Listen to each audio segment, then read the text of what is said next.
Hello everyone, welcome to this AWS DevOps course by Intellipaat. At this moment in time, adopting new technology, improving efficiency and speed aren't just good to haves. For any business, they are an absolute necessity. Today, companies are in a relentless pursuit to deliver software faster because the competition is tremendous. But at the same time, they don't want to produce faulty products with lot of bugs and inefficient features. This is where DevOps comes into a play, a practice that bridges the gap between development and operations, ensuring seamless integration and continuous delivery. Alright, let's say you are building a food delivery app. In the beginning, every time you or your team added a new feature, like a new payment option or a menu update, you had to manually check if the app still worked, test everything again, fix bugs, package the new version, and then upload it to the App Store or Play Store. That took a lot of time, and mistakes easily slipped through. Now, to make things smoother, you set up a smart system. Your whole team now uploads their new changes to one shared platform. As soon as someone adds new code, the system automatically checks if it works well with the rest of the app, runs tests to catch any bugs early, and makes sure nothing is broken. And that is what CI or continuous integration is. Then comes continuous delivery or deployment. Once everything is tested and ready, the system takes over and automatically prepares the updated app. With delivery, it's ready for release with just one click. And with deployment, it even gets published straight to the App Store. So instead of manually fixing, testing, and launching every time, CI/CD helps you push updates faster, safer, and more often. So your users always get the latest features without long waits or broken updates. That's how companies like Zomato, Swiggy, and Uber keeping their apps running smoothly. And now you can too. But there's a twist. As we step into 2025, DevOps without cloud is like a car without fuel. And when we talk about cloud, Amazon Web Services (AWS) stands tall, commanding a significant 30% share of the global cloud infrastructure market. Now you might wonder, why is AWS DevOps gaining such momentum? Well, today, over 1 million companies around the world have adopted AWS to build, manage, and scale their applications. And a large number of them are now implementing DevOps practices using AWS tools. As a result, the demand for AWS DevOps professional has skyrocketed. In fact, there are currently 41,000 AWS DevOps job listings globally, and the numbers keep growing rapidly. What makes it even more exciting is the salary. On average, AWS DevOps engineer earn about 12 to 25 lakhs per annum in India, depending upon skills and experience, which is significantly higher than many other tech roles. Major players like Netflix, Adobe, Walmart, and Capital One have already harnessed the power of AWS DevOps, reaping benefits like faster release cycles, improved performance, and enhanced scalability. And here's something important to know. AWS DevOps isn't completely different from traditional on-prem DevOps. The core concepts are the same. The only change is that you now use AWS cloud tools instead of physical servers and manual setups. By watching this video till the end, you will get complete clarity on this and gain the confidence to apply for all kinds of AWS DevOps jobs out there.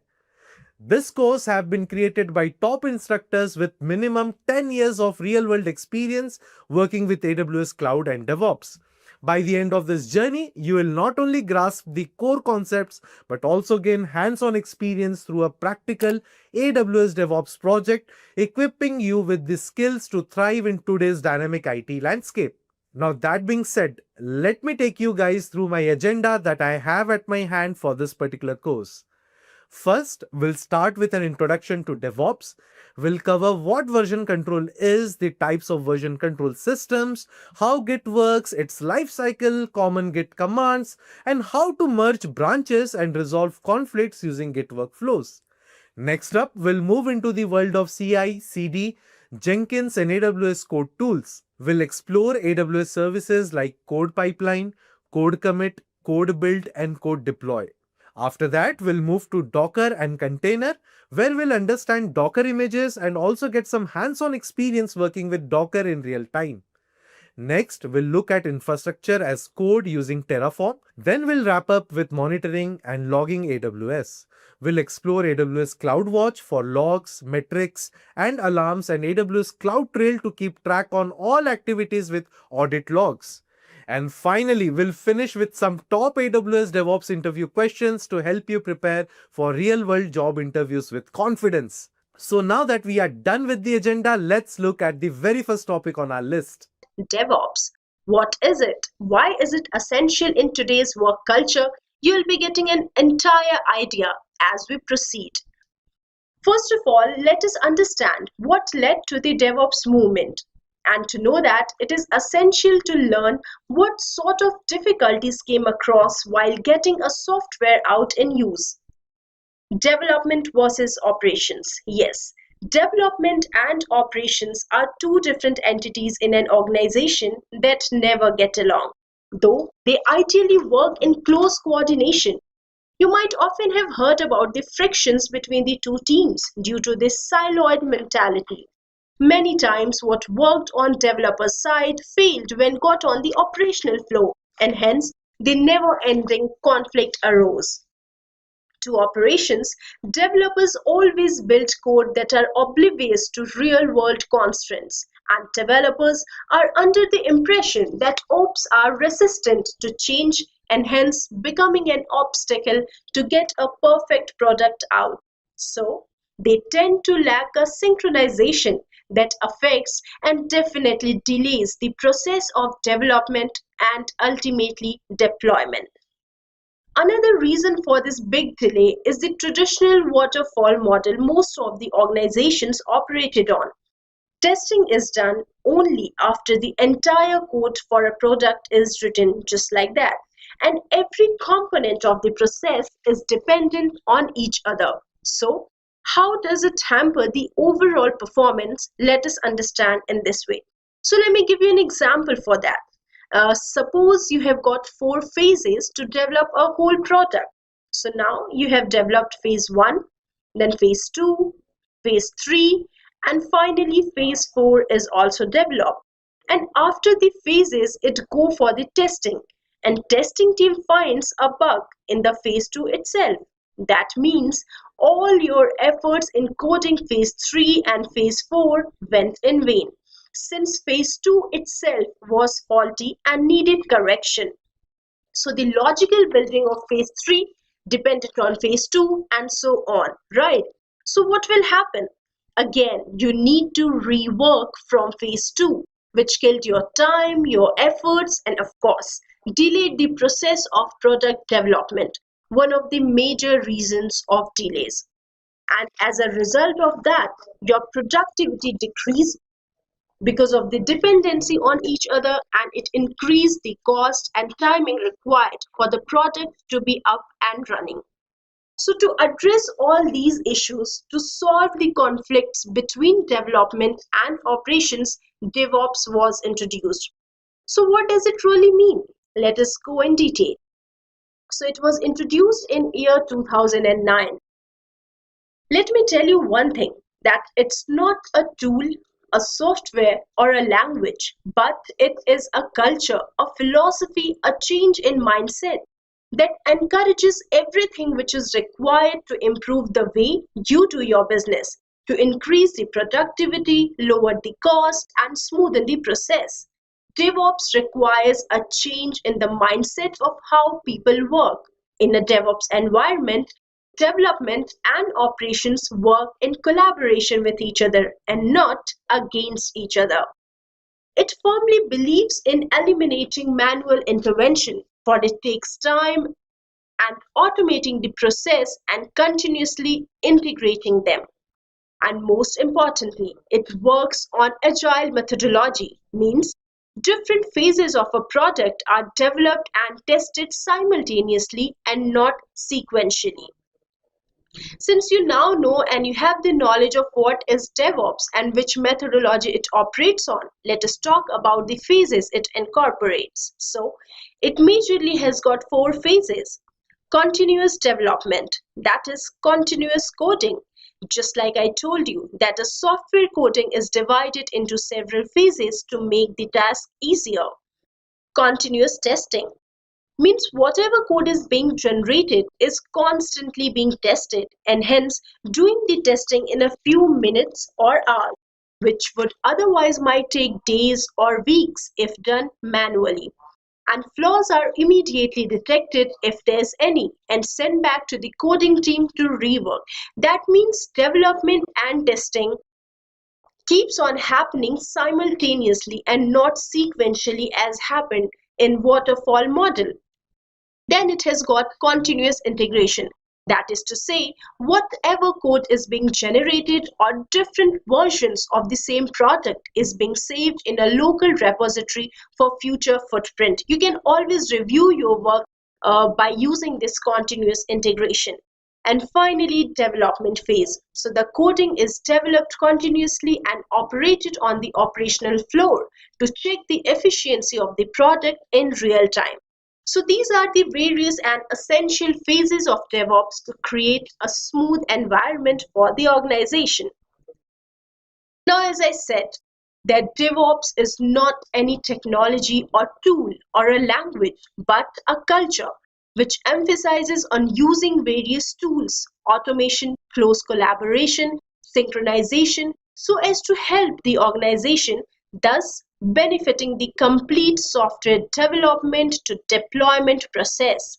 So let's discuss some of these tools.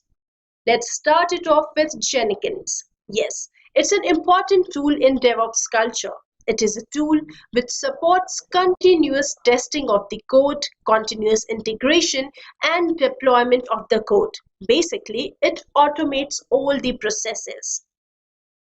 Then we have got Ansible, another tool used for application deployment and software provisioning. Using this tool, you can deploy your applications in n number of systems at one go. You don't really have to do it again and again, and hence saving the time.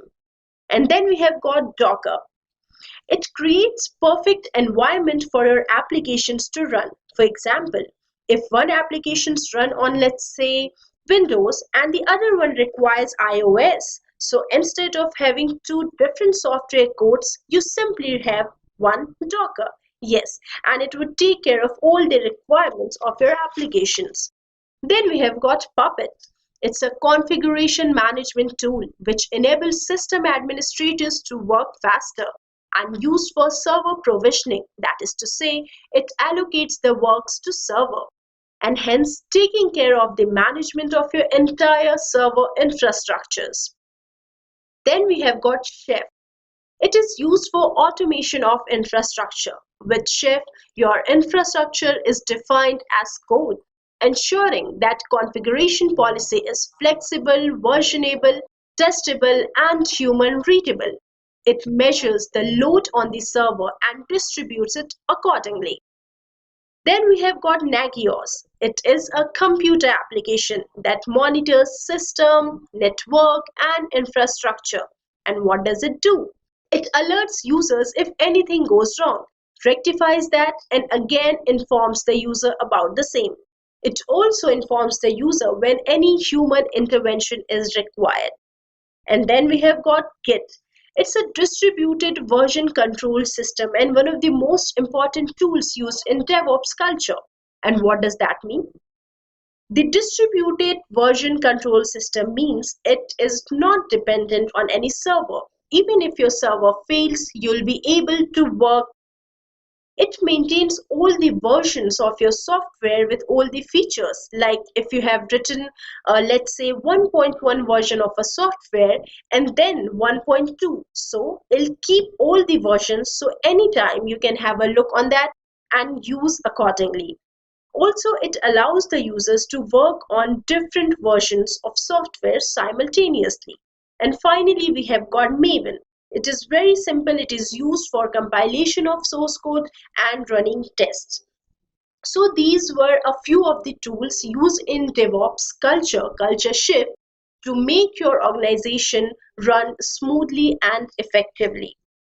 Finally, let us also talk about the advantages of using DevOps. First of all, it improves the collaboration between the two essential teams in the organization, development and operations. It encourages a change in the mindset to get the maximum profit out of your business. As a result, when people work with each other in collaboration, productivity definitely increases and eventually it decreases the cost, which you since you take less time in getting the product built. And finally, you maintain a good position in the market since your delivering rate of product is increased. And because of all of this, you have got happy and satisfied and smiling customers. You are all sorted. So let us now see how cloud complements DevOps. So now you know DevOps is a process to improve your way of doing business, and cloud connects and facilitates use of technology and services while taking care of provisioning of infrastructure. So cloud computing allows developers more control over their own components, resulting in smaller wait times. This application-specific infrastructure makes it quite easy for developers to own more components. And by using cloud tools and services to automate the process of building, managing, and provisioning through infrastructure as code, service teams speed the development process, eliminate human error, and establish accountability. And hence, cloud gives everything that is required for the DevOps to flourish. And finally, let's have a look which companies are following the DevOps culture. Many industries are already doing DevOps like Amazon, Walmart, Visa, Sony Pictures, Adobe, Facebook, Netflix, to name just a few. And after all that, let us discuss the most important part, career opportunities DevOps has for you. As I said, it's not a technology that can be replaced by some other technologies. So any organization, if they want to grow big and work smoothly, they got to have DevOps in place. They don't have any other option. So employment for a DevOps expert is never a problem. As far as money is concerned, you'll be earning a handsome amount. In the United States, a certified DevOps professional can earn somewhere around $120,461 per year, according to Indeed.com, which is quite promising and quite, astonishing as well. And after all this, you can get 360-degree knowledge about DevOps at Intellipaat with the best industry experts and witness your career grow. So these are the courses we here provide you at Intellipaat about the DevOps. Like, it's designed by industry professionals, then you'll get hands-on projects and case studies, self-paced training videos, instructor-led videos, and finally Intellipaat DevOps certification. Just a quick info, guys. Intellipaat offers AWS DevOps Certification Training course. Through this course, you will learn EC2, EBS, Elastic Beanstalk, Lambda, Jenkins, Puppet, and more from the top 1% of industry experts around the world. With this course, we have already helped thousands of professionals in successful career transition. You can check out their testimonials on our Achievers channel, whose link is given in the description below. Without a doubt, this course can set your career to new heights. So visit the course page link given below in the description and take the first step towards career growth in the field of AWS DevOps. Now we're saying what is version control with Git, right? The word that you see on my screen, it says version control with Git. Now there can be three different questions in this. First of all, what is version? Now then what is version control? Then what is Git, right? Start the discussion here now with a question called what is a version, basically in a general way with respect to a software. Yes, what is version? The version is just a number that is associated with the software release into the market, right? Associated with the software release into market, isn't it? That's what you see, right? iOS 17 dot blah blah or 18.1.2 something, or say Android, you have it. That's what you see it, right? 11.0.2, 12.1.1, something like that. So Any software that you are releasing into the market, that is always associated with certain number. Now that numbering is nothing but we call it as versioning of the software. Now, why is that versioning is mandatory, right? Because why are we doing it? Now, remember, as I told you again, we are working in the incremental model of a software development. We keep changing the software code which is written. Means what I wrote yesterday may not be the same tomorrow. I might add something, I might delete something. So technically, we need to understand the changes we are making to the software over a period of time. So this versioning, right? The numbering that whatever I'm trying to do, it basically that helps to track the changes happening, right? Happening to a software or a code over the period of time. Means technically every day there is a change. Every day I'm tracking it. So that is a simple idea you need to keep in the mind. So that's what is the purpose of the version. As simply it is to track the changes that you're doing to a software every day. Simple as that, right? Now version is simple definition. Now you understood. Now the question here is that we're saying that the versioning is helping me to track the changes, but how do I track the changes? Or say in a way how a developer, and if you're not a developer, don't worry again, how a developer would track these changes every day, right? How he make a note of it. He made a line change in a file that he has to remember it after a month. So how he track that? He needs to, or he or she needs to write it on a notepad and say that something. No, right? Every day they might be checking, developers might be making n number of changes onto the files where the code is written. Now they can't keep track of every change, right? How do they track it? How do they have to note down on a separate file, hey, I made this line change today at this time, blah, blah. Not that possible, right? For a developer.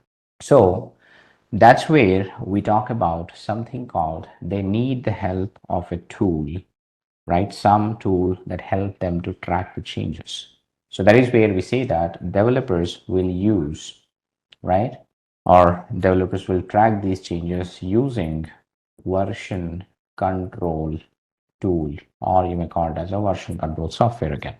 This is what all we are talking about it. So what is the meaning of, let's say, difference between a version 4.0, 4.1 and 5.0? You need to diff the changes, right? In 4.0, there might be certain files I've modified. 4.1, I might have modified some other files. I might have added new files. 5.0, I might have added some more files, some more changes have done to the files, right? The code is written in a file. Whenever you're making a change on a file, you update a file, you delete a file, you add some new files. What is added, what is deleted, we need to know. That's all we're talking about it. So depends on the change. We can have major, minor, patch, that we'll talk again, but this is the simple idea. Okay, so how a developer is gonna track all these changes, if you ask me simply, and that's where the version control tools comes into the picture, right? Again, I'm saying that these are nothing but your version control system. In short, people may call it as a VCS. Now, these are also called as your source code management tools. Management tools, technically. Understand here, team, there are different names that may be given by the people. In short, we like the short words always. So technically, the version control system or the source code management tool or source code management, they are one and the same thing. Now, what are these tools? Was do basically helps developer to track changes made to every file or a code, you may call it, right? So that's what you see it. Now the second thing that helps developer to look at the history, which means so far from the last 1 month, how many changes I made it, when I made what change. All those things are being tracked by the tool. Developer can look back into the history and go particular position and then check it what was done at that point of time, right? They help us look at the history. That is the main thing. And we can also think about it, not only helping us look at the history, but we can also roll back, if you want, right? Or it's nothing but your reward changes. Whatever the change I made it, I want to delete it, maybe revert back to a previous version. Then I can easily do that with your tools. All right. If I have to do it manually, open a file and delete 10,000 lines in it, might be a difficult task. If I have the tool to do it, maybe in a snap second, we can do that as well. So that's the main advantage, team, you need to understand here. The version control tools that helps the developers to track the changes they are making to a software development code every day, right? That is, again, these tools are used mostly by the developers. As I said, as a DevOps engineer, you need to have an idea of end-to-end process. So that's wherein we are trying to understand how a developer is working today, right? And remember, here we are not going to learn the development of a software, but rather we're trying to understand the tools used by the developer and then how he is tracking the software code and where he will track it. Basically, these things are necessary to know if you are going to be a DevOps engineer, which is as apart from a developer role. Good then. So let's say that we will talk about now something called version control tools or softwares. When I say tool, team, I consider it as a software here, right? Now, if you talk about any category, team, you might find some different vendors, right? For doing the same job. Technically, I'll say that. Means if I take a car is a car at the end of the day, right? But the same car is provided by the different people and different vendors with different features with it. Now we talk about the version control software, version control tool. So there are different types of version control tools offered by the different vendors. Again, we may use different tools accordingly. Now, when we talk about the version control tool types, team, mainly the categorization, we talk about it. So we have something called a local VCS tools. I'll explain them. Example, the type of local version control software is called SCCS, which is called source code control system. Again, SCCS meaning is that it's a source code control system. That's it. Now, the second category we have is called centralized, right, version control tools, right? Now, the examples of these tools you might have heard mainly, that is called like SVN or maybe TFS or CVS, etc. You have multiple vendors again who's providing the centralized version control software for us. Now, the third category, that is the one which we use in the current market mostly, which is called as the distributed, right, version control tool or tools technically. Now, the examples here, this is where you might come across something called as the GitHub or say Bitbucket or let's say GitLab, etc., etc., right? Now, these are falling under the distributed architecture. Remember, each tool has a different type of architectures followed by them. So this is what the idea about what are these things basically, right? Now, I just told you what are these tool names only, team, but how do they actually work? What is the meaning of local? What is the meaning of your centralized? What is the meaning of distributed architecture is what we need to be more clear about. So let's talk about them. Anything before I go to the local VCS tool? What do you mean by local VCS? Now, technically, team, understand that every developer uses a laptop or maybe a desktop to write some code, right? Because without a laptop or a computer, developers cannot develop a software usually. Now, assuming that in an organization, right, in any software company, whoever joins it, right, they always have given a laptops. So say this is my developer one laptop, right? Consider that way. And say that similarly a developer two laptop and so on, right? So this is the simple idea. Now, when I say a laptop, team, technically it must have an operating system on it, right? It can be Windows or maybe OS X, usually the desktop versions we use it, Mac or Windows. So let's say that this is what every developer has the same thing. Now, when I say a local version control software, which means it is local to the developer laptop, right? In a way, what we are trying to say is that every developer would have to install a software in their laptops That's called a local VCS tool, right? The example is here SCCS, right? The software name is SCCS. That's called your local VCS tool. So here, technically, that every developer has to install on their local machines itself. If they have to install such tool in their local machine, that's called a local VCS. Now, the purpose they're installing this tool on their laptops is to track the changes they make to the files every day. Means remember that every developer would work on a project, right? Say project X or something. Some project they're working on it. Remember, you don't split all the files across your computer, right? If you're working on a project, you place them into a single folder. Assume the project X is just a folder here. Now, under the folder, you start writing the code as files. The file one, it can be any programming language, doesn't matter for me, right? Now, initially when you create it and save it, say it is saving that as a version 1. Now, tomorrow you modify the same file one more time, it becomes version 2 of the file, then so on, right? Every time you edit the file, that becomes a new version for that file. That is how the systems will track it technically. So every file will have its own versioning maintained by the software. How it is done, we'll do it practically. Don't get to it right now. Understand that the purpose of this software is to track the change happening on every file under the project X folder. That is the main purpose of this tool, right? So they have to technically, or every developer will do the same thing in their local machines. Assuming that they might be working on a different project, maybe the same project as well here in this scenario we're talking. So we understood that this is the idea. Now, what are the challenges with a local VCS basically, right? What is the challenge? The first challenge, which I would say, is that the version control is done. Our version database is maintained. Version history is maintained.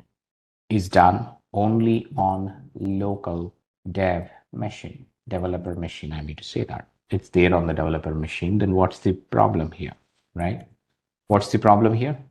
We can lose all version tracking when the developer machine. What happens if the developer machine is crashed? Machine or a laptop crashes. Can I recover it from somewhere? Until unless he might have had some other backups, there's no possibility, right or not? The one thing, there is a high possibility that the system may crash sometimes, right? And then we can lose the data on my hard disk. Definitely there is a possibility of that. That is one challenge we can look into. Now, the second thing is that the collaboration.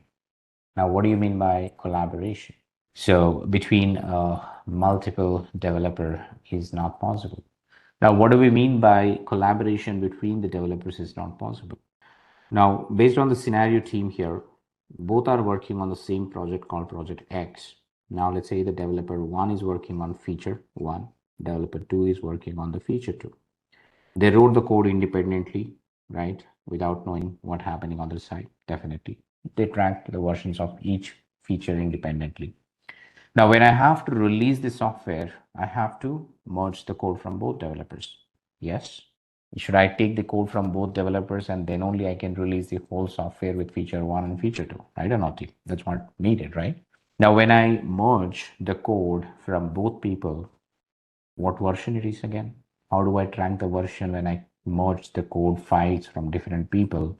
How would I merge it? That's the biggest problem here, right? So the code or the collaboration between the developers is highly impossible, right? All of them have to do some approach then. If you are a single developer, then absolutely fine. But if you have multiple developers from the same project, then it's going to be very difficult for tracking changes again. That's the kind of challenges you get it. You might see it when you work with a local only version control server, a version control software, basically, right? Initially, yes, when we started with the IT industry, everybody is evolving it. We invented and then we understood challenges. Then later we fix them. That is the main idea. So this is about the local VCS and its challenges. How do you understand and how do you look into it? So any questions on the local VCS here? Now, to address the challenges we found with this architecture or software model, basically, then we introduced a new thing. What's that? It's basically the centralized architecture. Centralized architecture, VCS, basically. Now, what do you mean by centralized architecture? You may call version control or a source code control system. They're both in one same thing, more or less. Now, when we talk about the centralized architecture team here, all we're talking is that we have a remote server, right? Consider that I have a server which is remote. Now, what do you mean by remote? Remote server. In current scenario, do we implement local VS in a project? In the current situations, no, we don't. We do have something like that. Copy of the code more than one place, globally situated, right? Absolutely. Now, in a simple nutshell team again, we maintain a remote server that is not part of your developer machine for sure, right? Now, of course, we still have the developers who will be connecting to a remote server. So think about the simple architecture like your Google Drive, right? Everybody is able to access the Google Drive, which I gave it to you, right? That is something central, right? Everyone is looking at one storage, one remote server where the data is stored, first of all. Now that's what is your remote server. So technically here, again, remember it's a computer, somewhere it is hosted, right? It can be say Windows or Linux, again, whatever it is, you have it. Now this is where we install the version control software, right? Say that we will install the VCS tool or a software. The example of that, you can install either of it, either SVN or TFS or CFS, CVS, etc. Now I'm saying not all of them to be running on the same server here. They have to be in one of them, right? Either you choose SVN or TFS or CVS, one thing, and then you install it. That's on the remote server. Now, once that is installed on the remote server, say again, you will still have the project created, right? A directory again, wherein you have the files with their versioning, right? V2 and so on, file 2 with V1, V2, V3, etc. Right?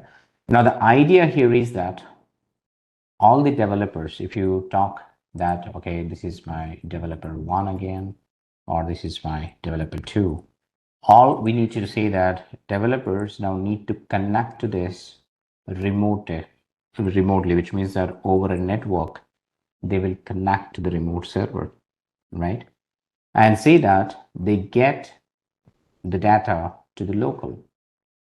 They can get the files to the local, they check out the files to the local, you call it, only the files, say that file 1, file 2, etc.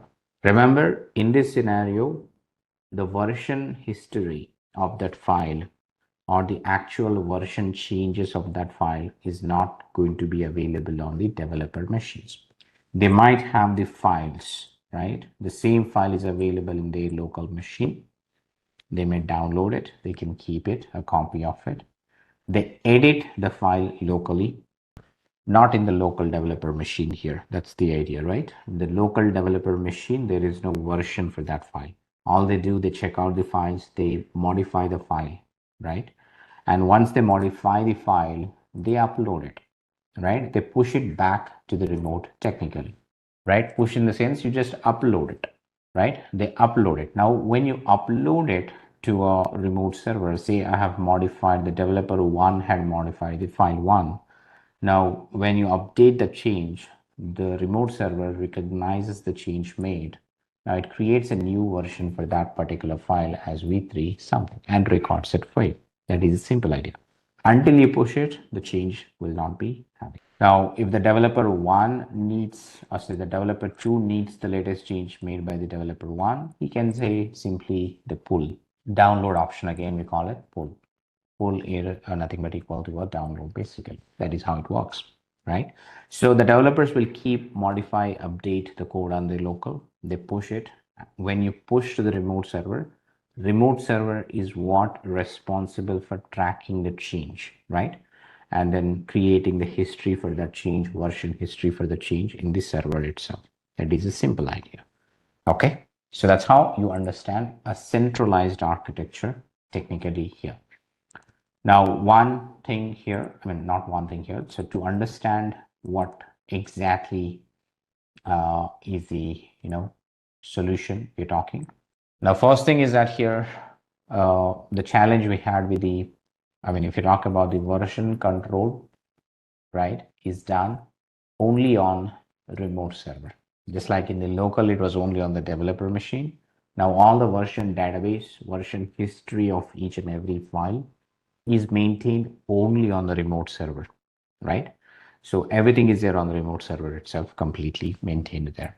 Now, one challenge that we addressed with this architecture is collaboration problem, right?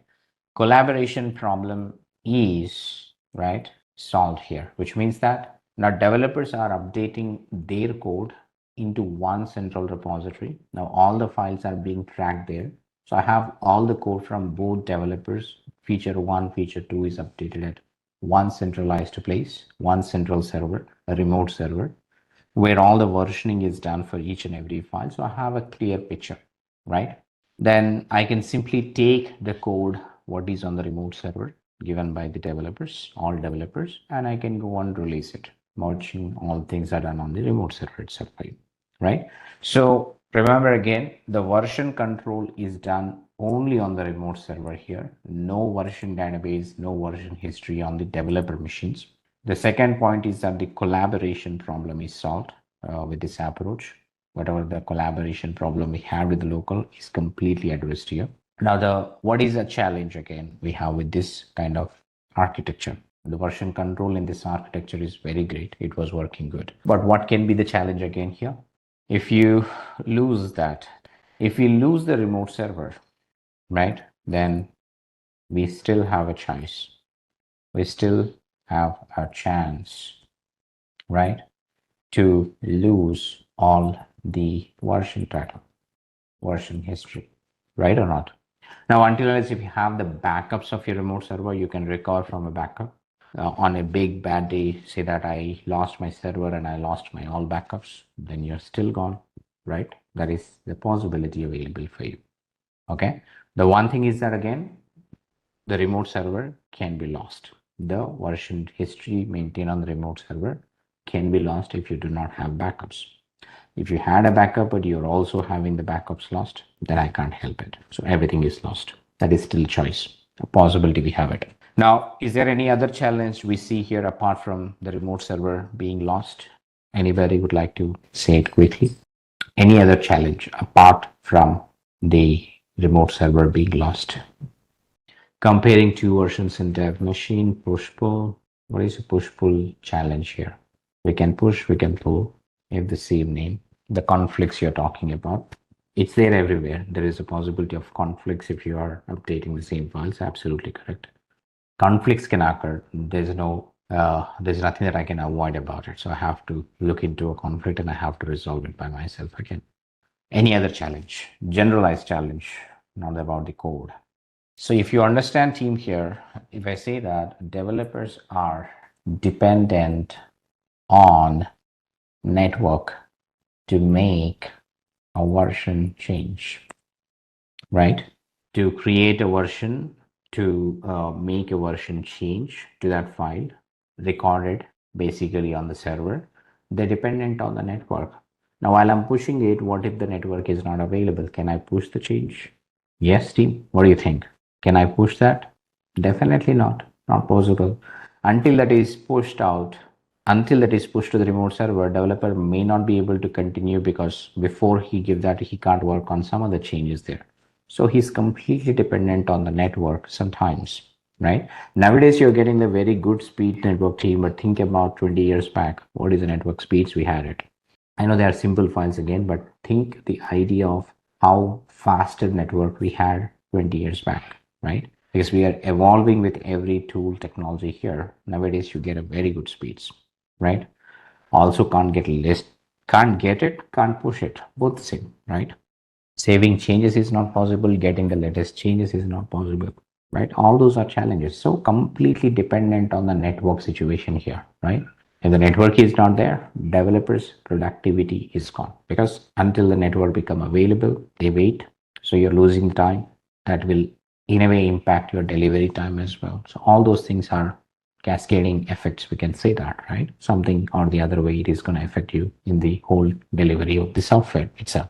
So that is the idea, right? So yes, we had this challenge with centralized architecture.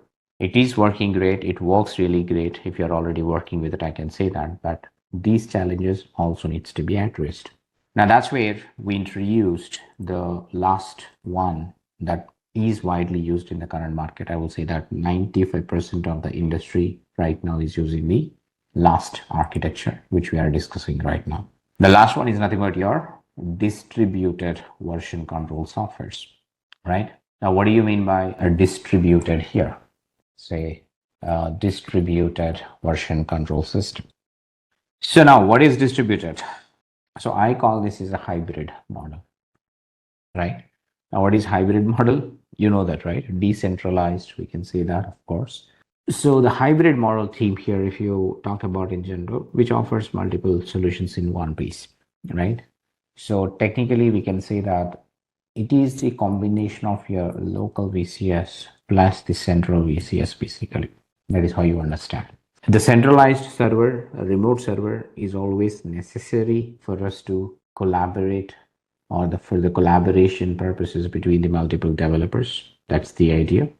You can't skip the remote server, but at the same time, developers should also have a flexibility to not dependent on the remote server. That's where they need a local, right? So that's the kind of solution given by the hybrid architecture or a distributed architecture, we call it. Remember here, we're still going to have a remote server for sure. The remote server is still necessary and mandatory. So I'll say the remote server. So as simple as it again here, you might have an operating system with something like Windows or Linux. And on top of it, we will install what? Install either GitHub or Bitbucket or say GitLab, whatever you want it, right? Remember, the remote server is basically something that is bigger, which offers kind of a UI mechanism to see, organize the things on a UI basically. That's the idea. Now, first thing is that basically you take a remote server, you install the tool like the GitHub, Bitbucket, GitLab, such as anything which is a distributed architecture version control software that we install on the remote server, right? Now here you can create the version again, means that the project X to be created, like each files, and their version is maintained here, right? File 2, V1, V2, V3. Now this is very straightforward so far, like the regular centralized only, right? Now in this scenario as well, the developers still need to connect to the remote servers, right? Say here, I'll go. So think about it. Again, the multiple developers will be contributing towards the same remote server into a single repository or a single project. Think about it, right? Let's say this is your developer 1 and this is your developer 2, right? Now here, understand it on their local, right? OS can be Windows or say OS X maybe mostly, right? Now, in this scenario team, the developer need to install a tool called a local VCS tool. Install a local VCS tool, which is called as your Git client software, right? Understand here. This is very much important here. In a distributed architecture, the developers would install a client software on every developer machine. The Git client software must exist.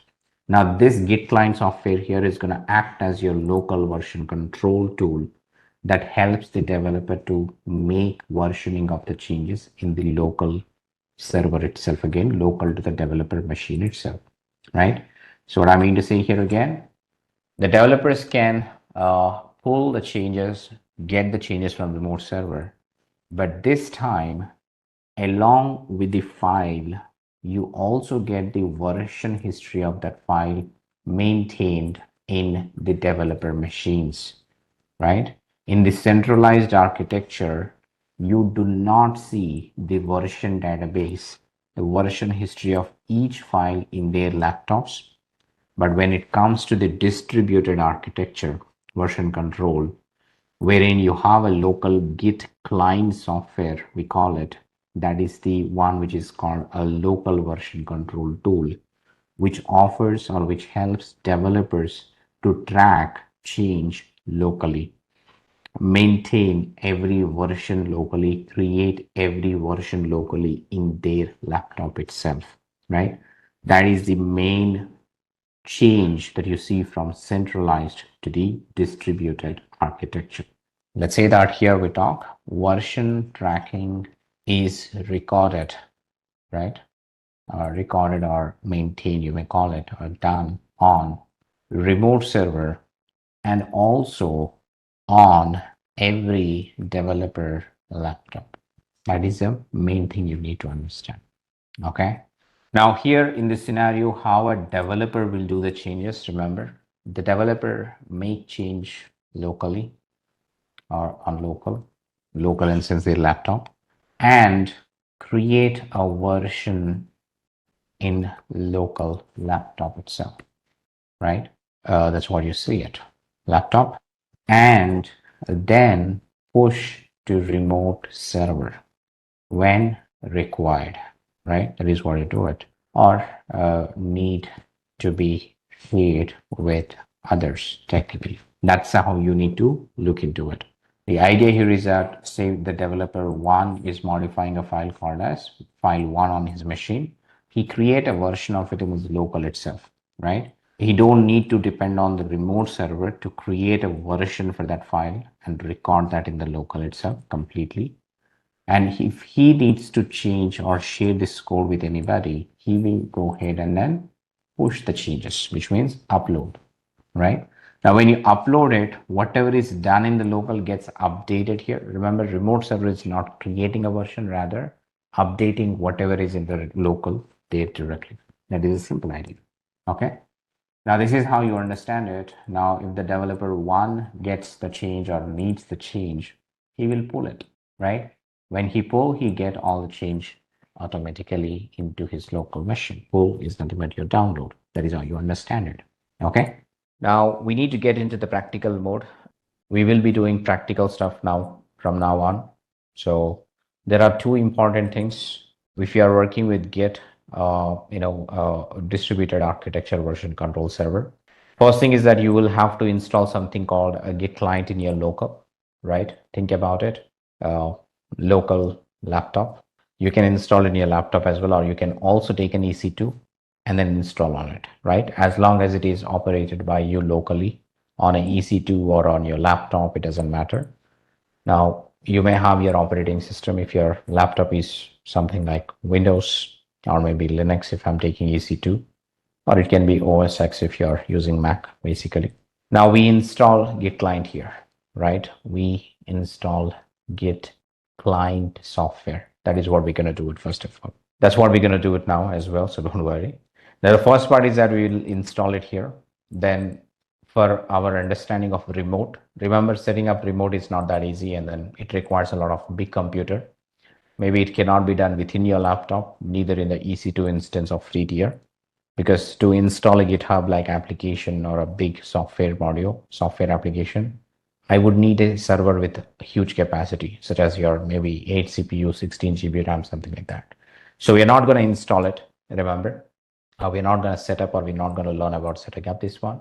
The remote server will be using something called as your the github.com, which is publicly hosted by Microsoft company. So you can utilize that. Somewhere it is running in the Microsoft servers. We will just go and access it and then utilize the remote server as that. We'll create projects, we'll track the versions on the GitHub itself directly. So forget about the Git for some time. So let's focus on the local first of all, right? Once we finish the local, then we're going to connect to the remote later. But meanwhile, if you have a chance, go and create an account on the github.com. That is necessary to work with remote. So first thing is that I need a VM team. I can install, means if you talk about, means if I go to the Google and say that install a Git client software, right? That will take you to the Git downloads page, right? It does directly take to this one. Now you can see that it offers, you can install the Git client software in Mac or Windows or Linux. It doesn't matter where you install. The commands will run will be remain same wherever you run them, right? On any type of operating system, Git will remain same thing. Just that the installation will be different, installation instruction would be different, but the way you work with software will remain same irrespective of the operating system you're using. So again, that's your choice. No subscription. It's a free open source completely. You don't need to worry about it. No subscriptions are required. Okay, so I'll be installing on the Linux mostly, and we'll work with Linux itself. That is more convenient for becoming a DevOps engineer, right? So now, first of all, I need a Linux VM, right? So what I'll do, I'll have to create something on my AWS account. I don't have it one yet. I'll just create it quickly. And I hope that most of you knows what is AWS and how to create EC2 instance, right? Okay, so now I went into the AWS account team. I've logged in with my account here. I've logged into my account, just create an account and log in. Then from the top, you can search for a service which is offered by AWS called EC2, which means it is basically a virtual server on the cloud. So if I click on the EC2, that will take you to the EC2 dashboard page, wherein you see multiple options available here. Now, one such thing highlighted here is in the yellow called launch instance. The launch instance means you're going to create a virtual server with your own favorite operating system that is given there. So I'll click on this launch instance quickly. Then I'll go to this page. Now, let's say that I name it whatever I wanted, VM1, right? And I choose my operating system below, application and OS images. We have it, Amazon machine images. I'm taking this Ubuntu, which is readily available as a listed quick start page, right? Now here under this, if I scroll down a little bit, now you see the version that will give you, say, Ubuntu server 2404 something or 2204 something, blah, blah. Now remember to take the free tier eligible one, not the other ones. So I'll take the 2204 for a second. You can also go with 2404 if you want to. So I'm just taking the little older version, say 2204 basically, right? Now, once you choose your operating system and its version, technically, now if you come below the instance type, that is very much important here. The free tier account offers only a few instances, few types, free tier eligible again. Like you can say 1 CPU, 1 GB memory, and it gets with the 8 GB hard disk. If you try to choose T2 small, T2 medium, blah, blah, they will be chargeable. So be careful about it. So I'll choose a T2 micro, which is good enough for me for this entire demo. Now the key pair. Now remember team, the key pair is basically a password kind that you need to use to log in. You can create a new key pair if you want to, and then say, I already have one, so I'll use the existing one technically. I mean, if you do not have it, just say click on the create new key pair. It will download a file onto your system. Okay. Now I'll just say iPad 19, which is existing one.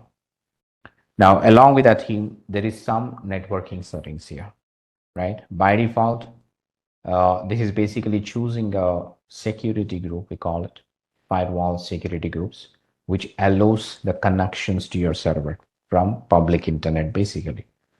Now you could choose the default security group, create a security group here, right? It says, means you can also select an existing security group if you want to. Let's say that I will create a new one for this one. It says there is some rules here, right? As you can see, something like this, or you can click on the edit on the top. That will give you a more clear picture.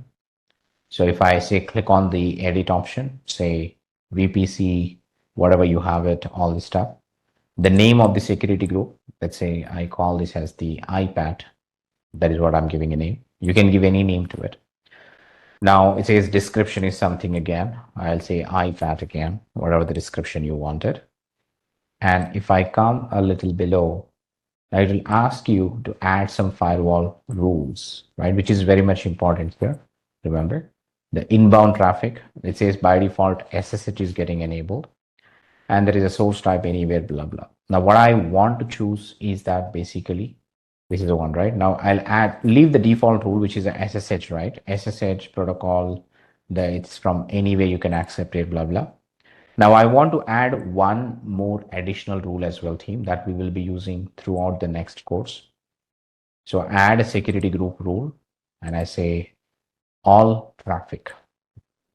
which is not really recommended in real time, but for this demo and classes, add it so that it will be useful for us to demonstrate many things there. And the source type, again, I'll say anywhere, IPv4 something. Now, these two are the important rules, team. I want you to place it. And then remember, whenever you're going to create any more EC2 instances in the, please always try to attach a security group has these two rules mandated. I'm telling you again, keep it in mind. Any security group, you can add it, but ensure the security group having these two rules mandatory. And you have some configuration, storage, advanced details, which is not necessary for me. Okay. Remember again, we give a name, we choose the AMI, which is Ubuntu, and the version of your AMI. Then you choose the instance type. Then you add a key pair. Under the network settings, create a new security group with some name and add these two rules mandatory. Not every time. If you create once, the same security group, next time add it to the second instance, third instance as well accordingly. Okay, keep that in mind. Now, once I have it on the right side, we have a summary of it. So one instance with these capacity, I'll say launch instance simply. Now, when I say launch instance, team, it will start launching it, which means it is going to create and start your virtual server on the cloud. Okay. Now, if I go and check my instances page that you will see, now it started running. Now you can see a lot of details at the bottom about the instance. Now, one such thing here is that you need to understand to connect to this instance, right? We need to log into the server, remember, by using a protocol called SSH, right? Now, AWS by default gives something called connect button. So if you want to connect within the browser itself, just say connected, right? And then say click on the connect. It will open up a session on the browser itself for you. This is one approach to connect, login to a EC2 instance if you're willing to. Now, the other approach is by using your local SSH client, remember, like either a POTI or maybe a MobiXtem or maybe some other SSH client, even using your partial. If you're on the Windows, you can use your Mac terminal if you're on the Mac. So that is another way we call it. So I'll use the other way around here as well. So I'll take this public IP of my EC2 instance, remember, and I use my local terminal. This is my local Mac terminal, team, that you can see it. We can open up again. Say I'll close this everything. So I'll search for my Mac terminal, right? I'll just say terminal, right? Sorry. Say, right, there is a terminal option or item, we have it. Either of the one you can launch it, say I open. Now this is how you might be opening a terminal, the black. Now ensure that you go to a folder where your PEM file is downloaded, earlier cases. So I'm under the folder called user Naresh for downloads, where I have my file, something called iPad90. You can see this PEM file, right? Now this is a key pair that you might have downloaded while you creating your EC2 instance once. So this is my PEM file. So using this PEM file itself, we'll be logging in by running a command called ssh-i ipad90.pem, the file name, you have it. And then use the default user called Ubuntu if you're using the Ubuntu system. If you're using the CentOS or Amazon Linux, use the username as ec2-user, right? That is the idea. So I'll take this public IP and I place it here. I simply get login to this. So say yes, you will be logged in, or okay, it says that something called the permissions for my PEM file are too open, which is not recommended, which is like this, ls-l. It says that you have the read, write, read permission for every user on my system, which is not a recommended thing. So it says that I'll change it, chmod 400 iPad. So restrict only the user, like Nareshwar in my case, I'm the only one can read the file. No other users can read or execute the file basically. This is a recommended permission for your PEM file. Now I'll reheat the same command as previous, which is the ssh-i something. So I'll go. This time it should allow me to log in completely into the server. Now you see that the prompt got changed, team, here from Nareshwar at MB Pro downloads prompt. It is changed to something called Ubuntu at some IP dash something something. Now this is your EC2 instance command line terminal right now, a shell terminal you call it, of the EC2 server, right?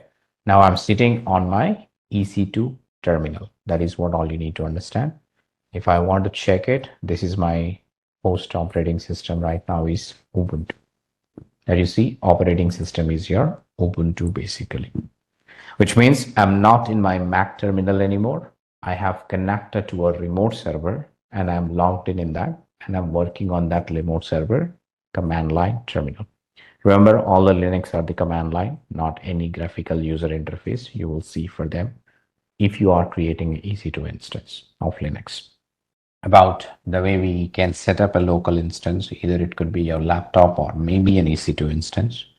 Now on this, considering the EC2 instance in our case that we created on our AWS account will be your local, right? From where we'll connect to a remote like GitHub. That's what we're going to do. So we have logged into this VM on our local terminal using the PEM file that we created during the EC2 instance creation.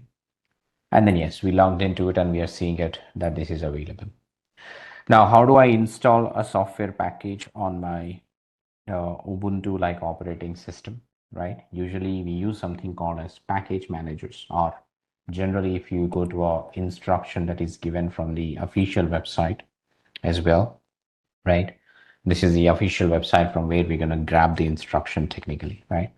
So for the Debian and Ubuntu like operating system, we use following this instruction, right? If you're using Fedora or CentOS or something like that, then you can use this particular instruction, right?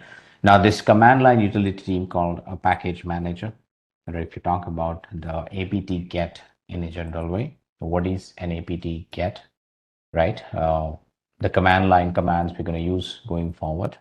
Right, if I try to forget it. Technical team, the apt-get is a command line tool that helps handling packages in Linux, right? Its main task is to retrieve the information from the package, whatever it is, right? Or let's say this is the one. Packages and authenticated sources for installation, upgrade, removal of packages along with their dependencies. That's the simple idea which I'm trying to give you. It's a tool basically that help you to download some other software packages and install them onto your Ubuntu like Linux system, right? And then remember, since it is going to be all command line, we will be running the command line instruction using the apt-get as a command line tool that comes along with your Ubuntu operating system by default.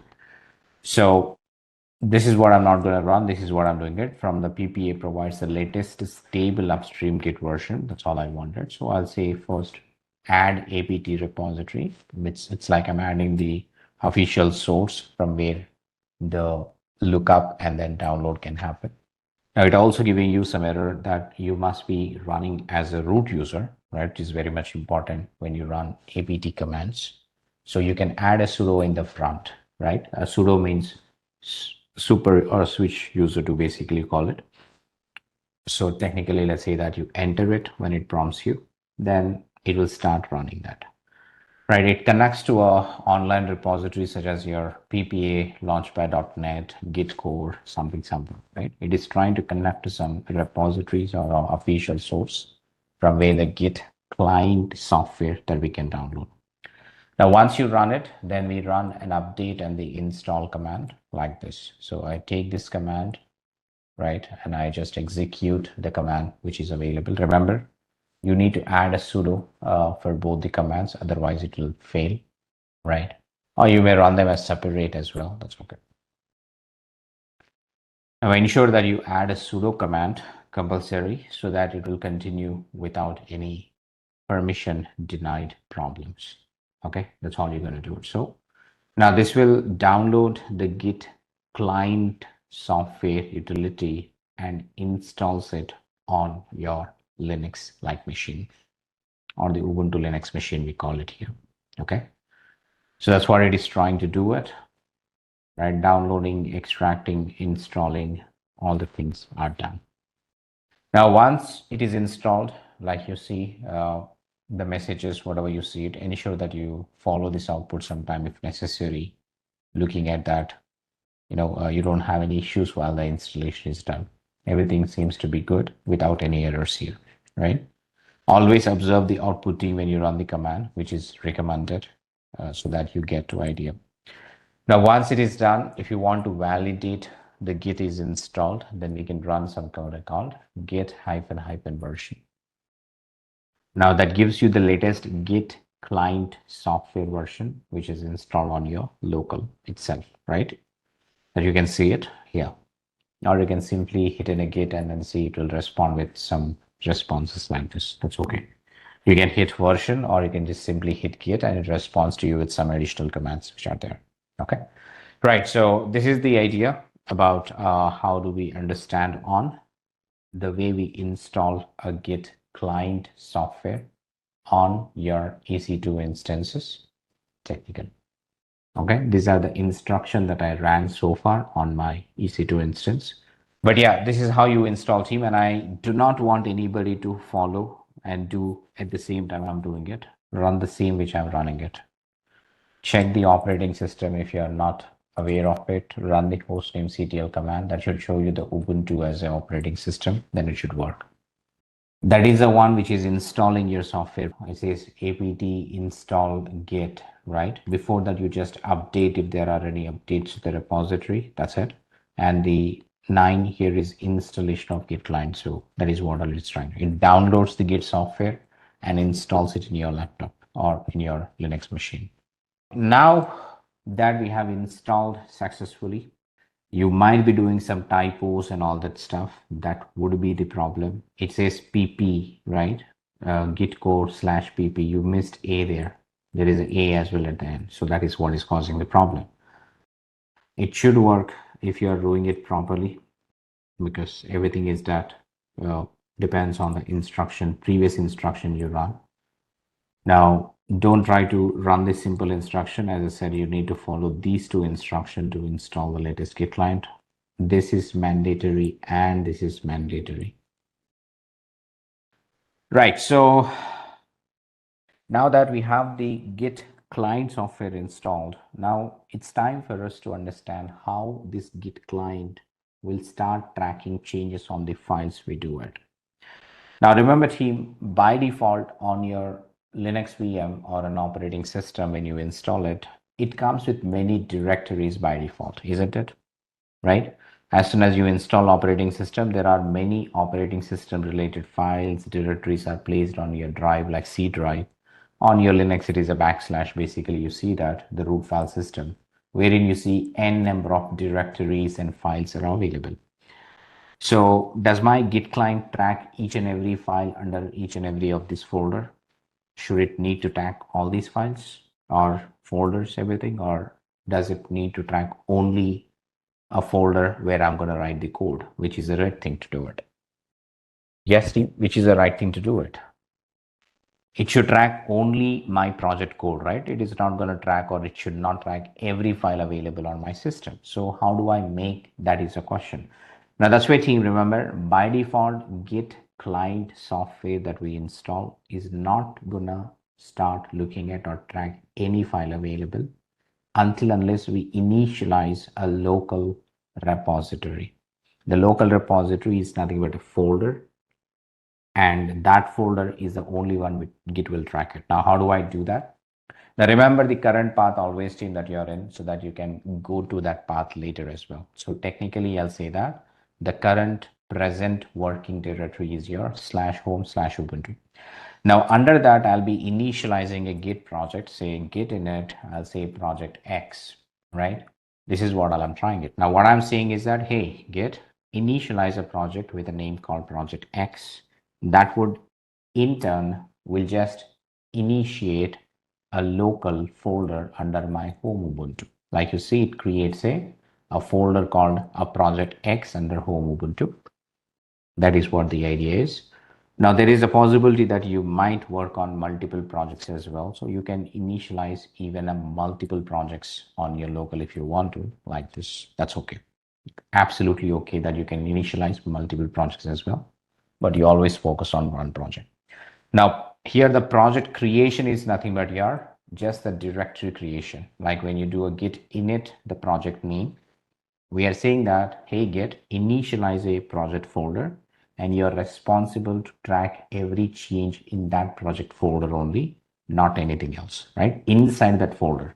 First, it initializes the directory where it will track it, and we will get inside that directory, which is using by cd command. I'll go inside, say, project X, right? Now, this is the only folder, or this is the folder, or if I make any change in this particular folder, the Git will start tracking or understanding the changes you're making it, right? That is the main purpose of the first thing. We initialize the repository. A repository is nothing but a local folder where Git will track changes. That is the meaning of a repo here, technically. A repo is, again, I'm telling you, a repo is just a folder. I'm telling you Vaibhav again, I'm repeating it. So the repo is just a folder in your system, right? Inside of this folder, if you make it changes, then Git will let you know what you make it, and Git will also going to record every change you're going to do. How? We will work on it. That is the first thing we did. Now, the second thing that you need to understand, right? Okay, we initialized a repository.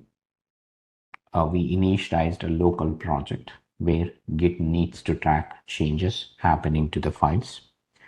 Now, when it is recording a change, does Git need to know, or does Git should track on a particular name? For example, I'm working in my system, my name is Naresh. So the developer name is Naresh here, right? On your laptop, you work with your own changes. So your name is Vaibhav. The Git should track a change on your name, right? So if you make a modification to a file, Git should record that Vaibhav has modified this file.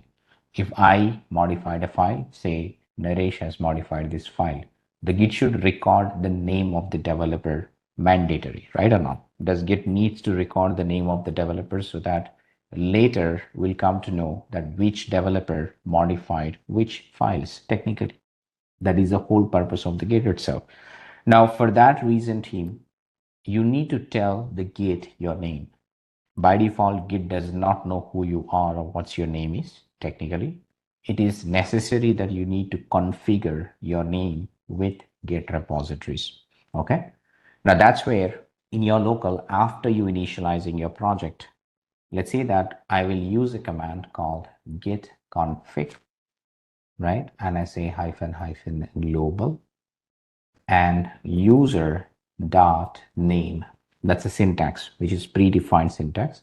Just use as it is until this point. And here you can just tell your name. Say my name is Nareshwar, right? You can give any name here, doesn't matter, remember. In my laptop, I'll give my name, say Naresh something. But preferably, I would suggest you to use a name that you register on your GitHub. Remember, whatever the name, whatever the account name that you register on the GitHub, let's say if you're sign up here, you might use a name, right? Say in this case, I have a name called Lead DevOps. The name can be anything as that. Okay, I have a name called Nareshwar itself. Nareshwar T is my account, and I say I'll log in like this. And it is asking me for MFA. I already have an account team, just that I'm telling you. So you can just go and create your account as well. So let me put my auth code here. So it's 5566063. Okay, fine. So this is how you log into your account. So you have an account with certain credentials, MFA enabled, whatever it is. So this is my account. Now, whatever is the name that you registered on your GitHub or a remote server, is better to use it here always. Okay, I'll say this is my GitHub. Okay, along with that, you also can tell your email name, email address. Basically, I can say that email. I'll say that nareshwart@gmail.com, something like that. Now, it is really necessary that you configure these two things, team, so that going forward, whenever you try to record a change on any particular file, Git will technically show your name itself, right? That is very so. I can validate these changes with a command called git config -- global -- list, which means whatever the configuration I did so far, list that, right? It says that a configured username is this and user email is this. If you want to overwrite it, run the same command again. Means if you want to update your username or email for some reason, then you run the same command with a different email. It will automatically update here for you. So two important things here right now we understood. First, we need to initialize a project with a git init command, the folder in which the git should track the changes. Basically, you can have multiple projects as well accordingly. Now, the second thing is that you configure your username and email with Git configuration so that whenever Git will record a change, right? Whenever Git creates a history for a change, basically it records with the name you configure here. These two are important things to understand. Okay. Are we clear so far? Initialization of a project, repo, and then configuring your username and email with the repos. I'm hoping that these two things are clear. Now, inside my project now, in my local, now you can check the current status of the local project, which is by running a command called as git status. And remember, I'm introducing the one command after the other.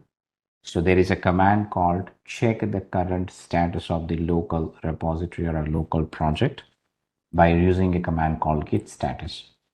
Now it gives you some message called on branch master, no commits yet, nothing to commit something.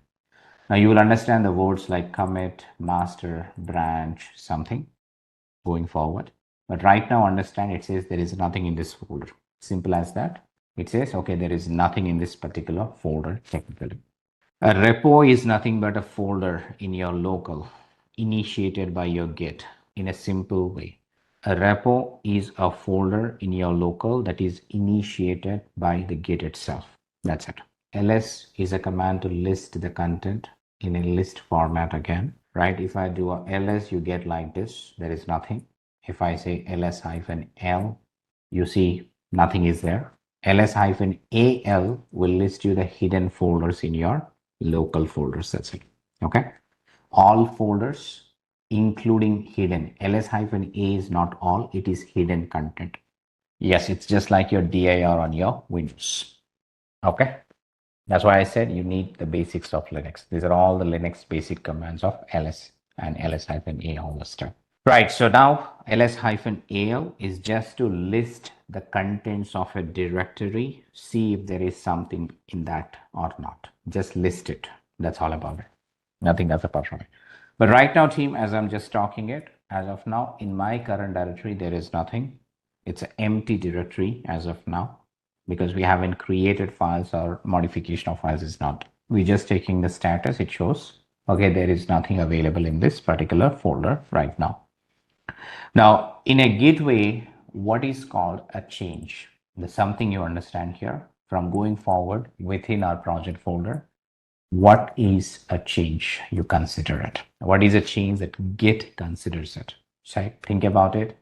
You create a new file, that's a change, right? You create a new file, that's a change. You delete a file, that's a change, right? Simply you modify, we call it, or update a file, that's a change basically. Now consider these are the only things we'll do it. Git will not worry about the directories you created inside that project folder. Git worries about each and every file you're going to create it. Okay. So in a way, we're saying that every file operation, create, delete, modify, are the changes in the project folder. That's also called as your local repo technically. Okay. Now within this one, right now there is nothing available. So let me go ahead and create a file, a simple file, empty file using a touch command. Or I hope you all know how do I edit a file in local in Linux. What is the command you use to edit the files? You can use vi or cat or whatever you wanted. So the GitHub is always not the one you use it. You always work in local, then work with the GitHub. That's a different thing. Okay. Let's try to understand local. This is what you do in real time, not always on the GitHub. So you have to learn command line, which is very much important as a DevOps engineer. Now, we can use touch to create empty files. You can also use editors like vi, say that vi1.java. Now this will create a file as well as open an editor for me to write some text in it, right? Command line. Now I'll open the file and I say that, hey, hi there. Assume that the developer is writing the code on this one. Now, once I enter some text, I'll save it, right? Now, this is the first change we made it on our local Git repo or Git project, we call it. So if I do now a Git status, now it says that, hey, there is a file, I found it, which I'm not tracking it. Would you like me to track it? That's what Git is asking you. Understand here? In your current folder, what you did is in your current local project folder, you created a new file called one.java and you wrote some lines of code in it, some lines in it, right? That's what it said. Now, as soon as you created a file, Git understood that there is a new file created here. It says I'm untracking, means it is untracked as of now. So do you want me to track it? Is the Git question here. Do you want the Git to track it? Yes, right. We want Git to track this one.java file. Now that's where we can say Git, hey Git, go and start tracking this file. Understand what I wrote in this file. What is the line we wrote in this file? Yes, team. What is the line which I wrote on the file? What is the line which I wrote on the file? Hi there, right? If I do a cat of one.java, you see a line called hi there, right? Is that clear? Now remember that the one line which I wrote it, I know that I wrote hi there. Does Git know that I wrote hi there? Does Git know here that I wrote hi there in that? No, Sheikh. Git does not know that what you wrote. Git knows only that you created a file as of now. Okay. Understand theme, as of now, Git understood that you created a file, but Git does not know what line you wrote in that file. Git did not read the file yet. Now that's where we'll ask Git, hey Git, you start tracking it and you also know what I wrote it. That is by running a command called git add one.java. The file name, right, which I'm giving it. So now when I say git add one.java, now in this case, what Git is going to do, Git will now try to read the line you wrote in the file. When you perform an operation called git add the file name, Git will try to read the change you made it in a way, or the line you added maybe. Maybe if you deleted a line, it will try to understand what exactly you did inside the file. You may have just did a dot as well. It doesn't matter. When you do a git add file name, Git will try to open or read the file, understand the change you made it. That's what the meaning of git add one.java. At the same time, Git is also, since you tell the Git, now Git says, okay, I know this file now and it's a new file. And I also know the line you wrote in it. That is the meaning of this one. That is how I understand it. Now, once you do it, now, do you really want to record a version history for this change?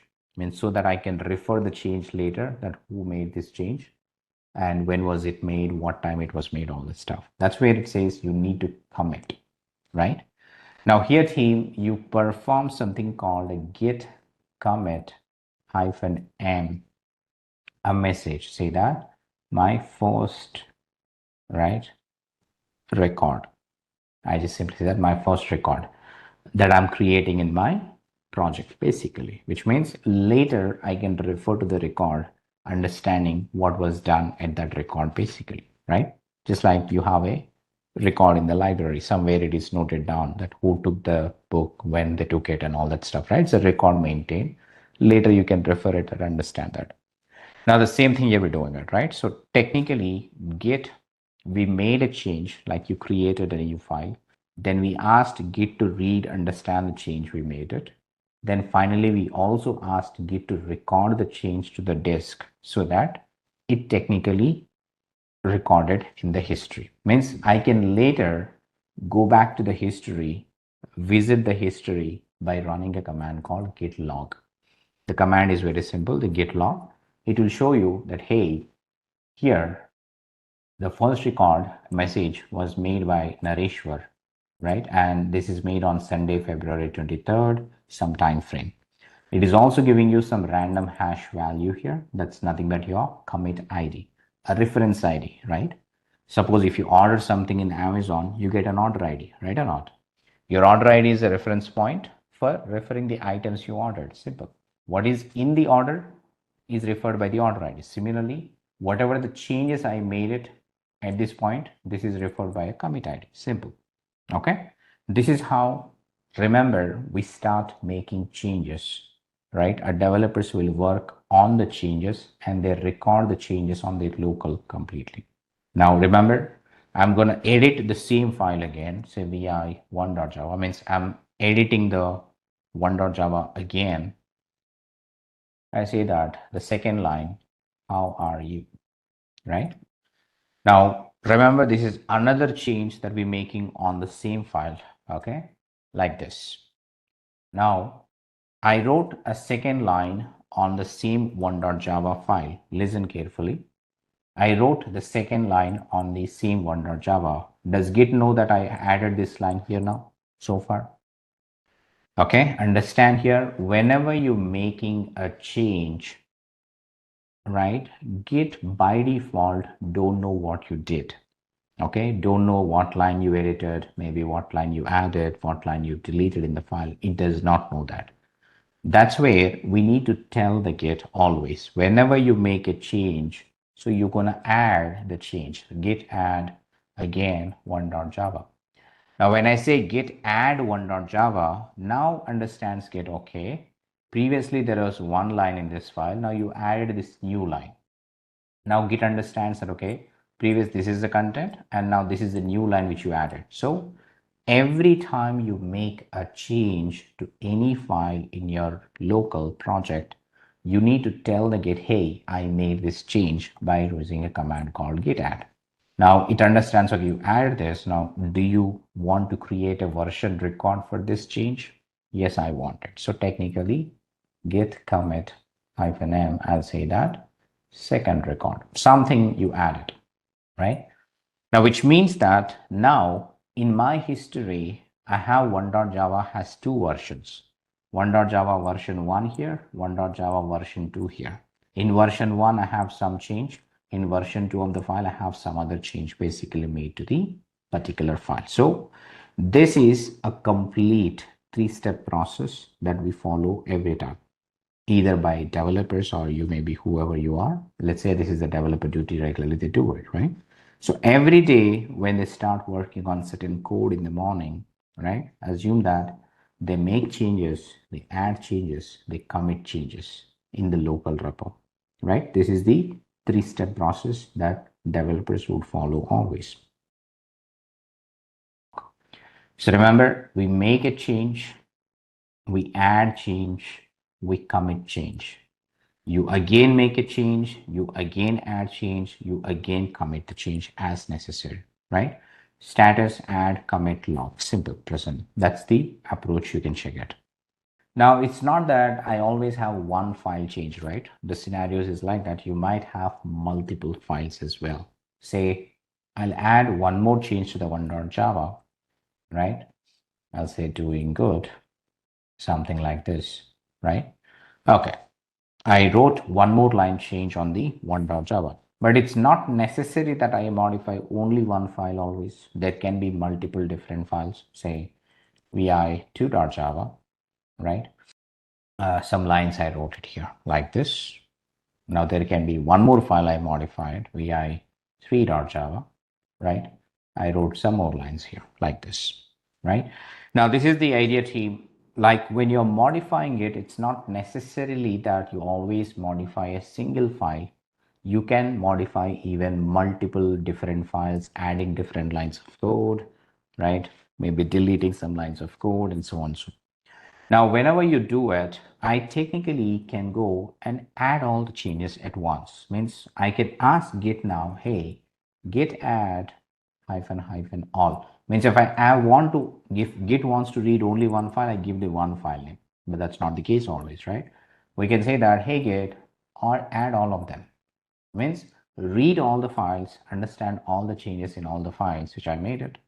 That's how you do it, right? Git add -- all, you can use it so that Git reads all the files, 1.java, 2.java, 3.java. It remembers the lines you made in each file. Done. Now I can also go ahead and then commit them. Say when I do a git commit -m, the third record, right, which is there. Now this point of time, team, remember you're creating a record which has a version 3 of 1.java and version 1 of 2.java and version 1 of 3.java. So which means that a single commit in my history, which is a log, can be a reference for multiple changes on different files. That also can happen here, right? Don't think like each commit points to a single file. No, the single commit can even point to a multiple file changes in your log history. That is what all you need to understand here. Okay.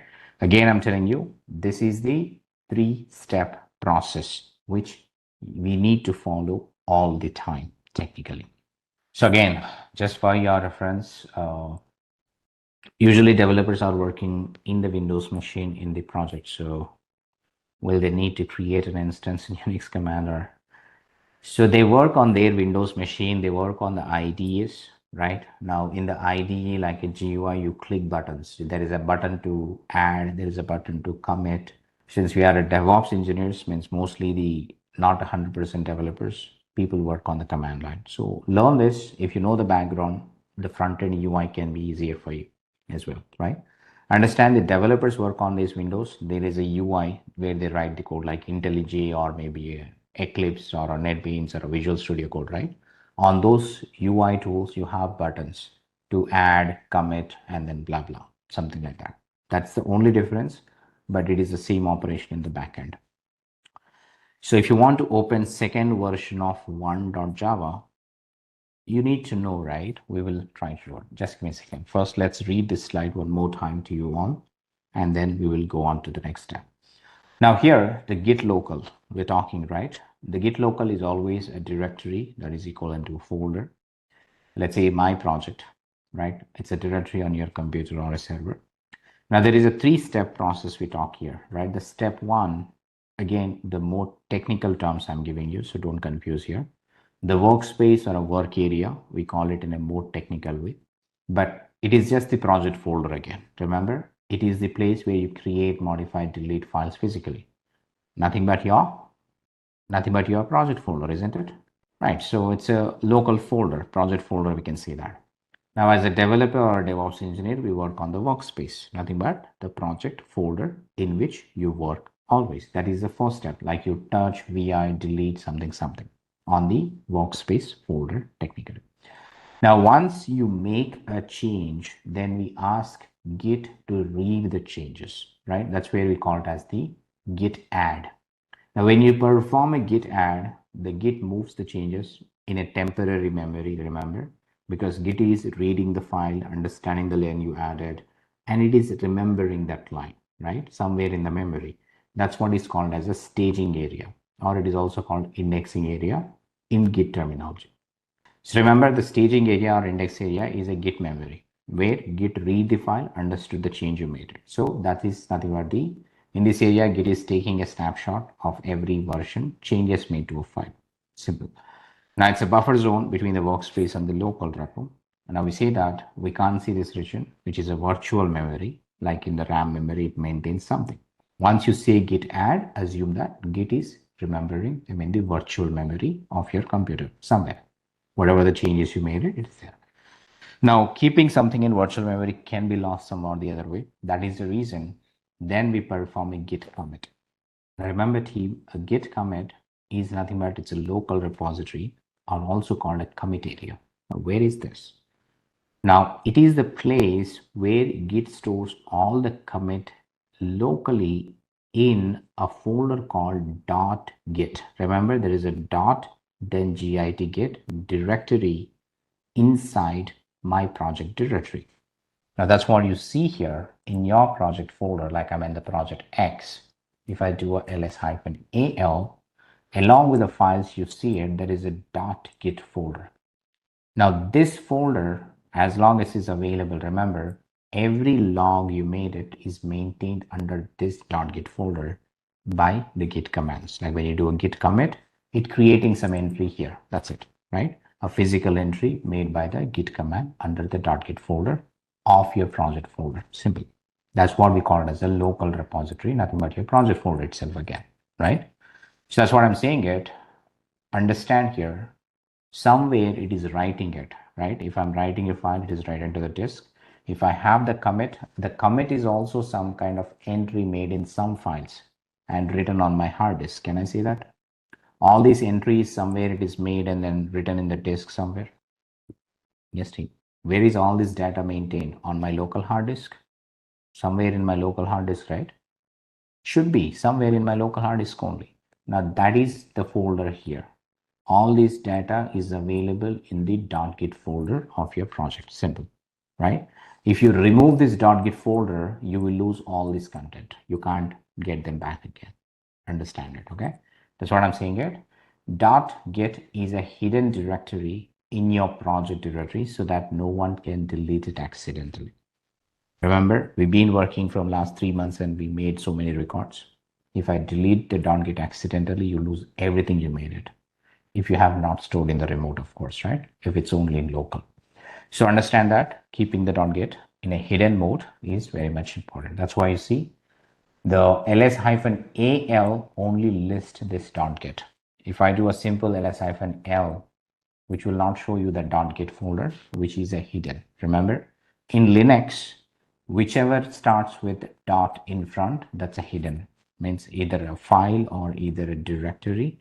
If you start with dot, that goes into hidden mode. With the regular commands, you can't see it. You always have to use -a with list to see the hidden files, hidden folders and everything in your folder where you do it. That is the idea. Okay. So this is what you see it. And the last statement here, we say that the commit ID is a reference for the changes made to single or multiple files saved to hard disk on your computer. Simple as that, right? Which is the place hard disk under the .git folder again. So this is how you need to follow a 3-step process. Every time you make a change, you add change, then you commit changes. This is the 3-step process we always need to follow. In the local, how do we work?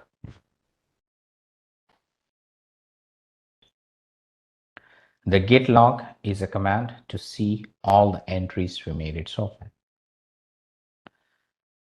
Right, so now if I have to see the content in my, means first of all, I want to know that 1.java, how many versions it has it, right? How do I know that? Means I have 3 commits here, commit 1, commit 2, commit 3. Now, which are all the commits? Maybe I have 4, 5, 6, 7, 10 commits.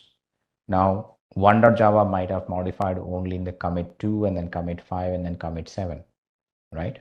How do I know that? How do I know that the 1.java modified in which commit basically? Now that's where team, we can use a command called git log -p, say for 2.java. 2.java is modified or added in which commit here? Yes, team? Third only, right? So if I do a git log -p with the 2.java name, it shows which commit ID which is modified. Say this is the commit, this is the third commit, right? That is how you see it. Now you can see clearly, right? If the 2.java could have modified in this commit also, it would have shown that commit as well. Simple as that. For example, if I say now git log -p 1.java, now is 1.java modified in all 3 commits? Yes, team? Is the 1.java modified in all the 3 commits or not? No, it is, right? We added first commit 1.java, then we modified the third commit also, we modified it. 3 times we modified 3 lines we added in the file, if you remember. Cat 1.java. The first commit we added this line, second commit we added this line, third commit we added this line. So it is modified in all the 3 commits. Yes, let's try. So what I'm trying to say is that if I do a git log of 1.java, it will show you all the 3 commits. See, says that this commit is where you added hi there. It's a line, right? It's a new file altogether and you added this line. Now the second commit, in this commit, say it is added this line plus, right? Let's say is that, okay, this is the line you added. And in the third commit, it says, okay, you added this line. These 2 are the previous lines. And this is the third line you added in the third commit, right? That's how you see it technically. That how do I know that which all the commits the file is modified here? from the log itself, I can just simply say git log with the file name. Git log is simply shows, but git log -p, the file name, shows that which commit you made, the file changes basically. Means if I have 100 commits, maybe the 1.java might have modified only in 2 commits. So I'll get only 2 commits, right? The 2 versions of that particular file, one version, second version at this point of time. Simple. Now, how do I know the changes on a particular commit itself? That I want to know what are the changes on this particular commit, what are the files modified and all that stuff. Let's say that we can simply show, say git show the commit ID. Right now, if I say git show the commit ID, now it shows that whatever the changes happened in this commit ID, which means whichever the files that were modified, updated, deleted, maybe in this commit, it will show you. It says that, okay, I mean, team, it's a little difficult for you to read maybe, but understand the line here. It's 1.java change, it's 2.java change, and say there is a 3.java change. Simple. Now I know as an initial stage right now, you don't understand what are all these terms the give is giving it. So forget about it. But right now, understand there are 3 files that are being added or modified in this particular commit file. Simple. Okay. That's how you will come to know that. You'll come to know that technically, how many, in a commit, how many changes or how many files are being added, committed, recorded technically. Okay. Clear so far again? So this is how you get to know the change. Git log -p and git show from the commit history or from the history of the git log, we can fetch some specific details. So we initiate project, we get inside, then we check status, then we start adding files. That's what you see. Now it says git status again, on branch master, nothing to commit, working tree is clean, which means in the current repository, everything I know, everything is recorded already. Working tree is clean. There's no changes made again. Okay, so this is the idea, we get it. Now, once we have understood a few things in the local team, let's say that whatever you're trying to do in the local, you made comments, you do everything. Now, I would like to share these changes to a remote repository. When I'm saying again, simply understand, it's very simple. Whatever I did it right now, I want to publish onto my remote repository here. Can I? Remember, all the changes will be worked in the local. Then you will push or nothing but you upload your changes, whatever the files you modified, updated, commit history, everything update to the remote server, such as GitHub. And GitHub here is the remote server. And now I need to upload everything from my local to the remote. So how do I do that? First of all, just like you initiated a local project like Git init project X something, we also need to initiate a remote project here. Means this is a different version control server. This is a different version control instance here. So I have to initiate a new project on my GitHub. For that, you need an account. So technically, we already have an account. Then we also logged into my account, right?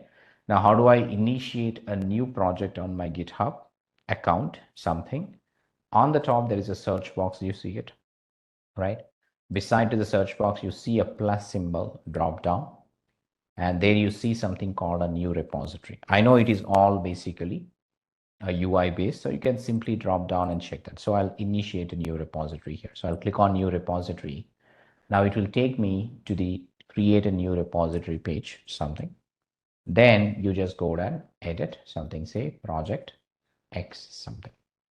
Now you can enter any name here. It doesn't matter that in my local I have project X folder name.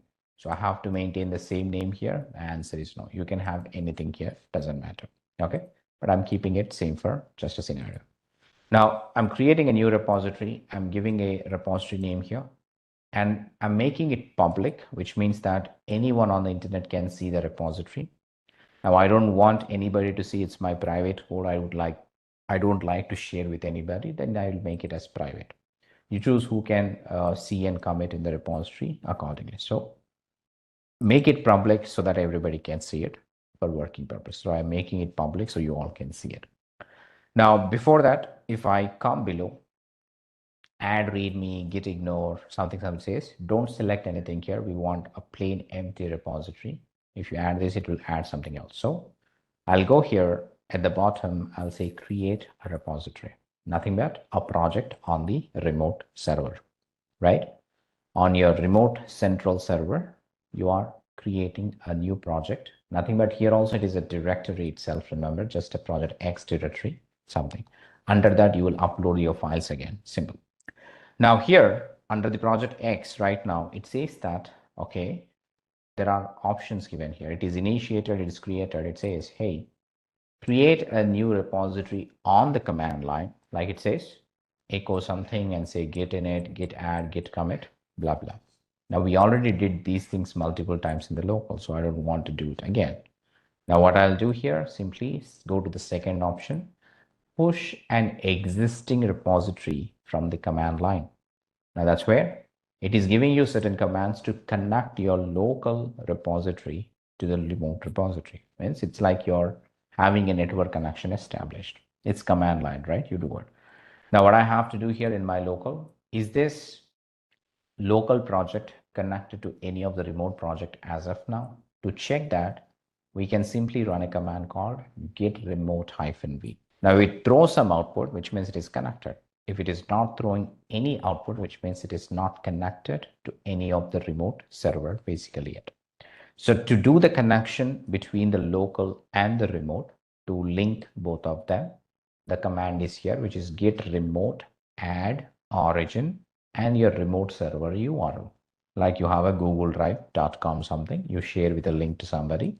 Now I'm sharing that link to my local project basically. That's why you're using the git remote add origin and the URL of your github.com, your account and your project directory. I do it. Now if I go and say git remote -v, now it pops up some output saying that, hey, you can fetch some data from this repo.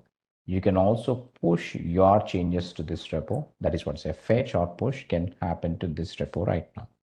Repo in the sense, the remote project basically, the project that is available on the remote server, right? And it is referred as origin. Remember, it is just a alias name. Now I can't type in this big URL every time I do a push basically, right? Instead of typing this URL every time I push it from my command line, I'll refer it as origin, just like alias name we call it, right? It's like, think about it. It's like, think about it technically. It's like your contacts, right? In your phone book. If you think about it, like you have a name for every number, right? Mobile number. Every time, would you hit the mobile number or would you just hit a contact name? If you just hit a contact name, it goes to the connecting to the mobile number. Similarly, think about it. This is the name and this is a number. That's how you understand it technically. Okay.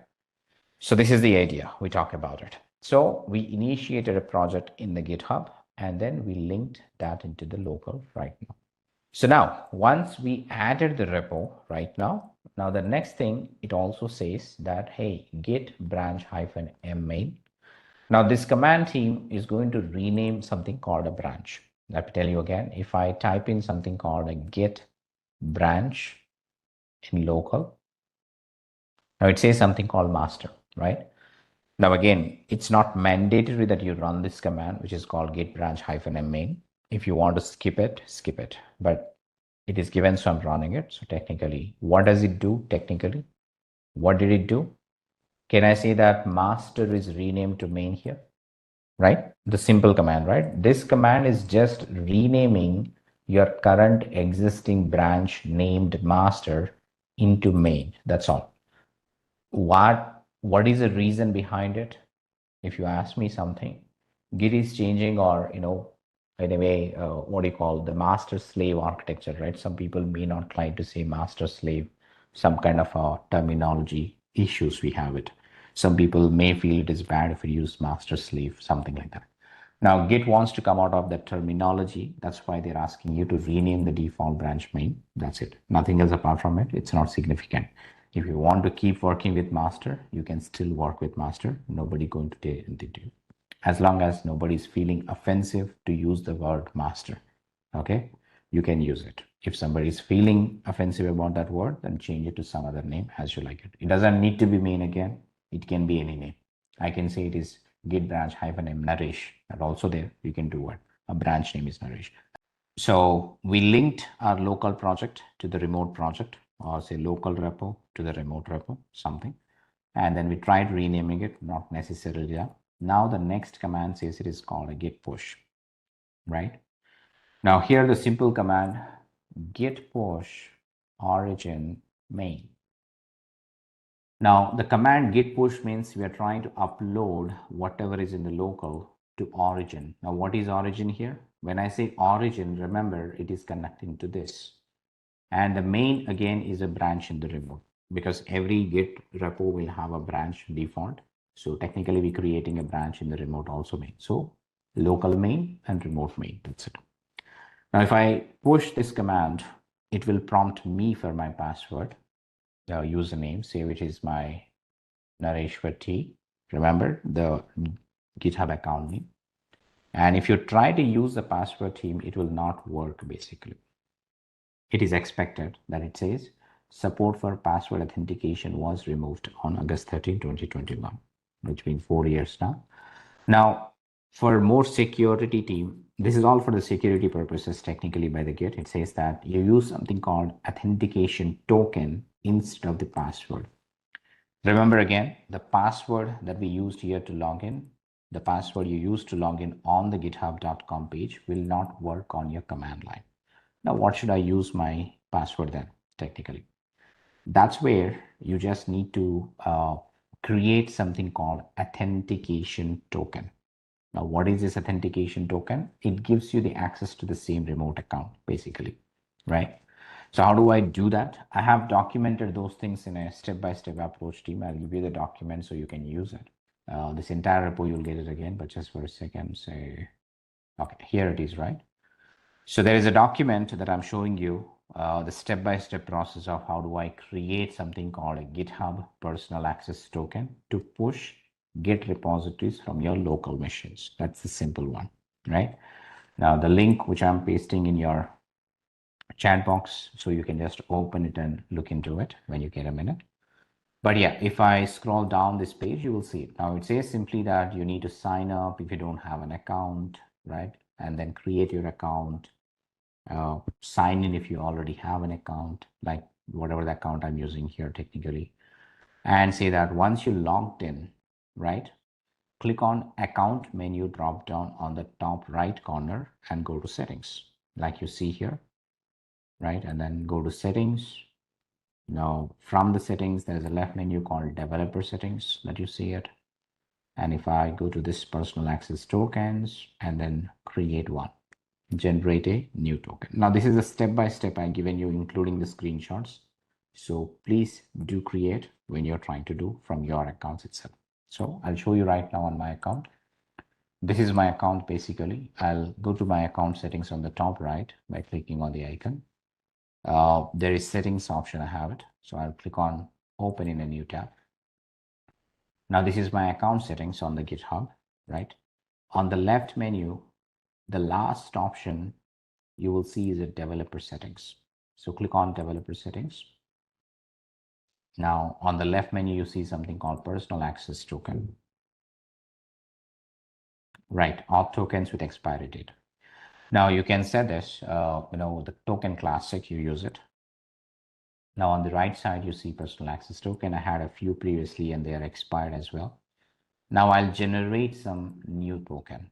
So new token classic. Now let's say that this is my iPad 22 something. Now you can set the expiration for your token here. Remember, that is recommended to set an expiration so that your account can be secured.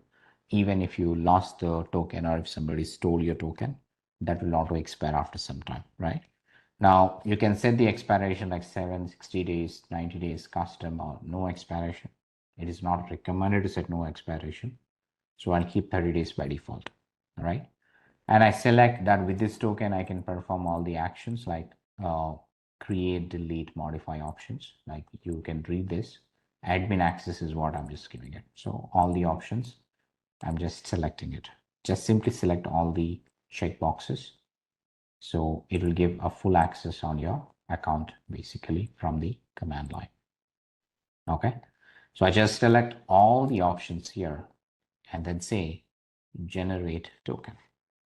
When I click on the generate token, you see certain token here generated. Remember, you need to make a note of it into some notes, because if you move out of that page, the token will be gone. Means you can't see the token again. Make sure you to copy the personal access token. You won't be able to see it again. Which I mean to say, if I just click on it, I just have the reference. If I go into this one, you can't find the token anywhere. What you have to do is that you have to regenerate the token again. A new token can be generated for the same node, but not the same token you get it again. So it is like making it more secure. Okay. So this is how you need to generate something called a personal access token on your account, so that you can use that from the command line to authenticate to your account. So am I clear about how do I generate personal access token here?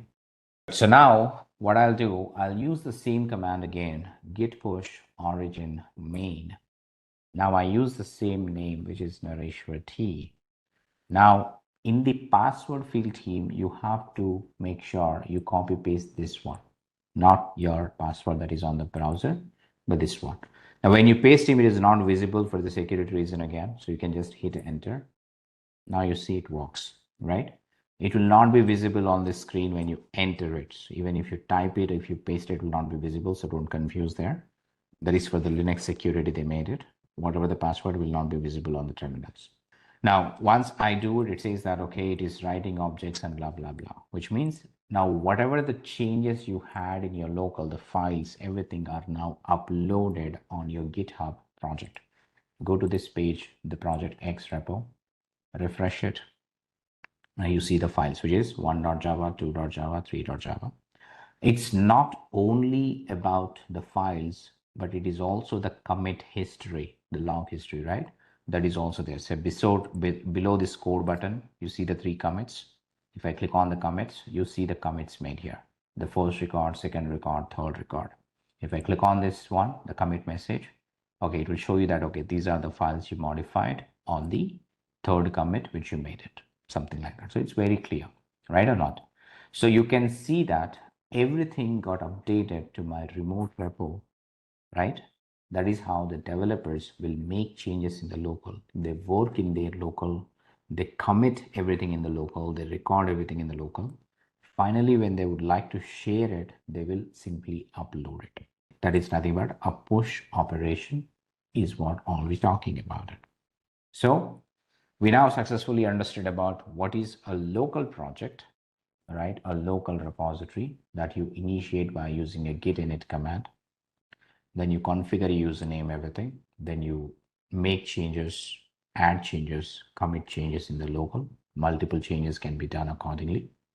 Once everything is done, whenever you would like to share your changes, first time you might want to configure the remote address. For the subsequent changes, if I make it, I'll push it again, like this one. Say, I'll create a new file, which is the vi4.java, right? And I say, whatever the code I write, it's something like this. Save the file, right? Now I can add multiple files as well, or I can edit multiple files as well. Say 3.java, I'm going to modify it. I'll add a few lines of code again, like that, right?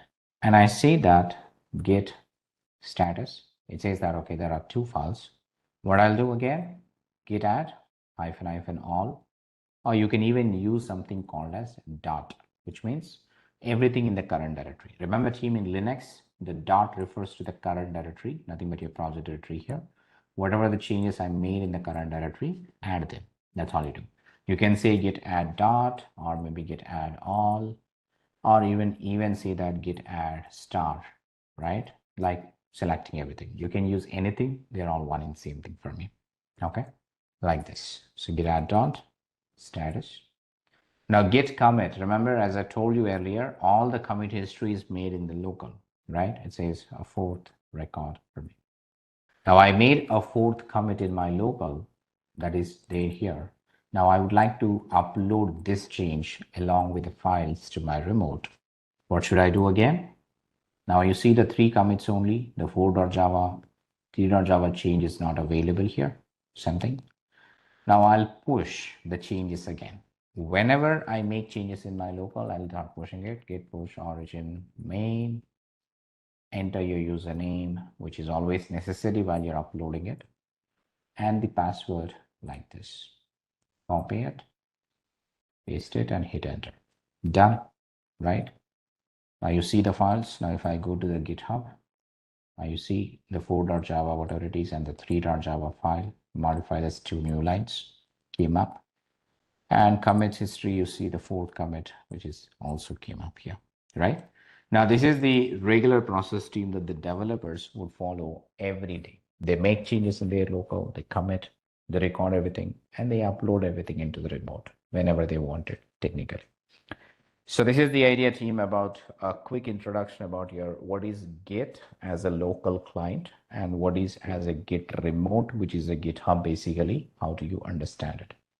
All we did is that we made some changes in your local, right? Whatever the changes you think, we say the project X, right? A folder we created. We created files, so file 1, right? File 2, file 3, and so on. Now, all of the changes of these files are committed as commit history, commit 2, commit 3, and so on. Now, you took the same thing and you uploading here, right? Whenever you need it, say you created an account, say Nareshwar T, the project, under that my account, under the github.com.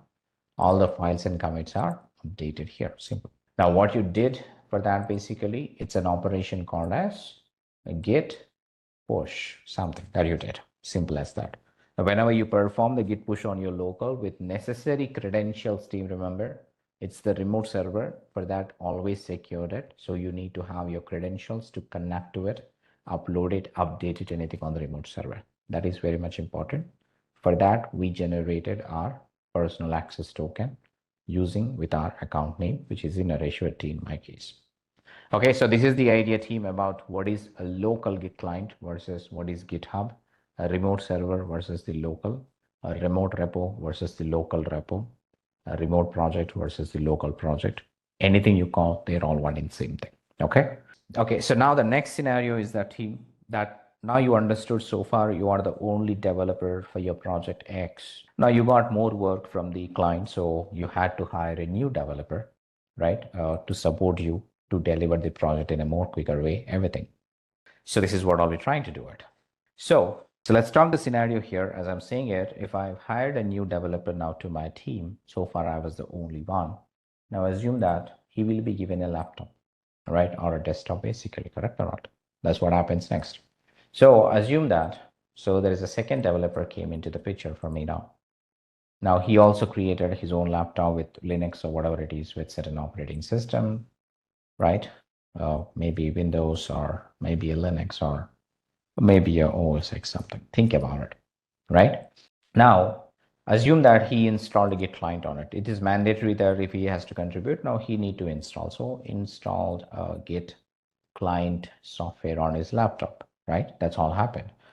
Now, the scenario here is that team, he is not going to initiate a project in his local laptop directly now because he needs to contribute towards an existing project which already has certain code base in it, right? He needs to get all the code which is existing in it, and then he will start adding his new feature code, everything on top of it itself. So the scenario here is that how he would get it, the data from the remote server or the existing code base into his local from the remote, right? That is what all he needs to understand. Now you see team on the left side, it is my EC2 instance, correct or not? Can I say that? The left side is my EC2 instance. We have Ubuntu where we have a Git client is installed technically. Now just for a scenario, think about it. On the right side, you have it. I split the screen for you. Now on the right side is my Mac, local Mac terminal, right? If I type, I don't think so, I have a host name CTO. I think it's not there in my remote. Now think about it. This is my Mac terminal, right? It's not the Linux, basically my local Mac terminal here. That's what you see it. Now here also we can install the Git. Remember, if I say git -- version, now assume that I have installed my Git client on my Mac, something. So assume that the right side is your developer two, the left side is your developer one, simple. right? Now, the idea here is that, say, on his local, now he wants to get something. Okay, let's say I'll just talk about rm minus rf star. Yes. Now let's say that the developer 2 on the right side has nothing, right? He doesn't have the project X. He doesn't have already existing code, everything. But all he has is that he has a new laptop with the Git client installed on his laptop, something like that. Now he needs to get everything that is available on the remote to contribute to it. Now what he needs to get it, or how he needs to get everything from the remote, right? That's where we have a command, remember, called git clone, not pull, right? Git clone is something when you have nothing in your system or a laptop, basically. Does developer 2 has anything on his system? Is the project already exist? Is a project already exist? No, right? Then how can he pull it? No pull in this scenario, remember. When you have nothing in your system or a laptop, we must perform a clone, right? Or we say that when the whole project, right? Project from remote to download, project to download, download from remote to local. Basically, we use a git clone, which means you need to go to the remote, get your remote project URL, which is the code base or the code button you click and say that this is the one. Get the URL, and in the local, he will perform an operation called a git clone and the project URL, basically. Now, when he does it, now it is equivalent to a git init, remember, but it is also does like it initiates the project folder, like project X in the local, the developer 2. Now the project 2, here it is. Now he gets all the data available in the remote. Not only the file stream, it also gets the log history. That's the beauty here. You see it now. The version tracking history is maintained on developer 1 machine, developer 2 machine, and also on the remote server, right? All the commits history is maintained here as well. Now, this is why we call this entire system is a distributed version control system. Git clone means you're downloading, right? Clone, what is the clone meaning? Taking a copy, right? I am cloning you. So what does that mean? You get a duplicate of yourself, right? Duplicating it, replica of yours.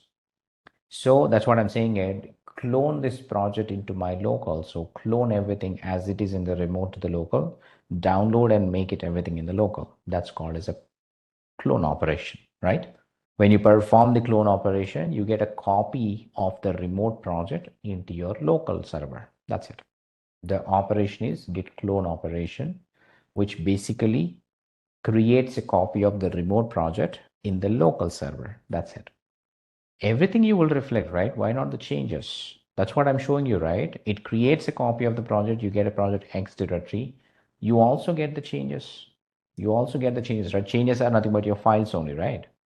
The files are the changes. You got the files here. Along with the files, you also got the log history, version history, everything. So every change available on the remote is made it to your local. Now, the first time you do this, right? The first time you do this, technically. Now, later words. Now, this is for the first time I'm saying it. Since the developer is starting new, he did not have anything in his local. Now, whatever happened, happened. Now he has to get everything, copy of it. He got a copy of it. Now, assume that the developer 2 started working, right? Let's say touch developer 2.txt something.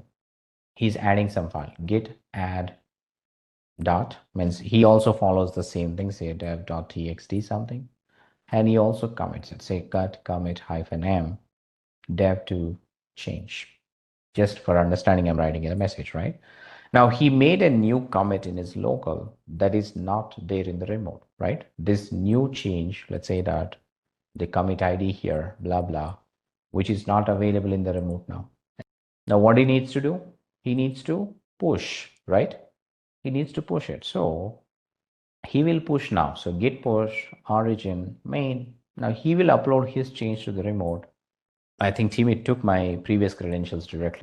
In my Mac, I've stored the credentials. It took it automatically. So assume that it took the credentials of Nareshwar and uploaded to the remote. So go ahead, refresh it.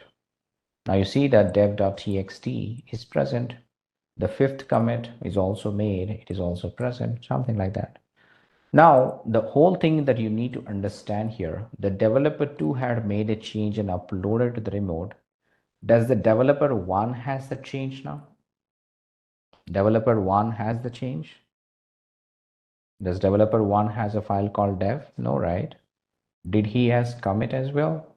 No, he still have 4 commits only. No. Now the question here is that now how does the developer 1 repo will reflect? How does developer 1 now get the change which is in the remote to the local? Two different scenarios, right? Developer 1 already has a project, already has n number of changes, except the delta change, which is the new change pushed in the remote is not available.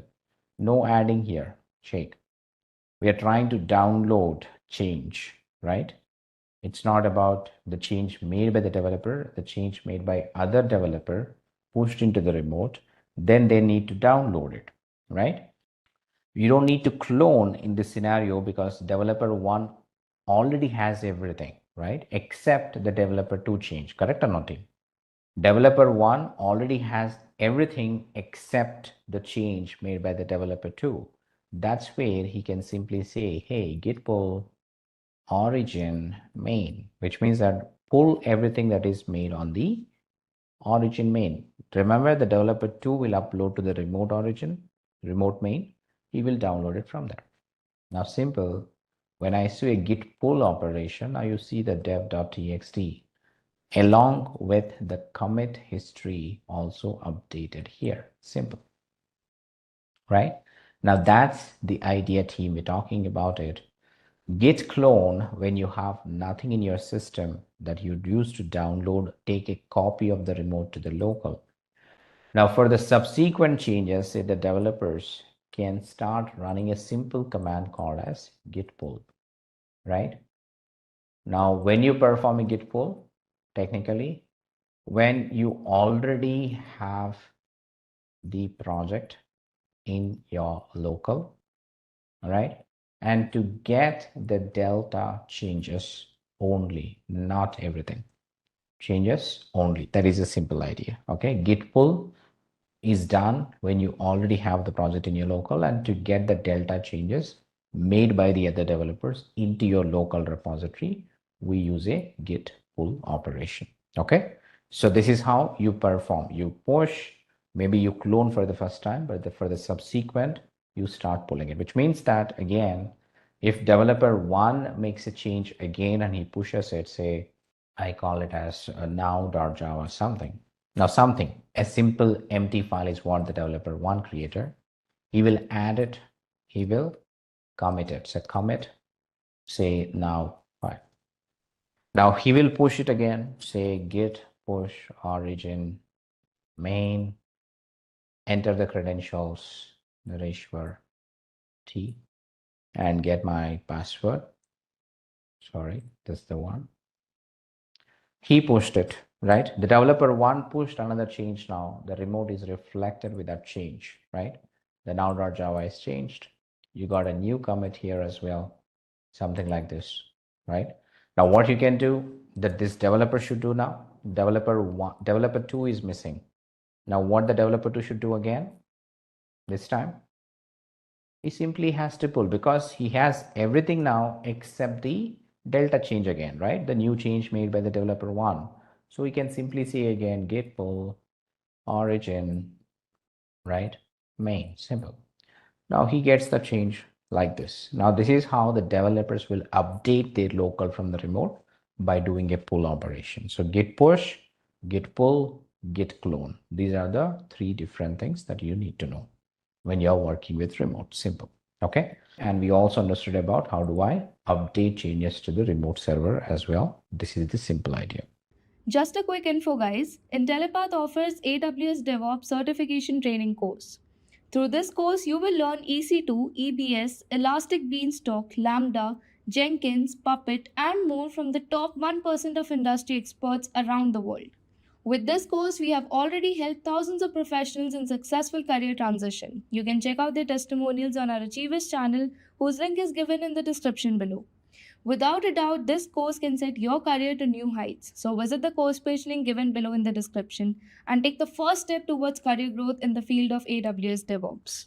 I think you're probably doing the same thing. This is assuming that this is one of the server or a laptop where a developer one may be working on it. And that's what you see on my command line on the left side, which is the Ubuntu machine. Now the right side is my local laptop terminal, which is like your, if you're using a Windows machine, think about it's like a partial terminal, you have it, right? Or if you're using a Mac, then it could be like your Mac terminal. You can see my name and my laptop name here on the right side. So think about these are the two different computers, right? Where you're accessing the two different terminals. The left side is developer one, the right side is developer two, right? I think both has the same project, like so the project X is what the developer one is working. Both developers are working on the same project. I think we got the project here under the Git repos and say project X. Okay. So assume that the developer one on the left, developer two on the right. I'm just showing you the scenario here, the two different computers working on the same project like project X, right? So that is what the idea is. So technically, if I really want to get some changes, remember the project is on the GitHub for us. Where is this? Did I? Okay, maybe so. Okay, let's go here and then check it. Right. Under the Nareshwar T account, the project X, right? This is the project. So this is the project that we have on the remote now where every developer will contribute, which means both developers working on their individual laptops, they will be pushing the changes to the remote. And if there is any change available on the GitHub pushed by some other developer, they have to pull it to their local, right? It's simple as that. Maybe if the third developer is updating here, something in the GitHub repo, assuming that the developer one can pull it by simply running a command called git pull origin main. We talk about the main, which is a branch basically. Now you can see the response that it says, okay, already up to date, which means it says whatever is there on the GitHub is already available in your project X folder. There is no differences in it, right? That is how you understand. Even if the developer two does the same thing for it, say git pull origin main. Now for him also, it would say that, hey, it's already up to date. That is what the simple idea that you can see it, right? Which means both developers and the remote has exactly the same content. Any developer would change something on their local and push it. Now other developer has to get that change, the pull operation. Now assuming that the developer one, say in his local, he is creating a new file called today.java something, right? And he says that, hi there, welcome back. Some code, assuming that he write. Now he's saving the file, assuming that, he has the file now called today.java. Now which Git needs to understand it and then create a record for it. For that, in the local, we do something called git add dot changes in the current directory. Now, if I check the status, you will see that it says new file. Now this can be created as a commit. Say that today. As I said, developer one is now making a change in his local as usual, right? He comes to the daily work and then he starts working on his local, like where he's creating some files and code writing maybe. Now, whenever he's done with his work, say he will add the change, letting the Git know what changes he made it. And he's also doing a commit. The commit in the sense, Git will create a record for the change made by the developer into the system so that it can be referred later. And that is what I'm trying to do. That says git commit. Okay, the new commit has been created basically, which is like I can validate using a command called git log. If I hit a log, now you see today, which is Saturday, March 1st. Now remember that Sunday, Feb 23rd, we made some changes. That's the date and time frame you can see. And today there is a new change committed by the developer here. Now what he's done is that he made a change in the local. Now he needs to share his code to the developer. What he needs to do here basically is that he needs to go ahead and then put it to the remote git push origin main, which means I'm saying that, hey, push to the origin. Now, what is origin here? How do I check what is origin? If I say git remote -v, like we configured last week, if you remember, right? You see, when I say origin, you're actually pointing out to this project on the remote, right? Remote server URL, basically, where you're trying to upload your changes. Remember, origin is just a alias name for your remote server address here, right? That's what I'm saying. Every time I can't type this big URL into my command, so I just made an alias name called origin. That is what are we trying to do it. And say main is a branch again. So technically this is what it is. So git push origin main.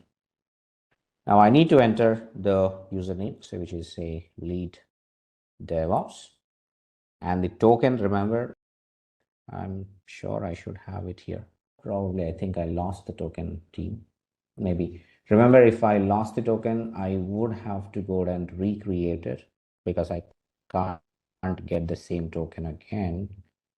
Let me check if I closed that maybe. Yeah. Sorry, team, I have lost it. I have stored just into the Visual Studio Code. When I reboot it, I think it's gone. You can't have multiple aliases. There can be only one alias. Okay. So let me recreate the access token using which I can push my changes. Without that, I can't push my changes. Remember, that's what we're trying to do. So I'll go to my account settings to generate the token one more time. So go to the settings, and on the left, you can see the developer settings option. Now on the left side, you see the personal access token and say token classic, right? Now, this is what we have done. Okay, this is a different account team. So I think I need to log out of this account. This is my other account. So let me log in within a Nareshwati account again. I'm just entering my auth code. Give me a second. 1, 2, 3, 5. Done. So this is the other account, which is the project X where I'm logging in right now. Let's say I'll go to the account settings again. Okay, so here it is, the iPad, the Feb22 token that we create. So what I'll do, I'll not delete this, but rather I'll generate a new token for it, regenerate the token, right? And regenerate it. Okay, this is my new token with the same kind of credential. So what I'll do, I'll make a note of it again here. Sorry. Okay, I've done. Now what we can do is that once we have done that technically, right? Now this is where we need to push the change, right? So here on my command line, I'll just paste the token. That should go ahead and publish the change, right? Now you can see that whatever the change we made today, which is the today.java file, which is along with its code and the commit, is now being pushed into the remote successfully here. This is what you can see. It says it successfully did. Now what I can do, I can quickly validate here on the remote, right? Now you can see that the today.java is just now created and is available on my GitHub, right? That is what we did. So which means that here, scenario again, the developer 1 made some change today, then he also uploaded his change, pushed his change to the remote server. Now that's what is actually missing on your developer 2 machine on the right side. So what is missing in developer 2 machine right now here? The file called today.java. That is what all is missing it basically. Now how he gets it from the remote to the local, the operation he needs to do is that now do a git pull. So git pull origin main. The same thing he will try to do. Then the file would come from the remote and update into the local developer machine. That you can see it says successfully added the today.java here. That is what the idea, right? So if I look into it, now you got the today.java here successfully pulled in. So technically, we're trying to push to the remote, and then the other people will pull the changes as necessary whenever they want it. This is a regular operations done by the developers. Push, pull, right? Upload, download. That is what all the developers will try to do as necessary. We were trying to do the git clone operation, if you remember, right? I was doing some other things. Now you see that So we were cloning the project from the remote to the local, then we went inside. Then we were performing as same thing. We downloaded everything from the Git remote. That's what we did, right? And simple. So when I do a pull, it just pulls the changes now. That is what the idea. Okay. Yeah. As soon as you clone it, it comes to your local and then go inside the project folder and start doing the pull operation or any changes to it accordingly again. That is the idea. What is a Git push? What is a Git pull?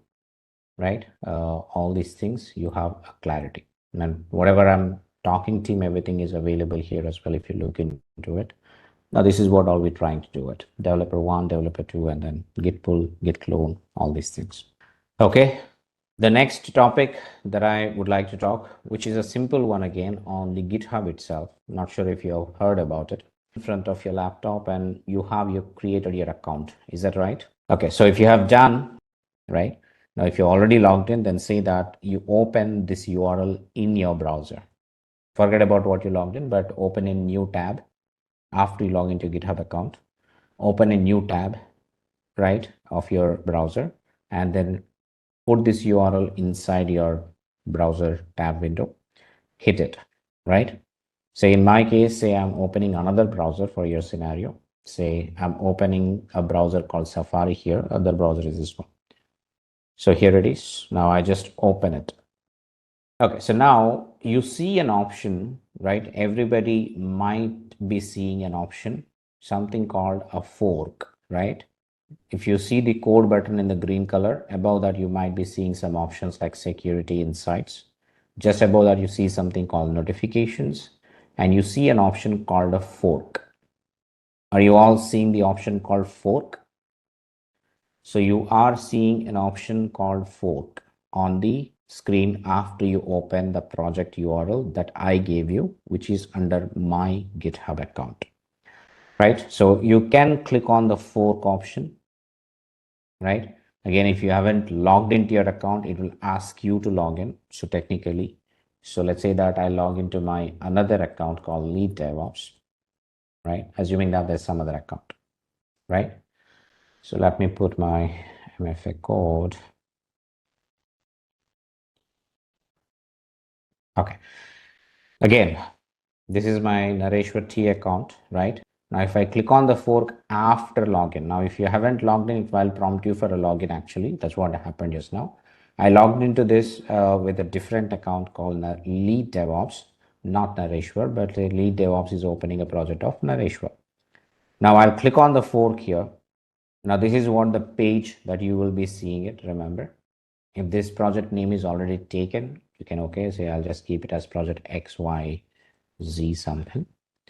Now you can see that the lead DevOps, now it says create a new fork. A fork is a copy of a repository. Forking a repository allows you to freely experiment with changes without affecting the original project. That is what the idea is, right? So when you're cloning or when you're forking, basically you just give any name that you wanted here. But remember, this is the project name that you will see under your account, not under the Nareshwar account mode. This is what you see. Now, if you go below, it says copy the main branch something. Now just simply click a create fork.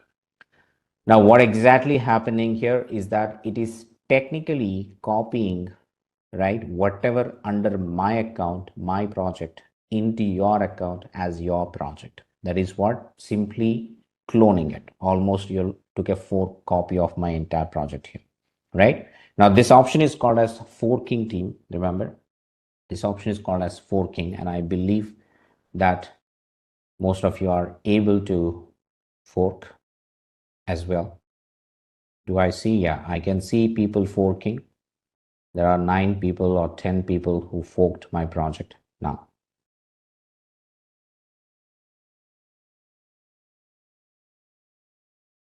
Now, do you understood what is a forking meaning here in a simple way?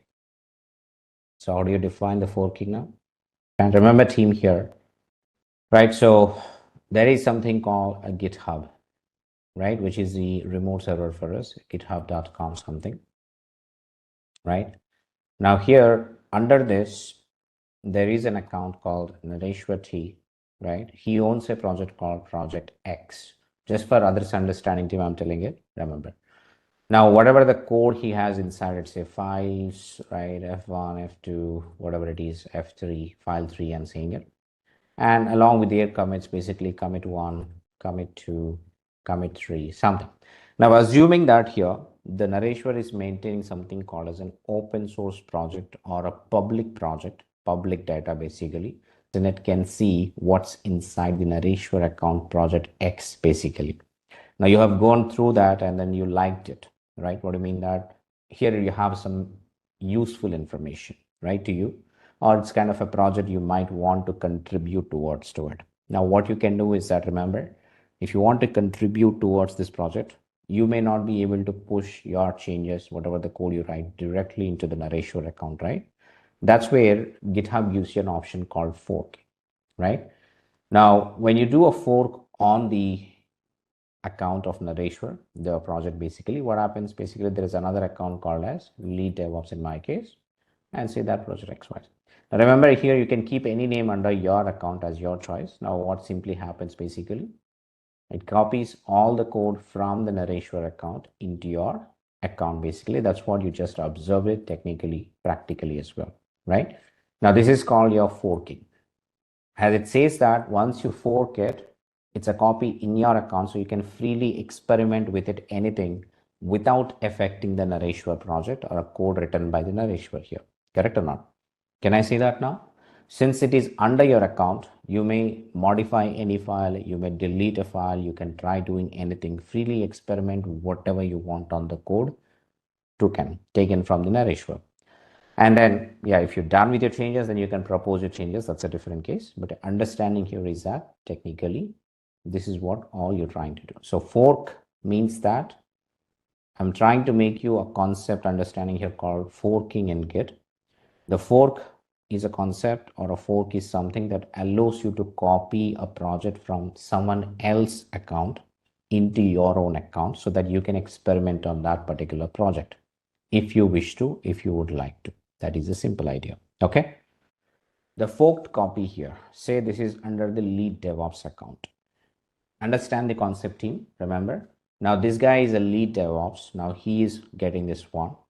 Cloning is something from remote to the local laptops, right? Forking is within the GitHub, within the remote server, forking, right? If you want to get something from a remote server from GitHub to your laptop, you need to do the clone. Okay. The difference is that the forking is only on the GitHub, which is in your browser itself, somewhere you can say. And cloning is something from GitHub to your local laptop that you can do it. That is the difference in the clone and the fork. Now, keeping that aside, right? Now, assuming that the lead DevOps, the other guy who took my project, he started adding the code. Now, remember, he can clone to the local, he can make the changes and he can start pushing it. That's absolutely okay. But say that I'm just adding the file on the GitHub team. Say there is a button called plus here beside to this code button. There is a plus button, you see it. Now let's say the lead DevOps is adding a new file, right? Let's say that the file name is lead DevOps.java or something. He developed some code, lead DevOps code here, something, right? And say that once he write whatever he wants it technically, let's say he will go and commit the change. Commit in the sense, say commit. So here it is. Assuming that the lead DevOps, the other guy who took a copy, he's actually going and making a change to the repo on his account. Remember, that's what you do it. Okay. Now here, let's say that there is a new file came up here. That is good. Now, which means that, remember, the lead DevOps has made some change in his account, which is not going to affect the Nareshwar project here. Now see that does Nareshwar has the lead DevOps.java here? Yes, team. Does lead DevOps has Nareshwar has the lead DevOps here? The lead DevOps has that. Now the lead DevOps wants to contribute the changes he made to the original project, which is the Nareshwar. What he needs to do here? What he needs to do is that he can't push Bhavani. The pushing, he made a commit already. Remember, when I created a file, the commit is already happened. You say that this branch or this is one commit ahead of the Nareshwar T project X main, right? Since he made the change on the GitHub directly, right? It is directly committed. Like there was a button which I looked at, it's called a commit, right? I did a commit already on the GitHub, assuming that the lead DevOps can push from the local as well. But understand that we just committed directly, made a change as well as committed. If you want me to do it one more time here, there is no pushing here, okay? Because I'm making a change directly on the GitHub. If you make a change in your local laptops or your systems, then you need to push from your laptop to the GitHub. Since I'm making a change directly on the GitHub here, right? So GitHub, which is a lead DevOps project X account, if I look into it, now the option here we have is like you can edit a file. Say I'll open it to .java, right? And there is an edit pen button you see here, right? Edit this file or something. If I click on edit, it will open up the editor for me directly on the GitHub itself. So which is not local. Now, after you're making a change, remember that as you add and commit, then push, right? Here, I'm directly making a change in the GitHub. There is no meaning of push again because it's already there on the GitHub. But the only thing is that add and commit. Now that is what happens when I click on this commit changes button here. So I'm editing a file called 2.java. I enter my text here, something, whatever it is.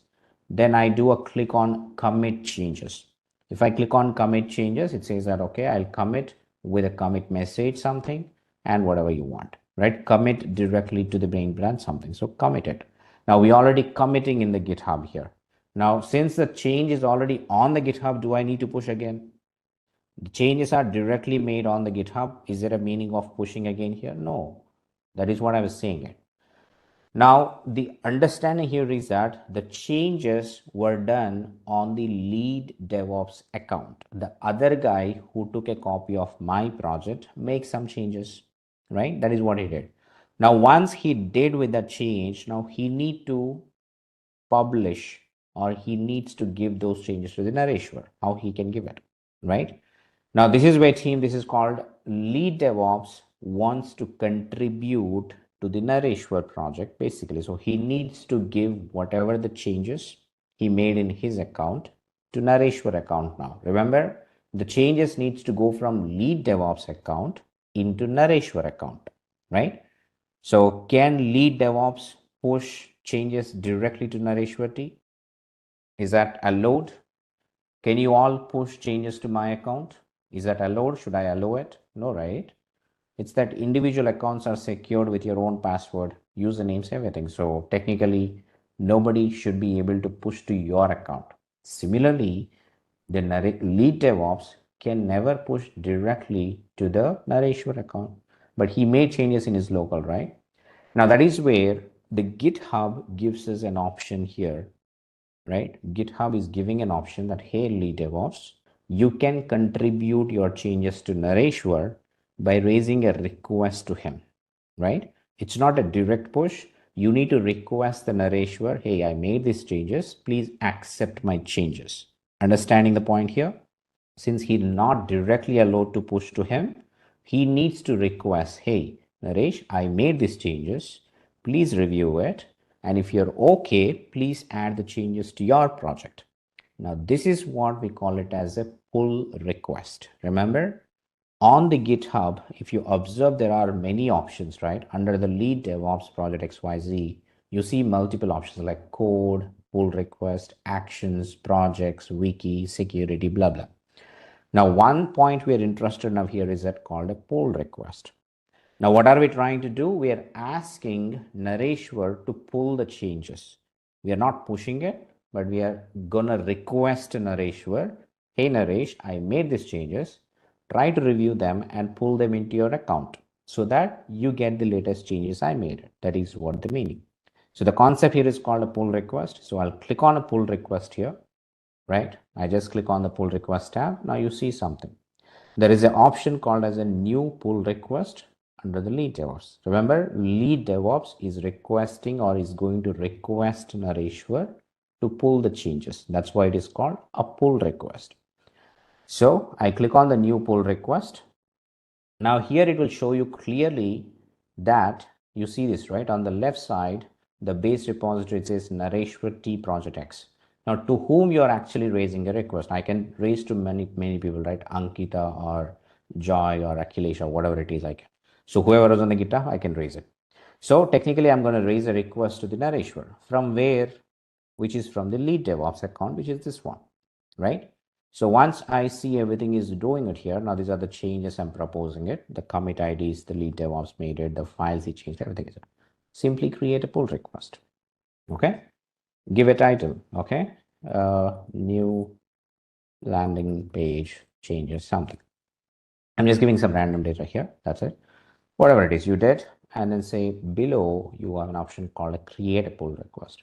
Now remember, lead DevOps can only create a pull request, right? He's going to make a request to the Nareshwar saying that I've done these changes.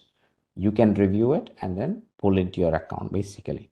So now the lead DevOps job is done, right? If I go back to the Nareshwar, which is on the Chrome, right, on the same project X. Now you see the pull request here, it does not show anything. But if I refresh the browser here now, right, you see that the pull request, there's somebody else is also raising it. So there are two pull requests is appearing here. If I click on a pull request, let's say I've done this one, new landing pages. I think Ranganath did one, a lead DevOps did one. Now remember, it is just the review process. It's not merged yet. It's not actually pulled into the account. You can still don't see the changes of lead DevOps, like lead or job something, right? Now what Naresh will do is that he will review one by one. Whoever is requesting it, he will go one by one. Say, I'll click on the request. I'll see the commits. I'll see the files changed, the code changed, everything I can see it, right? Now, once I've done with this, if I'm happy with all things, basically, the conversation page, if I come down, there is an option called as merge pull request. Merging in the sense I'm adding the changes into my account now. Nareshwar is accepting changes and merging into, pulling into his account. So I'll say merge, confirm the merge, simple, right? Now this is how Nareshwar reviews the changes and then you can start doing it. Now you see the lead DevOps.java file is now present under the Nareshwar's project Excel. That is how you do a change basically. Okay. So just to give you the clarity on that point again. Okay. How do I close this? Okay. Now, just to give you the clarity on that, basically, let's say that now we had initially the Nareshwar T has a project X, right? Now, what did the lead DevOps guy? Fork did by the lead DevOps. So it becomes the lead DevOps project X, right? Project XYZ is something.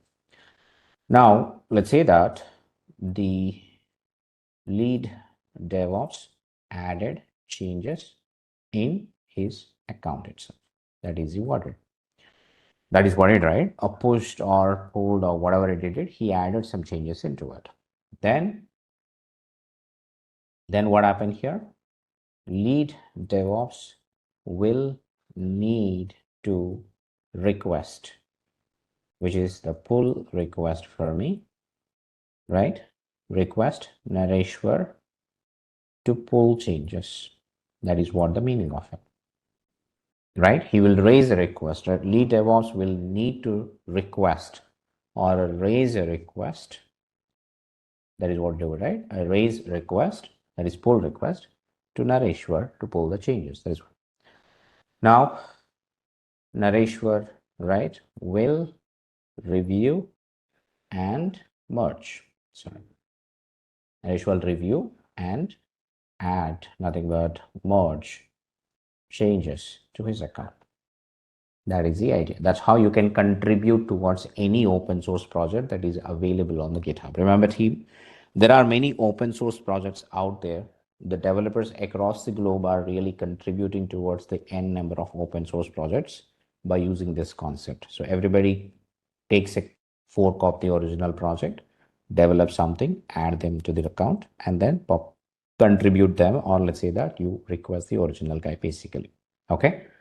So that's the idea. I believe that I made it clear now what is called a pull request and what is a purpose of forking basically here. Okay. Able to understand the fork, take a copy, right, and then make some changes and then request back the original project to approve your changes. That is the idea. So forking is a copy from X account into Y account on github.com. Do you agree? Now, cloning. What is cloning basically? Cloning is a copy again from X account on github.com to a local computer. Right? You getting the point now? So when you want to get changes from your remote to the local, then you do a cloning basically. The first time when you have nothing on your laptop, you want to get something from the remote github.com to your laptop, your local computer, then you perform something called a clone. Now we are all clear with something called as forking in GitHub and how do I raise a pull request as well. Now you also understood something called a pull request concept here, which is one of the important topic that every developer do every day in their job role. Okay. So again, if you're not knowing also, that's fine, but knowing it is always going to make you a good DevOps engineer to understand a few things. Right. So since we are clear now with the pull request as well as the forking, now what's the next topic we want to talk? So now let's start talking about something called branching. Now, what is branching and why do we need a branching?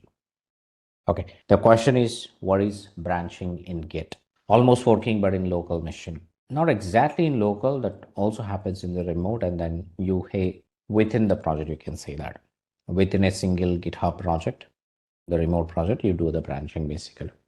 The branching can be in the local project folder as well. Branching is restricted within a particular project, not between the two different accounts, two different projects again, right? So I have a GitHub. Now we'll discuss the reason why the branching is necessary or how the branching will help me. So think about it. You have something called as a GitHub. Basically, that's what we were seeing it, github.com. So there is a github.com basically. Now inside the github.com, there is maybe account, and then under the account, you have your code available. Say Nareshwar T is the owner of the project, and say that he has the project exam project basically, right? It can be assumed that your my org repo something, right? My project something, my organization, and then under the organization, you have a project where you're contributing basically. Think about the scenario I'm saying it. Your organization is the owner of the project basically. Now inside it, remember, so far, whenever we create any repository team, either in the local of your laptop using a git init command, or either in the GitHub, which is by using the UI options you have it, you see something called a default branch, right? Now, if I do within my project folder in my local, say that git, right, branch command, which is local, right? Now you see the default branch named called main. That is what you see. Now, in any developer scenario, they will have the branch as a main. Think about it, it's just a pointer, or it's just kind of a subfolder inside your project folder where the code is written basically right now. That is how you keep it in mind. It's a very simple point. Now, the same thing is there on the remote as well. If you go to the github.com, right, under your project, now you see that there is a main again, right? You see here one branch basically you see. This beside to this, go to search about this, you say click on branching. You see that there is something called a branches page. Now you see the default branches main. Now where we were trying to push the code. So every Git repository always has one default branch mandatory. Without a branch, there is no Git repository. In fact, you can say that that's mandatory. So assume that the branch is like a subfolder under your project folder, wherein you saved all the code so far technically. That is what all happened. But again, this can be tedious as we go with the bigger project development, which means that assume that in my organization project, right, where I have the code, right, it says that there is a branch called main. Now, whatever the code that I saved here so far is the like commits. Remember, team, each commit referring to a multiple, changes happen so far. Now, this is what we are saying it. The code that you have done so far is saved under the main branch. The commits are referring here. Now, assuming that now think about it, when I want to release this code into the market, say version 1, think about I'm releasing my software into the market with a version number called version 1. Now, can I say that the version 1 of my software is a changes made by n number of developers and made n number of commits, which I mean to say again, C1, C2, C3 commits together, I call it as a single version for my software. A single commit cannot be the version 1, right? Can I call the each commit is a version 1, version 2, version 3 like that? No, right? It is not that how it looks like. Remember, each commit refers to the changes made to our files. Now, in a single version release, you might make n number of files changed. Is that a fact or not? When I release a single version into the market, there is a possibility that you might modify n number of files. You might add multiple files. You might delete some files as well. You might be making them as a multiple commits. So understand, in your Git repository, right, the multiple commits together will become one release for me, one version release for me in the market. That is how you understand it, right? So understand here the C1, C2, C3 is my version 1, right? Now, just to make you understand, team, here, how is this actually made in the GitHub again? Now, remember, so far we have multiple commits here. How many commits we have it here? Say there are hardly around 10 commits. I see it. Now, below the code button, you see something called 10 commits, right? The 10 commits means n number of files we added, multiple times we committed, something like that. Now, I want to make these 10 commits, or up till whatever the code I have done right now is going to be version 1 for me. So how do I make this version 1 release? How do I refer it as a version 1 in my GitHub? That's where there is a concept called releases comes into the picture, right? Now, do you see something called a releases on the right side, team? On the right side below this code button, you see some option called releases. Do you see everybody on my screen where I'm highlighting right now, right? Now, what is this releases? Basically, understand that once we develop certain code with all the changes necessarily done, and whenever we're ready to release the software into the market, or whenever you're ready to deploy it into a server, basically to point out the versioning, right? To make the versioning convenient for a human being, not for the systems. Remember, for the computers are relying on the changes made is commits. But for a human being, can I rely on this commit ID as a version number for me? As a human being, is it easy for me to remember the commit ID as a versioning something? It's not that easy, right? That's where, for the human convenience, we created something called releases, right? So if I go click on this releases, basically, it says, okay, you create a new release here, right? Now I'll say create a new release. Now it says you put a tag. Now remember, we are going to put a tag as a v1.0.0.0 something. That is what you can do, right? So I'll say that this is my version 1.0.0 is my tag. Tag is just again alias name for your release. What I'll do, I'll create a new tag. Now it is easy for me like this. Now I'm targeting the main branch, means whatever the code available until now inside my main branch is my version 1.0.0 as I'm tagging it, right? And if you want to say generate release notes for it, based on your commits made, changes made, it gives you something called the release notes that, you might be releasing the release notes for a software, right? Something like that. Then I publish this release.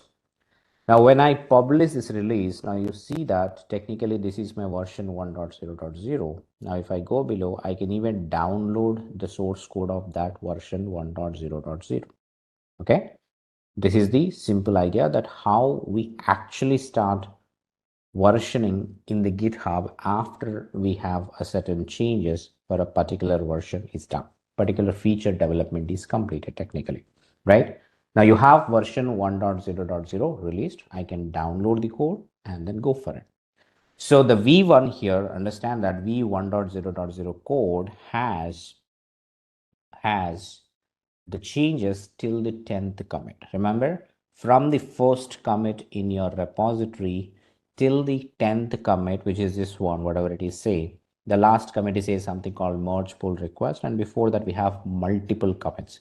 From the first record till this particular record called merge pull request here, Git treats it as a version 1.0, right? In single version, there can be n number of commits will be there. Understand here again, from the bottom of repository up till this particular commit is my version 1.0.0. That is how it is pointed out. Okay. You can also make a particular commit. Say that I'll show you one more thing here. I want to create another release. Say that means I don't want to create that way, right? So I'll go and a new release. Basically, again, I do it, draft new release.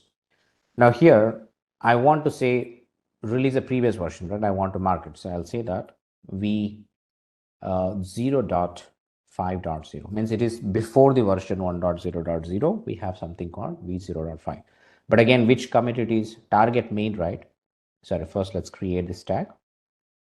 Now, instead of creating a tag here, let's say that I point out to a commit. Say this is the latest commit. If I don't choose the latest commit, will be the one.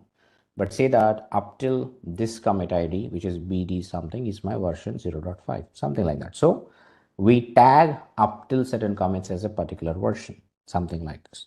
Okay, I do it. Then I say come. Okay, so publish the release. Right now you see that technically under the releases page, we have multiple releases, right? I had a 0.5.0 first release, which is up till this particular commit, what you see on the left side. From the bottom, remember, from the first record in your Git repo, up till this commit ID is your 0.5.0. Now, after that, you see another commit here from that 0 record again, the first record till this one, which is 8B7E commit, which is the version 1.0.0. Now, this is how we keep recording in your GitHub so that it will be easy for me to understand what I released in which version of the software. That is how we make releases on the GitHub after every developer pushes their code into this one, right? Can we make versions in different branches? Yes, you can make it. As you see an option always, right? You can point out from a different branch as well. It doesn't need to be main. Right now you see the main here, but you can select another branch if it is available here. Okay. Right. So we haven't talked about branching yet. I'm just making you sure that understanding this release concept well, so that you can understand what gonna cook in the branching as well. So now you're clear with what is a release here. Understood like why I said C1, C2, C3 become a single version here. Everybody is clear, right? So every release, every version is basically a combination of multiple commits. Can we pull a different file to a release in main branch? Again, there are tactics for that, Indra. The answer is yes, you can do that. How a specific file can be pulled out, that you need to understand. That's it. In any software downloads you see a different version, this is how it is created and released into the market. Okay. So now you're clear with the versioning, right? That how the versioning happens. Now, assuming that I say that now I've released this version 1 into the market, which means that the end customer, which is maybe a production server, something, right, where my V1 is running, right? Understand here, team, I'm saying that the version 1 is released into the market and end users are using the version 1. Like, for example, right now you say that you might be using the iOS 18.3.1, something like that. If you're on the iOS or iPhone devices, you are using 18.3.1 something.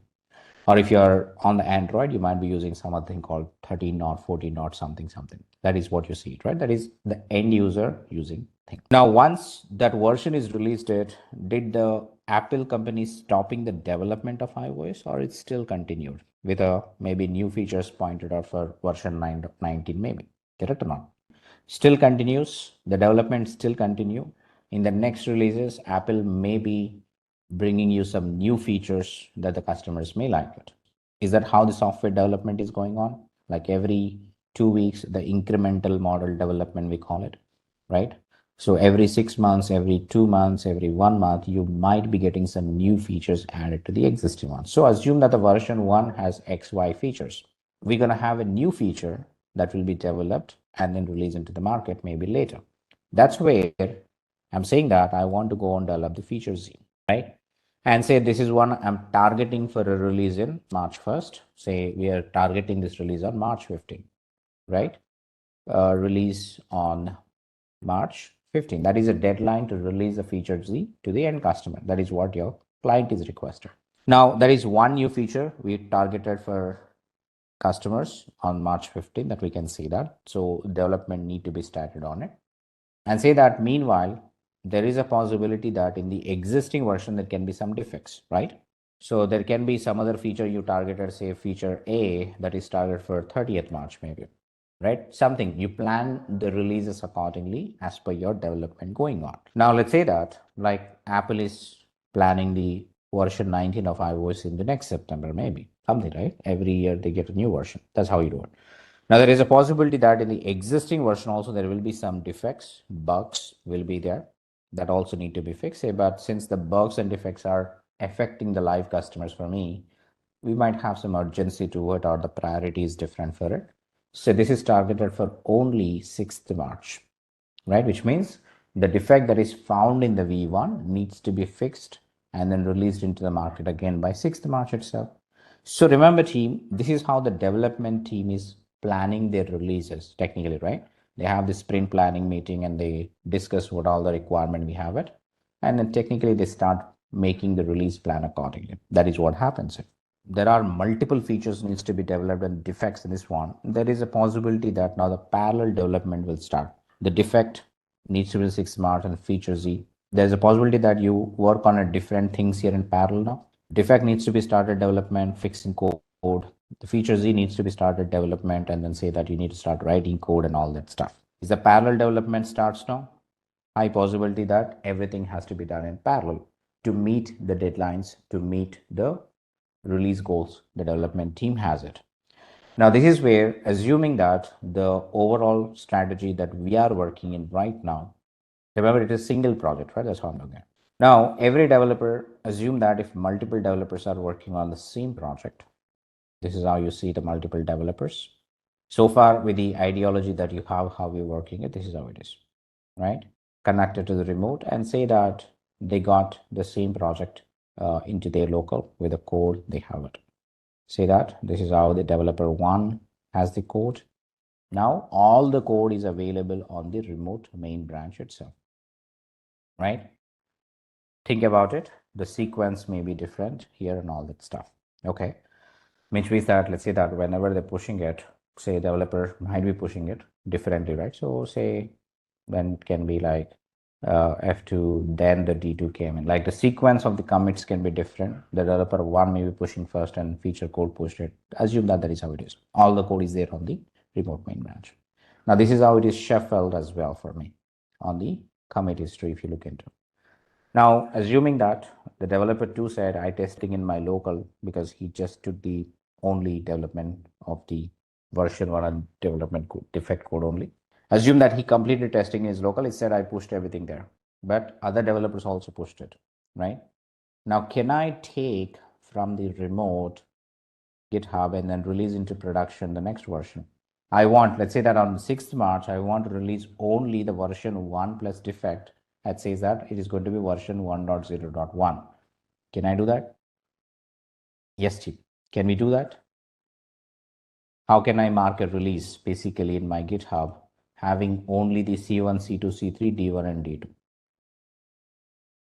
Is that possible for me? Since the order of the commits are different, remember, if I create a release on D2, it includes F1, F2 as well. If I create only D1 up till, then it has only a less code, right? Not complete defect code is available. Then how can I do it? Now, this is way team to allow some parallel development without affecting the code of different releases basically, right? This is where the actual concept comes into the picture. Okay. Technically, how can I make this is simpler and easier to look at it? Basically, for every developer can work without conflicting the other developers' work. Technically, we start creating branches. Now, what is a branch here? Remember, the branch is technically a copy of the main code you have it. So I'll say that I'll create a branch called feature Z, which means that technically I'm just copying whatever is in main and then doing it. Now I also create another copy called a defect, which also has the copy of C1, C2, C3. That is how you do it. Means you're taking, instead of disturbing the main copy now, since it is already released into the market, right? Technically, we ask developers to take the other copy now. Instead of working on the main copy, hey, you work on the feature Z copy, which has the necessary code what you needed prior to the one. And this guy has to take the defect copy, right? Say C1, C2, C3, something, right? This is how you see it. Now it is clear and very clean that both has a different sets now. Now what this guy can do, he can simply go and add the feature code. Of course, he can also develop his own code, something, D1, D2, something.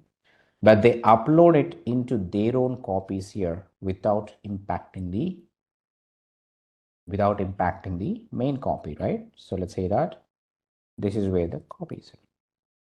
Now here I have a clear picture that on the defect copy, I have only the master version 1 plus defect copy. So I can easily create a release of version 1.0.1 on March 6th and say that I can release into the market. Is that clear picture now that I have it? That from where I can go and release a version 1.0.0 or version 1.0.1 maybe. That is the simple idea. Now here the idea is that technically you can take the code from the defect and market release 1.0.1. But at the end of the day, we need to have one main copy maintained as well.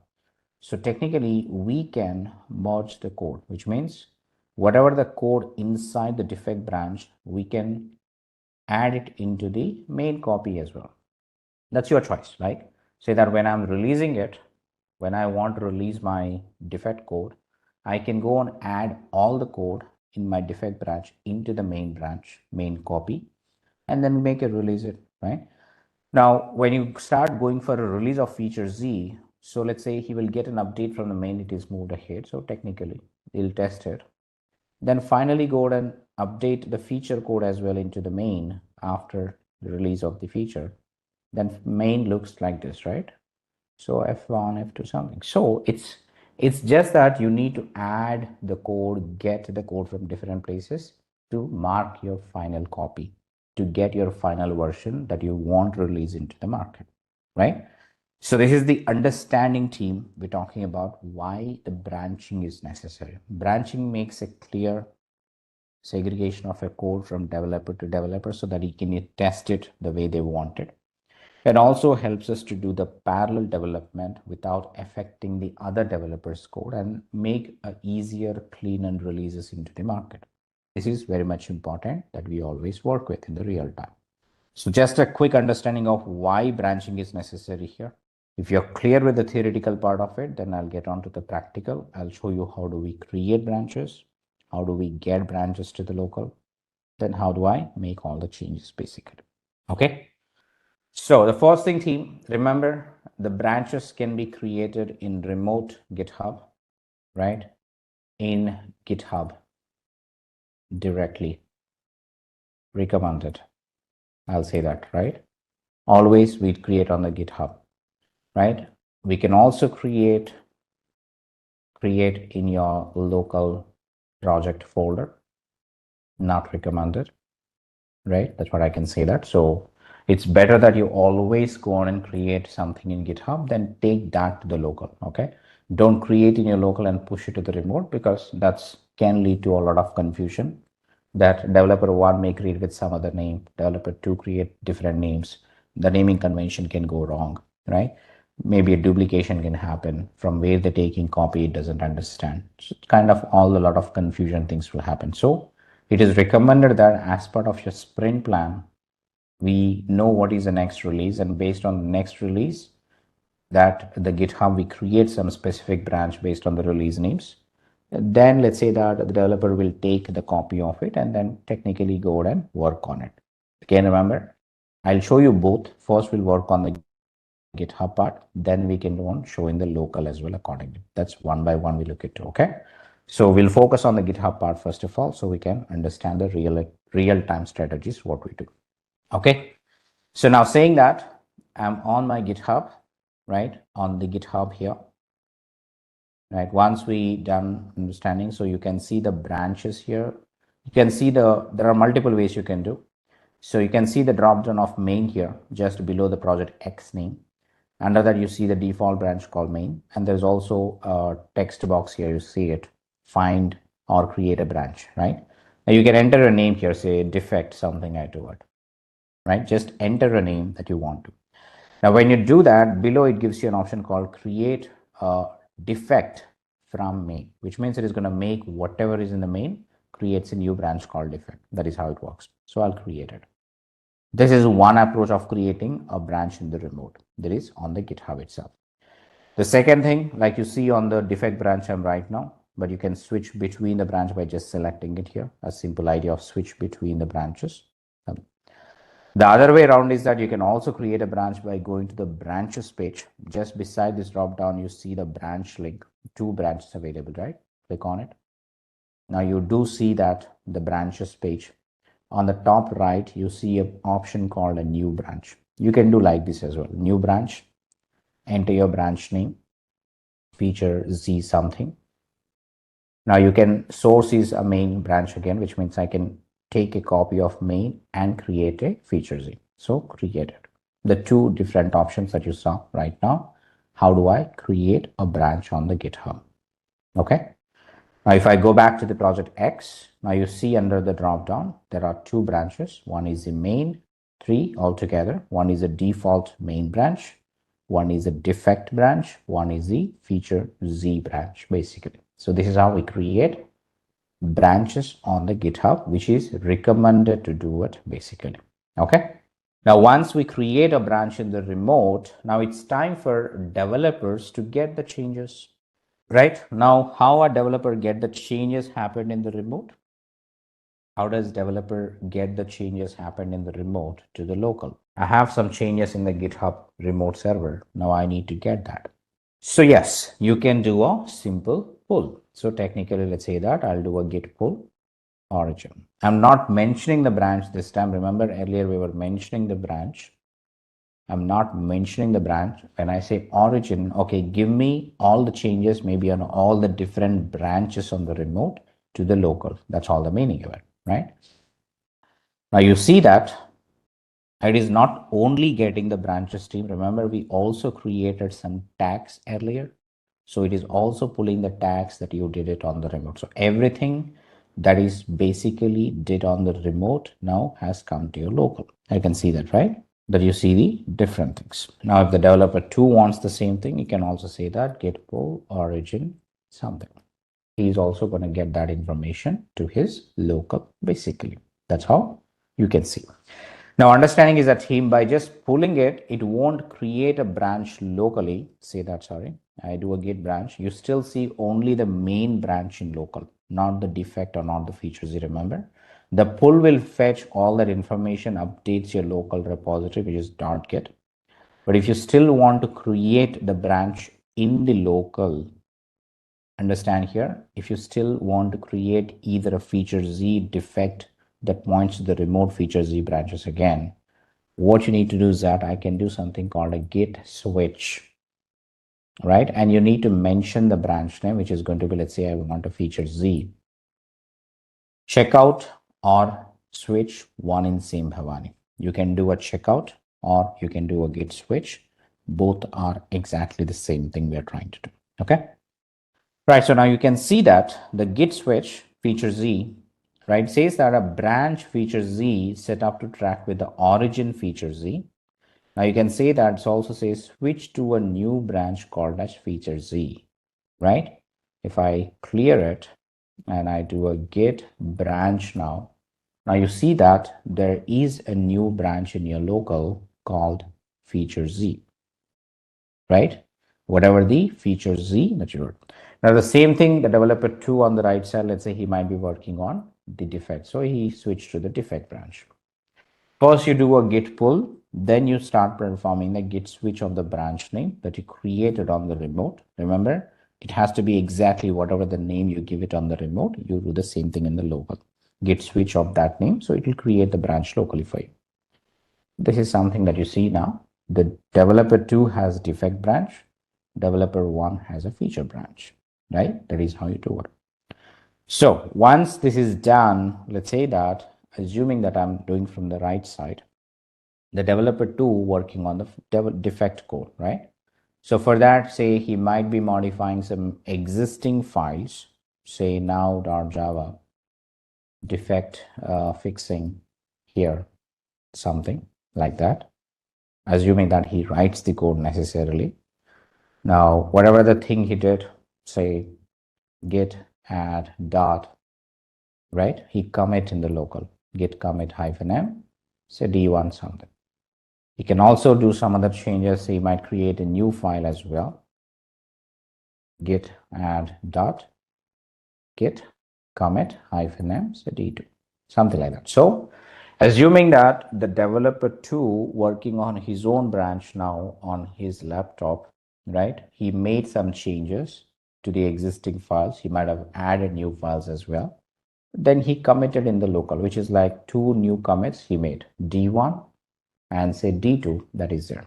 You can see that these two are the 2 new additional commits available. Now what developer 2 can do is that he will start pushing the code. Say git push origin. Remember, this time he does not want to push to the main branch. Instead, he will be pushing into the defect branch. That is what is going to do it. So I'll say defect, something like that. You already did git switch, correct? Why the command prompt still shows project X? That's the project name. Within the project, you have the different branches, right? When you look at the Git branch, you see the star mark point in the project. It is the same project which has 2 different branches, Bhavani. The project name does not change based on the branch you created, right? That is how I do it. Project X, inside the project X, we pointed to a defect branch itself. It does not show the branch name technically on the screen, always, right? It is always pointing out by the star mark here when you do a Git branch. That depends on the tool to tool. Basically, since you are working on the command line, it might not be. If you're technically looking at the tools like Git Bash or something, that is depends on the UI tool you use it. Okay, it's nothing related to the Git here. The designed basically the tool is designed in a way that whenever you switch, it will show you that name for you. That's it. It's not related to Git. But what you need to do, you always check Git branch and check the star mark is pointing to which branch. That's how it shows to you. Right, team? I think I need to push it, but says authentication data is storing somewhere, keychain access. I just need to remove my credentials here, the GitHub one. Do you see some GitHub?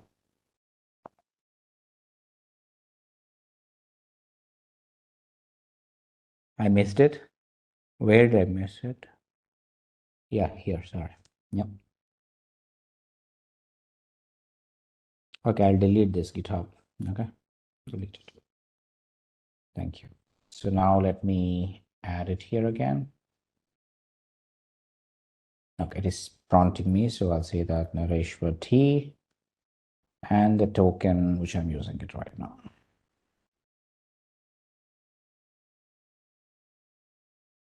Okay, now you see that it is actually pushed it successfully. Okay, now if I just check it on the GitHub, now let's say that here you see the defect had a recent pushes 10 seconds ago. It is clearly telling you that the defect branch has some new changes which is not there in your main branch, right? If I see it main here, remember team, there's no defect.java at all. Now if I go to the defect here, now you see something related. So defect D1, D2 is, you can see it clearly, correct or not team? Which means that what happened just now is that basically the developer 2 made the changes on a defect branch in his local. He then pushed the changes to the remote defect branch as we discussed earlier. He was able to push it. The understanding here is that technically the defect, assuming that the defect development is completed, defect fixing is done. Now I would like to update whatever the changes in my defect branch into the main branch. How do I do that? Right? Understand here, team, again, whatever the changes, whatever the new changes we did added in the defect branch only, those changes need to be updated into the main branch again. Now that is where we have to, again, it's like getting the data from one branch into another branch. That is also goes on the GitHub via a concept called pull request. Now, since we are within the same account here, right? If I go to the pull request tab on the top, some other coming from a different account that I'm absolutely okay with it, but say I'll create a new pull request. Now here, now since I'm creating a pull request within the same project here, it shows me the different branch here. The base branch is main, and from which branch I wanted, say defect branch basically, right? Now I'm saying that, hey, whatever is in the defect branch, you go and update into the main. That's a pull request, right? So what I'll do, I'll create a pull request. That is very much important. You need to understand. So create a pull request. Now, once you create a pull request, again, somebody has to review it. It is necessary that, again, we can't corrupt the main code without validating what is being updated here, right? So a pull request allows us to review the changes by your senior developers. If there are certain mistakes, they can actually go back to the developer and ask them to make the necessary changes before you actually adding the changes to main, which is already a working copy, which should not be corrupted always, right? Kind of a reviewal approval process done through your pull request concept always. So if I want to get that, so I'll open this request, peer review, that's right. Now I'll open that pull request raised by the defect branch developer. I'll review it as a senior developer, whatever it is basically. If I am actually liking it, then say that I'll merge it. If not, then I'll say that, okay, go and do it. So I'll say quickly merge, confirm merge. This is the concept that how branches are created in the remote, how the branches are taken into the local, then how we again push it back to the branch itself, then raise a pull request from your branch to add the changes into the main branch, which is usually the process. Okay. Now this process, if you want it, you can delete it, but it depends on the project to project.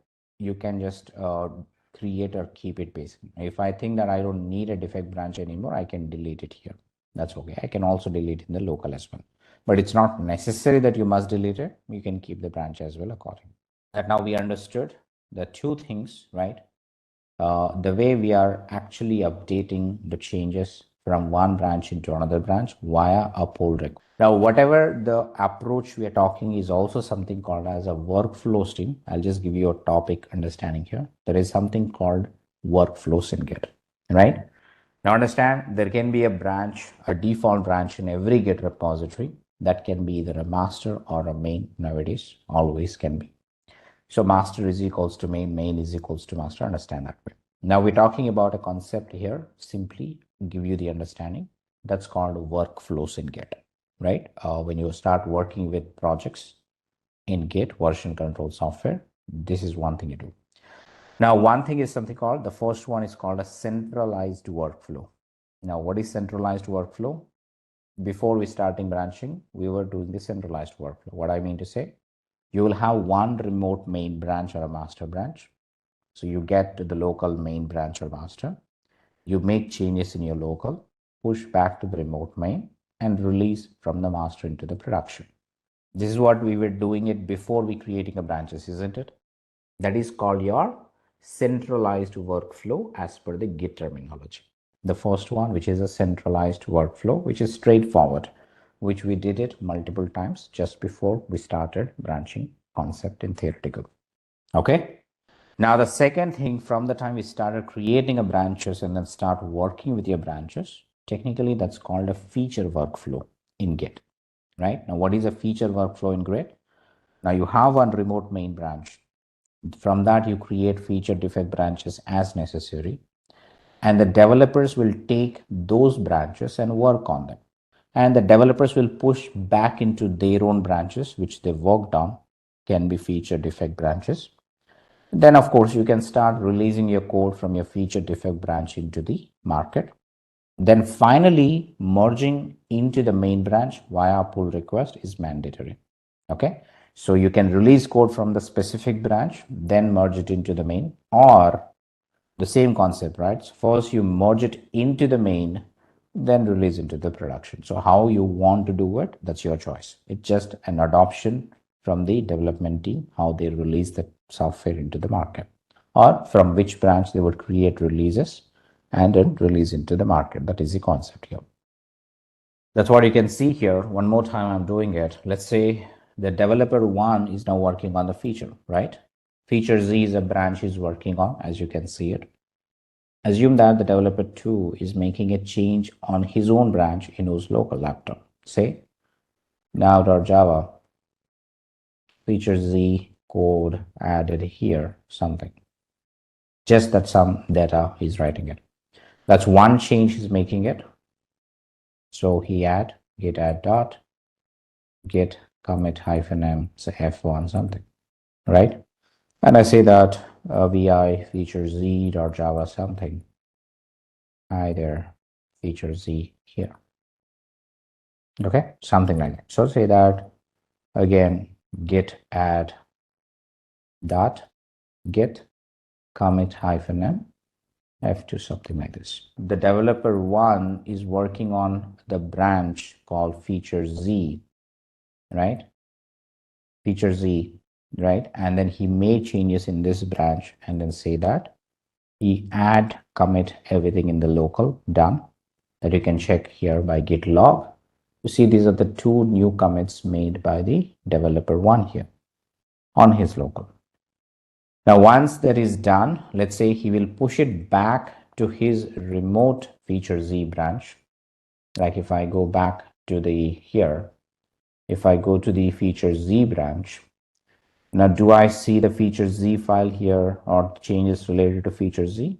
The answer is no, right? We can't see the changes here. Now what does he do? He will push, say git push origin feature z, simple. Last the username, sorry, other one, right?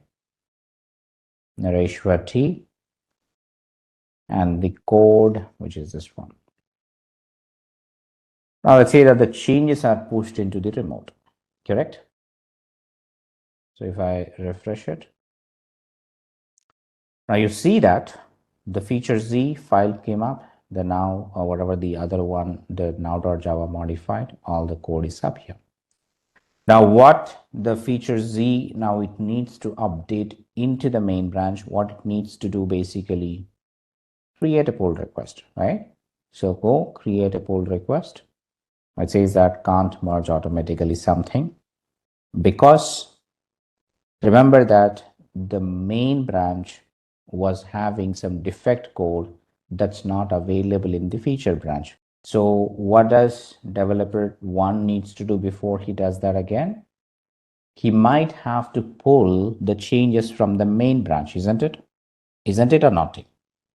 Because the main branch has some additional changes basically. So what he can do in the local, so git pull origin main, which means that I'm saying that, remember the developer is on the feature branch, but I'm saying that, hey, get me the changes available on the main branch, git pull origin main, basically. It is giving you some option like, okay, there is some errors coming up. Okay, I'll go with the default option. Just say that rebase false, a default merge. Run this command before you re-execute since it failed it here, right? Now I'll just go ahead and do the git pull origin main again. There is also conflict coming up, right? Which is because, again, we haven't talked about the conflicts. I'll be explaining the conflicts again in more time clearly. It says that there is a change in the now.java, which other developer made. This guy also made the change in now.java. It's kind of conflicting it. I'll explain conflicts in more detailed way, but right now I'm going to fix this conflict quickly, right? Say I have something code. There's a defect code as well, right? We want everything. So let's say that I'll add and commit it. Something like I'm doing it, right? Now let's say that I'll push it back those changes too, because it happened only in the local. Now my remote feature also needs to have the same data. That's why I'll say that git push origin feature C.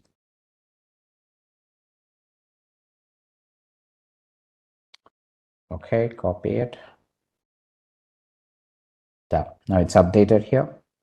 Now this time GitHub will give you no issues. Let's say that now you see it is able to merge successfully, means whatever the changes in the feature Z now can go to the main. Simple, right? I'll create a pull request and let's say merge the pull request. Simple. Now this is what all you're trying to see, which means that now technically once the changes are added into the main branch, I can go and create a release. Remember that, right? I'm ready to go and create releases. Whatever the changes I'm there, I can just new release, right? I'll point out the main branch here, as you can see that. From the main branch, you can check specific commits, what you wanted, right? So technically, if I want, say, till the D1, D2 is defect, now let's say that F1, F2, this one is basically the feature code. I can mark it releases accordingly. That is how you do it technically. I'm not creating one right now, but I'm just showing that I pick whatever I wanted and then I create a release for me accordingly from the main branch as my base, or the branch from where I would release my code always. This is how the feature workflow can be adopted by the teams to have a more cleaner parallel development without conflicting the work of the different developers here. That is nothing but your centralized workflow, feature workflow. Just a quick info, guys. Intellipaat offers AWS DevOps Certification Training course. Through this course, you will learn EC2, EBS, Elastic Beanstalk, Lambda, Jenkins, Puppet, and more from the top 1% of industry experts around the world. With this course, we have already helped thousands of professionals in successful career transition. You can check out their testimonials on our Achievers channel, whose link is given in the description below. Without a doubt, this course can set your career to new heights. So visit the course page link given below in the description and take the first step towards career growth in the field of AWS DevOps. Now you're getting to the point, right? Now you understood with Maven, the task is repetitive for me. Now that's why we say that use the Jenkins. Now, what is Jenkins here is the question, right? Now, what is Jenkins here? Again, a build tool. So if you look into this one team, I know I have something pre-written here. You can simply read them so you can understand it. So the understanding here is a team, how many times we build code stage execution in a day, multiple times can be 10 or 20, right? So repetitive work should be automated. So technically, we need an automation tool. Now you can write your own automation. So you may develop your own automation strategy using your own liking tool, right? But in the market, we do have certain tools which are already developed and given to us. That is what we're talking as we need some automation tool. Now there are n number of automation tools that are given in the market. One such tool is called Jenkins. But is it the only Jenkins available in the market for automating? No. We do have something called TeamCity, Bamboo, you have GitHub Actions. If you go to the code build, Azure pipeline, something like that. So Ansible is something different purpose, Vinay, right? Ansible does not come under the build code automation. It comes under the infrastructure automation. Of course, that is also an automation tool, but it has its own different purpose. Okay. These tools have different purpose. So understand, right? So we need a tool that can help us automate the build code process. Again, I'm telling you, we need some tool or some automation tool that helps us automate the build code process. Upon a change in my source code repository, right? Upon a change in the GitHub, now I need to execute all the steps in a sense. I should automatically clone, pull the changes. I should automatically run the validate, compile, package, test. Everything should be automatically executed in a sequential manner. Now I need to build that logic. Now to build that logic, Jenkins will help me, right? So remember, the Jenkins is a tool that helps you. I'm just writing out, zooming in a little bit, you can read it. Jenkins is a tool that helps us to automate the build code process. Understand that. Now, in a way, we call that Jenkins is known as a build automation server. Now, if somebody asks you in the interview questions, what is Jenkins? The answer should be straightforward in a single line. It's a build automation server, right? It is also called as your continuous integration server. Now, why is it called continuous integration server here? What is a continuous integration? Remember that we're trying to integrate the code from various places maybe, and also you're trying to integrate the various tools such as the Git, Maven, and Jenkins are integrated together, and you repeat the same process n number of times, right? Repeating the same process n number of times is a continuous process. That's why we are integration and continuous operations are happening here. That's why Jenkins is also known as your continuous integration server, or a continuous integration using Jenkins is what we're talking technically. So understand here, Jenkins is known as a build automation server. In other words, it also can be called as continuous integration server because it helps us integrating the code from various repositories, integrating the various tools like Git, Maven, Jenkins together to perform the build code process stages, right? Like I said here, we will integrate the various tools with Jenkins to perform the build code. Remember team, if I'm going to use the build code process now with Jenkins, it doesn't mean that we are replacing Maven with Jenkins here. Don't come to that assumption here. Jenkins is just a dummy tool, right? Now you need to tell the Jenkins what it needs to use, what it needs to done. Now what I'm saying it, earlier I was executing this command like mvn validate, mvn package, mvn test. Now we are not replacing Maven with Jenkins here, understand? We are gonna do the same task with Jenkins, which means instead of I am running the mvn validate command, I'll say, hey Jenkins, you run this command for me on behalf of me, right? So we will configure Jenkins with these commands here, right? Understand? We'll install Jenkins and we'll configure Jenkins in such a way that it will run these commands for you. It will run a git clone command on behalf of you. It would also run mvn validate, mvn package commands on behalf of you. And it's a tool, right? It's a software. Basically, it can repeat the same commands n number of times. It won't be bored. But if I run them, I'll be bored. That is what the whole idea is here. So are we replacing Maven with Jenkins here? Yes, team? No, right? We are not replacing it. Don't think that. So Jenkins is known as a build automation server, but it's not the one actually doing a build. It uses the various tools behind it to perform the build again. So that is how you need to understand. Okay. So again, I'm telling you the build code process can also be called as your continuous integration process. In short, it is called CI process. Continuous integration, in short, is CI. So you might be hearing something called CI CD pipelines. So with Jenkins, now first we'll construct a CI pipeline. Okay, we'll talk about the pipeline in a minute again. We will do the CI process with Jenkins, right? That's why Jenkins is known as your CI server, continuous integration server. With Jenkins, we can also perform something called CD, which is called continuous deployment. So for us, the focus for now should be on the CI.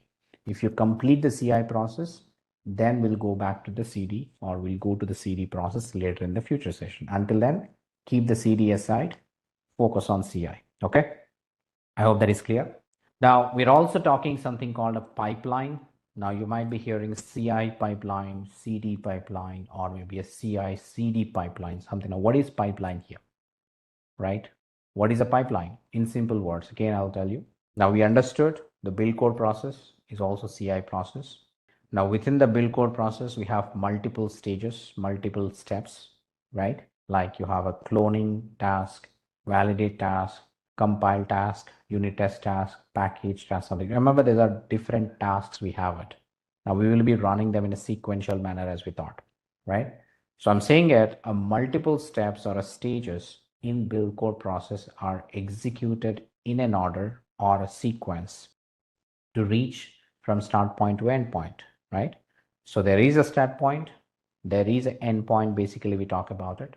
So if you are running the stages involved in a build code process, right, and executed without any manual intervention, then we call it as a pipeline. Remember, there are multiple stages I have it. Now, if I run all those stages in the build code process, one after the other, without any manual intervention, everything is fully automated.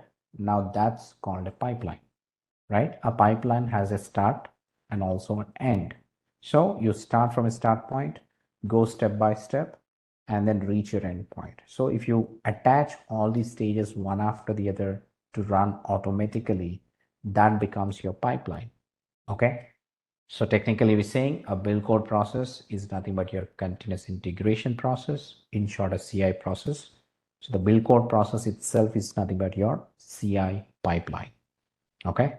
Now I hope you are also clear now what is called a CI pipeline or pipeline meaning to you. Okay, so this is what it is. Now, what is the next task we need to do here? Now it's that we need to start using the Jenkins to do every task we were doing manually. So thing is that we need to install the Jenkins, right or not? Should we install the Jenkins now? So let's start installing the Jenkins. Again, go back to the GitHub repo. You also find the Jenkins installation instruction here, as you can see that, right? So it says the install Jenkins blah blah, right? So let's go ahead and do this. I'll run the same instruction here available on my same EC2 instance. I'm not using anything new here, right? Go here.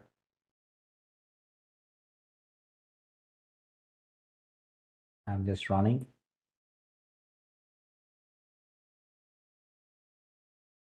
Okay, done. Finally, you can say apt get install Jenkins. Say yes.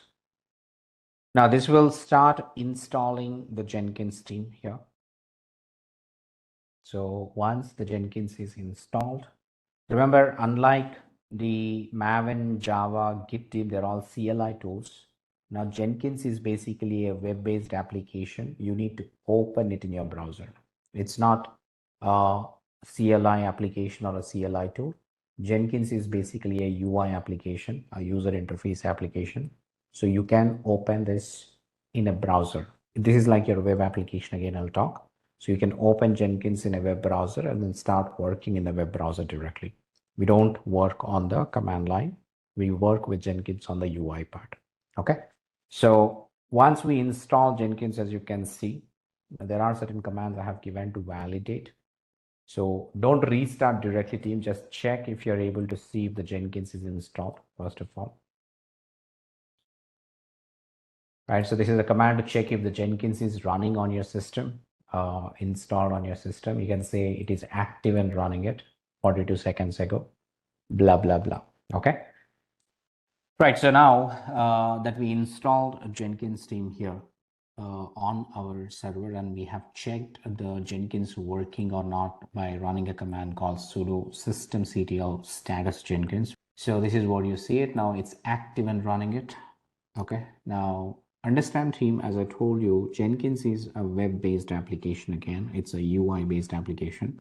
So how do I access web-based applications? Usually using a URL. Now this is how, team, if you look into this on the right side, I'll zoom in a lot for you so you can understand it. Now this is what you see, right? So basically on your EC2 or the server, we have Git line Java Maven. And remember, Jenkins is also being installed on the same thing. So technically this Jenkins is an application that runs on a port number called 8080. As I told you on the day one, any web application that you access through the IP address of this server where you have that application installed with a port number of that particular process running on that machine, right? On that particular thing. So this is what it is. Now you can see the default port number as well. It appears here on the screen. See the HTTP port number, which is the 8080, as you can see on my screen, everybody. I'm highlighting on the right side corner so you can see that, I believe. So if you hit the sudo systemctl status Jenkins, it is also showing you the port number on which your Jenkins process is listening. Now, which IP address would I use here?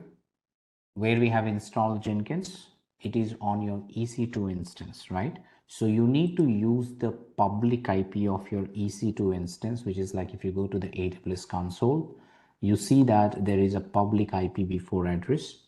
Take that and give the IP address in the browser with the port number is 8080. And by default, it will be HTTP in the front, but you can also say HTTP something like this, right? Now this is how, if I hit it, now you should see the request goes from your laptop to EC2 instance and launches your Jenkins like this. And again, I'm telling you, in order to access the Jenkins, you need to know the port number of the Jenkins. By default, with your installation, it is 8080 always. No, it will not change. And there is an IP address of the EC2 instance, you know it always. So in your browser, you always have to hit something called http:// EC2 IP with port number of the Jenkins. Now that's what we just did it here. You can see it is responding back to you. But again, by default, you can say it is unlocked Jenkins, which means by default, it has a security administrator password to log in. Now it is giving you the idea like where this password is already available. The screen you see, it says /var lib Jenkins secrets. There is something called initial admin password. So what I can do is that I can simply copy this URL or the path on your UI itself and go back to the server where you install the Jenkins, which is your EC2 instance. Now, how do I open a file? You can use a cat command and then give the path or paste that you copied on the screen. Now you get it, right? If you hit it, now you will see some random numbers here, or with the alphanumeric characters, we can say that. Now you can see this is your password by default. We'll change it now anyway. So let's say that the first time when you installed it, you always use the initial admin password automatically generated as part of your installation. So you copy that password and then getting back to your browser and then paste the password in the administrator password field and then say continue. Okay. Now it will take you to the next page automatically if the password is right. Now on the next page, it gives you something called customize Jenkins. Just follow the same steps I'm doing it, team. Now as a beginner, you always need to go with something called install suggested plugins. Now what are plugins with Jenkins? I'll explain later. But right now you just need to click on this something called install suggested plugins. Ensure you do that. So don't miss that out. It is very much important for us. So when you click on install suggested plugins, it will continue to the next page and it will try configuring a few things automatically for you, right? All you need is a internet connection properly set. So it will try to do this. Okay. So understand again, just click on the install suggested plugins. So it will continue to the next and it will start configuring a few additional configuration for Jenkins automatically. And this is all part of your Jenkins installation setup itself. So let it continue and then we will try to do.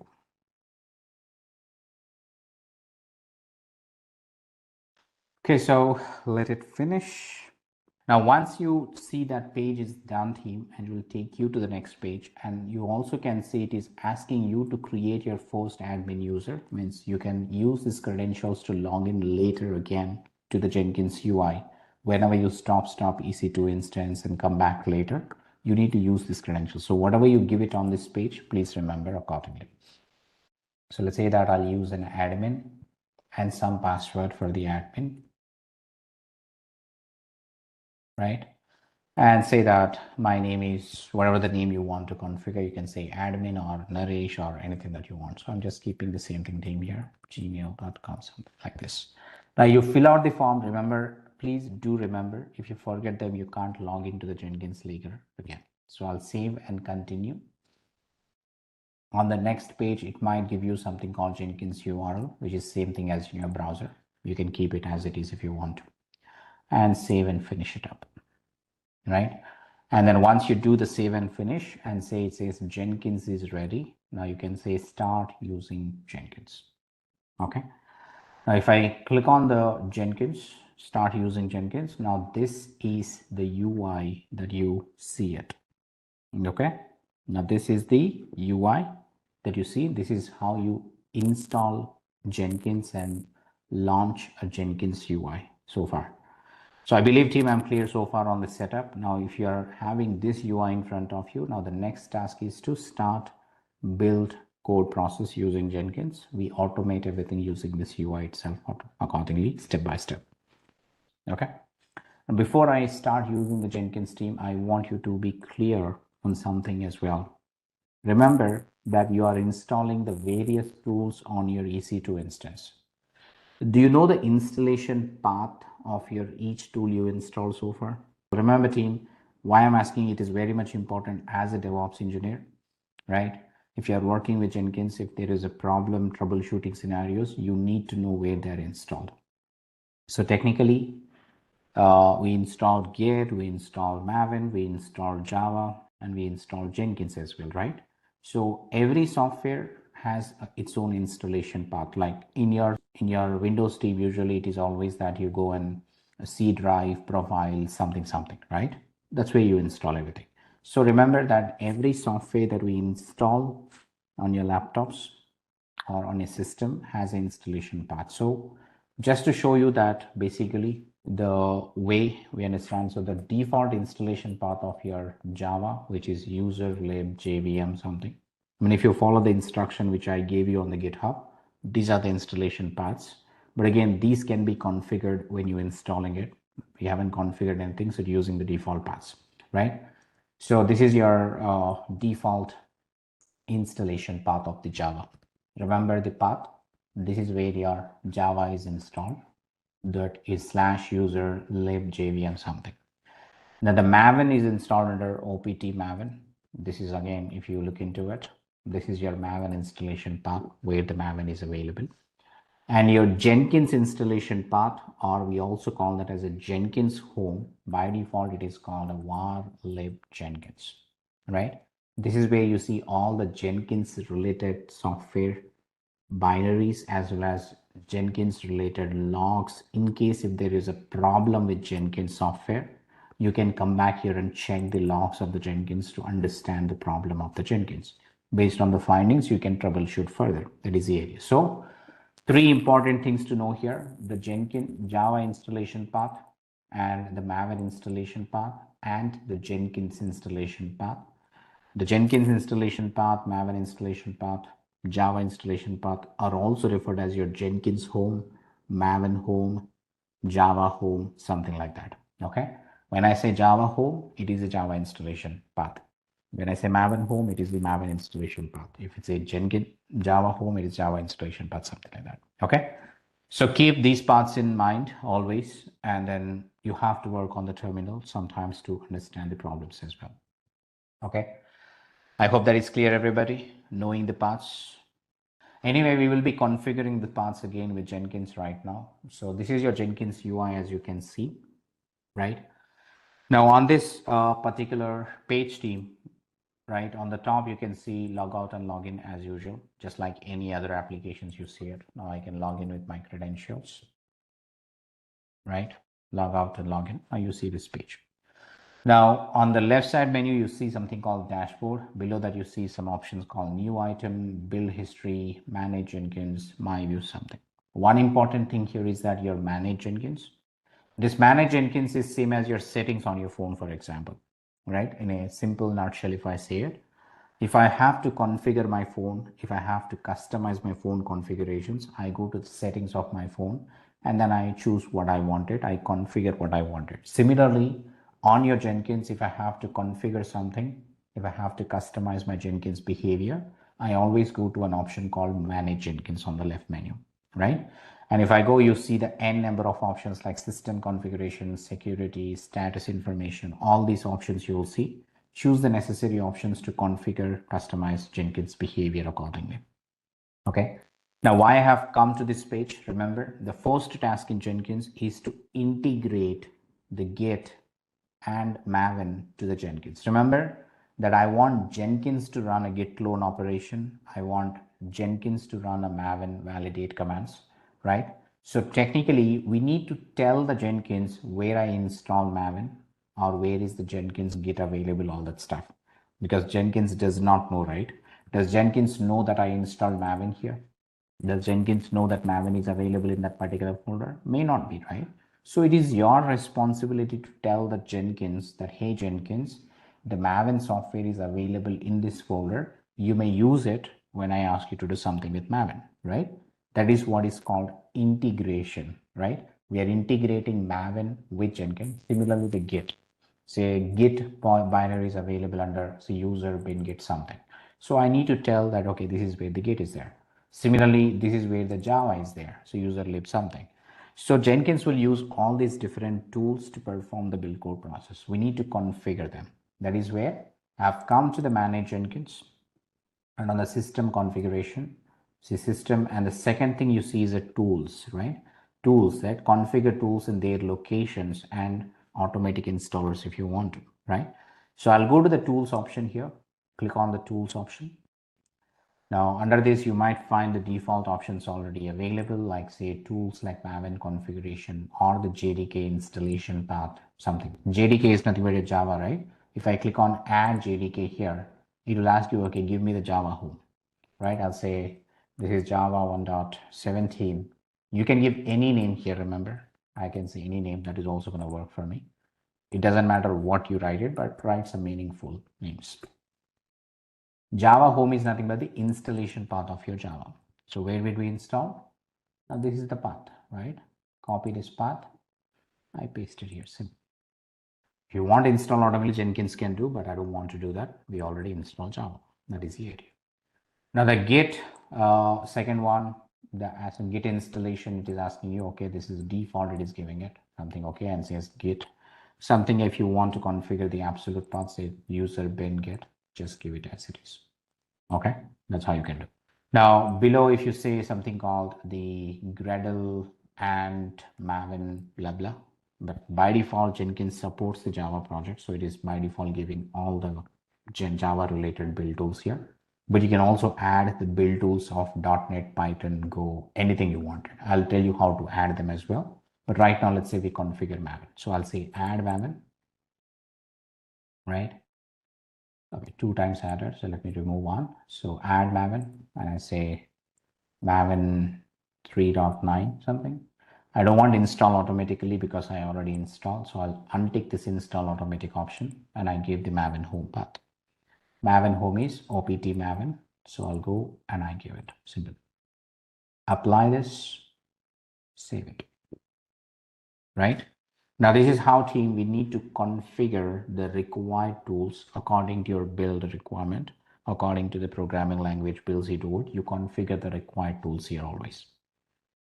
Okay, so from this, go to the manage Jenkins and go to the tools to configure various tools. Now here under the JDK installations, we already have configured these paths, something you can see, the gate, blah, blah. Now, how did I get these paths here, right? From the command line, I'll show you if I do a history. Now, this is your Java installation path, right? And this is your Maven installation path. And this is your Jenkins installation path. And to get your Git installation path, you may run a command which git, something like this, you get it.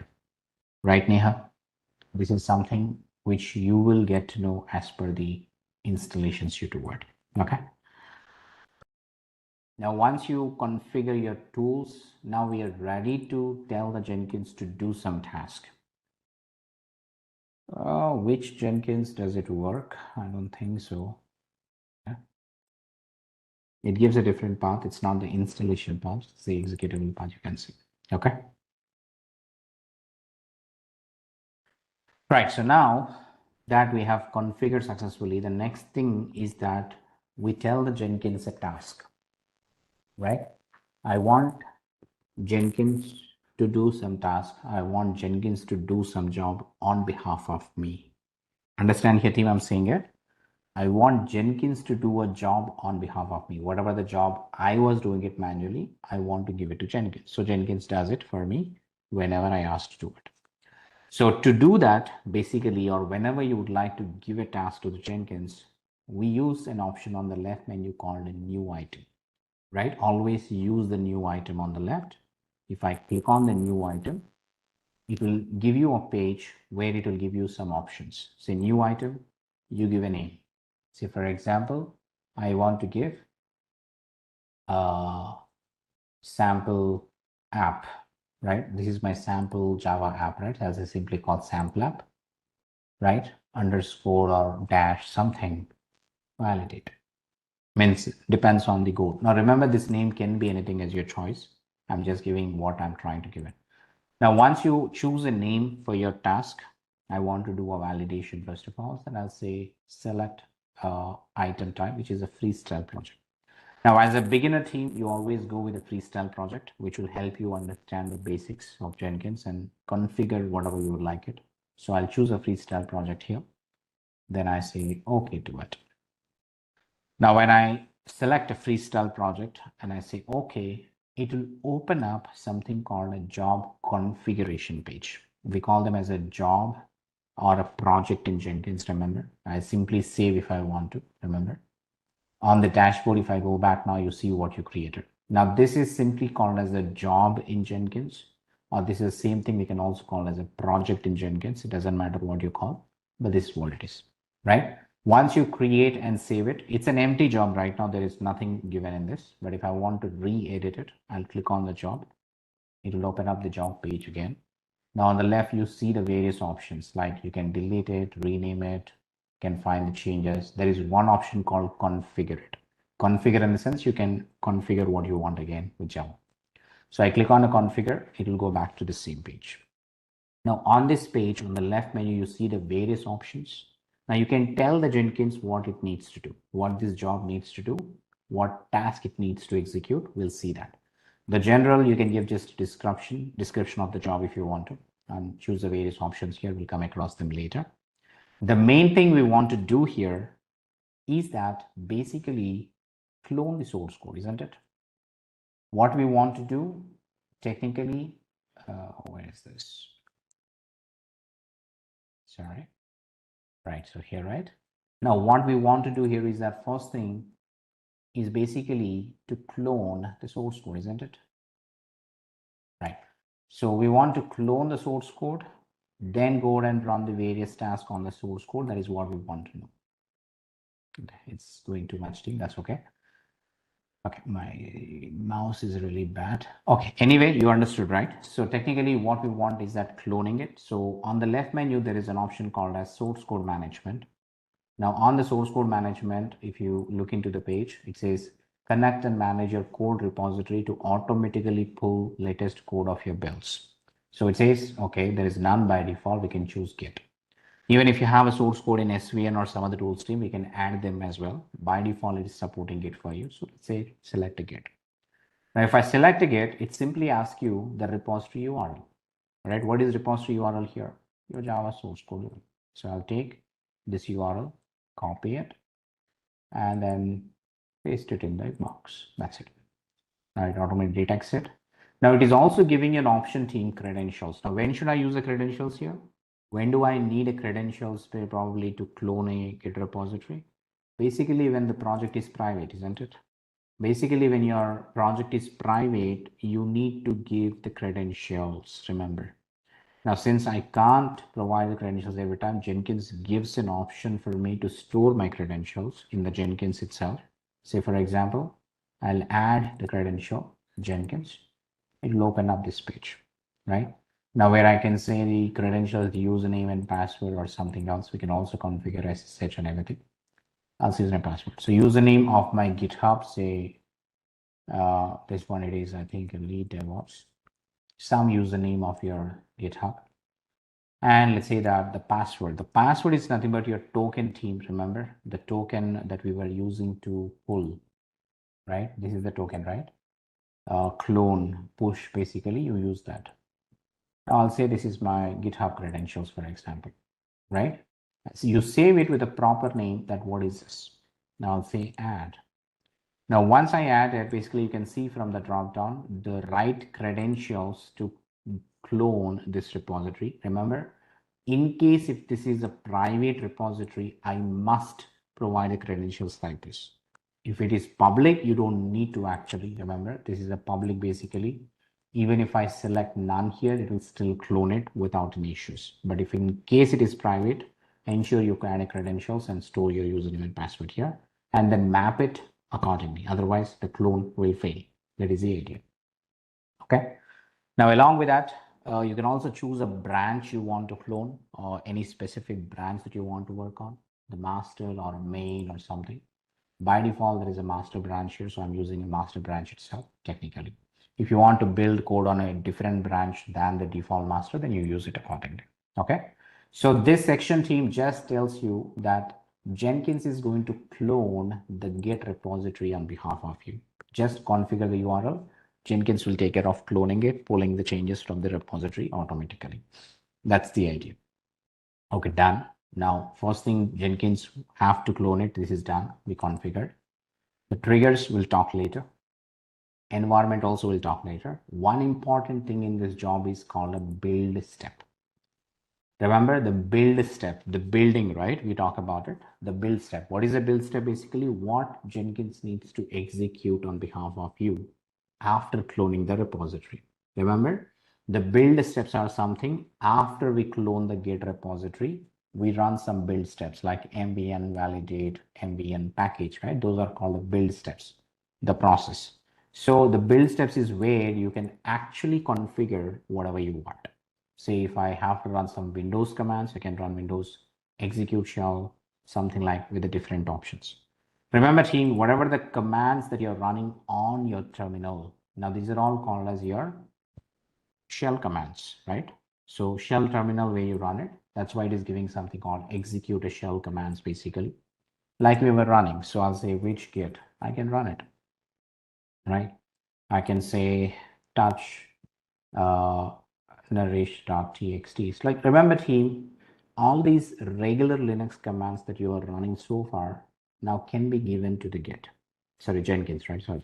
So in this case, if the Jenkins is going to execute a command called which-git, Jenkins is going to execute a command called touch on behalf of you, and so on. So since I'm saying it, now you can also say, hey, Jenkins, run a command, say opt maven bin mbn validate something. Understand here? I can run simply mvn validate also. I can also give absolute path as you want. Remember, there is no absolute path basically, but this is an absolute path. It's your choice, whichever you want to give. A short or an absolute path always will work. So this is how I give it. So remember, the mvn validate is what we ran manually to validate the source code earlier, right? In this case as well, Jenkins will clone it and also perform all these tasks you have given in a single go. So I'll say apply it, save it. Now I have told Jenkins what to do, right? Within the job configuration here, I've told Jenkins, hey, you need to run all these tasks when I asked you to do it. That's all. But when do I ask to do it? That's my choice again. If I click on the job, on the left side, you see an option called build now. The build now is like you execute now, right? Those commands, whatever it is, git clone, which command, all these commands you need to execute now whenever I click on the build now. When I say build now, which means I'm asking the Jenkins to execute them now and get me the results. That is the idea. You can also automate it further. We'll do it later. But right now I'll click on the build now option manually. If I click on the build now you see below there is a builds get started. Once it is trying to execute, you see the build is in progress. Just below this rename team on the left, you see that, right? The build is in progress. It is trying to execute. Whenever it says it is successful, you can see the green tick mark. But how do I see the results of it? The build number is 1. I click on this build number, like this, a link it will. I will open up that link basically. Like you see here, it is started by the user called admin and it is running time and blah, blah. On the left side, you do see the various options. Git, build data, blah, it says something. Some timings, how much time it took to execute this whole task for you, all that timing. Now you can say the console output. The console output is where the results can be seen on your UI. Like whatever we're seeing on the command line earlier, like the build output, right? The build success message, right? Where is that? This one. Say this build output, right? You see build downloading something. The same output is now available on your UI.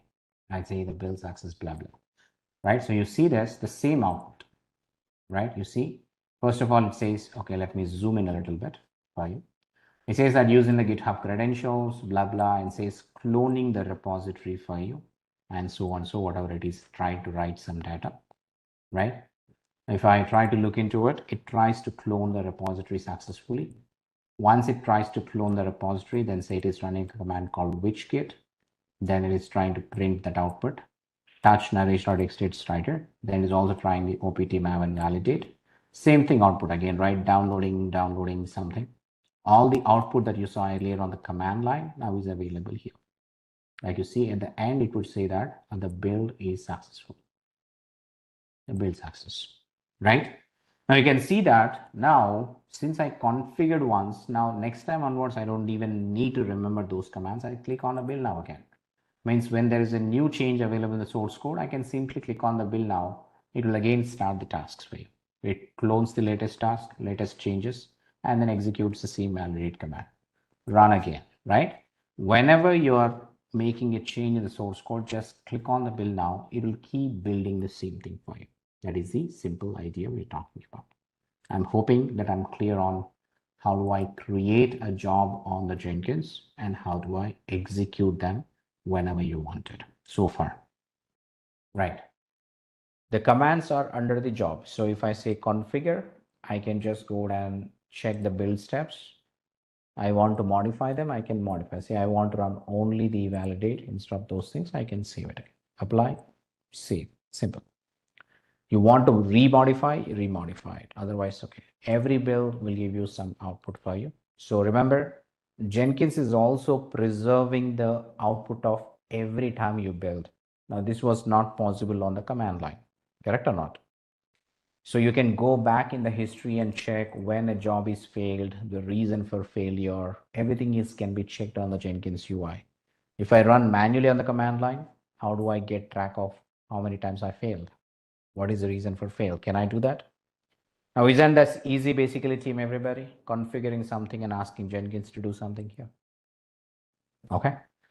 Right, so the first thing we understood is called the validate. Now, the next thing we need to understand is the step 2, which is going to be a compile. What are the option as SW in the dashboard? Oh, this is the status, right? Status of the build, whether it is a successful or a failure. Now, the second thing is called weather, like whether the build is good, like sunny means it is a very good build. Build is stable, stability, no reason build fails something. If you fail multiple times, that becomes a thundering, like just a notation Jenkins follows it. Sunny means a good build.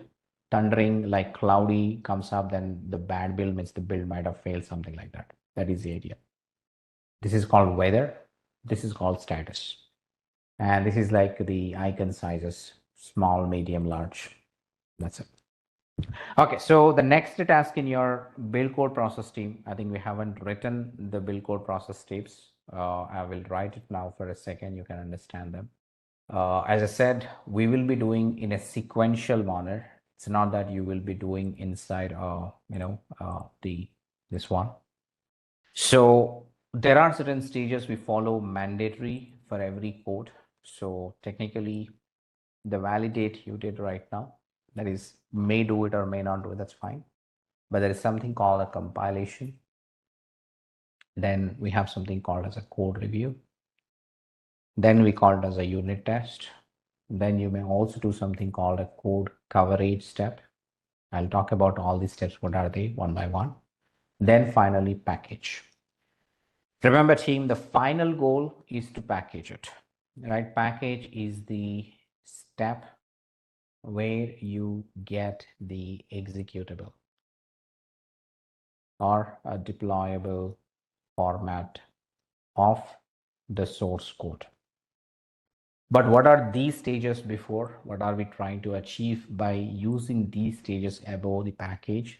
Again, remember the sequence I wrote is the most of the time we follow the sequence, but it's your choice that you can alter the sequence before one, but keep the package as the last step always.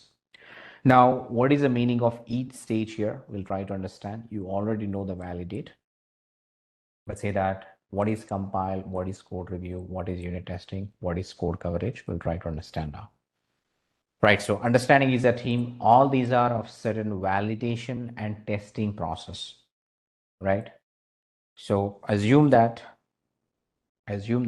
say, the simple scenario, right? Think about it. Whenever you try to produce a product as such, it can be anything, right? In this case, a product is a software. But if you talk about the product like maybe a car or a bike or maybe an AC or a computer or something. Now, do you think that, or is it a good practice that you think that without testing, without validating, should I give the product to an end user? Without testing something, without doing some basic validations, whether the product is going to be functioning properly or not, will you give the product to end user? No, right? Technically not. It is not a good thing at all. Now understand that team, before I package, means if I package it, which means that I'm ready to install the package on a server, which is used by the end user.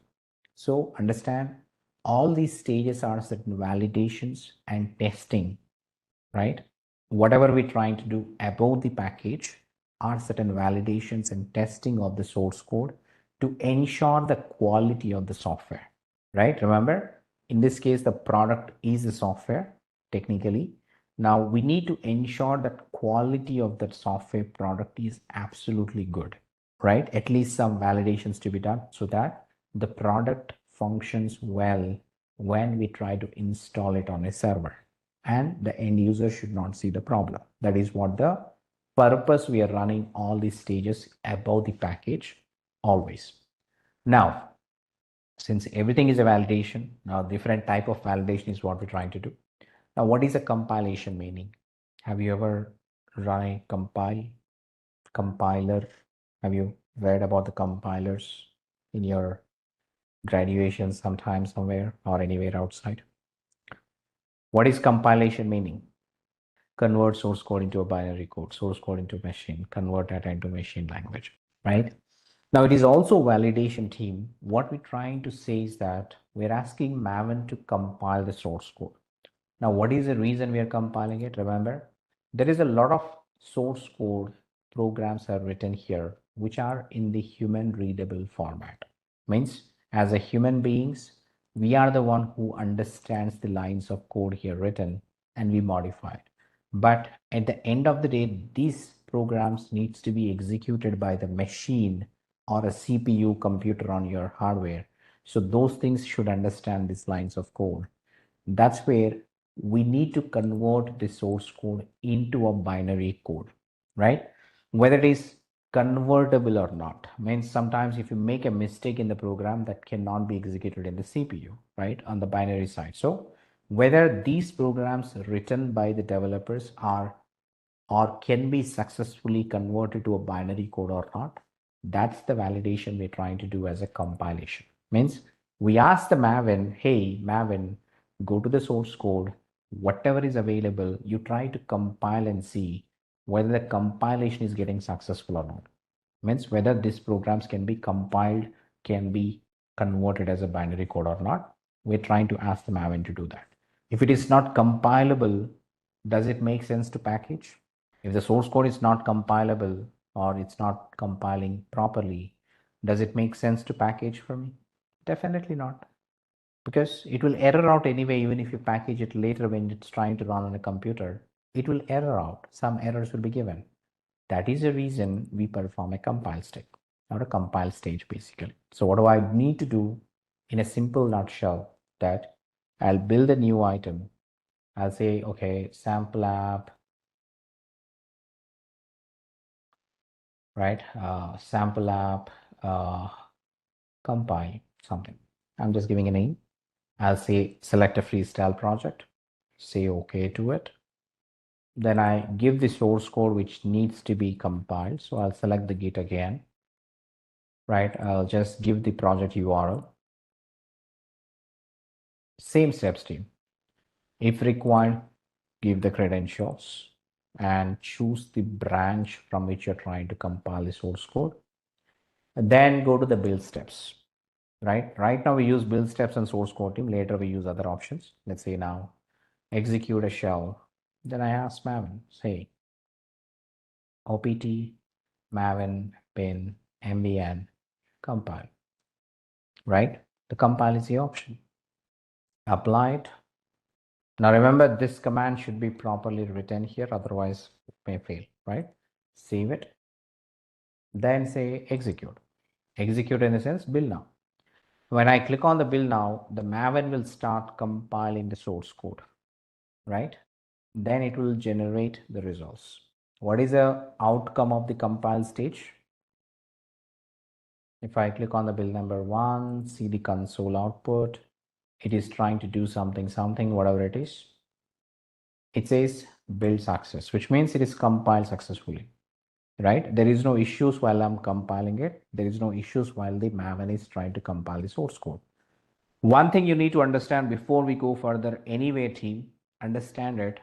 Where are the results generated by the Maven? We talked about it already. Where does Maven generate the results? Maven puts the results into a folder called as target folder, right or not? We already talked about it, right? Maven puts the results under the here, right? Earlier we have seen this. If I cd sample app, now where does Maven put the result always? Target folder. Good. But the question here is that where did Jenkins clone the repository? Now remember, as we're seeing it here on the stage, what is Jenkins doing first of all? Jenkins is cloning the Git repository, right? Where does Jenkins clone the Git repository on your server? I know you're seeing on the UI, but the operation is happening on the backend, right? Execution is happening on the EC2 instance. Can I say that, everybody? Whatever you're executing here is maybe on the UI you see it, but the actual execution is on the EC2 instance, correct or not? The actual execution is on the EC2 instance, right? Where the Jenkins is running and everything. So I'm asking the question, where is Jenkins cloning the Git repository for you? It says cloning the Git repository, but where is exactly cloning it? Now, this is very much important as a DevOps engineer team, where you see all the data. That's something we see above building in workspace. You see this message here? It says that, hey, I'm trying to build in a path of workspace called var lib Jenkins workspace and your job name. Understand, team, this is very much important with Jenkins. Jenkins executes all of its projects, all of its jobs under a default folder called Jenkins Home Workspace. Now, what is Jenkins Home here? The Jenkins Home is your var lib Jenkins, the default installation path. Now, under that, it creates a folder called Workspace. You see at the last, right? So cd workspace. Under the workspace, it creates the jobs that you do it on the UI. Remember, there are two jobs created here. One is the validate, one is the compile. Now you see that it is generating the appropriate folders here. Now this is where it will try to clone the Git repository. If I go to the sample app compile, this is where you see it cloned all the code for you, right? It is cloning the Git repository under the workspace directory of the particular job. Now that is where Maven generates the target as well. If I go to the target is where you see the binary code. Remember, the outcome of your compile is the binary code of the actual source code, right? So what is a binary code in Java? It is called classes. If I go to the classes here, you see the same folder structure as DevOps Demo utilities. Now here you see basically the binary code of the Java files. Usually that is the extension of .java. The binary code is the .class file. Remember, here you might see not understand something, blah, blah, something like this you see. So this is basically the binary format of your actual Java source code that's available on your GitHub. Okay. Remember, the outcome of your compile step is the binary code of your Java source code. Now that's, if it is compiled successfully, you'll see all these things. If it is not compiled, any one file has an issue in certain line, if there is a problem, then it will not be successful, right? In that case, you have to ask the developer to check the error. Hey, this we are not able to compile. Please correct it and then push the code to the GitHub again so we can recompile and check it again. So I hope team, I'm clear on this step called compile. What is compilation meaning and how do I perform using Jenkins as a step inside the Jenkins UI? Okay. Now, if you're good, let's say we'll continue on to the next one, which is called code review, right? Now, what is this code review? What is the meaning of a code review in general, if you understand it? Think about it, right? For example, forget about the code for a minute. Forget about the what we're discussing so far for a minute. Just get into more generalized topic. So for example, say that I have written an essay in English. I hope everybody uses English, right? English as a language we're talking. So think about it. I have written an essay in English and then I have given that to you to review it. So what are all the things that you will review and give me the feedback on the essay which I've read? Grammar, spellings, the way format. Yes, of course. Grammar and spelling. Okay. Okay. Now you understood, right? You are doing something easy and standard. But tell me on what basis you are validating all these things? What is the basis of your validation? It's a predefined process, right? Because you're learning the English language from your childhood. Now you've come across, right, the various things throughout your lifespan. And you know now that there are certain standards of writing that English essay. Can I say that? There are certain standards that are used for writing spellings, punctuations, and all that stuff basically are defined or that are in your brain. So you're applying the standards in your brain against the essay which I gave you, then you are giving me your feedback. That is what all the understanding is. So that is what it is. So it is always validated based on the predefined standards, right? That you might be knowing it or you may not be knowing, right? So now you apply the same logic to the code as well.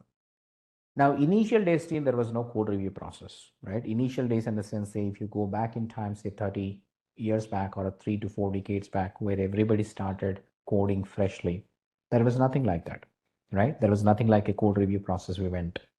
But over the period of time, there were many developers who wrote the code, who made mistakes, who corrected those mistakes, right?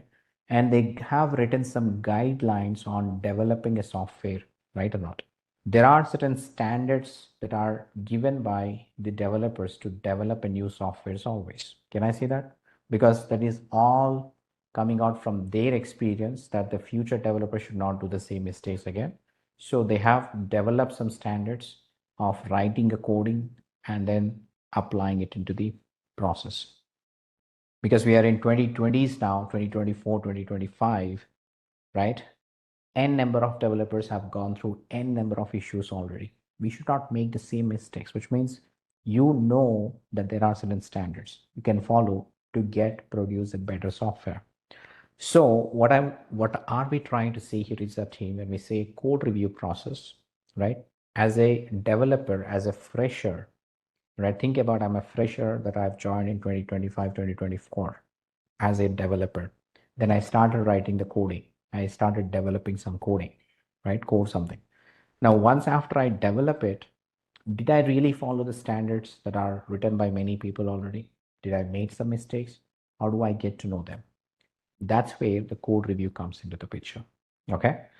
The code review is something that you check your code against the predefined standards and tell the developer that, hey, developer, you might be missing the standard that can cause issues in the software that you developed, basically.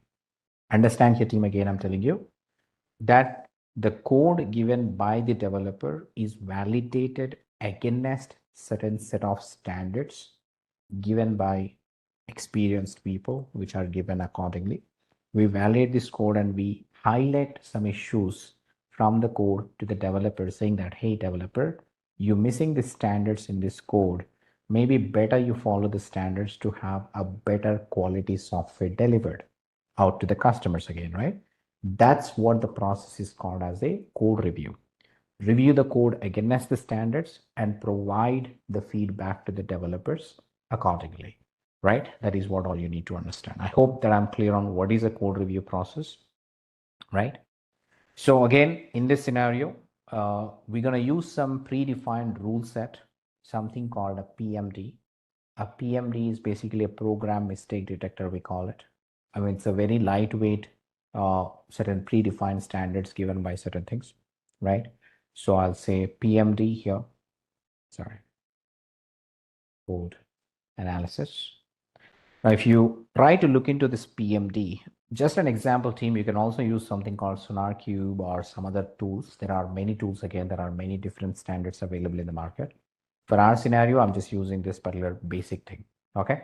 Now, what you see here is a PMD is an open source static source code analyzer that reports on issues found within the application code, basically, right? Now it says that PMD includes a built-in rule sets and supports the ability to write your custom rules as well if you need to. PMD does not report compilation errors, remember, it just does only the code reviews, right? As it only can process well-formatted source files. So understand here, PMD includes the built-in rule sets and supports to ability to write the custom rule sets as well. So we'll rely on the built-in ones only right now. So which means that whatever the source code available in this particular SRC folder will validate against the PMD rule sets, right? And again, who will do that? Okay, we'll ask Maven itself. Okay, Maven, go get the PMD rule set, then validate the source code against the PMD rule set, then give me the results. That is what all we're going to do it here. Okay. Am I clear on the step that we're going to perform right now? I'll create a new item, right? Say maybe code review, freestyle project. Say okay. It says good. The code review. I'll open and configure it. Again, I'll give the source code repo where I have my source code. Just copy the URL and give it in this one. Require configure it and say use the branch accordingly. Then build a step. And I use again the execute shell, right? I'll say opt maven bin mvn. Now here team, I'm going to use something called -P. This is a predefined syntax again. I'm not using anything on my own. Say pmd colon pmd, right? What I'm saying it, hey maven, use this pmd rule set. Try to get me the metrics out of the PMD and then try to validate the source code. That is how I'm telling it. Okay. So this is what all the syntax which is predefined to perform the code review with Maven and with the help of predefined rule set Maven PMD. I'll apply this, save it, build now. Just that you do it. So I'll click on this console output. Now it is trying to do something to me. It says build success. Okay, it was quick enough. It was able to get the PMD rule set and then able to validate everything. Now it says build is success, but you need to see the results, isn't it? Yes, team. Do we need to see the results now? Yes or no? Do I need to see the results? Where are the results? Where does Maven generate results by default? Where does Maven generate results by default? Under the target folder, isn't it? The target folder. Now, where is the target folder here? Under the Jenkins workspace again, right or not? Yes, team. Where is the target folder? Under the Jenkins workspace. If I go back here on the command line, I'll show you that there is a code review available, right? So if I go to the workspace, then you see the clone happened and there is a target folder. Now, another target folder is where you see some results, say pmd.xml, blah, blah, something. Say Java unused code, imports, basics, some kind of a results it is generated, okay? But again, the same workspace team, so far I've shown you on the command line, but the same workspace can be seen on the UI as well if you want to. Like under each job that you see here, on the left, there is something called workspace. You see this? If I click on the workspace, you see the same thing. Now, if I go to the target folder, that you see the results. Now, all the results generated by the code review process here team, it's a PMD. Now it generated something called XML. Now this is the output. Now there are some issues maybe reported in this, but how many of you are good in reading this XML file? Can you tell me the issues found during the code review by reading this XML file is a question. Okay, now I can't read the XML. So what should I do then? To understand this problem, so what should I do? What do you do? Usually if I give you this XML, find out some issues. Okay, you are not able to understand it. So what do you try to do to fix it or read it properly? The question is that I'm unable to read the XML data properly. So I want to understand what's in XML. So how do I make it understandable from the XML I have it? Better you convert into understandable format, right? Instead of debugging everything here, think about a solution. How can I make this understandable? So this is where team now the power of Jenkins comes into the picture. Let me tell you. Convert into a JSON or any other format, convert into another format. Now the question is that who will convert into another format again, right? Maven is generating XML. Now I want that XML is converted into a HTML and maybe convert into a nice visualization format. Now this is where team, you need to understand why we are using Jenkins for the build code process. So understand Jenkins is a very, very powerful tool, right? It will help you to do anything that you want technically. By default, it has some basic functionalities only, but you can extend the Jenkins functionalities to do any task you wanted. Now, what do I mean that? What do we mean by that? For example, team, I'll take again a general example. Let's say that, right? Everybody using a phone. Which phone are you using? Android or iPhone? Maybe anything, right? Either it is an Android phone or maybe an iPhone basically. Or suppose whatever the model you purchase it, when you purchase your phone from the vendor, what you get in your phone is a basic applications, right? But do you stop with those applications only? Or let's say if I want to purchase something in Amazon, what do I do? If I have to purchase something on Amazon, what do I do? Amazon may not be the default application available. So what do you do is that you go to a Play Store, you go to an app store, try to install what is needed. If I have to play a game, I'll install the game.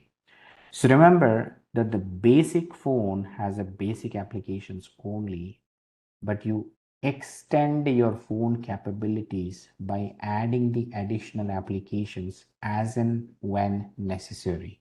Can I say that, everybody? That's the basic thing, right? So you always extend your phone capabilities according to the requirement.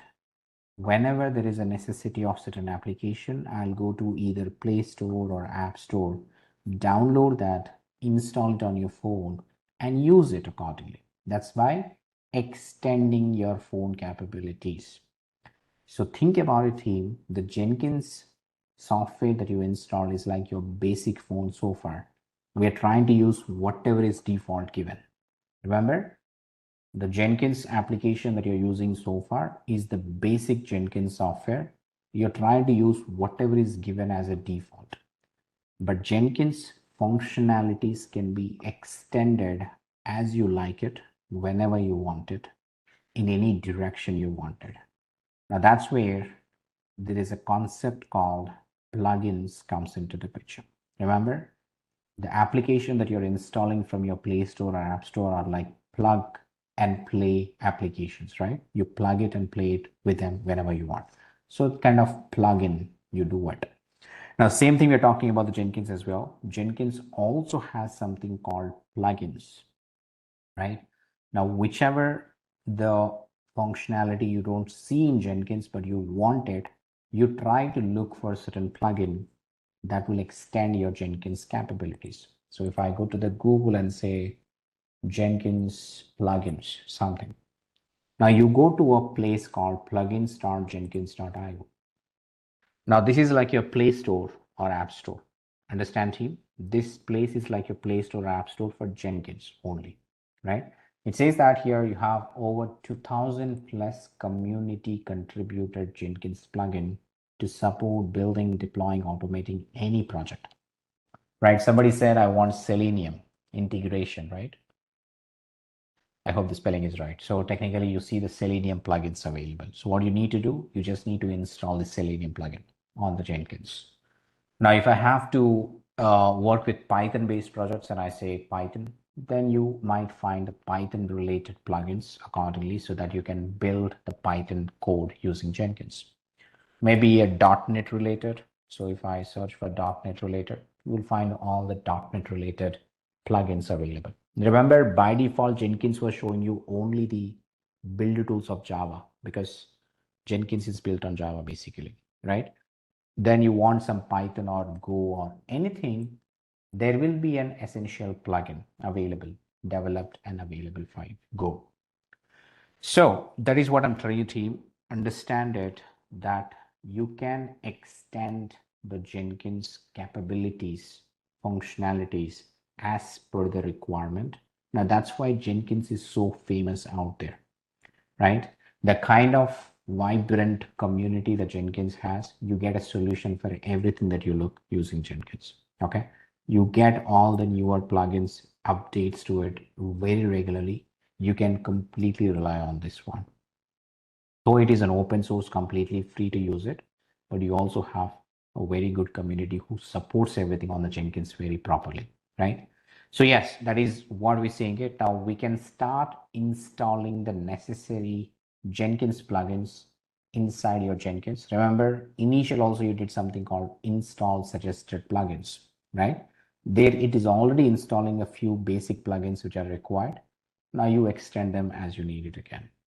Okay. Now I'm hoping that team I'm clear on what is called Jenkins plugins and how do I understand them.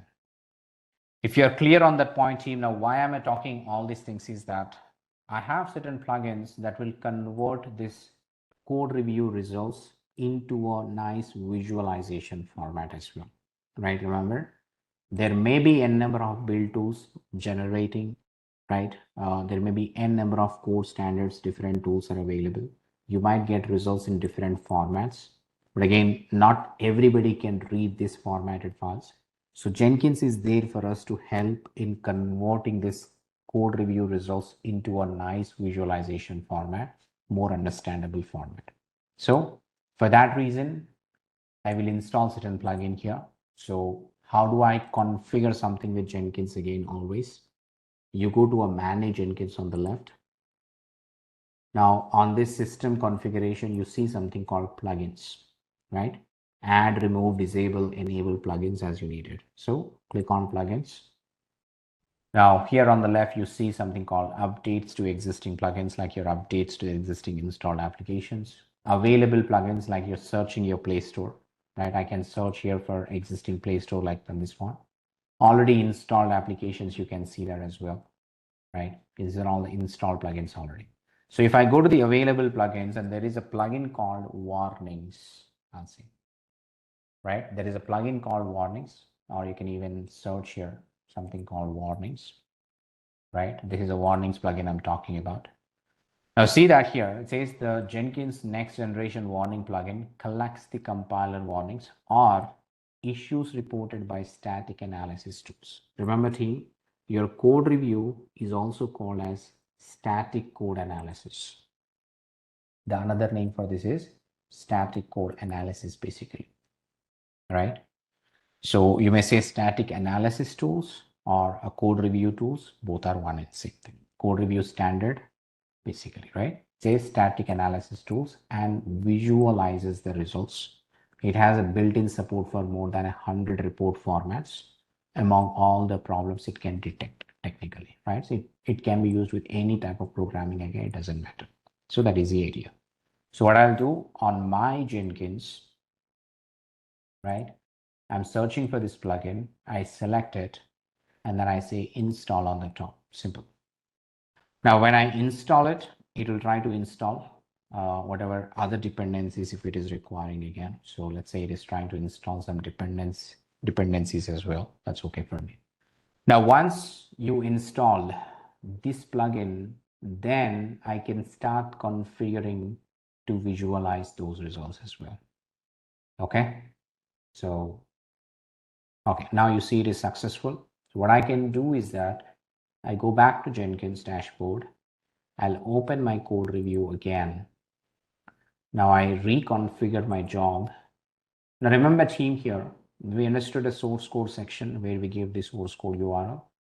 Build steps, what Jenkins needs to perform after cloning the source code. Now after executing the build steps, we need to take the results of this particular step and then perform some other action. Now that's why it is called a post build action here. You see that? Under the build step, there is something called post build action, which means after the build steps are executed, everything is successful. We take the results of this post build actions and then perform some other action. That is why it is called post build action. It says define what happens after the build completes. Like maybe you want to send notification, archiving, trigger other jobs, blah, blah, right? So I'll drop down, you see the various options available, but one thing we are interested in is compiler warnings and static analysis results. We want to take the results and do something else with it. So I'll select that option, it will populate some page for you. Then if I check the tool we are using is PMD, remember, the PMD sets. Now the report file pattern is nothing but your pmd.xml, the results we had it. Take this out. Okay. Then you can just leave the other options as they are. Apply, save. Then rerun it this time. Now when I rerun this time, team, it will also perform the post build action for me after generating the pmd.xml. It takes that and then converts into a nice visualization. How do I know? Okay, second build is successful already. If I click on the build, now you see some option called PMD warnings, right? On the left side, you see something called PMD warnings link, or this one. I click on this PMD warnings.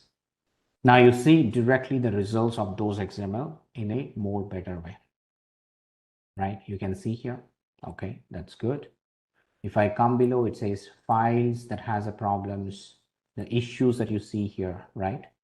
Now, what issues it shows to you? It says that, okay, there is a properly loaded Java has some issue called unused code, empty code, like this. If I say property loader.java, 96th line having some empty code, something, right? If I click on it, it will even show you the code on the UI itself, basically. Now it says that a suggestion, avoid the empty catch blocks. Now, remember team, developer is trying to do some exception handling, but it didn't fill the code completely. Does it make a proper coding here? No, right? It identified. Can I identify by reading the code like this? No, right? The tool is identifying for you.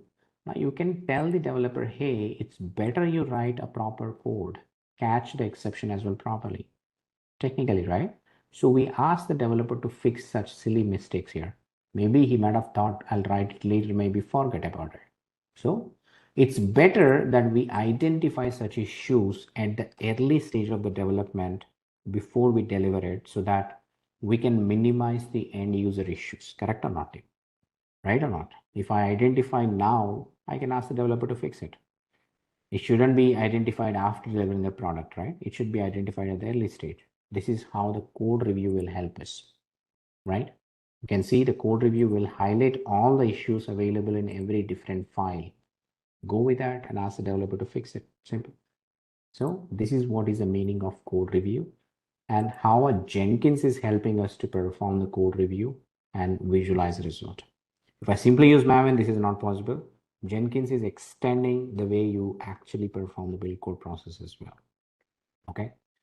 So this is the idea about your validate, compile, and code review, right?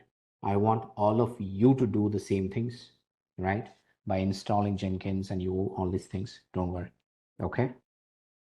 Just a quick info, guys. Intellipaat offers AWS DevOps Certification Training course.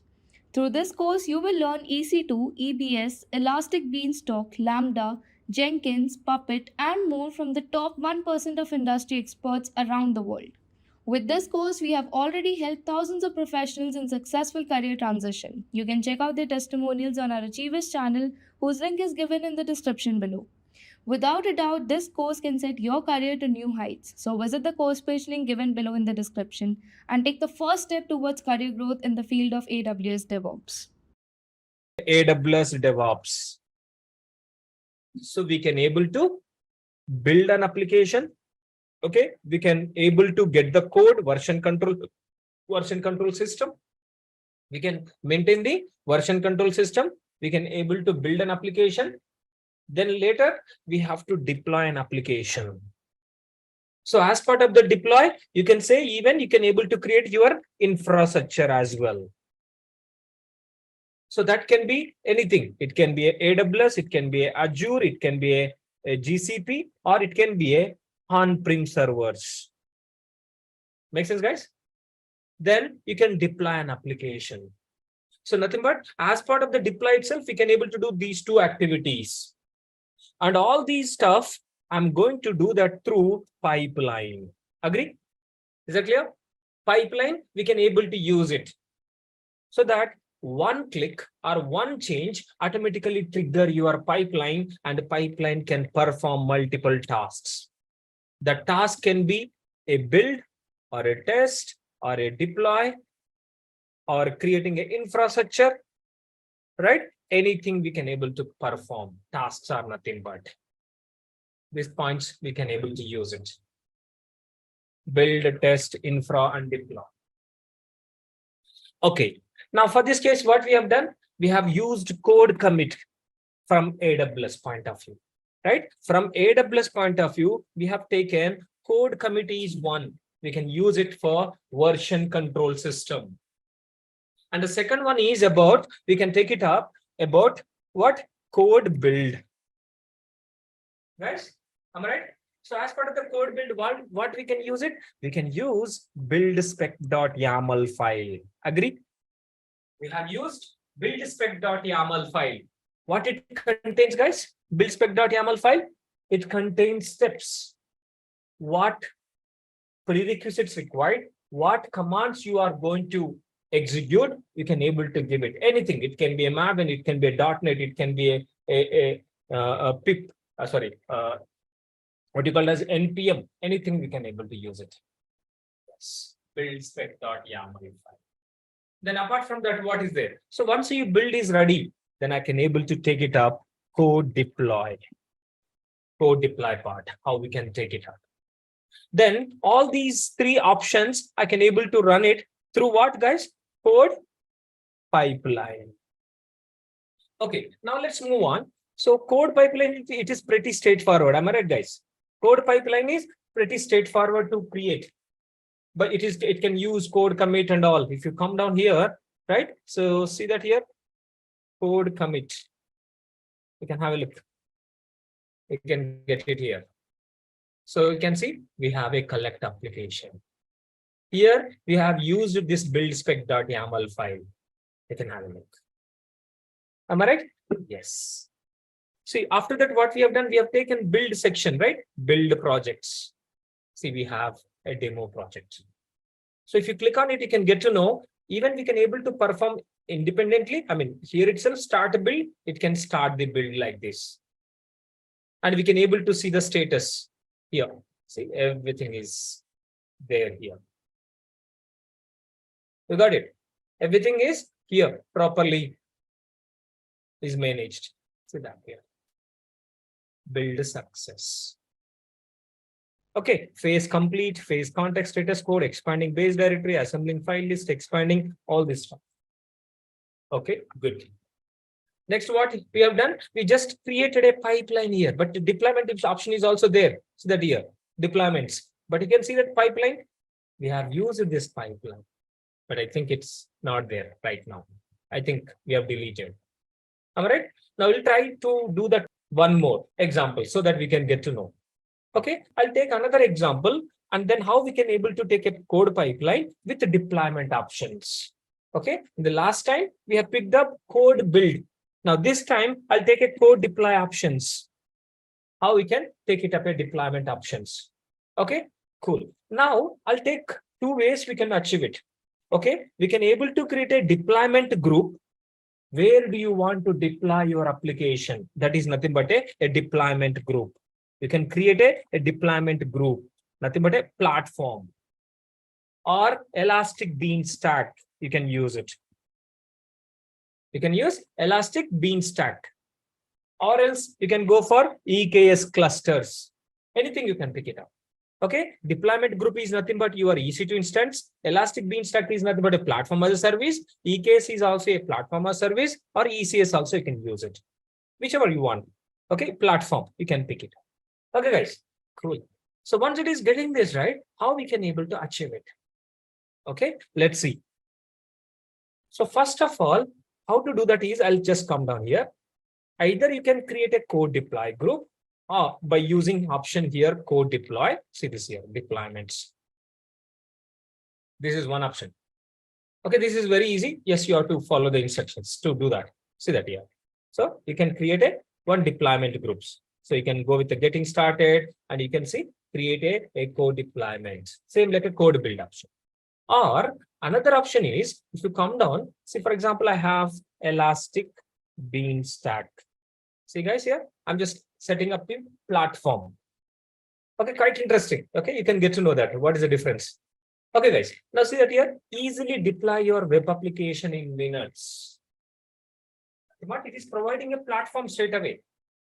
Instead of creating a virtual machines, installing something on top of softwares or packages and all, I'm just doing straight away. Okay, let's see that. See, can you read about this? Amazon Elastic Beanstalk, end-to-end web application management.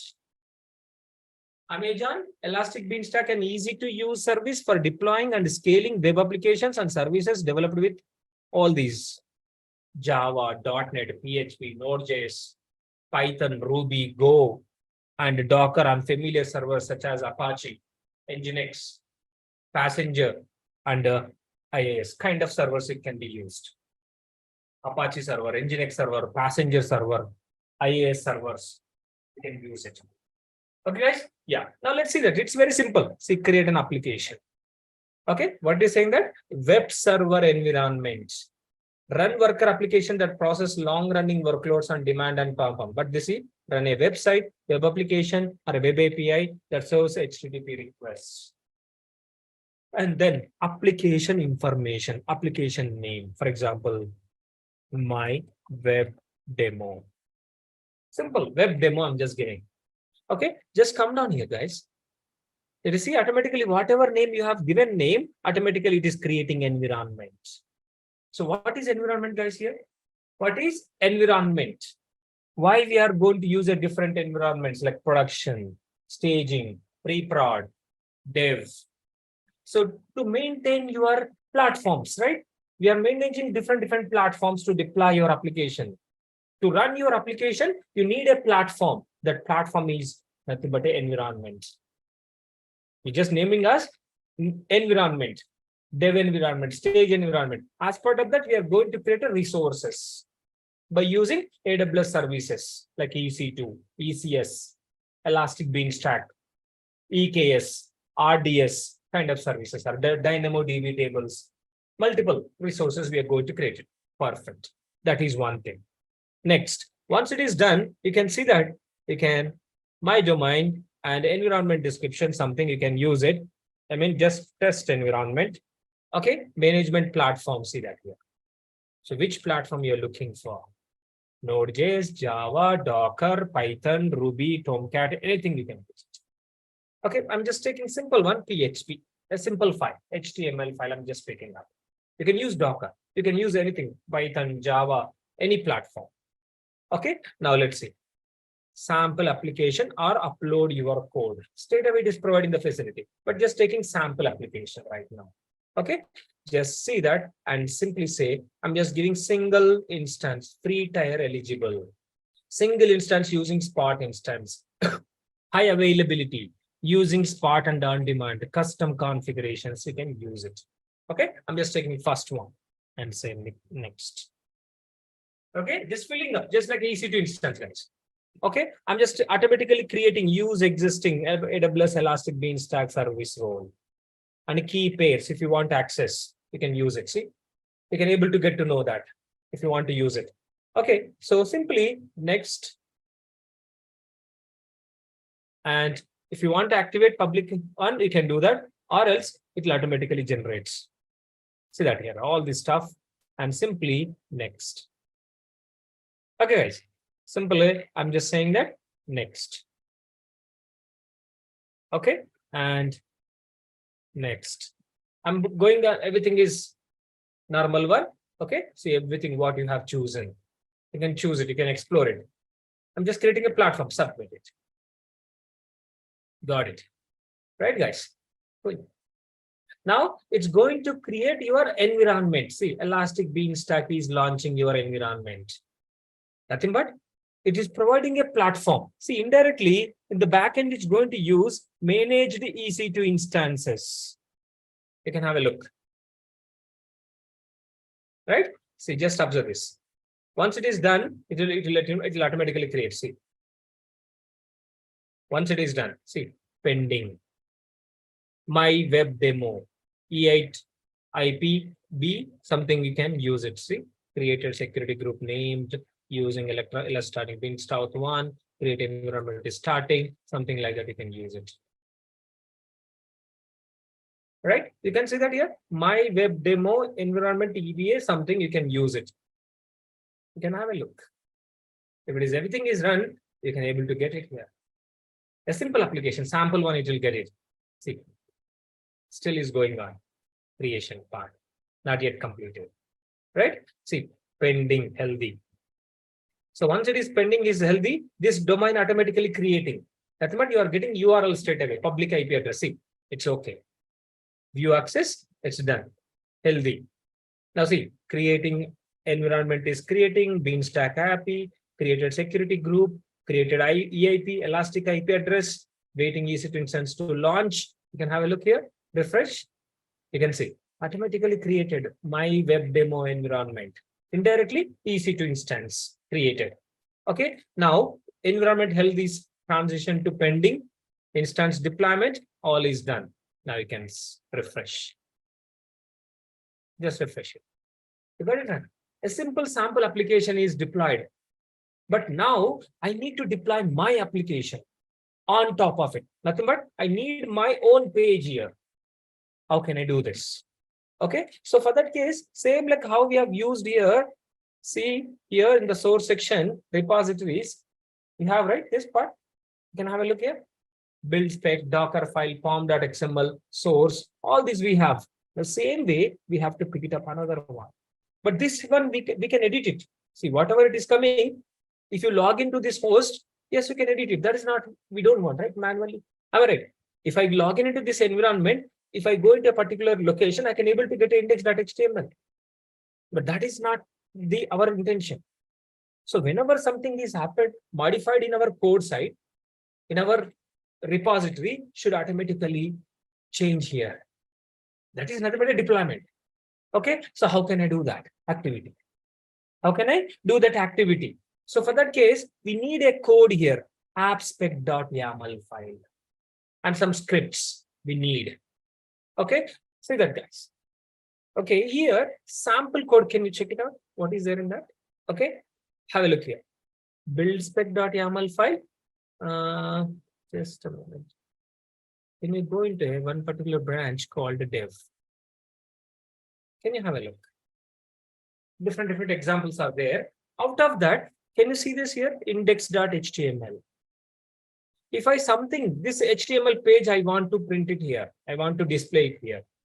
This is my target. Something if it is modified this page, automatically need to deploy here. I mean, on top of your Elastic Beanstalk. How can I do this? So for that case, what I'll do, I'll pick it up this code, for example. I'll clone into local, okay?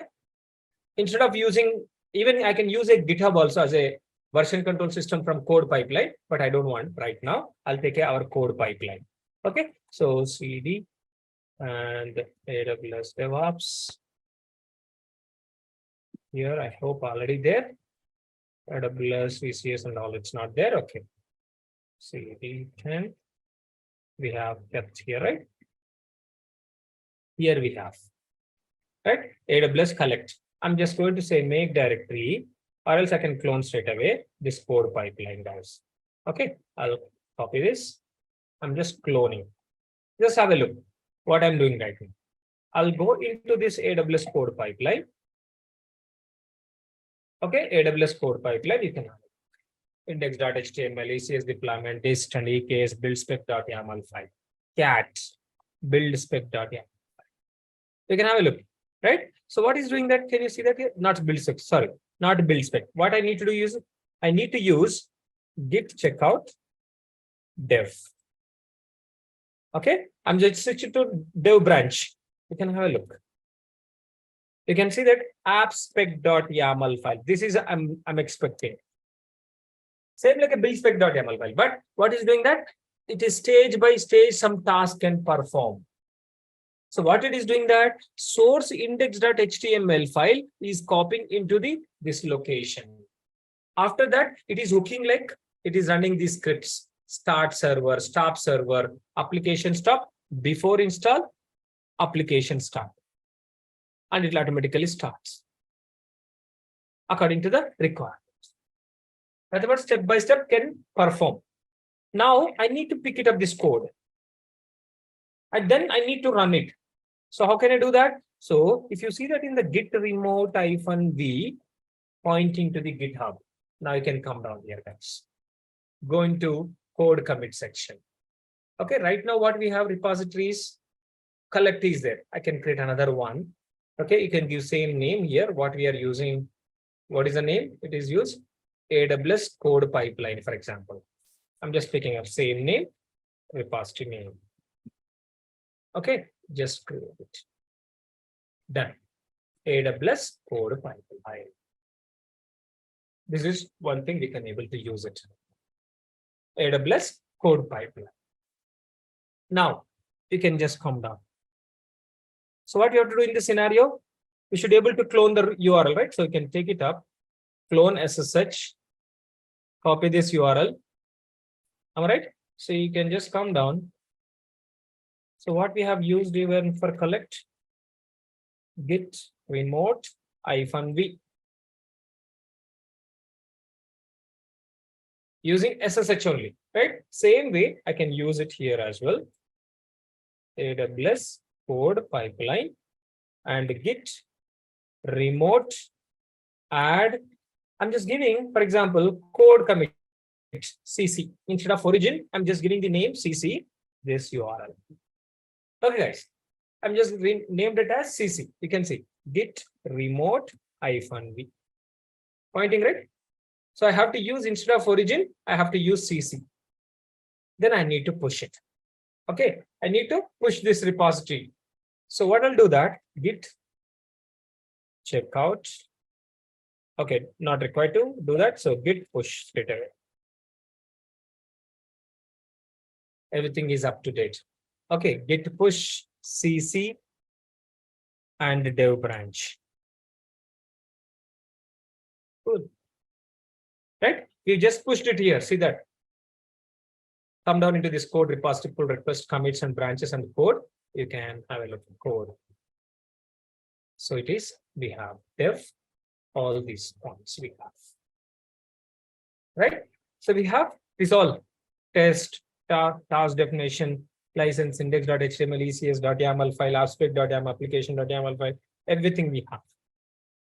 Now I need to use this as part of the pipeline, guys. Let's see. we can create a pipeline. Okay.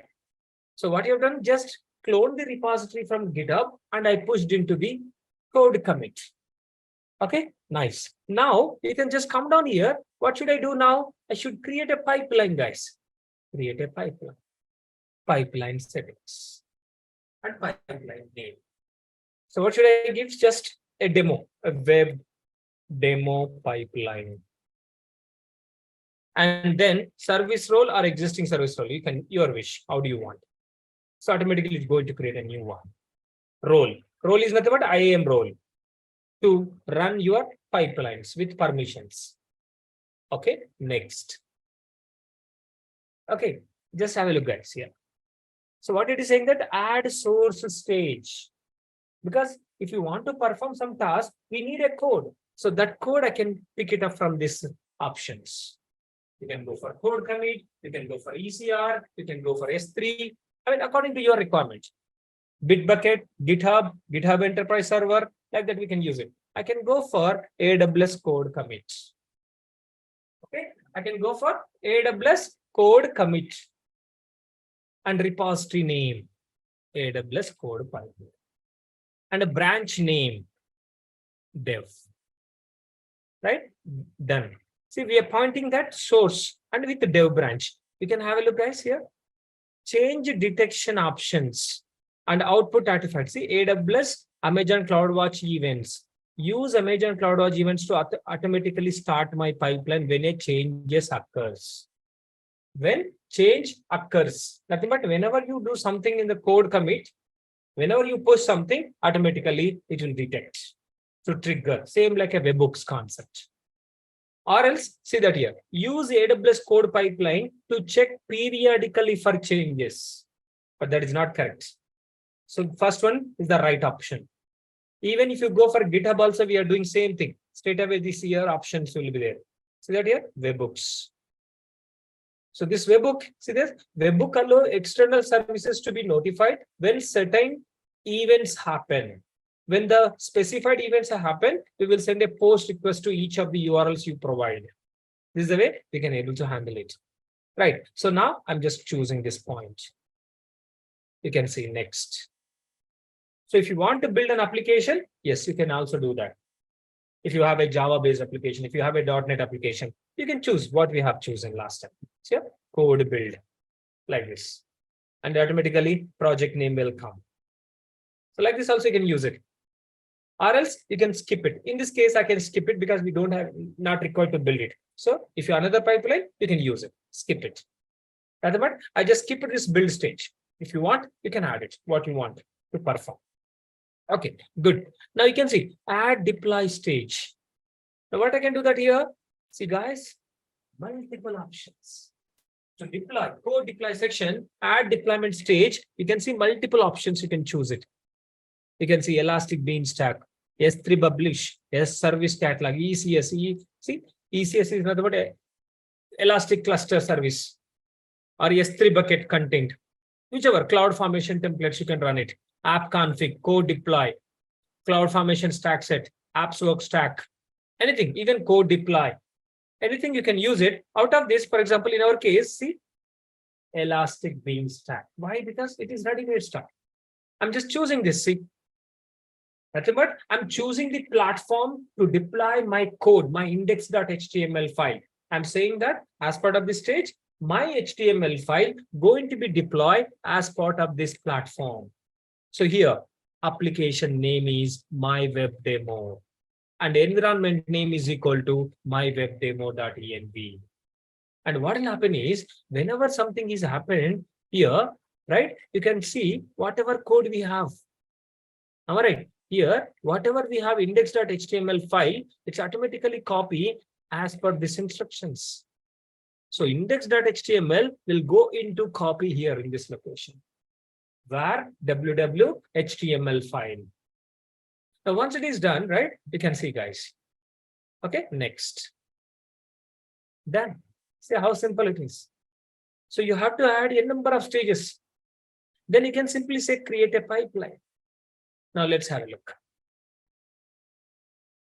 Now we are good. Congratulations. The pipeline web demo pipeline has been created. Okay, it is just created. Now it is starting, see this, in progress. Because by default, it is going to whenever you create it. So it is saying that failed insufficient permissions. Can you rerun it one more time? Release change, release it. Okay, let me pick it up. In progress. Nothing but it is trying to cloning the repository. Good. The next step is, see, automatically deploying the stage. So AWS Elastic Beanstalk in progress just now. Now it is doing that. See, in progress. Now still see succeeded.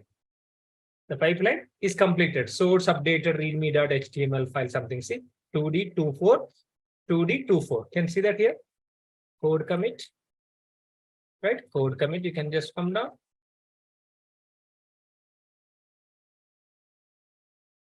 So what is the commit right now? If you take it up here, right? Commits. Right? See 2D24. This picked up or not? Latest one. Yes, 2D24. Now it's done. Deployment. You can see the history also. You can see that history. See right now it is failed. First one. Second one is success. Execution ID. It will automatically show up what is you have done. So these two tasks, it's perfect. You can see the deployment options. What happened is get to know that. Okay. Now you can come down here, guys. See right now it is there, right? Did I just refresh it? See automatically it is copied. Your content. Okay, in the same way, if you come down here, okay, see index.html file is there, for example. If I modify something, see, for example, here, I'm removing this part, for example.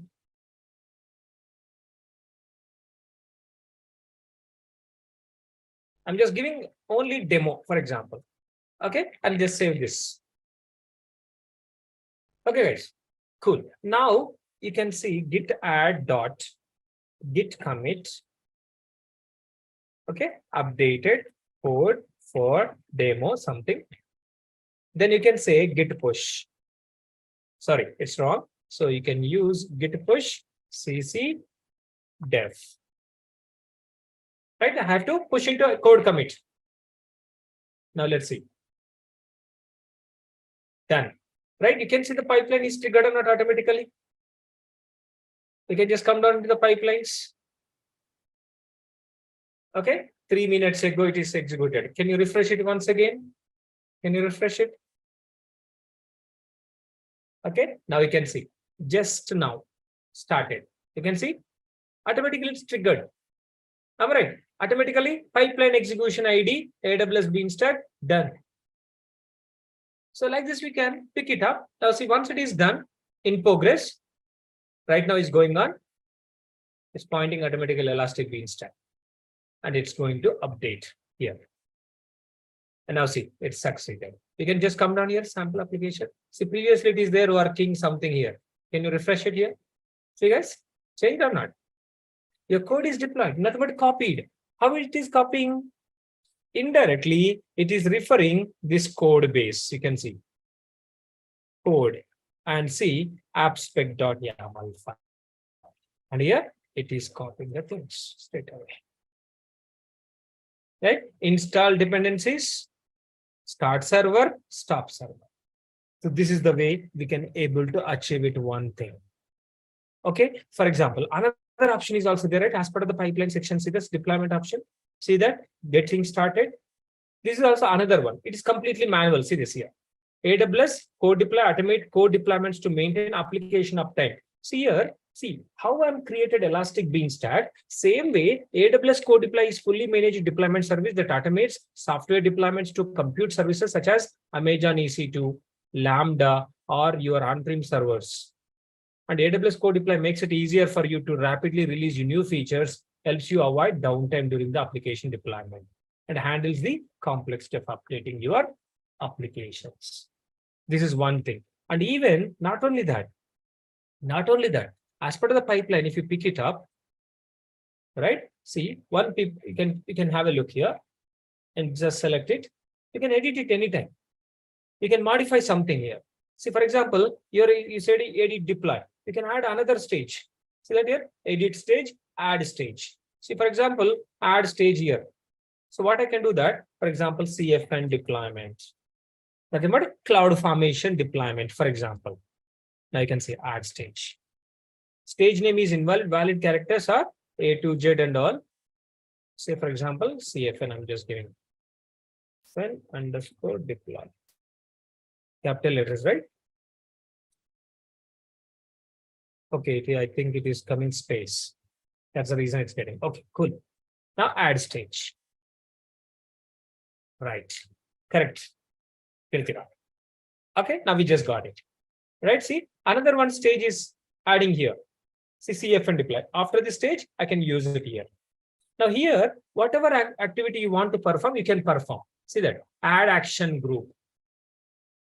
What task you want? We have used Elastic Beanstalk in the previous stage. For example, CFN. An action provider. See, manual approval, AWS code build, add Jenkins, CloudFormation stack insets, CloudForm stack sets. See, for example, CloudFormation. See, ASA specific. Input artifacts. Source. Nothing but from CodeCommit. Action mode. Create or update a stack. Delete a stack. Replace a change set. Execute a change set. Create and update stack. Nothing but a CloudFormation template. Hope everyone know about CloudFormation templates and Terraform. And what is the purpose of using CloudFormation templates, ARM templates, or Terraform? Infrastructure as a code concept. Am I right, guys? CloudFormation templates or Terraform is nothing but a infrastructure as a code. Okay. Infrastructure creation as well as your deployment also you can do that. Right? Cool. Now you can see now custom resources. See, stack name. You can give some stack name. Say, for example, AWS SIB, something it is already there in my case, I think. Let me pick it up. CFN. Is there anything already? Can I check it out? Hey, update completed sometime back in 17. Elastic Beanstalk today. Today it is automatically used with this stack. Update completed. Right. So, but even you can use different one as well. You can come down. Okay. You can see stack name, or if you are updating an existing stack, choose a stack name. Okay. Or else you can go for template, file name, and template path you can give it. Okay. For example, artifact name, source, file name. You can have a look here, guys. Code commit section. You can see the source, repositories, AWS CodePipeline. So can you have a look? What is this CloudFormation template? This is an ECS deployment. You can take it up, ECS, EKS, Elastic Beanstalk, anything. See, it is creating a cluster, ECS cluster, and I'm deploying this task definition called Nginx. But I'm deploying one Nginx container on ECS cluster with this service. If you read about ECS, you can get to know that. Okay, ECS is a cluster. On top of it, I'm going to deploy containers, nothing but Docker containers as a service. So that service is pointing to the task definition.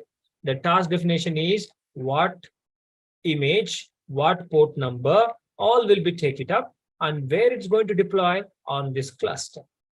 Okay, so pipeline section, what you have to do, you can simply say ECS.YAML file. Yes or not? You can have a look here. ECS.YML file. You can use this option. Okay, cool. And then capabilities. You can use by default, choose is all. No problem. That's what you're giving some role. You can see ECS role. You can use these options, fair enough. All the optionals. Then I'll choose the name for the output of this action. Okay, ECS. Then done. Right? You can say done option. So what is there? Is this missing anything? Okay, stack name. You can use ECS deploy. You can give some name. Automatically, it will take it up. Say done. Okay, guys. So this is done. We have done. Okay. Yeah, just save this. Nice. Now this is one thing we can use it. See, nothing but what indirectly you have to choose the option. What task you want to perform as part of the deployment, as part of the build. You can add the stage and you can perform it straight away. Now succeeded, right? Now you can run the stage, release change, for example. Straight away I'm running manually. Now let's see. Now the code will get it and it will deployment will start. After the CMN deployment also it's getting success or not, we'll see. Okay, cool. Now this stage also we can skip it. If you don't want, you can delete also. Straight away we can add it. So that's your choice. Right? Okay, let's see.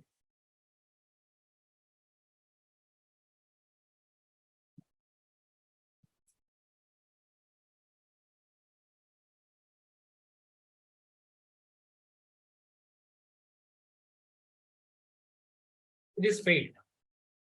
Maybe something, maybe errors or all thing, but see the view cloud formation template. Just now execution started. You can see the cloud formation template section.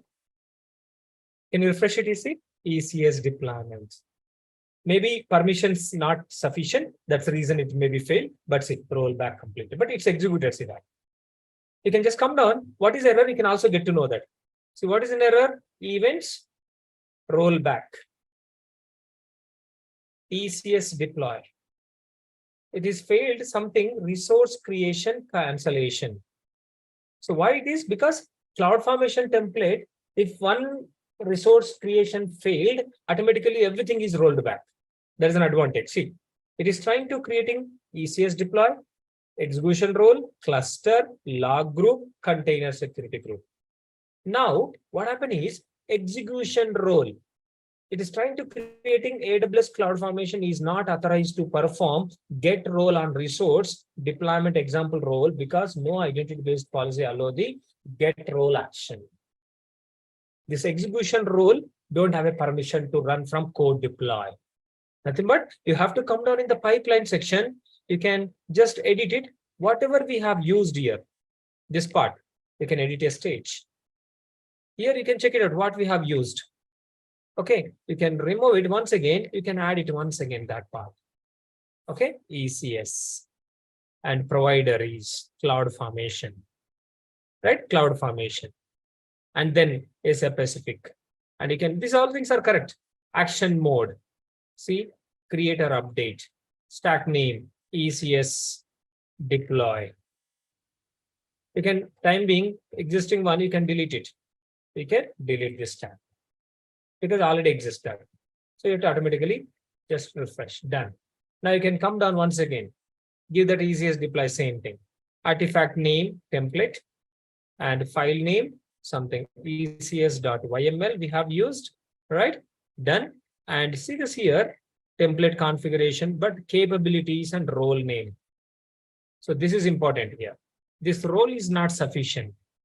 This role is not working as expected. So you can use all options plus role name. You can use ECS CFN and all these fine, but take it up this ECS CFN role, guys. Come down here, services, or else IAM. All right, IAM. You can come down to the role section. You have to modify that role. That's all. If the role is done, see, multiple roles will be there. In that, what is the role we are looking for? The permission point of view, ECS CFN role. Can you search it out? ECS CFN role. But we don't have all permissions. Only EC2, S3, ECS, CodeDeploy role, Elastic Beanstalk, and all will be there. But other roles are not there. So what I'll do that, add permissions, attached policies. Something like that, you can use it. Okay, so you can say attach policies. So what is error coming? Role permissions are coming, right? So you can say role, get role. Okay, just search. Is there anything? So that relevant role you have to give it. All are role, right? Okay. I can give for time being. Is there any admin part? Can you check it out? Yes. I'll give this as time being. Okay, that relevant one you can give it. See, AWS code build admin access, AWS code service, deploy, like that you can, but I'm just adding this point, time being, you can add permissions. Okay, successfully attached here. So we have attached that policy. Now you can come down in this code pipeline. As usual, you can choose that same thing, output file name, file generated by this action, and just done it. And save this. Cool. Okay, now release the change. Now let's see if this time it's going to create or not our pipeline here. We can say CFM, CloudFormation templates. Okay, not yet. Please reach that location, right? See that. It's progressing this part right now. Like this, you can take it up anything. Even you can do the code deploy, you can take the EKS deployments, anything we can pick it up and you can deploy it over here.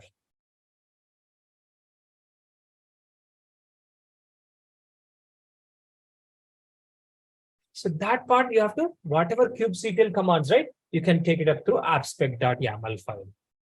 As part of the abstract.yaml file, you have to run it. You can able to get it straight away. Okay, once again, it is failed. Action execution failed. So why it is failed? You can have a look here. And refresh, see, automatically is coming. But it is something is getting problem. It's okay. ECS deployment, if you check it out, events, where it is failing, and log group creation. Now this time, it is failed a different one. See, log group creation is already exists something. Yes. Log group name already there. Which name it is? Deployment example log group. This is already there. That's the reason it is failed. Now what you have to do, guys? You have to come down, say CloudWatch, right? CloudWatch, you can go, you can able to find the log group. You can have a look. Log groups. It is already there, it is saying. Which one it is? This part, you can have a look. See, it is already there. So you have to delete this option. Delete log group so that next time it will work 100%. Next, CloudFormation templates. You can stack deploy. You can say delete. Yes, it works. You can have a look. Refresh. And even code pipeline, I don't want to run this deployment stage. So what I'll do that edit option. Right? So this is I don't want. Am I right? This is I don't want. So you can just edit it. Delete it. That's all. Straight away, it will take it up. It won't take much time. So save this. Okay, guys. Now release the change. It works.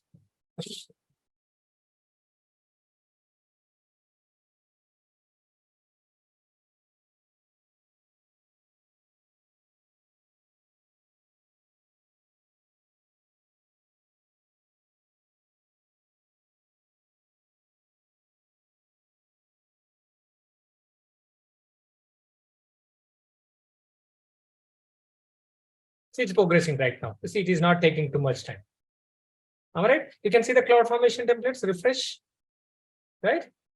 So it's see, still going on in progress. And details. I think we would have deleted that part, I think, right? So that's the reason it's getting problem. It's okay, events. So this time what is an error? See, all are deployed. See, cluster is created, log group is created, execution is created, execution group, even log group is also created.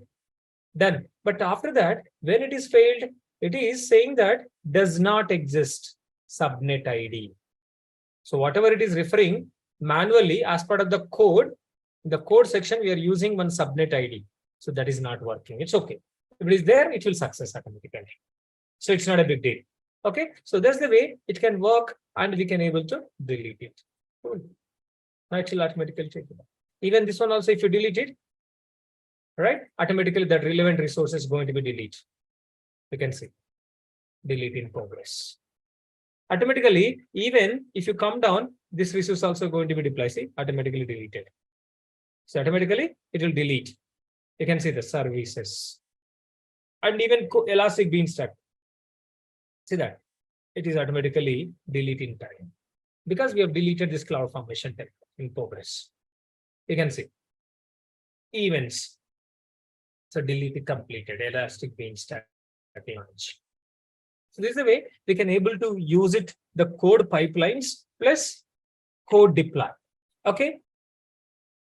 And once it is completed your work, what you have to do? You have to come down to the pipelines. For example, here, you have to delete it, this pipeline. It's important. If not, then delete like this. And say delete option. And in the even same, even here, so build projects, whatever we have, if you don't want, you can simply say delete option, build projects, delete. This is always recommended, guys, after your work. Right. So it's done. Now build project is done and your source is done. And you can see the pipelines also we have done. It's clear. Okay. Just a quick info, guys. Intellipaat offers AWS DevOps Certification Training course. Through this course, you will learn EC2, EBS, Elastic Beanstalk, Lambda, Jenkins, Puppet, and more from the top 1% of industry experts around the world. With this course, we have already helped thousands of professionals in successful career transition. You can check out their testimonials on our Achievers channel, whose link is given in the description below. Without a doubt, this course can set your career to new heights. So visit the course page link given below in the description and take the first step towards career growth in the field of AWS DevOps. Let's start talking about the containers more again. So the way we expose application and access it from outside world, that's very much important for you to keep in mind. It's always the actual part we do it in the real time. So you see that the sample app, Java app we did, we were able to access it. All right, so now if there is a problem with container, how do I troubleshoot is a question. Remember team, you see the application running, right? Application is running and I'm able to access it, that I'm seeing in the browser. I'm able to send request, get response from the service and everything. But sometimes the customer has reported you a problem. Say they might have accessing something wrong, right? I'll say server error or something. Say they got something like a 404 error. Now they reported that, hey, this is the error, I'm seeing it. Can you help me with that? Right? Now, how do you troubleshoot some issue such as that? Not only this 404 team, it can be any other real issue in the real time. Now, the first thing you always need to do is called checking the logs, right? So how do I check the logs of application? Right? How do I check the logs of application? That's what we're going to do it. The simple command to check any container log team is called a Docker log, basically. And the container ID, remember, the container ID is the unique ID for every instance or every container running on your system or on your computer. So if I do this, there we go. You can see that there are multiple issues. Maybe, I don't know, there is something different thing. It gives out error parsing HTTP request header, blah, blah. You see this, right? So you see that there is some issues happening in my logs, right? Error parsing. I don't, this is not related to the error we spoke to, but I'm just showing that really you can check if the application is throwing some errors like this, right? So there we go. You can find it. And based on the error, you may start troubleshooting further again and start understanding. All you need to know here is that how do I check the logs? That is with the command called Docker logs and the container ID, right? Identify the container IDs with Docker PS command, then use the Docker logs command against any container ID with which the container which has a problem. Go ahead and check it accordingly. That's how you do it. First thing is to check the Docker logs. Now there's one more way to identify certain issues. That is by using a command called Docker inspect, right? If I check something called Docker inspect of any container ID, for example, now you see that we have seen this command last week team, but we were focused on this part, which is a network information, where you see the container IP always, right? But in the above sections team, there is a lot of information as well. The one section you need to be focused on is called state, right? The block you see it. And it will tell you the status of the container. Hey, it is running. Something is good. Okay, is it running true, past, false, restarting? There is one information called OOM killed false. Now, what is OOM? Anybody? Have you heard something called OOM? Out of memory, right? OOM means team, it is called out of memory. Now, when would a out of memory would occur? Technically, when your process is requesting some memory from your hardware, but the system says that, hey, we don't have enough memory to you now, you're gone, right? So means that team to process some request came in, remember the process would use the memory of your computer like RAM, right? Now, if the RAM is not sufficient, usually you see the slowness of the application or slowness of the system itself, or the system itself can hang also. So when your process is hung, which means in a way it can be OOM issue, right? Out of memory, where a process couldn't get enough memory, so it hung. It is unable to respond to the users as well. That is something you do. So you can find something called, if it is really OOM, then it'll say true here, right? Means you can understand, okay, out of memory occurred.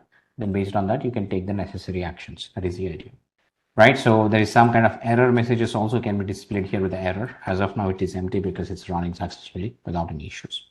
There is some exit codes. You can define some issues based on the exit code numbers, right? 0 means it's successful always. There is nothing meaning here. But if it's really exit like you may be 128, 127, 143, the different error codes available in the IT software fields, right? You just check it in the Google that what are the error codes and what their meaning is. So based on that, you can say that exit codes. So they're not error codes, they're called exit codes basically. Likewise, team, you can identify some more information here while you're troubleshooting it. So if the container is dead, stopped, just go and inspect it, check it, then check the logs as well. This is how you start troubleshooting step by step, one step at a time, and then start looking into it accordingly. These are the two important things in the troubleshooting scenarios. The immediate actions we do it whenever there is a problem with container. Docker inspect, Docker logs. Simple. All right. If it is OOM true, then you just need to restart it, Shabodhan. Just like if your laptop is hung, right? Which means that it is unable to respond to you. When that occurs, basically, when there is no enough resources available. What do you do to fix that issue immediately? When your laptop is not responding, what do you do? Restart it.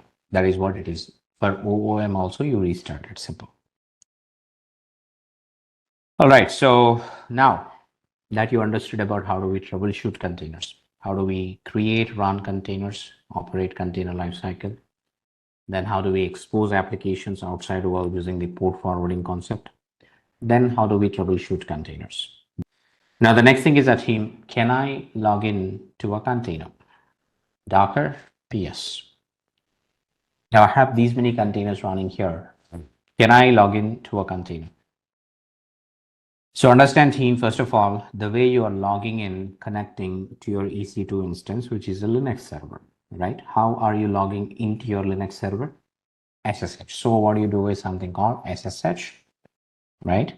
Say username @ IP address, right? Now, whenever you run this command, basically what it is doing, it will prompt you for the password. So then you enter the password, which means that in a way, you technically landing here. What is this landing here? This is your CLI. It is also called as your shell terminal. Can I say that to you? Now this is what your shell terminal, right? Shell terminal or a CLI of your EC2 instance where you're landing it. Correct or not? That is what happening here. Now, how this shell terminal is created? Anybody know how this shell terminal was initiated basically? Right? So understand, team, the shell terminals are created using an executable, or basically there is some program that is made to run or create the shell terminals on your system. Remember, team, anything on your computers is made up of programs, right? Now, if I want to know what shell terminal is based on, we can say that echo $shell. Now it prints that it is basically something using called bin bash. Understand here, it is the bin bash basically. Okay. Right now, what is this bin bash here? Now it is nothing but an executable that's available on your system. Can I say that this is an executable file here? Some kind of a, it's an absolute path. This bash is a program or is an executable file sitting under the /bin folder, right? Under the /bin folder team, there are many programs, right? It says that, okay, it is pointing to the user bin. So let's say that I'll go and use the /user/bin. Now you see that there are n number of programs. How did all these programs came to my system? These are all part of here. How did these programs came into, all these executables came into my system? How did all these commands or how did all these executables came on my system? Did you do something? Or they were part of the EC2 instance when you created it automatically? They are part of your EC2 or they are actually part of your operating system, right? Because in the EC2 virtual machine, you installing some operating system called Ubuntu, correct? So these are all default when you installed your operating system. Am I correct or not? Is it like every operating system comes with many internal modules that you will use it as soon as you create your computer, right? That is something logically thinking team you always need to keep in mind. Okay. Similar to that, I'm saying it, the bin bash is also part of your operating system, basically, that is automatically coming. Now, what's happening when you do a SSH here? What is happening SSH? Why running SSH here? What you're trying to do? What is the default SSH port number? Right? So the port number is 22. Does that mean that there is a process listening on port number 22 on your system? If SSH port number is 22, that means that, like team, remember, if a container is a process, this Tomcat or containers process listens on a port number. Similarly, remember team, SSH is also a process, right? If I do something called ps-ef grep SSH, see that there is a process called SSHD that is listening, that is running. Which means team, by running SSH command on your laptop, you are sending a request to this SSH process here. Okay, by default, whenever you are making or whenever you're executing a command called SSH here and you're mentioning an IP address here, right? Now what you're trying to do is that with this SSH command, you're sending a request to this SSH process running on your system. Okay, so you're making a connection and you're requesting to create a shell terminal, basically. That's what the default command here. In a way, you need to keep in mind whenever you run an SSH command, means you are sending a request to the server to create a shell terminal process. Now, this SSH process here by default uses this bin bash program to create the shell terminal. Right? It's internally using this bin bash program to create a shell terminal. That's how you are able to get a shell terminal of your container, sorry, the virtual machine or a EC2 instance or any virtual machines, basically we get it. Any Linux systems, you get it by default. Now, why am I discussing all this team? Please keep it in mind. It's very much important for to. So the way you're logging into this one now. Now, inside my container, do I have an operating system? Is the question. Is there any operating system part of your containers? 1 yes, 2 no, 2 yes, 3 no. What do you guys think? Is there any operating system inside your container packages? So the answer is yes, team. There is some OS functions will be part of your containers. Now you see that in every container, I wrote something called as an OS lib something, right? Understand team, within your container, there can be an OS functionalities would be available. If you need them, you package them accordingly, okay? But still, if I say there is an OS inside my container, how are my containers lightweight? Now the question, right? If I look at any of my images, I see that this image size team is very minimal.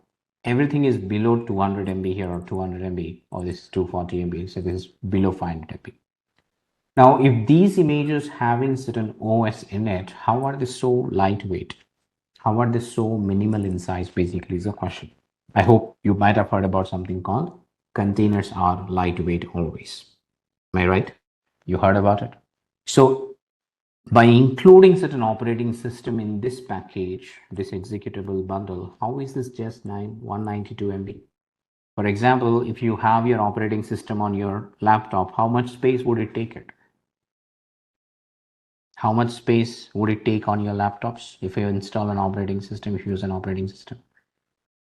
In GBs? Minimum in GBs, right? Minimum 1 to 2 GB maybe. Minimum 1 to 2 GB, yes. But how is it so light here, including operating system? That's what you need to understand. All right, so this is where, team, you need to understand here.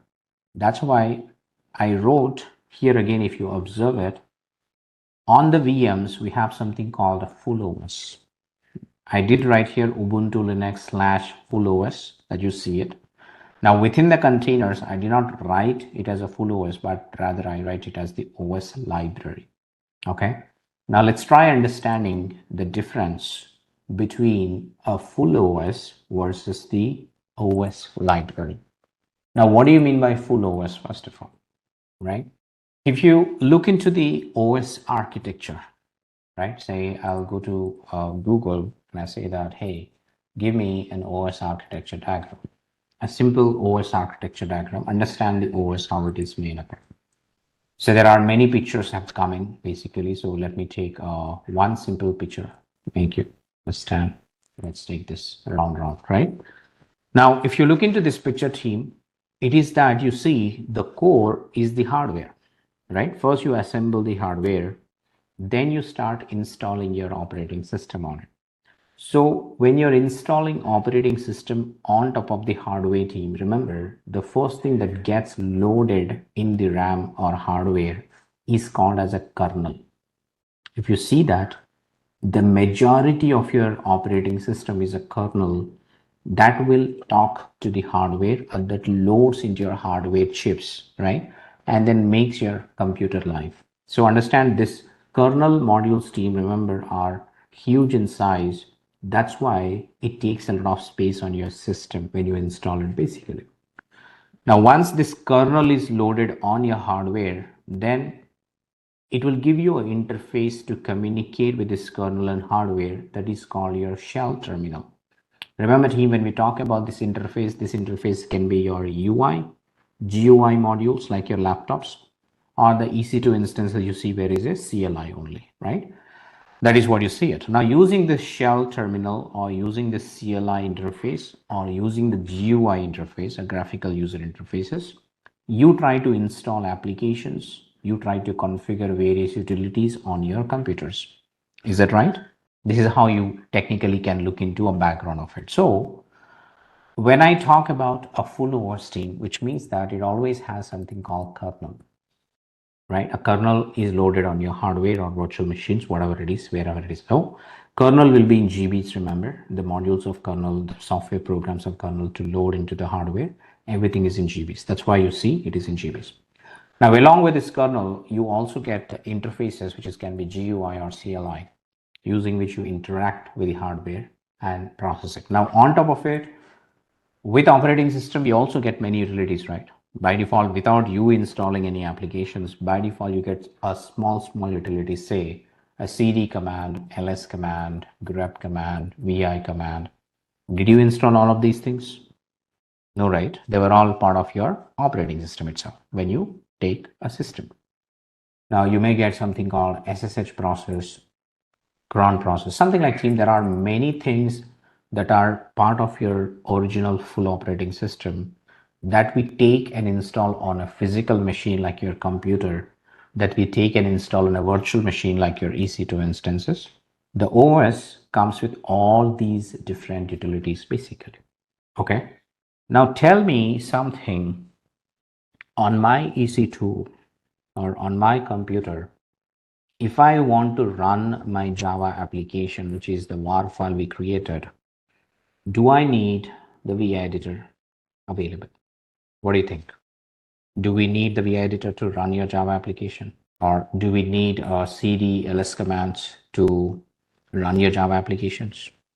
Does your Java application uses any of these default utilities available on your operating system? It nowhere uses team. Remember, if I remove them, your application has no impact to it. If I remove them, your application has no impact to it. So it will keep running it without any issues. What it needs is, it needs to get some RAM, CPU from the hardware. That's it. Rest everything is useless for your application. Why are they there then? Because you need to log in, you need to do something with that. That's why you kept them. Now that is what is a full OS I'm talking about, okay?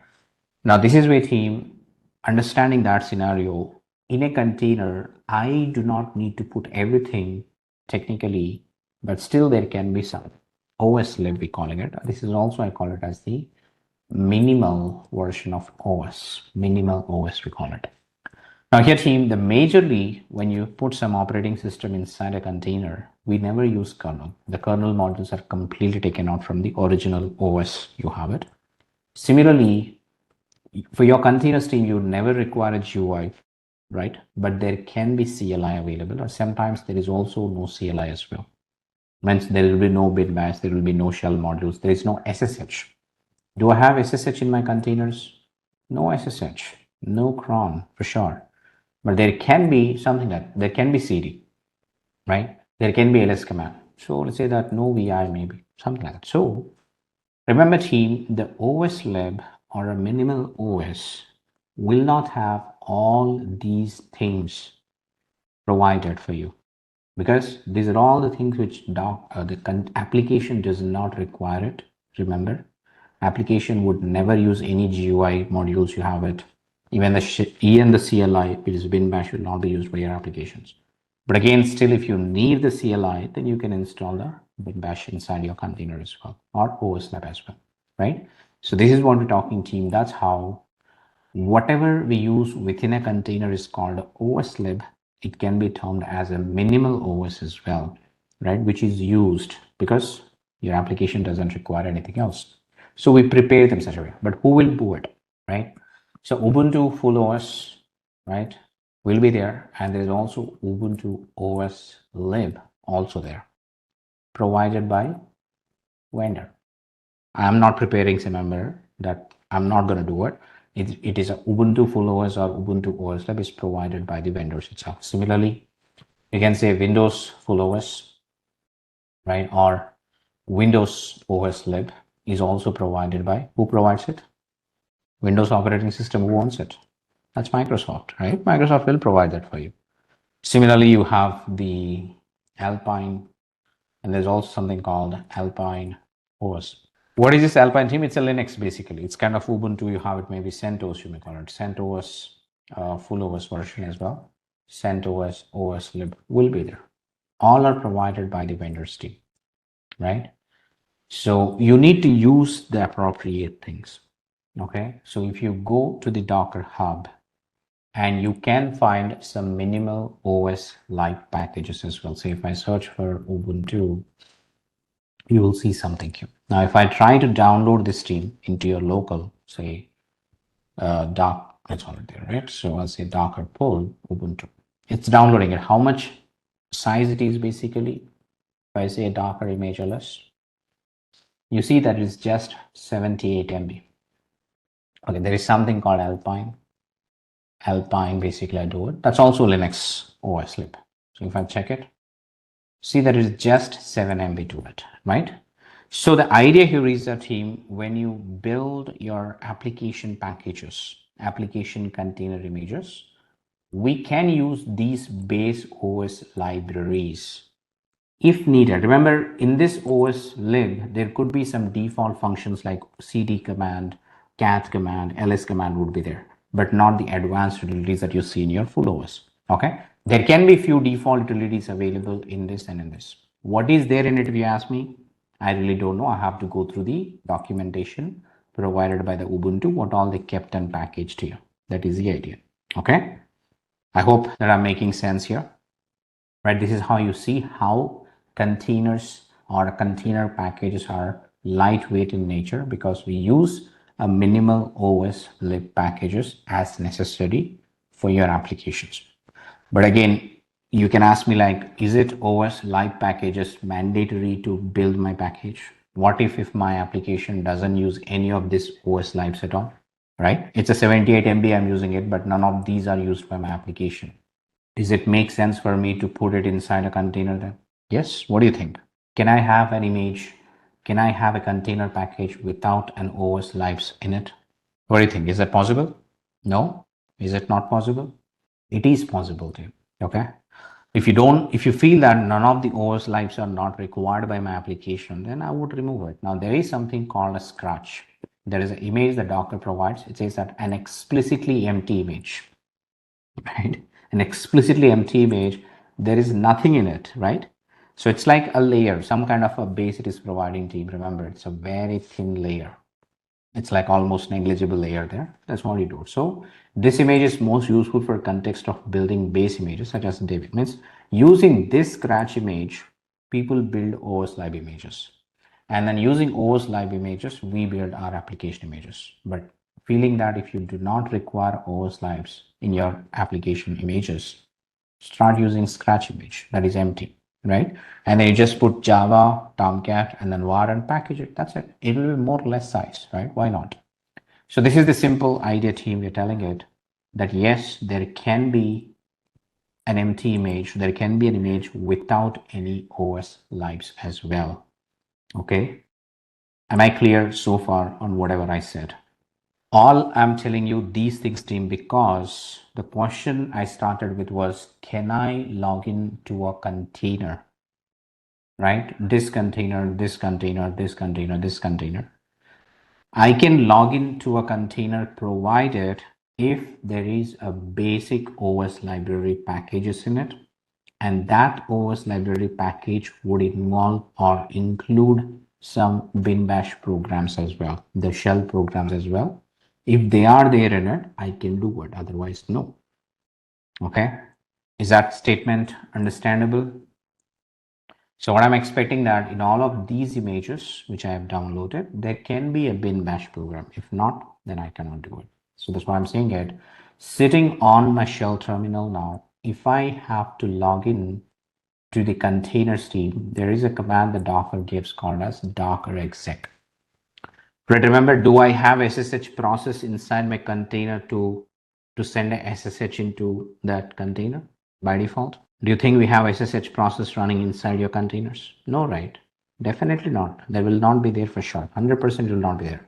In real time, nowhere, anywhere you see that none of the containers will have SSH process. If I don't have SSH process, then how can I log in? So there is no way that you can log in using SSH. Now, as I'm telling team, I told you all the scenarios here. By using SSH command, you talk to the SSH process. SSH process invokes the bin bash program for you. Correct or not? That is the first statement we said. Whenever you are invoking a bin, SSH process using SSH command, the SSH process is invoking this command here that will create your shell terminal for you, right? Echo $shell. That is what you get it. So that is a default shell used by your SSH process to initiate this current session of the VM. Now, why am I specific on it? So when I'm trying to connect to any container as well, I use something like give me interactive terminal, container ID. But again, remember, there is no process to invoke bin bash. So you explicitly invoke a bin bash command by passing it. That is what you do. Okay, you need to execute this command so it will create a shell terminal for the container. If you don't execute, like it is saying that, go into this container and execute this command. That is what the meaning of docker exec. Okay, so now let me show you. If I say docker exec -it, give me an interactive TTY terminal for this. Okay, I need the containers first, not the images. Docker ps, docker exec -it. This one I do. And I say bin bash. Remember, this bin bash must be part of your container OS lives. If it's not there, it will fail. See that? Now I changed the terminal from the DevOps master. This was my VM shell terminal from where I switched into a root at container ID. Now this is my container shell terminal, right? If I say echo $shell here, you see the same response. But within a container team, if I try to utilize some other commands, what operating system it is using it within a container, what OS lib has it, you see that it is Debian. Now, what was the VM operating system we have? What was the VM operating system we used? Yes, team. What was the operating system in VM? Which was Ubuntu, right? We took the Ubuntu, but you see inside a container that you have is called a Debian Linux, which is altogether different, which means this is a Debian OS library packages used in a container. This one, the image which I prepared here, right? That's how you do it. Now within this container, you can validate a few commands. Say, can I run a command called hostname ctl? It's failed because it's not available within the container. For example, if I try to use a vi abc.txt, vi is not found. Why? Because to run my Java application, I don't need vi. Obviously, right? That's why it's not available. Now you can validate any other commands team you wanted. So wget, okay, wget is there. The curl is also available because it has some things. I'm saying that what is there in it, what is not there in it, I'm not really sure. It's not there because it's a OS lib, which is a minimal OS. Obviously, netstat would not be there. Not found, right? Why? Because it is not found? Because it's not installed in it. Or with the OS libs, it is not there. Simple. So this is how team you understand it, right? With the default OS libraries, use it to it. Say tree command, not available in it, right? It's not there. So if you want it, can I install them?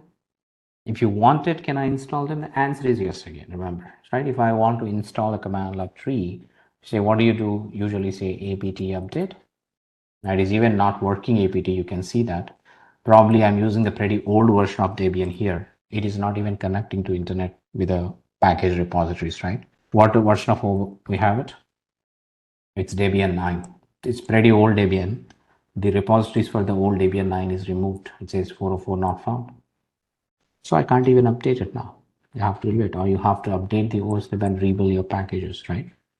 That's how it works, team. Remember, I'm telling you again here, to come out of the container, to exit any session team, you use a simple exit command. And you come out of the container back to the VM shell terminal again. Again, while you're trying to log into a container team, you need to have this executables. It's not that I can just create only the bin bash team. I can execute any command within the container directly. Like this, say if I do a pwd, it says that, okay, this command is not there in the container. Obviously, it's not there. I make it right. Now see that the pwd, if I run within the container, it says, hey, it is user local tomcat.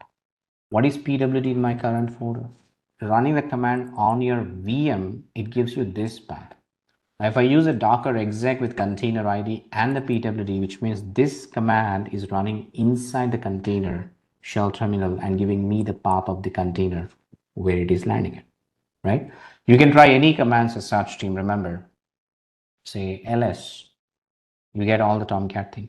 If I do ls in the local, this is what I see it. ls in my local is different than ls in my container is different altogether, like this. So docker exec or creating shell terminals of a containers is possible only when you invoke the right protocol. So if I say that ksh, for example. Now this error can be a regular error you see, team. Sometimes you try to execute a command inside. This is what you see. It says exec failed, unable to start a container process. It says bin ksh stat no such file or directory, which means that this bin ksh program is not available in the container OS libraries or a container package itself together. We see that, right? So this is the understanding, team. You can understand again. Bin bash, it will create it. Now you can see the directory structure, team. Remember, it says that whatever the directory structure you see is a regular operating system like. All the default directories would be there, but the only thing they will miss all the utilities that you see in a full OS, right? Means if I get back to my VM and I say ls / you see the same directory as bin, boot, dev. This is something Docker related. So etc, home, lib, lib32, media, all things are available. It is exactly or including some in the system. You have some additional things, but within the container you see something are missing. Simple. So right? So this is what I'll be talking. So you log into container, understand the directory structure of this container, what it is inside, how it is inside, what is inside is not on what is outside. So all these things you need to look at it. Okay, means the way you log into a container, and then how do you understand it, the directory structure of container OS libraries versus the VM OS libraries, OS everything again. So the simple command was docker exec team. Remember, docker exec is the command given by the Docker to execute a command inside a container, basically. So using exec command, I can create an interactive shell terminal as well as execute any other command within the container as needed to troubleshoot some issues as well. Okay, why do I log into a container? Basically to, understand if somebody else prepared an image, I want to go inside and check what all they keep it, then I'll do exec. Otherwise, I don't need to. In the production as well, you don't need to log in. You should not log into containers and then, edit something within the container, which is not recommended or not a standard process of doing it. So never make changes in a container. Okay, never make changes in a container. Remember, to avoid that, as I told you, sometimes or in certain images where you might see no CLI, which means no bin bash would be there, which means you can never create an interactive shell terminal. You cannot go inside and run certain commands and do some changes within a container. It's not possible. Okay. So it is recommended that your production container should not have the shell terminals to make them more secure containers, basically.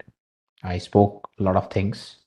Great, then this is the important topic. So like a package we can install, right, as you told. You can, if you go to the latest ones, let's say when I get the latest OS, maybe in the Nginx 1.25 or 27, this container, again, let's validate it. Bin bash. Now you're inside a container.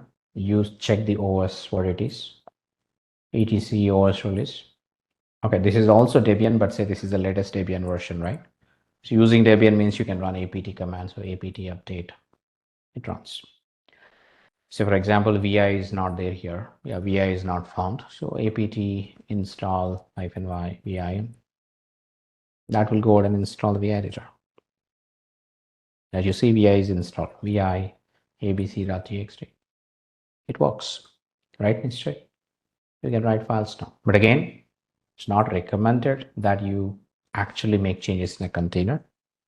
Instead, you need to build a new image with the same changes you wanted. So we'll talk about how to build images as well. Okay. But this is something, yes, you can do it. All right. So the next thing, team, that you need to focus here in this output, it's a unique identifier to identify a specific container instance. The second column says it's an image, okay, from which image you ran the container here. The third column is a command. We'll talk about a bit in a minute. When it is created, it's very straightforward. It is created 5 days ago, which the status, okay, it's up and running for the last 5 days without being down. The ports column shows the way you expose port and access your application using the port section of the left. The last column is called the name. Now this name is basically a random dynamic name created by the Docker while you're creating containers, right? How do I instantiate container? Docker run -d -P nginx 1.27 or maybe latest available. Okay, 27 is came up, right? Now this is how you create a container. The last column, it always pops up a name like this. But again, if you would like to create a name of your container, that also you can do. Say a - name. What is the name I should give it? Test. So you can also create a container name of your choice if you want to while creating a container itself. That's your choice. If you don't give a name while creating container, there will be some dynamic name comes up automatically. Okay. Every column except this the command column. Am I right? You're good with every other column except this command column. Is that right? What is this command column doing it here? Yes, team. What is this command column doing it? Say docker pull tomcat. I'm just pulling an image called tomcat.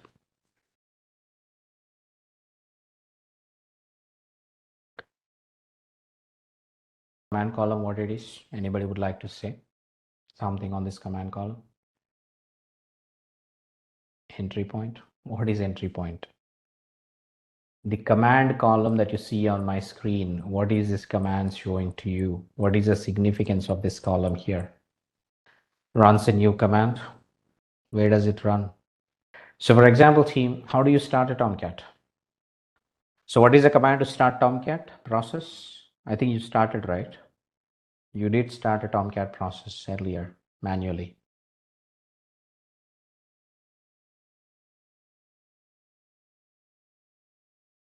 Let me explain to you. Now you see that when I run the Tomcat container, I see there is a command called catalina.sh run. Maybe you might have used something called startup.sh when you were starting the Tomcat manually, right? So understand, team, here that the whole intention that when I'm packaging my Tomcat as a bundle, that I need to start my Tomcat process, correct? But in this command, did I tell anywhere that I need to start my Tomcat? When I'm starting or when I'm creating a container, did we say anywhere that, hey, I need to start a Tomcat process here?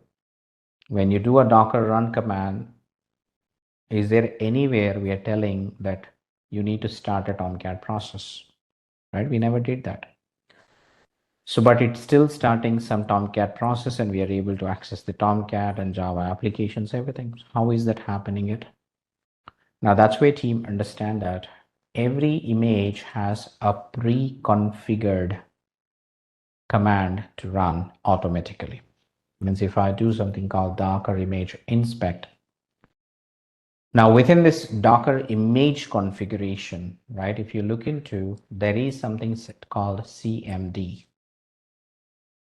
right? There is something called CMD set, right? Now you validate team, you get everything for every image, right? Docker image ls. Say if I go and check any other command, Docker image inspect something, say this learn DevOps samples, right? Java app here. Now you would see the command for this as well. Hey, you run this command, say cmd, hey, you run user local tomcat bin catalina just run something, right? So remember team, first of all, every image is built in such a way that they run some commands or they execute some command within a container when you use a Docker run command, right? By using Docker run command here, Docker run -d Tomcat latest, whatever it is, internally, we are telling the Docker to run this command inside a container that would start the Tomcat process for you, right? You start a container from the image, the container starts the application process, nothing but the web server or anything that you see it, right? That's what you see here. Again, it runs it, right? Now, tell me something, what happens if the container process does not start? For example, say this is Alpine image. Can I start a container from this? Can I start a container from the plain OS libs, right?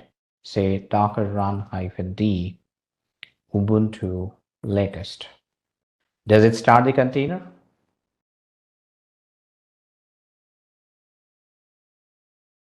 Okay, you don't see Ubuntu container, you don't see Alpine container either, but they are in the exited phase. You see that the Alpine was executing a command called binsh. Alpine is trying to execute a command called binsh. The Ubuntu is trying to execute a command called binbash. But you see that they are exited automatically. Means the container was trying to start, but it got exited or killed by it automatically. What using the ID? We just started them using the regular command, right? Docker run Ubuntu or Alpine something. That is what we did. Now you understand the behavior team. The command here is important. Now what happens when you run a command on your system? It's forget about within a container, right? So what happens when I run a command on my system, say ls-l command, right? Or say you do any other command as well, cd command something. What are these commands doing it? What are these commands doing it? Now let's say I do some command called sleep 6. What is the sleep command doing here? Yes, team. What is the sleep command doing? process stop after 6 seconds, delay in exe. So you agree that whenever we execute a command that actually gets initiated a process in the backend, and the process runs and the process dies maybe after some time, like sleep process dies after the 6 seconds. Can I say that? Running and done, correct? That you're saying that whenever you execute any sort of a command team, it doesn't matter what command it is, right? ls command is a executable program. It executes something as a process, get me the output like list in the container directory contents, and then exit it, right or not? The process starts, the process ends. cd command as well, if the process starts, it does its job, then done. Sleep command is the best example. The sleep creates a process, lives the process will be running for 6 seconds or maybe the amount of time you say. Then after 10 seconds, the process is dead. Can I see that? The process starts and the process is end. Process ends automatically. The process you started will start and will end automatically for certain commands. But if I start my Tomcat process, will it end like the sleep command? What do you think? You're getting the point here? If I start a Tomcat process, will it automatically end until you stop it, or what happens basically? Think about this team itself team. Let's say there is a paint screen here. I open this. This is a process for me. This is a process, right? The paint window hits a process. Will this process end until I go and click on close option here? This will be continuously running as long as the system is up and running, correct or not? Until we stop it, correct? This paint window is a process on my computer. It will not end until unless I go on end it. Am I right? So understand team here, that's what we're saying it. Any process you start has two behaviors. Any commands you execute has two behaviors. Every command will always create or initiate a process. The first behavior is that when a process is initiated, the process ends automatically because the command is designed in such a way, or the executables are designed in such a way, right? The second category of executables, the second set of commands will initiate a process. They will continue to run until unless somebody go and close them, until unless somebody go and stop them, right? These are the two different behaviors of any command that you run on your computers. A command that creates a process ends on its own. The command that creates a process but continue to run until somebody explicitly closes it basically. Now, why am I telling here is that team, the way you're starting a containers, these processes are running. When somebody running this container command, it creates a process. The process is continuously running it. That's why you see the up status, right? The containers are up and running as long as the process inside the container is running it. But with a bin bash command, for example, the docker ps-a, now this bin sh command, this bin bash command are like your sleep command. Think about it, right? They execute a process, they end automatically. So you need to understand here that as long as the process running in a container, the container will be up and running. If that process dies, container is also dies. For example, here I'll show you simply now. Now these commands, again, I'm telling you, these commands you see in the commands column are pre-configured in the image. Is that right again? These are all the commands that are pre-configured with the image you get it. So you run it. Means whenever I do like this, docker run -d Ubuntu latest. What command does it run? What command does it use to create a process? It's the default that comes with Ubuntu image. How do I check it? Which is like you do a docker image inspect Ubuntu latest. Say there is a default command set to this image called bin bash. So it will always use this command to try initiating a process within the container. So if I go and then say now docker run -d Ubuntu latest, what command does it runs? It's bin bash. It will run bin bash no matter what, but I can overwrite those default command with something called you pass something. Say for example, I'm passing it sleep 30. Now what happens here is that when you run like this, a command at the end, when you do a Docker run, the default bin sh is overwritten with sleep 30 now, correct? Now you see that the Ubuntu container started having a sleep process inside, but you see the container is up because sleep process is running, correct? A sleep process is live running until 30 seconds. 25 seconds are done. Now after 5 seconds, what would happen? Container gone, means container dead, right? You see the container is dead after 30 seconds immediately, right? You see that now. The reason you need to understand, team, when you try to start some container from an image, if you are not able to see the container is running, which means that there is something wrong with the command you set. This command you set with the image must start a process, then only the container status will be up. If this command is having something wrong and it is unable to create a process, means it runs and it ends it, the container will be in exit like this, that this command start and end, container get exit. This command start end after 30 seconds. As soon as the process gets end, the container is also exited basically in the sim. If I start again, what would happen? Docker start this container, the process starts again, right?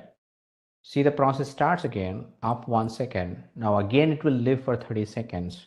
After 30 seconds, again it die. Correct or not? Will it die again after 30 seconds or not?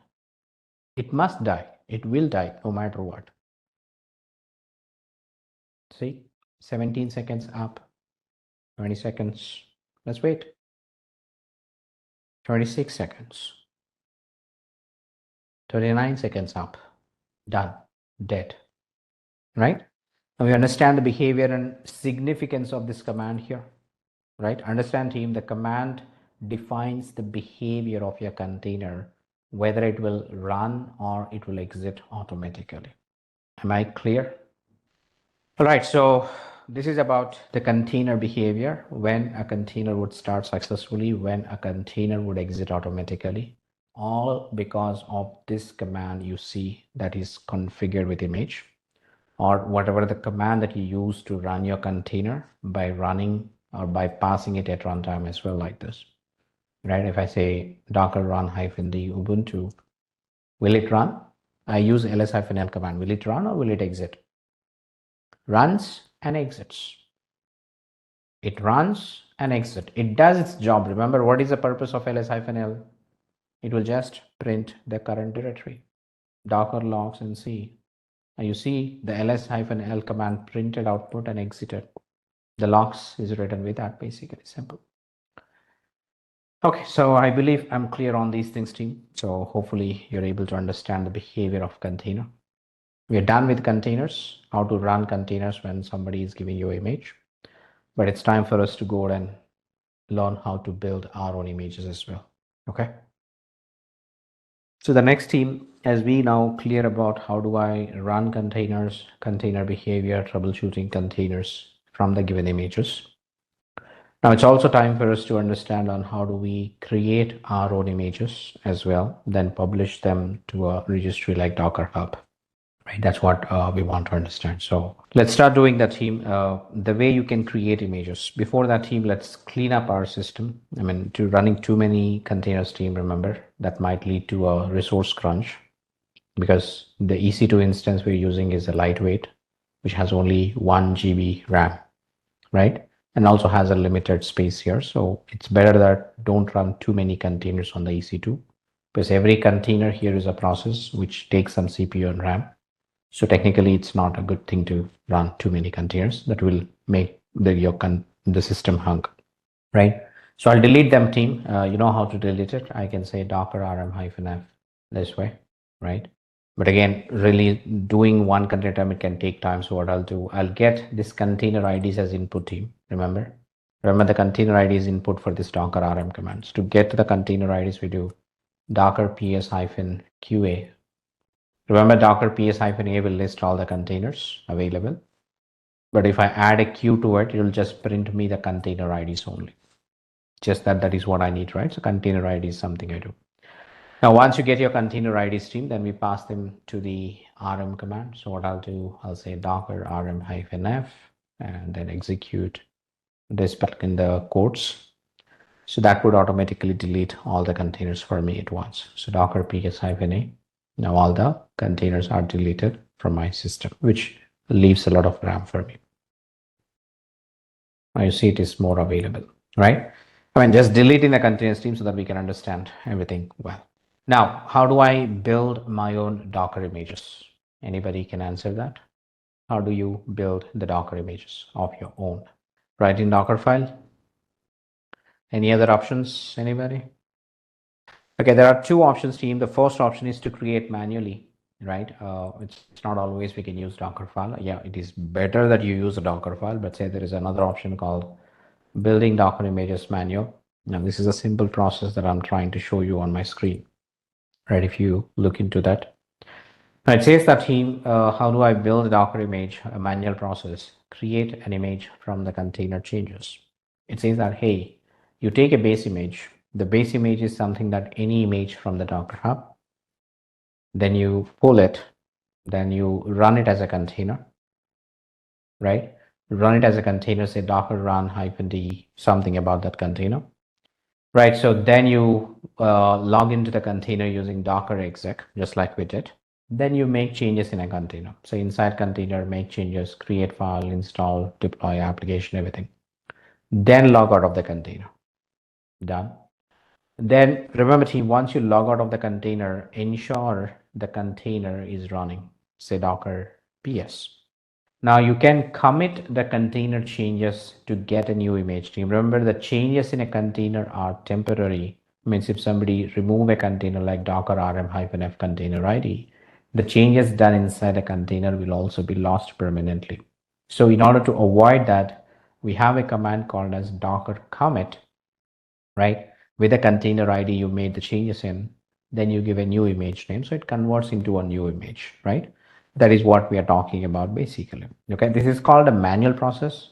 Nobody teaches this, but I'm just showing you the way you can do it as well. But let me do this. Let's say that, team, I'm going to pull a Docker image. So Docker pull Tomcat. If you're interested in any specific version, say 9.065 something. I mean, you can take any specific version of a Tomcat, team, that's your choice. I'm just picking up randomly that I know about it. So I'm just doing it. Okay. Now that is the first thing we did. We pulled some image. Means remember, team, when I take this Tomcat image, what is this Tomcat image has it? So it could have some OS libraries, Java, Tomcat, right? Remember, team, this Tomcat image will have like this, as you see, a Tomcat, the base image I took it, Tomcat, Java, and OSLib. That is what is in the base image now. Now what I'll do is that I'll run it as a container. So docker run -d Tomcat, say 9.065. Done. Now the container is up and running for me. That clearly seen to you, right? Now once the container is up and running, what do? Log into the container. Say do simple docker exec -it container ID, right? And say bin bash. Now you can see that we switched from VM shell terminal, which is DevOps at master, to the root at container ID, which in a way we are interacting with the container shell terminal now. Now inside a container, team, as I said, you can make changes. Whatever the change you would like to do it. But again, remember, we also can deploy the application to Tomcat. So how do I deploy application to Tomcat? You just need to go to the Tomcat installation. Say user local Tomcat is a default path. Fed ls. Now you see, team, this is the same Tomcat that you installed in your VMs as well, right? You get the default web apps directory, default bin directory, where you can go and do everything. Say I'll go to the web apps. Now inside the web apps, there is nothing. So what I do is that I need to deploy my application. Now you need to get a WAR file, team. Remember, the WAR files are available on my GitHub. So let me show you. I mean, you can take it from the Jenkins and place it here, team. That process we'll do later. But say we directly use some code which is available on the GitHub. We'll download it directly. Now this repository, team, has some existing application code, the executable codes actually. Say here I have something called my app war file, sample app war file, Spring Boot Mongo jar file, something like that. So say that I'll take this war file, my app war, take the raw URL of it, right? And say I'll do a duplicate, assuming that the duplicate is available.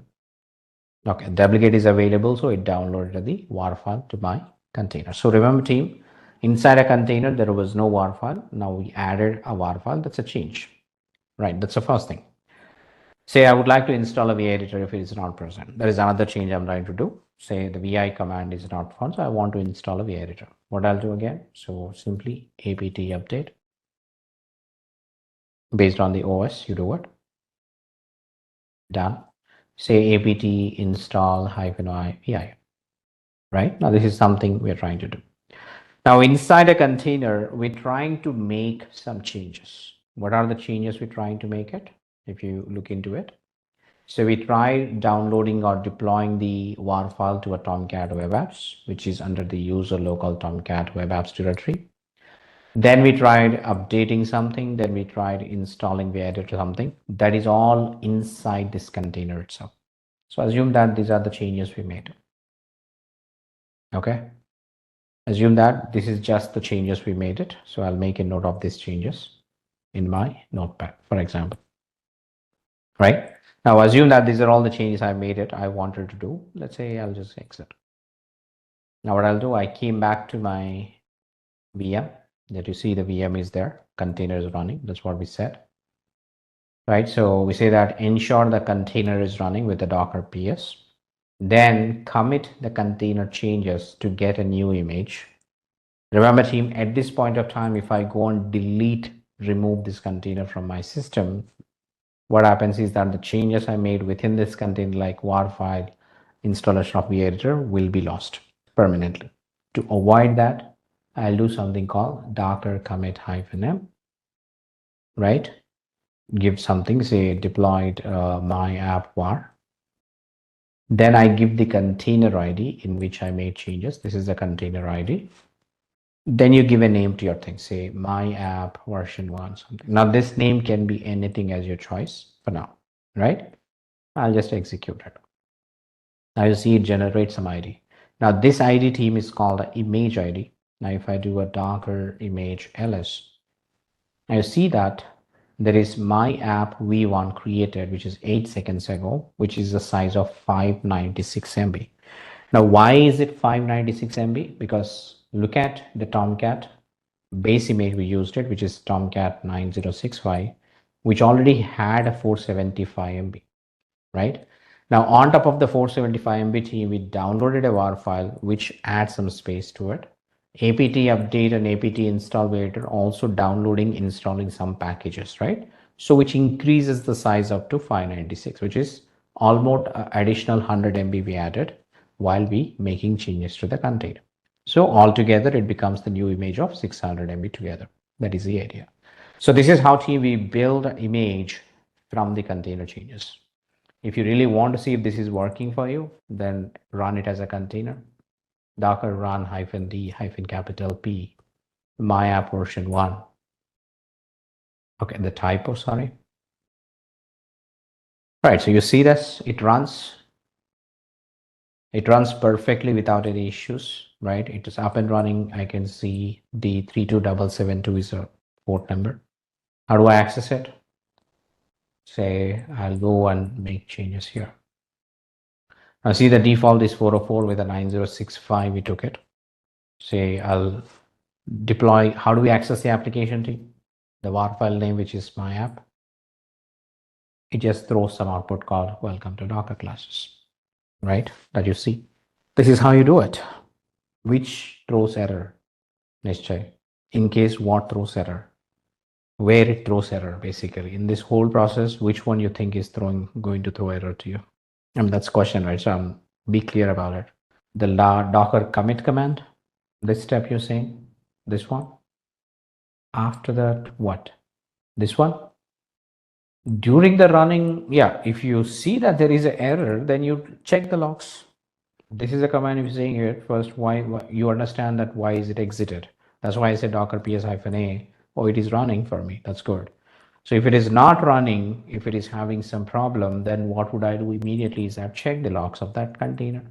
Docker logs, I do container, then based on the error output, then I try to find out the output of error.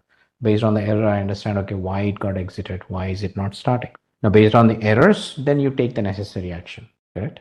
Probably the command is not wrong, probably the application is not loaded, right? Those things will automatically show up in this particular log. So once you see the log, then based on the log understanding, you take the further actions, what to do and how to fix the problem. So I believe team, everyone is clear on what did we do right now? How did we actually build a Docker image using a manual process with pulling of image, logging into it, making changes, then coming out and committing the container is all the process we did, right? This is exactly what I have written on the screen as well. So I hope that I'm clear in this process. What next? How do I build my images in another format, another way? So the same image team, now I'll show you in a different way. Let's look into that. Now, before that, let's understand something called Docker file. What is it? Now, whenever you think about building an image in an automated fashion team, right?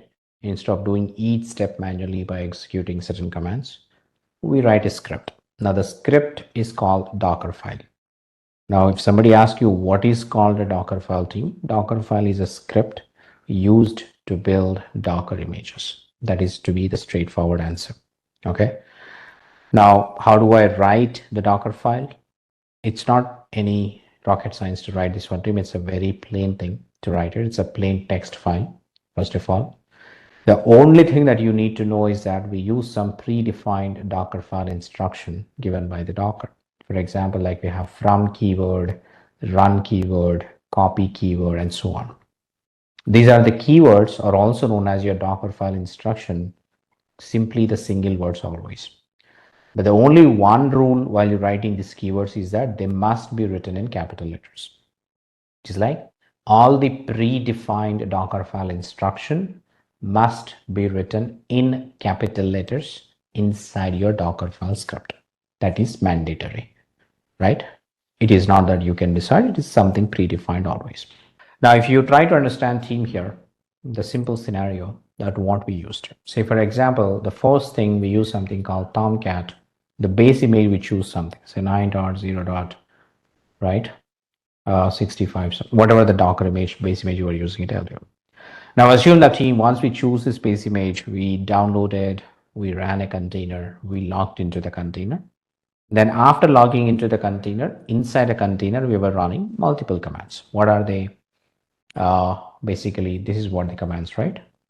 These were the commands you were running. So you went into the web apps directory, then you downloaded a WAR file and so on. Let's say that I'll use the same thing. So cd web apps and say that, sorry, run this command. Now I'm including team, I'm clubbing multiple commands in a single line, rather executing multiple times. Say clubbing these two things, I'm going to cd web apps and after that executing this command. If you want run after that one as well, say apt update, you can club all the commands with a semicolon separated. No, if you don't want to do that, then you want to run a separate line, you just do, like I said, apt update, and I say apt install -y vim. Now remember team, these were the commands we were running, right? So these were the things which makes the changes, right? This is what I'm talking. So now I'm saying team, these were the commands you ran manually, one by one, technically. But this time I do not, or I will not be running these commands team, since it is going to be automated. Who will run these commands? It is the Docker running on your system should be running these commands for you, right? Understand here team, I'm telling you that instead of me running Docker pull, instead of me running Docker exec, login, and then inside the container run cd app apt commands, it is the Docker should run it. We need to tell the Docker, hey, run these commands on behalf of me. Now that is where team, how do I tell the Docker is that we use some predefined Docker file instruction. The first keyword here is called from. Remember, from is a keyword, right? From key is used to set a base image. On top of it, Remember, from is used to set up base image so that the changes we want will be added on top of it. Basically, that is the meaning of it, right? The from key is a predefined key here, which I write in a capital letters, which is rule. And then the first word in the line or a row must be this from keyword, like that. The from is a key used to set up base image so that the changes we want will append or added on top of it, basically. Now, what does a from key do here? Right? From will pull if the image is not present, understand, then runs it as container, then exec into it. Just understand it. That is what it does it, right? Like you did 3 steps, right? Docker pull, Docker run, then Docker exec, right?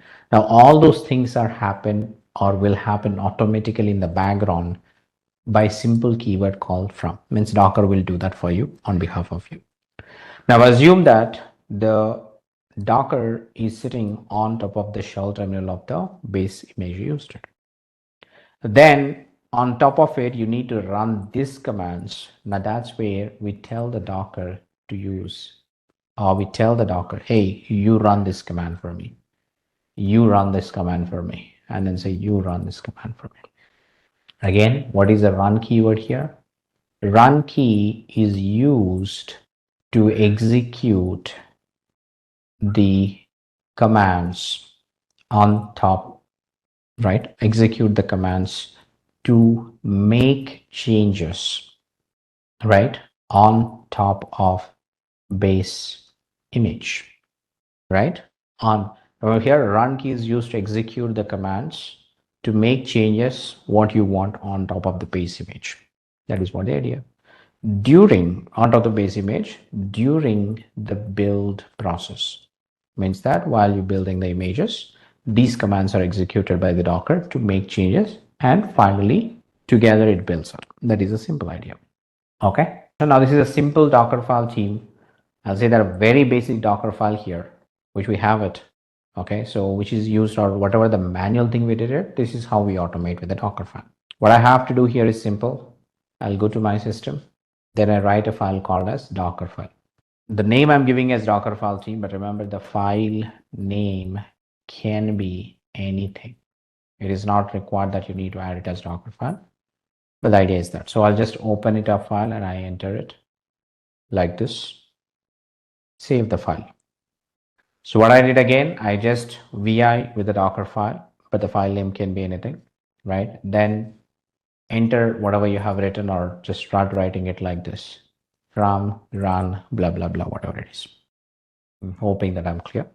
Now what I have to do is that I need to execute the script. How do I execute a script here? The script is available, so how do I execute a script? Now in order to execute a script team, Docker gives the command. Like in order to execute an Ansible playbook, we have Ansible playbook command. In order to execute Terraform code, we have a Terraform command. Similarly, to execute a Docker files, we have Docker command. Docker command with a parameter called build. We say that, hey, Docker, build using a file called Docker file. Means use the instructions mentioned in the Docker file, then build it, the image, then put a tag to it. Tag is nothing but the new image name. Say here, I'll do my app version 2 something. Really, we had a version 1, now I'm saying version 2. Now if I simply execute this one team, it will fail because it says, hey, there is an argument required. The argument is nothing but a path that you see here. It should be a path from your system. The path can be dot, which means the current directory. The path can be anything on your system, say home DevOps, the absolute path of your system somewhere. Now I can say /temp, whatever it is, team, remember there must be a path provided. This is also called as a build context, basically. Now, as of now, you don't see its significance anywhere. Why would I use it? What is the reason I would use it? As of now, just avoid. In the next example, I'll tell you the significance of this path which we are using it. Why is it required? What is it? Why is it mandatory? For now, it has no significance to it, but we still have to use a path mandatory no matter what. But how it will be really useful while using the Docker images, I'll show it in the next example. Okay, but right now, keep it a path, anything you wanted. Usually people always use the dot, which refers to the current context or a current path, which is home DevOps maybe, or whichever the directory you're in right now, you can use it. I'll just use that. Now, when I execute it, as you see that it starts building, it's running the apt update command. It downloaded image and say run it, and then say it is running apt update. It already ran the download. Okay, now you see that there is something failure. What is a failure here? Whoever identifies the issue. So it says that no space. You see this error that I highlighted right now, which is no space left. What does that mean? What is the default disk you get your EC2 instance? The disk space is around 7.6 GB. The hard disk of your system. Hard disk of your virtual machine, by default it's 8 GB. Usable is 7.6 only something. So it says that it is 100%. That's why it says, okay. It's trying to create a new image, but there is no space. It's not able. So the reason is that we have too many images here, right? It's like too many images built in and all that stuff is gone. So let's say that, okay, I'll delete all these images team that you can do by using a command called docker image rm. Start deleting all the images one by one. Like this, it will clean up the space. df-h go. That is, it cleaned up something here. But again, if I want to clean up all the images and everything team, let's use a command called the docker system prune -. It will try to clean up team, stopped containers, images without list containers, build cache, everything it will clean up at once. So I'm just using a command like that. So it will clean up most of the stuff for me. Okay, now you see it is almost cleaned up another 800 MB. There is a T code folder. I'll just remove that as well. Right, so I'll say df-h. Okay, so now you see it is pretty much cleaned up, around 3.4 GB available. So what I'll do again, I'll just go and run the same build command. We'll rebuild the image now. It should not have any problem, so I'll run it. The image build was failed team because there was no space left on my device, on my computer, to place the new loading, everything happening, right? That is not happening. Now you see the image is built successfully. It says that my app v2 is built successfully. If I say docker image ls, perfect. You see that it is built my app v2 12 seconds ago. Done. Right? Exactly the same image size you see manually or automated. Exactly the same thing we get it because we did the same changes.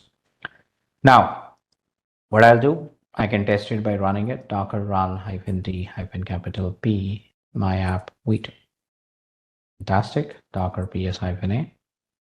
Good. It is also running without any issues as well, with a new port number called 32773. Right? If you want to test it, you can say 32773 and then hit it. Yeah, we're still getting the response. All right, so this is how team you can understand a very basic Docker file. And while executing this one, remember, docker build command will automatically commit all the changes made with this file. That is what it is going to do. So let's go ahead and write some more Docker files. Another important Docker file. Now, there is one scenario you need to understand specifically here, team, that I'm using something called apt update. So apt commands require internet connection, first of all, right? Can I say that? In real organizations, real time, do you get internet access to download like this simply? You will not get, guys. Remember, your internet will be blocked in the real time. In your office networks, in your offices, basically, you will not be allowed to connect to internet directly and download whatever you want because it brings the vulnerabilities. It is a security risk for your organization if they directly download something from internet and technically they can get any things into that. So the first thing is that we should not use apt commands in real time to install something. The first point, or we should never use them technically. If it is allowed with some proxies and everything, yeah, you can use it. But remember, direct internet access is always blocked. Your organization may use specific proxies to allow, not allow certain sites and everything accordingly. Based on that, it is okay to do it. The second idea here is a team. The base image here already has Java installed, Tomcat installed. Then I'm just placing my application code. What if I have to install my own version of Java? What if I have to install my own version of Tomcat and so on, right? Should we do that as well on the team? Do we have to build an image from the scratch? Like I know my application, I know what dependencies are required for my application, right? So yes, we need to do that as well. Now, usually your WAR files are present on your Jenkins machines, right? So where you're generating CI process where it is running it. So you actually do the Docker image build as well in the Jenkins itself, but you don't do manually. You ask Jenkins itself to build a Docker image as well accordingly. So in certain situations, team, remember, how do you build it? How do I get everything from the scratch is done? Again, just to give you the scenarios, team, here, assuming that you have some internal repository, say like this GitHub is internal for me, and then assume that this is accessible only to my organization, nobody else. Okay, I'm telling you, this is accessible only to my organization, nobody else. So they can download something only from this, not from the internet, right? So here it is, team. I have given you some bundles, which are actually Java bundle, Java binary, that's the own version of my own certified version of Java, certified version of Tomcat, and then WAR files, everything. So let's say that I want to use this specific version called 8537. What I'll do, I'll download this into my VM, right? Where I'm building my Docker images, say I'll wget, it downloads Apache Tomcat bundle. And to run the Tomcat, I need a Java. So let's say I'll take this Java 8 or say Java 11, copy link address, and I say wget, which is also downloading it. Done. Now assume that your WAR file is also available in the local. Say maybe we'll take this sample app WAR file this time. I'll right click, copy, wget, download. Now the scenario here is that, team, everything is on your VM under the folder called Home DevOps. Now these are the tar bundles, team. We can't use the tar bundles to convert use a build image. So I'll untar them first of all. tar-xzf like this. tar-again xzf with the Java as well. Something like this. Okay, this is what I'm doing. Now to avoid a disk space issues, team, again, let's remove this tar.zz bundles. I mean, just to avoid the disk space, again, it may come up, right? Okay, it's still good. That's fine, 2.9 GB available. But I have the extracted versions here. So, you know, it is easy for me to go. Remember, team, the Tomcat installation, you do what? You need to customize, means that, say, you can customize the port number. You can do anything if you want it here, say Apache folder. So you go to the necessary folder and customize it. Remember, if you really know how do I customize the Tomcat configuration that required to run my application, you do it. Otherwise, leave it with the default configuration itself. So what is the default port number of the Tomcat? It is the 8080, right? If you would like to customize the 8080 to 9090, like we did in the, you may go and do it. That's your choice, but I'm not doing anything as of now. But remember, after this installation, you can just customize the Tomcat configurations as per your application requirement if necessary. That is the idea. Now, understanding is that, team, you have these three things, right? Now, I want to place these three things on top of something, right? Now, the whole idea, team, I want to use the OS libraries. I can also use a Scratch, but I don't want to now. Say I do a Docker pull Ubuntu latest version. Means I want to use the base image this time as the Ubuntu latest. Understand? I want to use the Ubuntu latest image, which is just a 78 MB.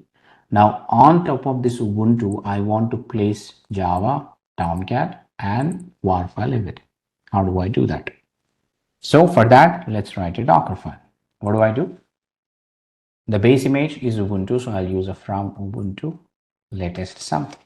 Now, second thing, assuming that it does the same thing again as you do it, assume that it runs a container, keeps login, and then keeps the container shell terminal. On top of the shell terminal, you can run commands using a run instruction. But here, in this case, I have something in my local on my VM I would like to copy over to the container, right? Now, remember team, this Ubuntu comes with the similar directory structure of your OS, right? Like you have this OS directory structure. Can I say that this Ubuntu also has a similar directories and bundles available maybe? Will it be available in the Ubuntu image or not? It will be. Remember, it will be there. So why I'm telling is that team now, since I have to copy this folder, this file to one of these directories, like you customize your installation as well, right? So I'll simply use another Docker file instruction team called copy. Now, what is the two inputs you give to the copy? What is the way you copy it? You always need source, destination, right? Now the source here team, remember, it is the file or directory on VM, okay? Destination is a path inside container. A path in the sense it can be on any folder. So this is a syntax you need to understand always. Remember, on the VM means where your files are available. That is the area, right? So the copy instruction is like this. So copy, now I'll give the folder, say Java first of all. Let's say I'm copying Java to a container path, which is called OPT. Like the OS structure by default have a folder called OPT. Now under the OPT team, I want to have a Java. Remember, what happens is that copy will copy the same directory into the OPT folder as a Java directory here. Simple. That's what it is going to do for you. We're just copying from local to the container. So that is your installation of Java in the container. Simple. On top of the Ubuntu, basically. Now, once we install Java team, we usually set some Java home environment variable. Is that right or not? In order to make the Java available everywhere, in order to make sure the Java is accessible, or in order to make sure we can run some Java command, we always set something called Java home environment variable, correct or not? You set something called Java underscore home is equals to some path where you install it. Do you do this usually? You know the environment variables? The variable is something that stores a value, and I can use the variable at different places basically. That is the general variable you do it in programming, correct or not? Like within a Terraform script, we define a variable, we pass the value to it. Or the value, the default value can be there, the value can be used across different places. Simple idea. The variables are variables everywhere. But what do we mean by environment variables is that, for example, on my OS, remember you installed an OS basically, that you see something called env. See, there are n number of variables, shell variable, pwd, something. Now these variables team, which are at the OS level, we call it, which means this variable, I can use it wherever I want it while I'm running some automation scripts, or maybe if a process or a program running, these variables can be used. For example, this home variable I've not defined. This is part of your system itself, right? So if I want to get a value, I'll say echo $home, right? Now what I can do is that directly instead of this, I'll say cd $home. Means it goes to the path which is defined. So for example, I'm under cd temp, right? Now while I'm on the shell, basically if I say cd $home, where would it go? It goes to the default path which is defined. So understand team that these environment variables help various programs to access them and use the value of it basically, correct? That is what the idea is. So why we define, so that these variables are available to call from different programs or different processes, different scripts on your computer basically, okay? Why am I saying again the Java home variable? Say if I do, how do I create environment variables? This way. env is what we use it here, is it predefined keyword. Now I'm saying that, hey, I have installed Java under opt Java path. Now, this variable team is usually used in your Tomcat. Say the Tomcat needs, right? Next thing is we need to install a Tomcat, correct or not? So I'll show you some script team that variable is used somewhere. So if I go to the Apache, remember while you starting your Tomcat, we were using some script. So if I go to the bin, cd bin, so there are some scripts, right? Say that Java home variable will be called by the scripts. Say for example, a startup.sh, I'll show you, right? If I say Java underscore home here, okay, it is not used here, but this script team internally would be calling something else. Let me show you. Okay, say that it is calling some other script called as Catalina.sh. You see this? It says executable, it is calling some other script. Now, if I go and check this Catalina.sh, say Java underscore home something. See here, Java underscore home is used somewhere, right? So if I go next, somewhere it is used for shorting. You see in this variable, say Java underscore home, right? Now, if you don't set this team, Tomcat would not understand where the Java is installed. Remember, to start the Tomcat, you need Java available. But how does Tomcat know where Java is installed? By using this environment variable, it uses it. By default, this variable should be available so that Tomcat can use the Java and then start the process accordingly. Does that make sense now? How environment variables help various other programs to call those variables and use the values according to the requirement.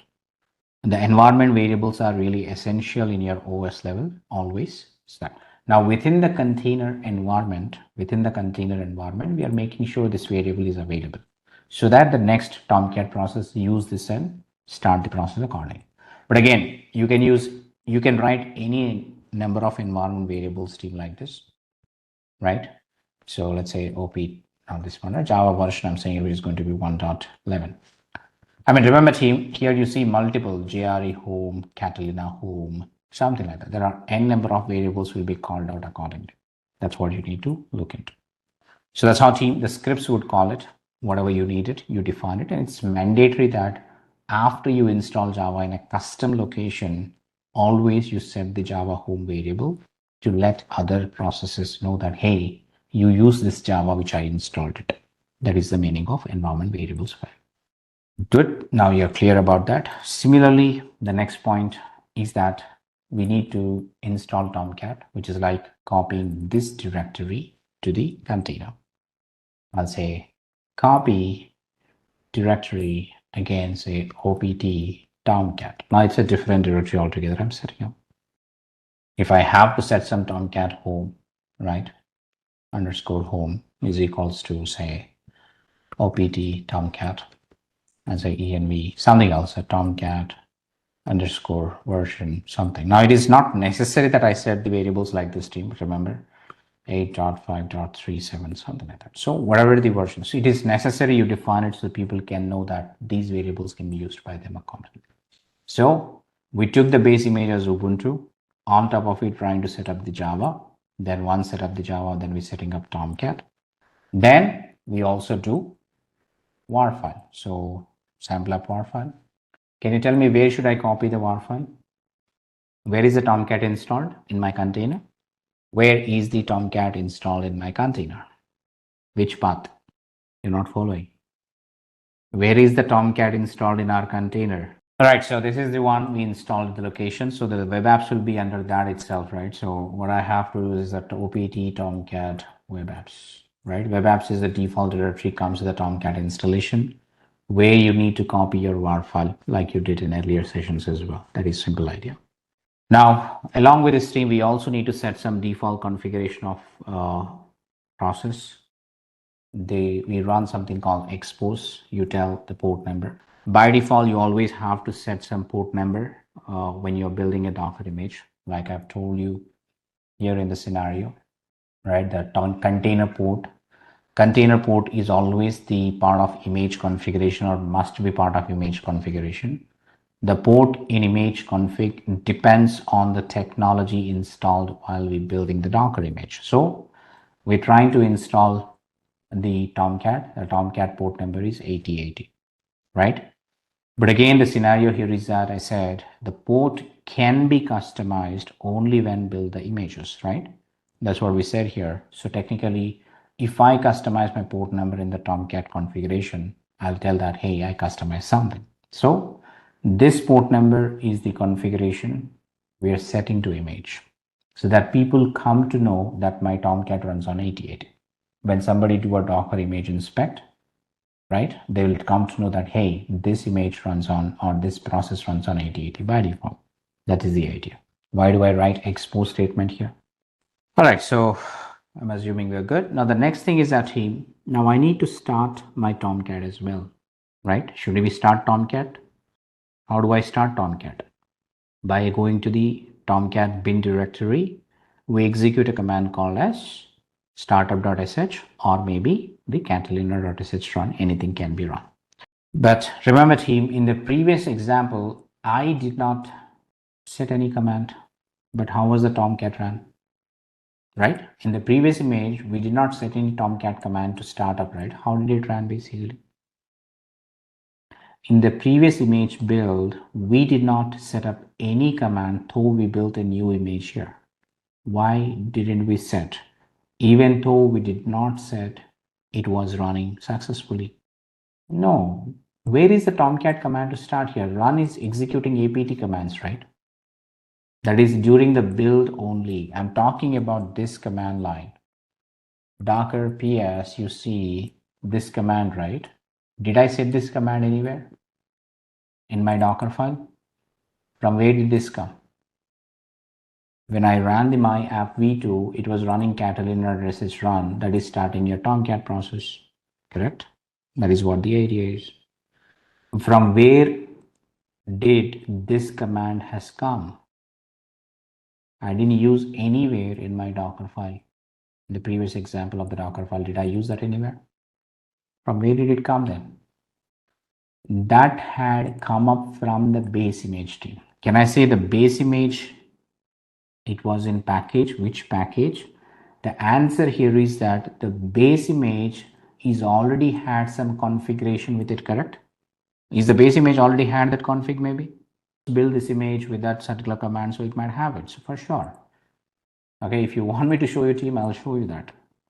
Okay, if I say you have, right, Docker image ls, now you see that this is the image, Docker image inspect, I do the Tomcat 9065. Now you see that within the base image configuration, there is a default command called cmd with that catalina, etc.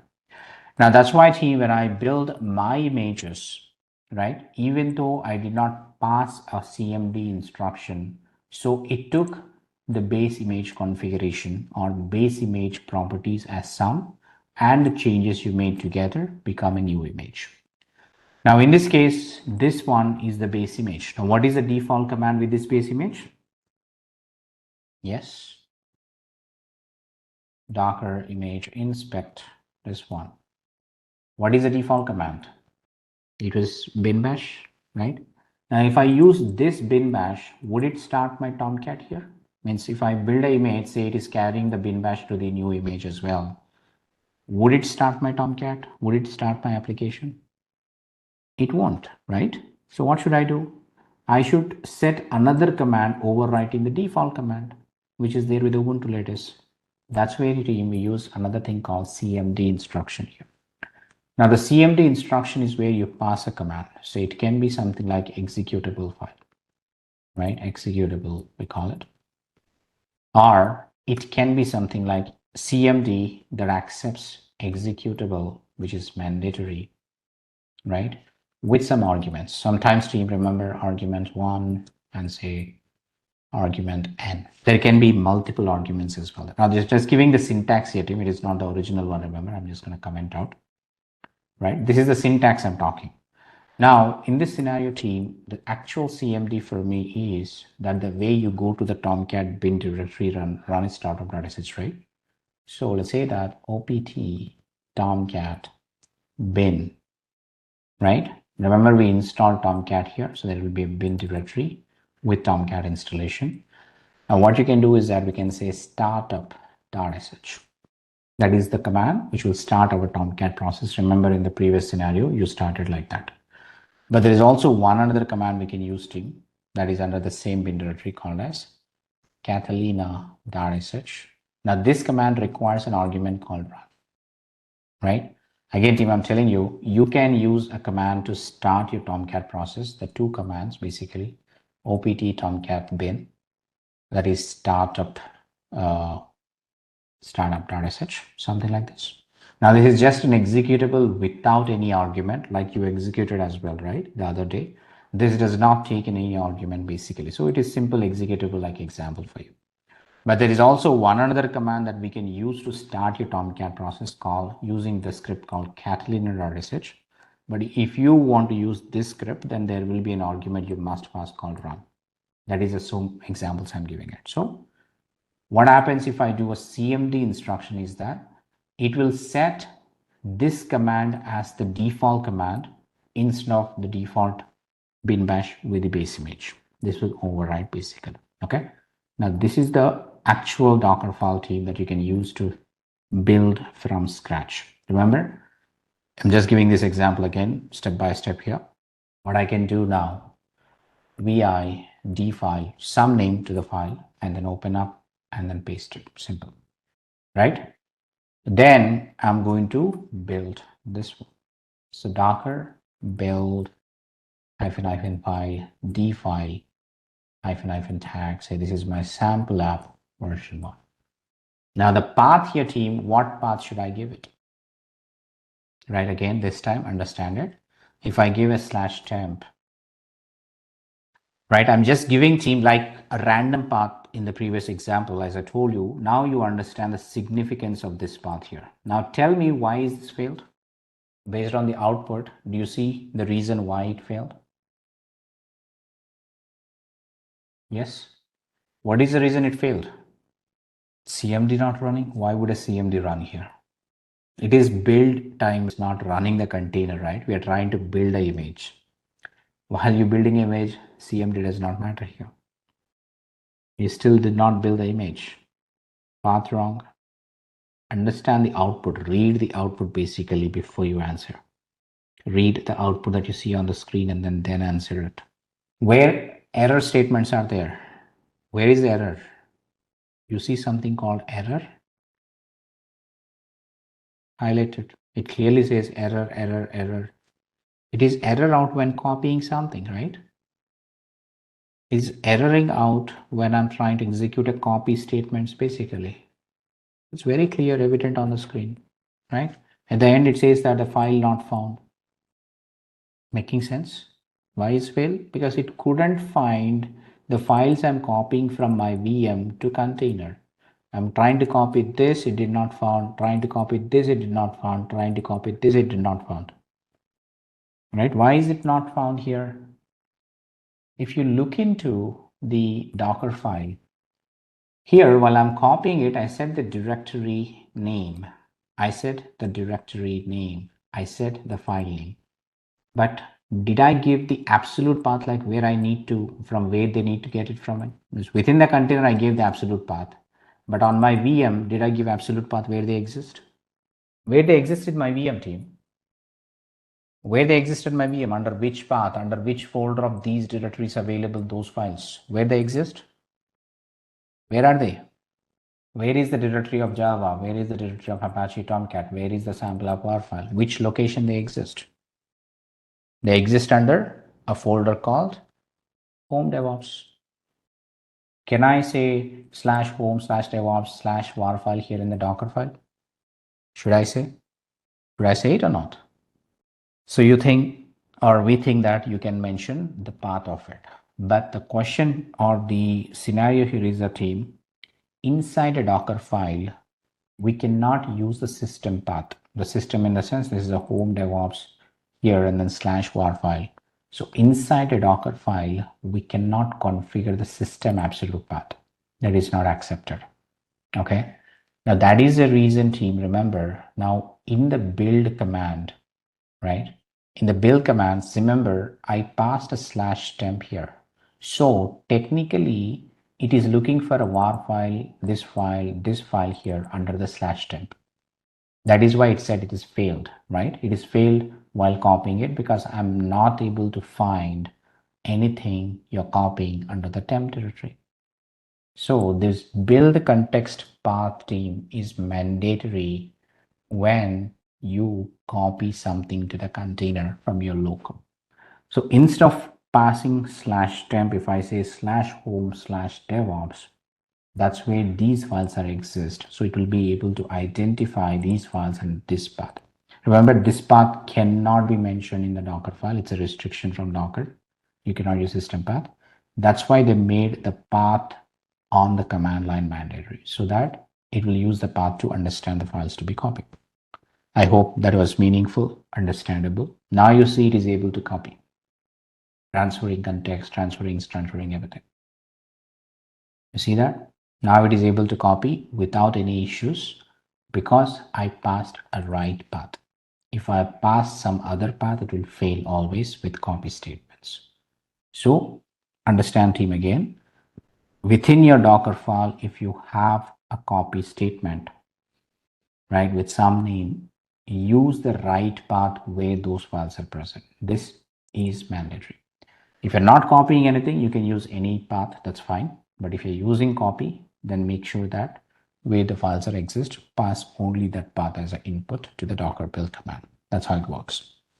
Now you see the image is built successfully. So we are able to build some image from the scratch successfully. So this is my base image, 78 MB, plus Java, plus Tomcat, plus var file. Together it became the 391 MB.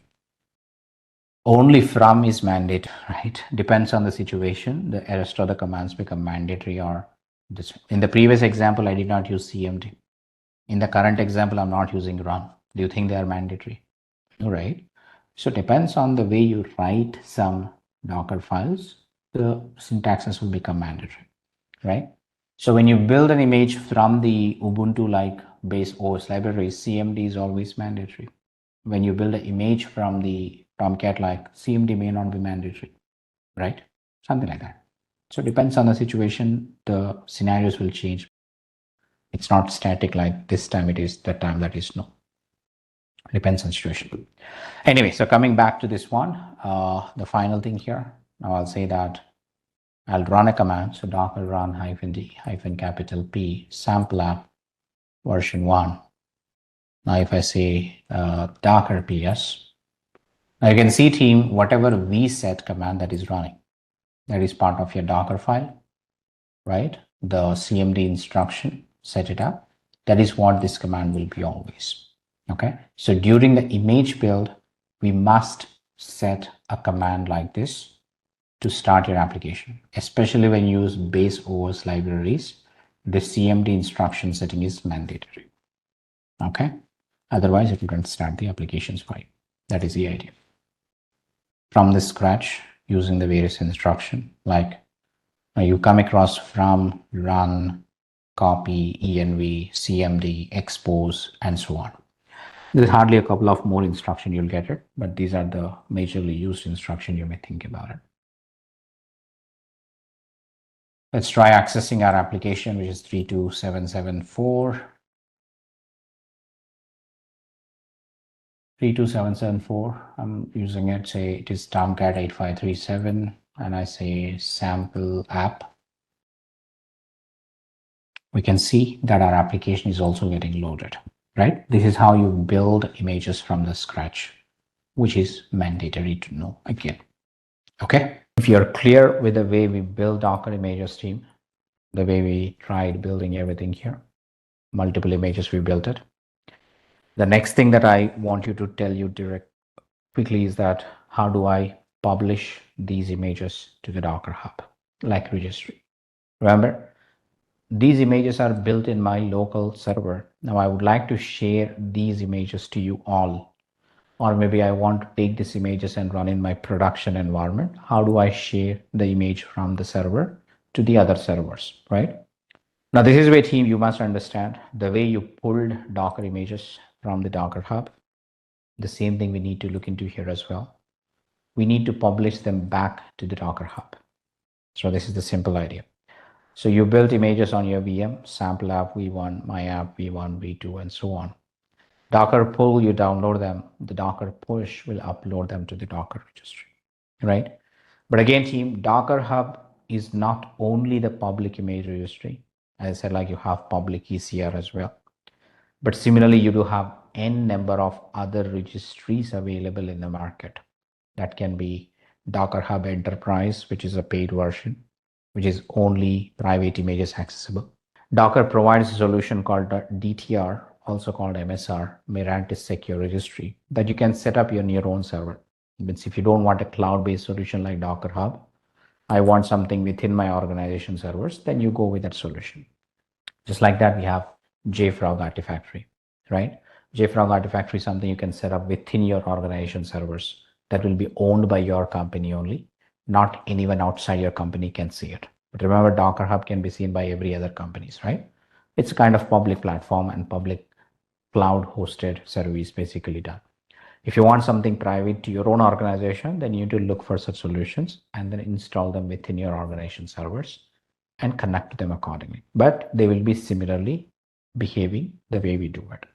It doesn't matter whether you push image to Docker Hub or maybe public ECR or maybe JFrog Artifactory, the Docker commands will remain same thing. Docker pull, Docker push is common, whichever the platform it is, right? Whichever the registry it is, basically, you see do the same pull, you do the same push command. The only thing, the login authentication will vary. Okay. Now inside a Docker Hub team or any registry as well, there is a format to understand. So registry, that is the actual address like docker.io, public.ecr, public.aws.ecr, something like that. Then inside that, you will always set up an account. Then you have a repository. Then you have a tag, right? The default Docker Hub images are always going to come from your docker.io, that is a registry. Library is the account name. And then you have nginx repo, then 1.21. For example, here, if you look into any of these images, right? So Docker pull Ubuntu, if I do it. Now, if I'm not passing as well, team, all right, if I do like this, though you pass just a Ubuntu latest team, if you see the last line, you see that it is actually going to the docker.io, then going to an account called library, then going to a repo called Ubuntu, then downloading a version called latest, something like that, right? It is the registry, account, repo, and the version. That is the idea. Registry, account, repo, tag. Tag is the version here, basically. Even if it is, say, Tomcat, same thing. Docker pull, Tomcat, whatever you have it.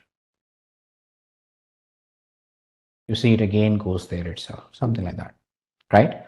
Now I can also explicitly mention the path team while I'm pulling it, as we discussed this already, but I'm just saying it again. So I'll say that docker.io, hey, go to the library account and then say pull nginx 1.23 version. That pulls. Means you can simply say docker pull nginx 1.23 as well.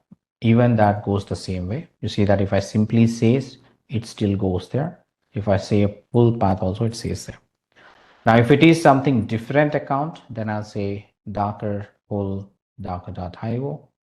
Hey, go to the learn DevOps account, go to the repo called samples, then you push, say unapp something. So still typo like this. Now you see it's pulling it, right? Now, why I'm stressing on this team, you always need to understand the output of the Docker image here. This is called a repository, right? If you do not see registry and account, we assume that these are all pointing to the default docker.io hub and library account, right? This one out. This is the idea. So you all need to set up an account on the Docker Hub. If you do not have one, say I already have this email here, sign in. My user account is Learn DevOps. I'll quickly sign in. And you can enter your password, remember. Means it is already logged in SIM. I can log out and log in back. So I'll say sign in. Now again, it is automatically taking my password might be configured out to login. That's it. So it is saying, okay, now it says fine. right? Login like this. Now, once you log in team, remember that you can create a repositories. Like you see My Hub here. Now, under the My Hub, your account basically, where it will allow you to create a repository. Say I call this as a test repo one thing, right? And create it.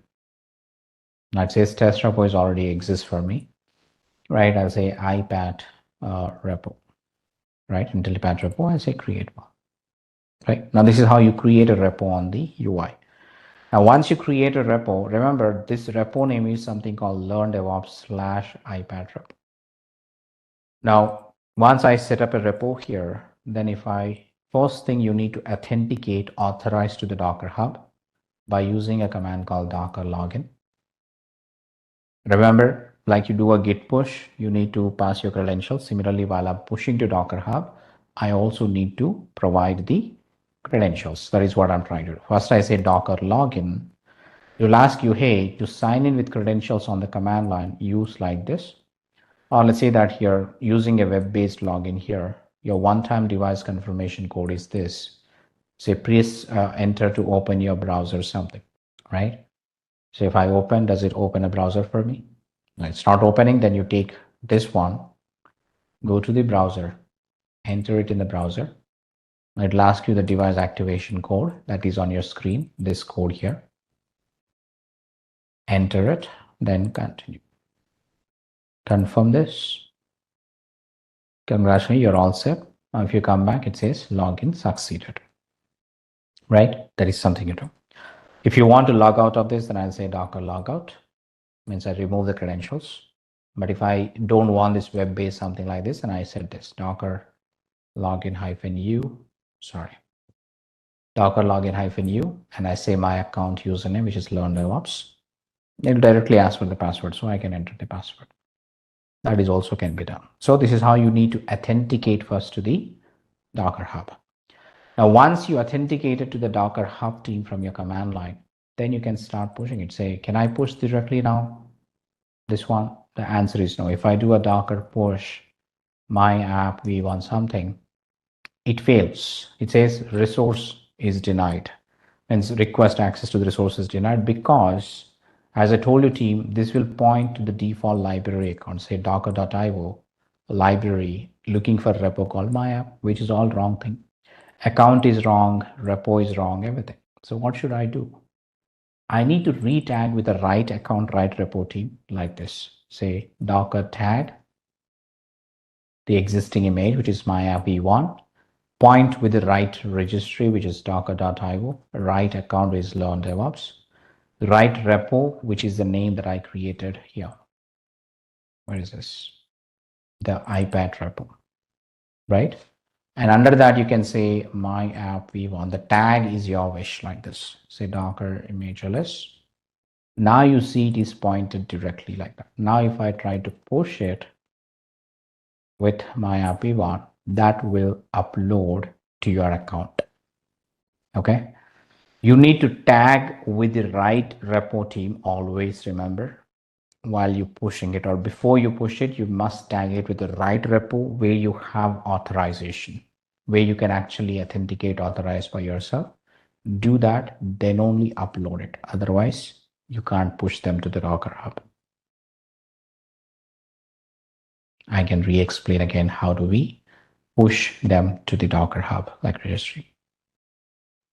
This is the right repo, right? This is where I want to publish it, correct or not? This is how you do it. Now on my command line, do you see that repository anywhere? If I say docker image ls, except this image, is there any other image pointing to learn DevOps account? An iPad repo account repo? No, right? So how do I make that point to my account, my repo? That's where I use the tag command. So docker tag, change the repo. Default is this one, says sample app, this one, right? Now I want to change this. Now the default here, this is pointing to this account, right? It is like it is pointing to docker.io library and then sample app v1. That is not where I want to push it, but rather I want to push it to docker.io learn DevOps iPad repo, and then you give a tag of your choice, which is sample app Vivo. Remember, default is this. From your system, this image is pointing to, this is how it is pointed. Now I don't want like this, I want it like this, so I'm changing it. Tagging means just creating an alias. Instead of Prajakta Tiwari, I can say that simply some other name, the alias name which your parents use, maybe like your nickname, something like that, right? The tagging is like creating an alias names for the same image, say Docker image ls. You see the original image, which is already still there, but I'm also having an alias name for the same image. You can see the image ID is same exactly for both of them, right? That's how you create alias names so that you can point them with this one. So Docker push with sample app v1. Now that will upload into the your account, your repo. If you don't tag it properly, you can't push it properly. Is that right? Now you got it clear? So team, is everyone clear on how do we publish Docker images to the Docker Hub? Now you all can pull the images which I built on my VM team. This is what you do. This is the just commands you just do. Docker pull something. Just a quick info, guys. Intellipaat offers AWS DevOps Certification Training course. Through this course, you will learn EC2, EBS, Elastic Beanstalk, Lambda, Jenkins, Puppet, and more from the top 1% of industry experts around the world. With this course, we have already helped thousands of professionals in successful career transition. You can check out their testimonials on our Achievers channel, whose link is given in the description below. Without a doubt, this course can set your career to new heights. So visit the course page link given below in the description and take the first step towards career growth in the field of AWS DevOps. Now, the next topic that I would like to start is called Terraform, which is the infrastructure as a code we talk. So have you heard something called infrastructure as code team? IAC, infrastructure as code, cloud formation, CF. So what do you mean by infrastructure as code? All right, so let's try understanding team. All right, so let's understand first of all, what do you mean by infrastructure as a code? Then we'll start understanding something called the Terraform, right? Now, if you read the definitions team from anywhere, I mean, I'll try to give it in a very layman terminology if you read it carefully here, right? Now, what do we mean by infrastructure as code? Now, first of all, you need to understand the word called infrastructure, right? Now, when we talk about the infrastructure team, it can be different in terms of different industries, right? So if you talk about the IT industry and a software field, the infrastructure means that the basic infrastructure is always a data center, right? The data center is where we keep all the hardware, right? And we try utilizing that hardware or the resources, technically we call it, to do something with softwares. That is what all the idea, right? The basic infrastructure in a software industry team is always your data center, remember? The data center is where we keep all the hardware that is required to build servers so that we can run the softwares on top of them. That is the main idea, right? So again, remember, we use hardware to create servers that can be physical or virtual servers. That is the main idea. Now, how do I create this servers team? If you understand it so far, we can purchase the hardware. Now, think about the situation team right now in the current market. You might be easily able to use a AWS like infrastructure or AWS like cloud platform to create servers. But if you take it back 20 years, right? Say early 2000s or before 2000s as well. If I have to create a server, if I need to get a server, first thing is that I need to go and purchase the hardware, right? Whatever the capacity that I require, I'll purchase the hardware. Then I assemble the hardware. Then I try installing the operating system. Then it becomes a server for me. Correct or not, team? Do you agree with me? Have you ever built a server of your own? Right? That is what we used to do, right? Previously, before 20 years, that is exactly what we need to do. Every time I need a server, every time I have to purchase the hardware with specifications and then go and assemble it, then install operating system, then becomes a server, right? That's what we say that. Initial days, we always used to purchase hardware to build the servers. But with the evolution of technology that we see that with the evolution of software, industries are going above the expectations. We say that we started using the cloud infrastructures. It's like you're utilizing a software to create a server itself again. Now we can use the cloud service provider like AWS Portal or a UI to create the servers. Those are usually the virtual servers that are enabled with the software called hypervisor, right? That is what we say it. So that is how the industry has changed. The way we create servers has been changed, right? Now, that's what we're talking about now. Infra can be created. And if you're able to create with softwares, then that can be automated with scripts as well. Now, that's what we're saying it. If you create an infra, when I say infrastructure team, remember the basic infrastructure we always talk is called a server. Now, on top of a server, you might run different servers again, different softwares and everything, like a database or like anything else you want to run it, right? Like Jenkins or what are we talking, right? This way. Yeah. So if you create the infra with a script code that is called infrastructure as code, in simple words, if anybody is not heard about it, keep this definition in mind, a simple definition. If you are trying to create some infrastructure, especially the servers first, with a script, with some automation script, then that's called infrastructure as code in simple words. Now, there are many tools in the market to do this task, as everybody said initially, right? That is nothing but your CloudFormation. Remember, what are the tools for implementing IAC? Now, CloudFormation, that is AWS, means if you're working on AWS Cloud, AWS by default has a service called CloudFormation, right? Now you write a code, you write some YAML script and then execute it so that it will go on provision something on your cloud, like maybe EC2 instance, or maybe create a security group, or maybe create a VPC or a subnet, something like that, right? So whatever you want to create something on AWS Cloud, you can use CloudFormation. But similarly, team, every cloud service provider has their own IAC tool. Like for example, in the Azure, we have something called Azure Resource Manager, just like your CloudFormation, that you do it. Now, if you go to the GCP, which is Google Cloud Platform, you find something called Deployment Manager, and so on. If you go to Oracle, you have something, you have Alibaba, you have something else. So there are many cloud service providers. Each cloud service provider has their own native IAC tools embedded in their platforms, right? But again, when I keep switching my job, if I keep switching the cloud platform as well, I can't learn all these different tools to perform the same type of activity. Now that's why, team, we want some tool that can be helping, right? That can be helping me to provision, create infrastructure across all the clouds. Again, we're saying it, the above are something called cloud specific tools, right? So we can use a third party tool, right? Which is not specific to any cloud that they given. There is some tool called Terraform, now which is provided by a company called HashiCorp, right? So Terraform is something again called a infrastructure as code tool, remember. Now, the beauty of this tool is that it is cloud agnostic. When I say cloud agnostic, which means that you can use Terraform to create provision infrastructure either on AWS or Azure or GCP or Alibaba or Oracle Cloud.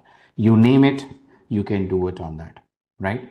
So Terraform supports every cloud out there in the market. So technically you can use Terraform as a single tool to provision infrastructure to create a server on any type of cloud available, right?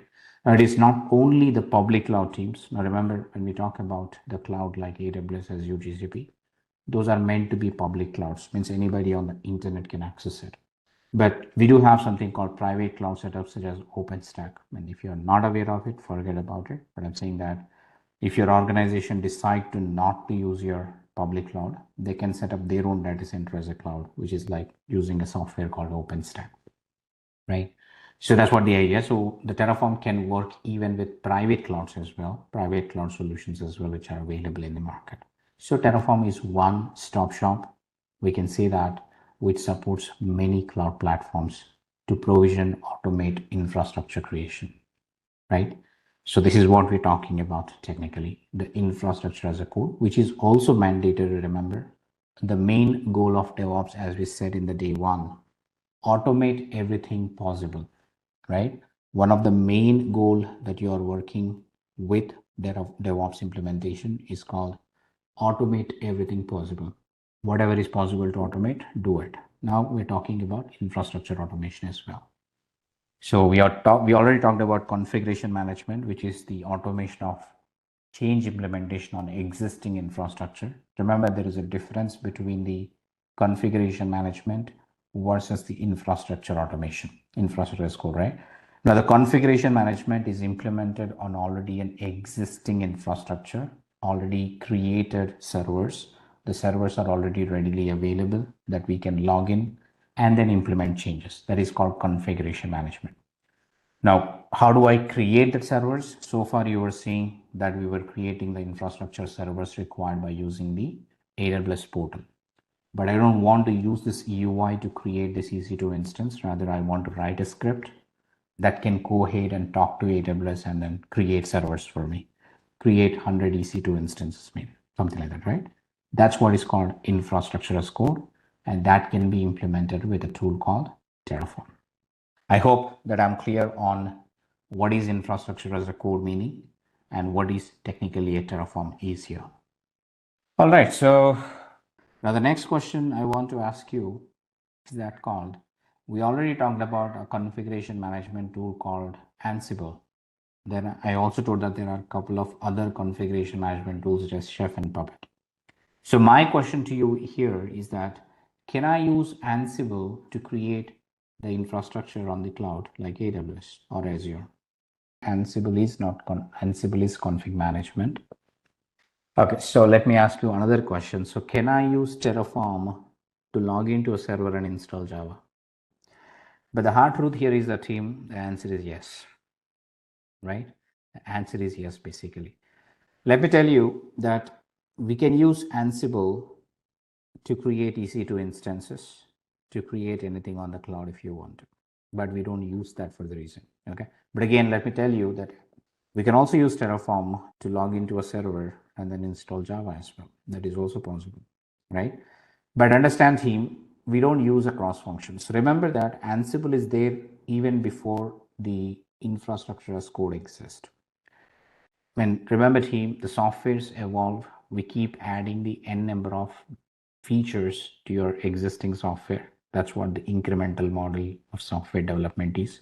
Now, remember, team, initially the Ansible was only purely for configuration management, and it is introduced to the market when it was initial release happened in the market way back 10 years back, maybe, right? It was only a configuration management tool. Means using Ansible, I would be able to implement changes on already existing servers only.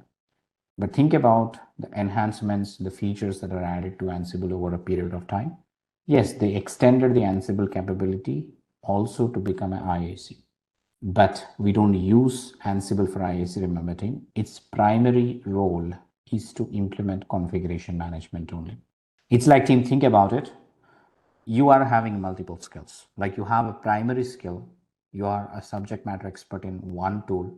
So you know in and out about it, right? That is what your primary area of expertise, you call it.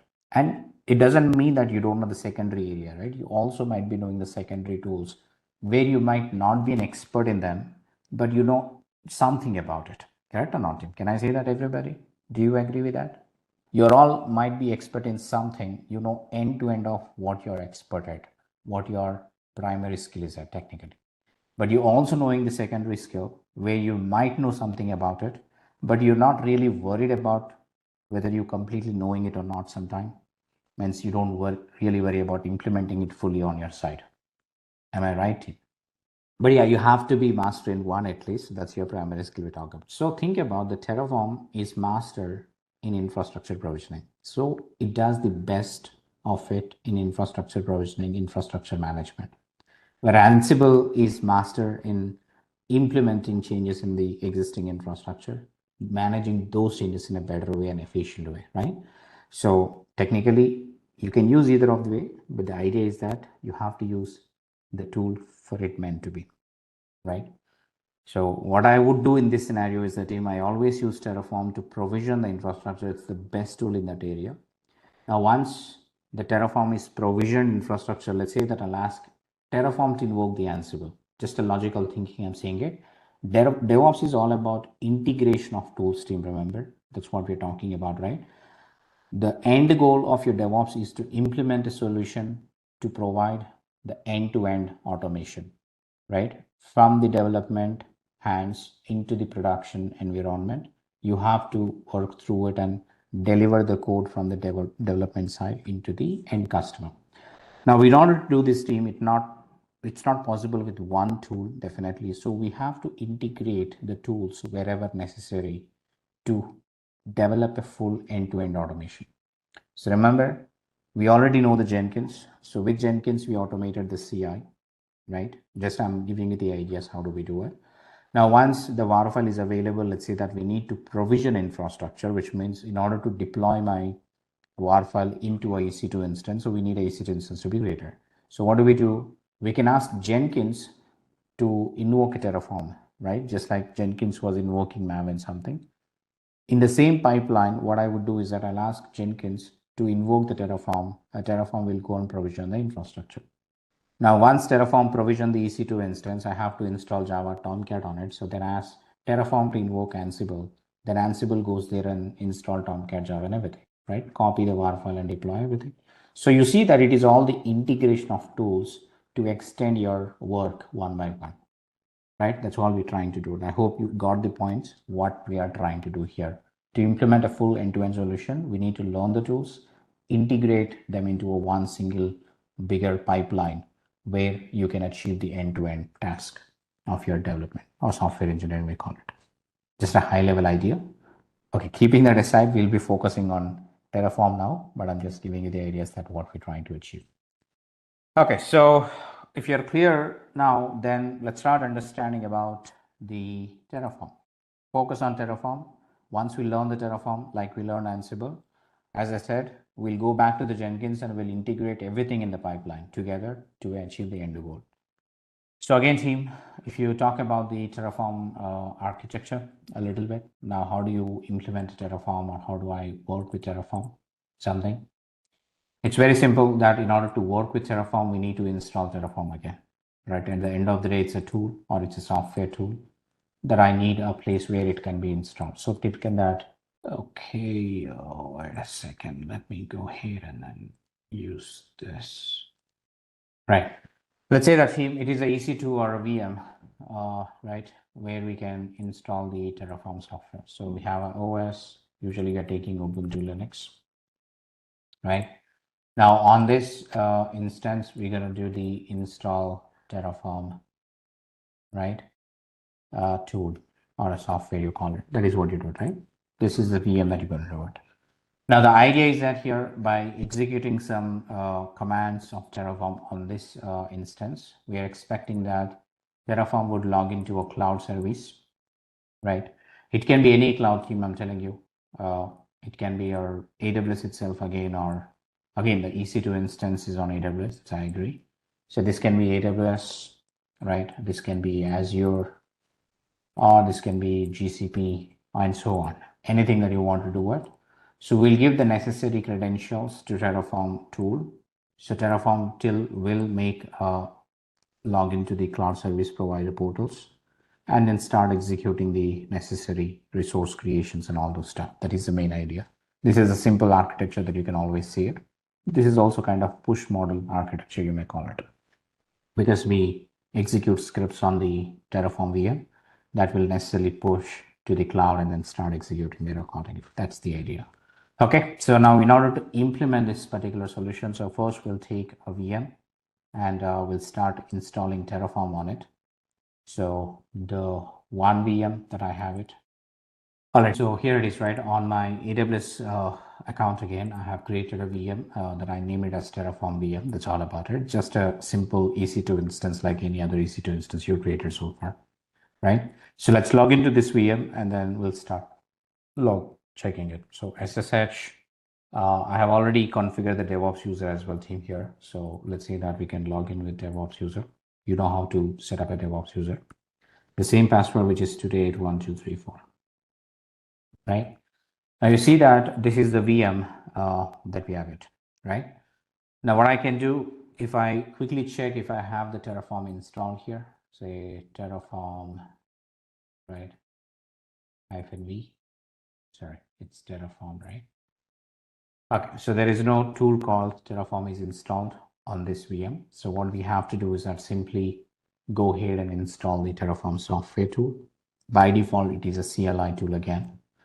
There is also Terraform Enterprise we have, which can be a UI based tool. But again, the Enterprise comes with licensing and everything, which we cannot use it straightforward.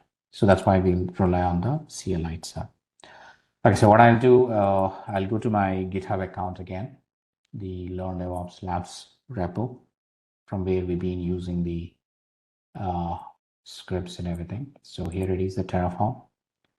Now I have all the necessary codes here, team. Let's say if I go to the install folder, where you will find the necessary instructions to run, right? So just follow the instruction here, team, whatever is given to install the Terraform.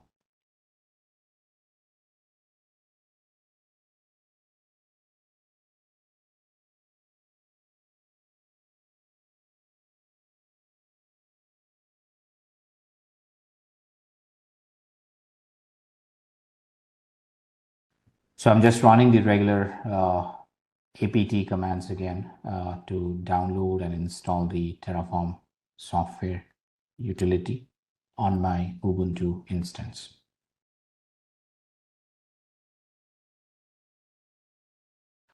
Just that apt install or apt get install Terraform is what I'll be running. Now, once you installed everything, so you can just check by Terraform version command, right? If it is installed, then you will see the response of the version. Now, team, we have successfully installed a Terraform utility on my server. That's good. The first part is the installation, which we did fantastic. Now, the next part is the team, the Terraform, or whenever I execute a Terraform needs to log in to the cloud service, right or not, team? How do you log into your cloud account is the question here. Remember, in order to log into any cloud, by default, you will have certain credentials, right? Now, what are the different ways that we can log into your AWS console, basically, or AWS platform, basically? The authentication we're talking, root and a user. Right? The default is the root user, who is basically an administrator, like the entire account owner, we call it, that performs the task requiring unrestricted access. But again, remember, team, it is not a good practice that you allow some automation to have an unrestricted access on the platform, right? That's because, again, I'm telling you, anything that you create on your cloud is chargeable. Right or not, team? Any resource that you create on your cloud is going to be charging you something.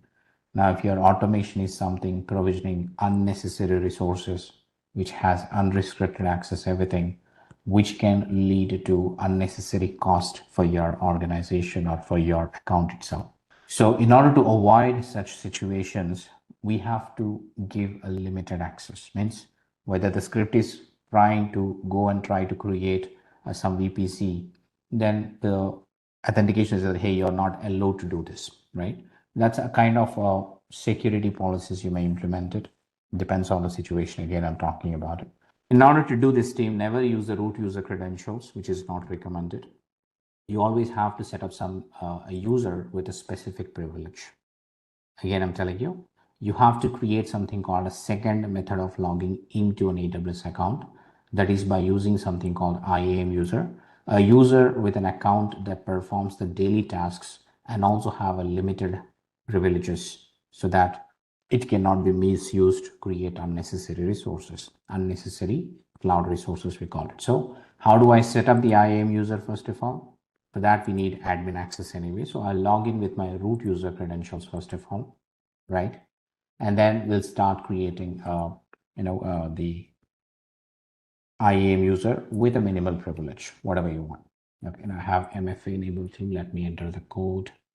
I hope you all have MFA enabled. 597888. All right. Okay, so now you see that I'm able to log in to my account with root credentials, which means that it is having unrestricted access. I can create anything that appears on this screen for me. Under the section of menu, I can go and create any type of resource as I want. That's there. Now, in order to avoid such situation, we have to create a user by going to a service called IAM, which is called Identity Access Management. Means you can, top search box, you can type in IAM and you see something called IAM service. Click on IAM and it will take you to the IAM dashboard, just like your EC2 dashboard. On the left, you see something called Access Management, wherein you see you can create users, roles, policies, and all that stuff, right? So users is what we're trying to do. Now I see no users are available for me except the root user. Now I have to create a user first of all. On the top right, you can say create user. Okay, now I'll name this as Terra user something. You can give any name as you wish, remember. That is one thing. And the second option says team, provide user access to the AWS management console. Remember team, when we talk about this setting, which means the user should be logging in via browser. But are we expecting this user to log in via browser or log in via script? What is the method of login for Terraform user now? It should be a script, right? It's a programmatic access, we call it. It's a script-based access, not the console. So you do not need to enable the console access for this user. We'll enable the programmatic access, means when a program executes, it will log into the same account with certain credentials. In a command line approach we talk. So I'm not enabling the console access. So I'll go to the next and say it is asking you to add a user to the group if you would like to, right? I don't have any groups as well, so I'm not doing anything. Copy permissions means if you have an existing user and you want to replicate the same permissions for this new user, then you can say copy permissions from the other users. That is not also there. Now you have attached policies, existing one means what access this user would have, right? Now remember team, this is the existing policies which Amazon already providing you, with which you can have some access to the user, some resource access to the user. But if you want to create your own policy which has custom access again, you can also define that. Right now, we're not doing that. Say I'm going to attach all the existing policies to my user. Like team, I want to have this user to create an EC2 access, EC2 resources. So I call something called Amazon EC2 full access. That's something I'm doing. It's user can have access to all the sections of EC2 dashboard. Now, similarly, I want to say S3 full access means I want to have user to have create S3 buckets and delete S3 buckets and all that access, giving it. Okay, so the user to have VPC full access. So I'm saying that a VPC full access as well. Likewise, you choose the policies. I'm telling you again, you select each policy. That's what you're going to do and say next. Now see that this user has access to only create EC2, S3 and VPCs. Rest of the things the user will not have. The DynamoDBs, RDS DBs, you talk about any other resource on the cloud, the user will not have access to. Only these three things are there. But again, if you want to go and edit something, go to previous. You can also have administrator access team if you want to. Not really necessary, I'm telling you again. You should never give an administrator access to the user, which is equivalent to become a root user, right? So this is what I'm saying it, but right now I'm just giving it for a reason that we need to have some access. So this administrator access is not required, not recommended to give it, but I'm just giving to demonstrate a few things quickly without having permission issues. That's what I'm trying to do it. Okay. So you just give the permissions accordingly to the user and then say finally create user. This is what the way we create or instantiate a user on your AWS IAM. Okay. Remember team, here we have just created a user and we have given necessary privileges to it. But remember, how do I use this user credentials in my scripts? That is the next question, right? Now remember team, in order to access from a script, we still need some kind of the IDs and passwords as well. That's where you just need to click on the user. We are not done yet, remember. We just created user. We gave the necessary privileges this user can do on the cloud account of mine. But the credentials are still required. So in order to generate the credentials for this user, right, the username and password, which I should use when I want to log in as this user, That's where I click on this user again, remember. Go to the users page, click on the user. All right, so talking about this team, as you can see, when I click on the Terra user, you see the brief details about this user again, like you have the permissions that the user can have, user has it. If the user has part of any group, you can see some tags, but the security credentials. Now there is a tab here called as security credentials, right? Under the security credentials team, it will again ask you, hey, do you like to have a console access to this particular user? You can enable the console access. Console in the sense on the browser. We don't want this user to be console access, right? But we want something else. When do I enable multi-factor authentication for this user? I can add, but I don't want to. Now there is a third thing which is called access keys. Remember, now this access keys is a mechanism team to authenticate to the AWS via programs, via scripts basically. It says that use access keys to send a programmatic calls to AWS from AWS CLI, AWS tools or PowerShell, and so on, something. So whenever you think about accessing the AWS resources in a programmatic approach from the CLIs, you always have to generate something called access keys for a specific user. So I'll say create access key here. Okay, now it will ask me like access key best practices and alternatives it will suggest it. Say command line, or now this is a third-party service team. Remember, Terraform is a third-party service that will try to log into the thing. So I'll select this as a third-party service, right? And then understand this recommendation, everything again, right? And then say next. Now enter something, whatever you wanted. So Terra user, right, keys something. Or just say that I'll use a Terra user something. Then create access key. Now, when you create access key team, you can see that it gives you something called access key. That is the value here. You see, this is like a username now. And you see something called secret access key, which will act as a password, right?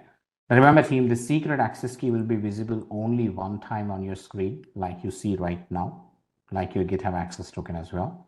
Means if I move out of this page, this value will not be visible again to you anywhere, right? You have to store it before you go out of this page. There is also an option called download CSV file in the bottom. So I'll click on that. So technically it will download a file to my local, which is called Terra user access keys.csv. If you open, you'll have something stored in your local, right? Okay, so now this is the keys I have. So what I'll do, I'll keep it aside, then I'll say done. Now again, I'm telling you, as I said, if I go to the users, click on users, security credentials, right? If I go to the access keys, where is this? Yeah, here, right? Access keys, there is one access key, you see it, but you can't see anywhere the secret access key team. Even if I drop down here, you can say deactivate it or delete it, right? But you can't have the same thing again. If I want to have a new thing, you have to create a new access key again. Remember that. So that's very much security reasons it will do that like that. So this is the idea. Anyway, we have now access key and the secret access key as well. Now that I can use with Terraform to log into my AWS account to create something. Okay. Now we install Terraform, then create here, right? Create an IAM user on cloud, right? And generate necessary, right, login credentials that we can use in Terraform scripts. Simple. Now it is the same thing for each cloud, that in each cloud you have to do the similar settings so that you don't. Remember that on AWS team, create IAM user on cloud and generate necessary login credentials that we can use in the Terraform scripts. So we will have some file here. We'll create and we'll provide them accordingly. Okay. So that is a simple idea. I hope you're all clear now about how do I create IAM user, how do I create some secret access keys to it. Okay. Now once you're done with this, now the next thing is that now we need to start writing the Terraform scripts. Right. Now in the Terraform script where I can configure a credentials first and then I can start asking to create some resources. So how do I write Terraform scripts is the question. Okay, so in order to create IAM users, first go and search IAM on the top, Ankita. Right now that will take you to the IAM dashboard or IAM page. Or if I search IAM on the top, you'll see IAM. Just click on it. It will take you to this page. On the left side, you go to users. First, you need to create a user with the necessary credentials, everything, with necessary permissions, everything. Once the user is created, then click on the user you created. Then go to the security credentials.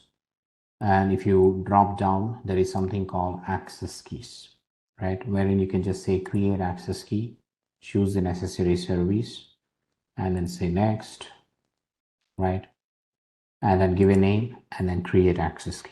That will generate the necessary access key that you can download. And this is your access key and the secret will be there. All right, so now that theme we understood. The next thing is that, as we're saying, we need to understand how do we write Terraform scripts. So the question was that how do I write Terraform scripts? What language do I use it here? YAML or JSON. Now the idea here is that whenever you start working with Terraform gives its own language called HCL, right? Or it is also called as TFL or TCL basically. Now, when you start working with Terraform, it's not YAML, it's not fully JSON either, right? It's basically called as Terraform configuration language, or it is also called as your HashiCorp configuration language. Now, it is pretty similar to the YAML and JSON, but a little bit of syntaxing will be different. That's about it, right? But if you know the YAML and JSON, you can easily write the HCL as well. Don't worry about it. That we already discussed. Right, so Terraform configuration language team, that is what we're going to use it. The main purpose of Terraform language is declaring resources which represent the infrastructure objects is what we call it, right? Again, Terraform configuration is a complete document in Terraform language that tells Terraform how to manage a given collection of infrastructure. A configuration can consist of multiple files and directories as well, something like that, okay? Now, I don't make this complex to you, so let me make it simpler, right? How do I write Terraform scripts? That is where if you look into. We use HCL or TCL to write Terraform, the only prerequisite that you need to know. Now, all the Terraform scripts must end with an extension called .tf. Like you had the YAML ending with .yaml. Now, all the Terraform scripts, right, must end with an extension called .tf. Like you can say that a.tf, vm.tf, infra.tf, something like that. That is the first rule to know when you're writing HCL. Now, within the Terraform scripts team, we use mainly two keywords that is called providers and resources. Right, within the Terraform scripts, you keep hearing two keywords. You keep writing two keywords. One is called providers, one is called resources. Now, what is a provider here? The provider is nothing but a cloud service name. The provider, cloud service provider, you call it. So you define all the cloud authentication information like regions and all that stuff in the provider configuration data, right? And remember, team, the second thing is called resources. Now, the resource is something like on any cloud, anything we create is called a resource. For example, EC2 you create is called a resource, or a security group you create is called a resource, or keys, S3 buckets, VPCs, etc., etc. Whatever you try to create on any cloud is technically called a resource in Terraform script, Terraform terminology, right? That's all you need to know. Okay. Now, after knowing these things, these are the two important things. We do have some more things. We'll talk about them later. But the idea is that these are the two important things to know. But along with this team, within the scripts, again, the way you write these two keywords are using the logic called arguments and blocks. Now, again, team, it's a very simple thing. What are Terraform arguments? If I talk about it, right? Oh, wait a second. Yeah, here it is, right? Now, when I say arguments, right? Arguments in Terraform, scripts, right? Now, those are like your YAML key value pairs team, remember? In YAML, how do you write a key, right? Colon, space, value. Now, this is your YAML syntax, correct or not? That is called simple YAML key value. Now, arguments in Terraform team are same as a key value, but here we write something called key is equals to value, right? This is Terraform. Okay, it's a very simple idea team, I'm telling you again. If you know the YAML key value pairs, now here also we have something called key value, but in the Terraform script, we always write them as key space equal to space value. That is mandatory. Okay, this is what all you need to understand. This is how we write in this one. Make sense, everybody? That is called arguments in Terraform scripts. Any key is equals to value in your Terraform script is known as your argument, just a Terraform way.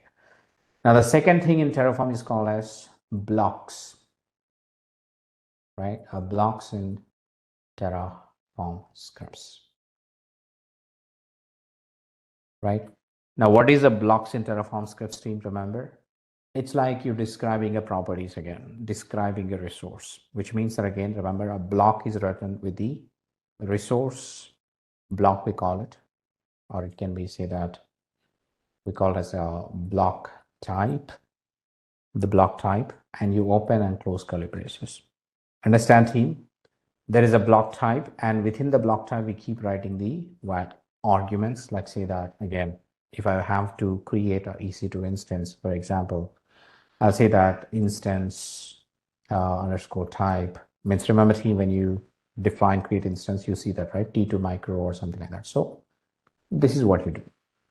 A block type is nothing but say I want to create a resource called EC2 instance. That is what I'm saying it. So within the block, you will see a multiple key value pairs, right? Let's say that I want to assign a key to this instance, which I'm creating it, or say that key underscore name. Remember team, the key that you create, right? The PEM file you created, say that iPad something, the key name, you have it. The number of EC2 instance you want to create as account is equals to something like you mentioned. The number of EC2 instance you want to say 20 instance I want to. So now this is how you write a block team. Remember, a block describes a properties of a particular resource. Like say that in this case, a block type, which can be a resource, and then say that I call this as an AWS underscore instance, the type of resource I'm talking about it. Right, the type of resource I call it,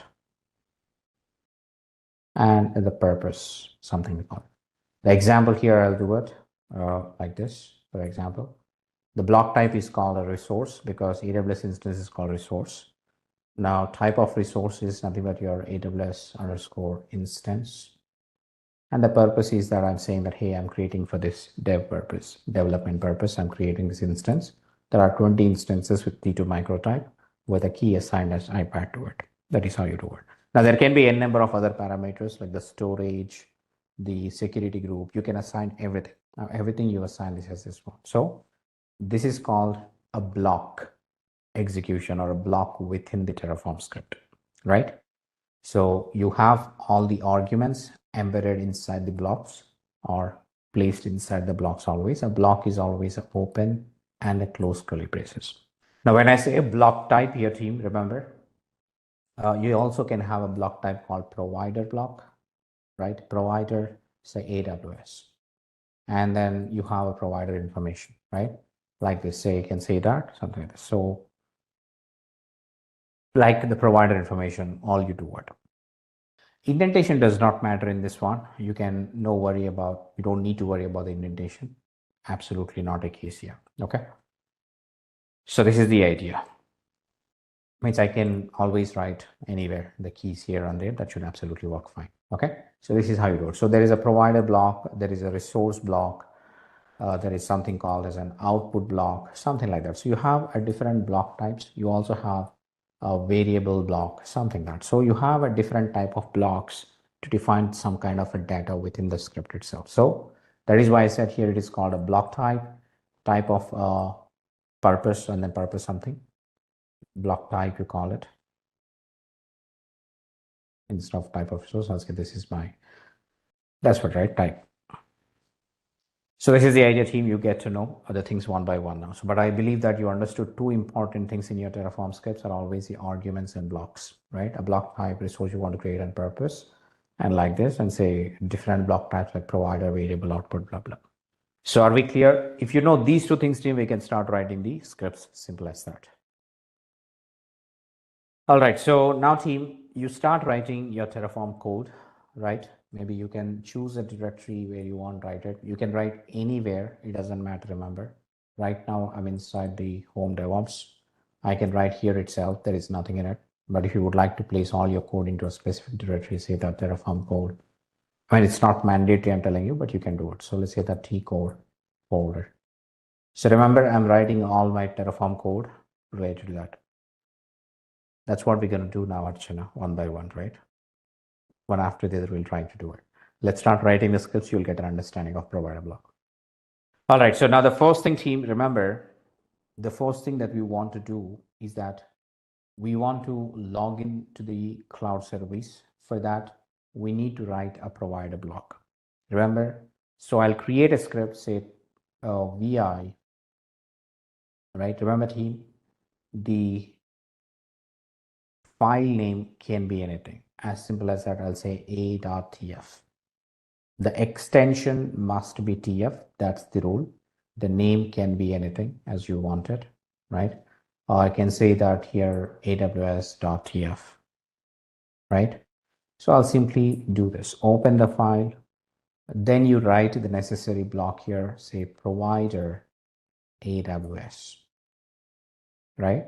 Always put your provider name within the double quote stream. That is what the idea. Now within this one, the block always has an open curly brace and close curly brace.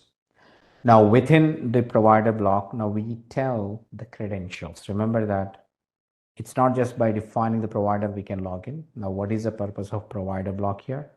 We want to provide these credentials within this program script here. So Terraform uses them to log in. Right, so what do you call this? Is called access key. This is called a secret access key. So what I'll do here is that simply access underscore key is equals to give the access key that you had it here. Right, and I say that the secret underscore key is equals to this other value is secret access key. We have it. Exactly give what you have it here. And that's it. All right. Now, along with this, team, there is one more important key. We can use it. Now, remember, team, the spaces does not matter here. You just keep it according to your requirement only. Now, one thing you need to understand here, team, that on your AWS cloud, if I have to create a resource, the first thing that you come do is what? Yes, team. On any cloud, after you log in, if I have to create an EC2 resource, where exactly or what exactly the selection you do is that it is the region, right? I hope you all know what are AWS regions here. AWS regions are the geographic locations where AWS data centers are present, where your hardware is available, right? And then wherein you can create a EC2 instances. So remember, team, one specific thing, once after you log in, it is mandatory that you must choose a region, correct or not? Without choosing a region, can I create any resources in cloud? Without choosing a region, can I create any resources? Definitely not. So it is necessary that you need to tell in which region you need to create resources to Terraform as well. So for example, remember the EC2 instance of Terraform is available in my which region? Right, this instance, right, which I'm just showing to you right now, where I install the Terraform is available in my North Virginia, which is called US East 1 region. But I want to create resources in US East 2 or maybe US West 2, whichever the region you want, you choose it. Say I'll select this Oregon, which is the US West 2. Right, remember the region I'm choosing it, the Terraform now have to create resources on a region called this region core team, which is predefined by AWS. You need to choose the value, which is US-West-2. So in my script, I'll say that, hey, region is equals to US-West-2, something like that. Okay. Likewise, we can configure some other details as well about the cloud. Remember, the first thing is always the authentication data, which is mandatory. The second thing is that the region that we want to create a resources in, right? You can choose like this. Now, this is called a provider block, simple, a very, very, very simple provider block, right? Am I clear? The first things here it is. And again, team, remember, you can have a provider, you can configure multiple providers as well. It's not necessary that you have one provider in one file. Within a single TF file, you can have multiple providers as well, like this, right? Instead of calling as aws.tf, I'll say that move aws.tf. I'll call it providers.tf. Means I want to configure multiple providers, right? So I simply renamed it to make it more generic. Say, along with the same thing here, I can write the second provider as well. I'll say that again, provider. I'll say that Google, right? When I say Google, which means that I want to connect to a Google Cloud. So you need to go to the Google Cloud account, generate the necessary IAM credentials, and use it here accordingly. If you want to connect to the another cloud, let's say Azure RM, we call it technically. That is nothing but the provider name, something like that. If you want to connect to the Alibaba, then you have provider Alibaba. If you want to connect to the DigitalOcean, then you have provider DigitalOcean, something like that. So in a single TF file, you can configure multiple cloud data as each provider with its own block type and with its own data available. Okay. This is just for example. You don't need to provide anything here. That will still okay with it, but you can't authenticate to it. Simple as that. But AWS will authenticate now. So this is called a provider block, provider data that we usually write within the Terraform file, the one file we have. Okay.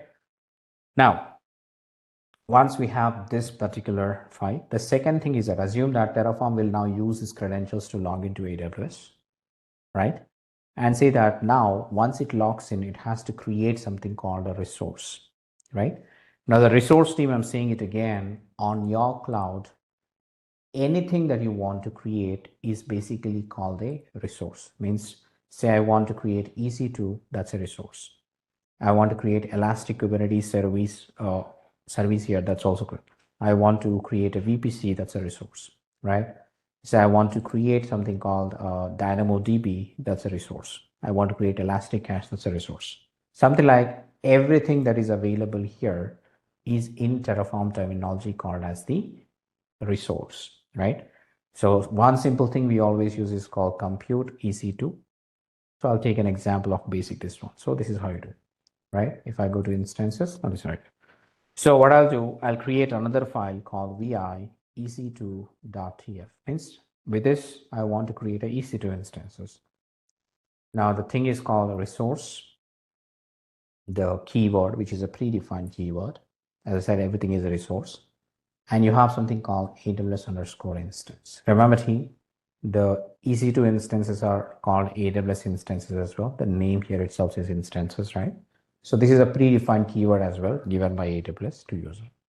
As I said again, I'll creating this for the development purpose. So I'll give the dev and then open and close. As I said again, team, now just to give you the idea that how do you start writing this data? Okay.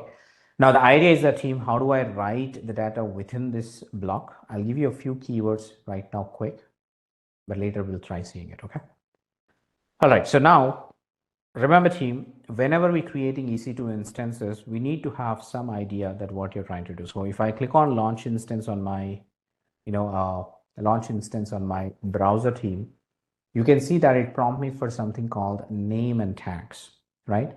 Now, name and tags are something like you add a key value pairs, name, test VM, something like that. But you also have multiple tags like env, right? And say, this is my dev and so on. You can create multiple name and tags or tags basically, right? These are called tags that we are assigning to the instance you're creating it, resource we're creating it. So the same thing can be written in your script as like this, right? So I'll say tags. Remember, tags is equals to, I'm saying it, and remember you can write multiple key value pairs, right? When I say tags here, the tags are nothing but the multiple key value pairs. That's why I use a sub block here to embed all those key values into it. So I'll say that the name is equals to the same test dash VM, right? And I say that env, right, is equals to say that development. And you remember, team, just like you give it on the cloud, key value, key value, key value, you can give any key, any value as you wish. I remove it right now. That's now I'm saying it. How do I write the same section in my script is this one. Okay. Now, once you understand that, it's okay. The second thing, the AMI. Remember, team, here, the AMIs are very critical in launching your VMs. So technically you have this AMIs like Ubuntu, Mac OS, Windows, something, right? How do I choose this AMI from my command line, from the script? Now you need to look for AMI IDs, team. Remember that every AMI that you upload of your own AMIs, means if I upload my own AMI, or if AWS is providing me some public AMIs, understand that every AMI has a specific ID associated with it, not just the name of this one team. If you look at it here, below that there is an ID given, which is called AMI dash blah blah blah, right? Now remember, team, this AMI IDs are specific to region again. Remember, if I select the Ubuntu image under the US West 2 region, this is the ID. But this ID is not same if I switch to the region called North Virginia. So understand, team, the AMI IDs are region specific. So be sure that you choose the right AMI IDs to tell the Terraform always, right? So I'll say copy this value, and I'm saying that, hey, AMI is equals to this one, right? Now Terraform understands that, okay, when it goes to the things, it will identify the AMI with this and then try to create something called Ubuntu 2404 instance for me accordingly. That is a simple idea. So say that I'm selecting this. Confirm the changes. Yes. Now this is selected. Now once you select the AMI, then you go to the bottom, then you select something called instance type. Now you can choose any existing instance types here like this. That is what I write is called as instance underscore type, which is equals to say that t2.micro.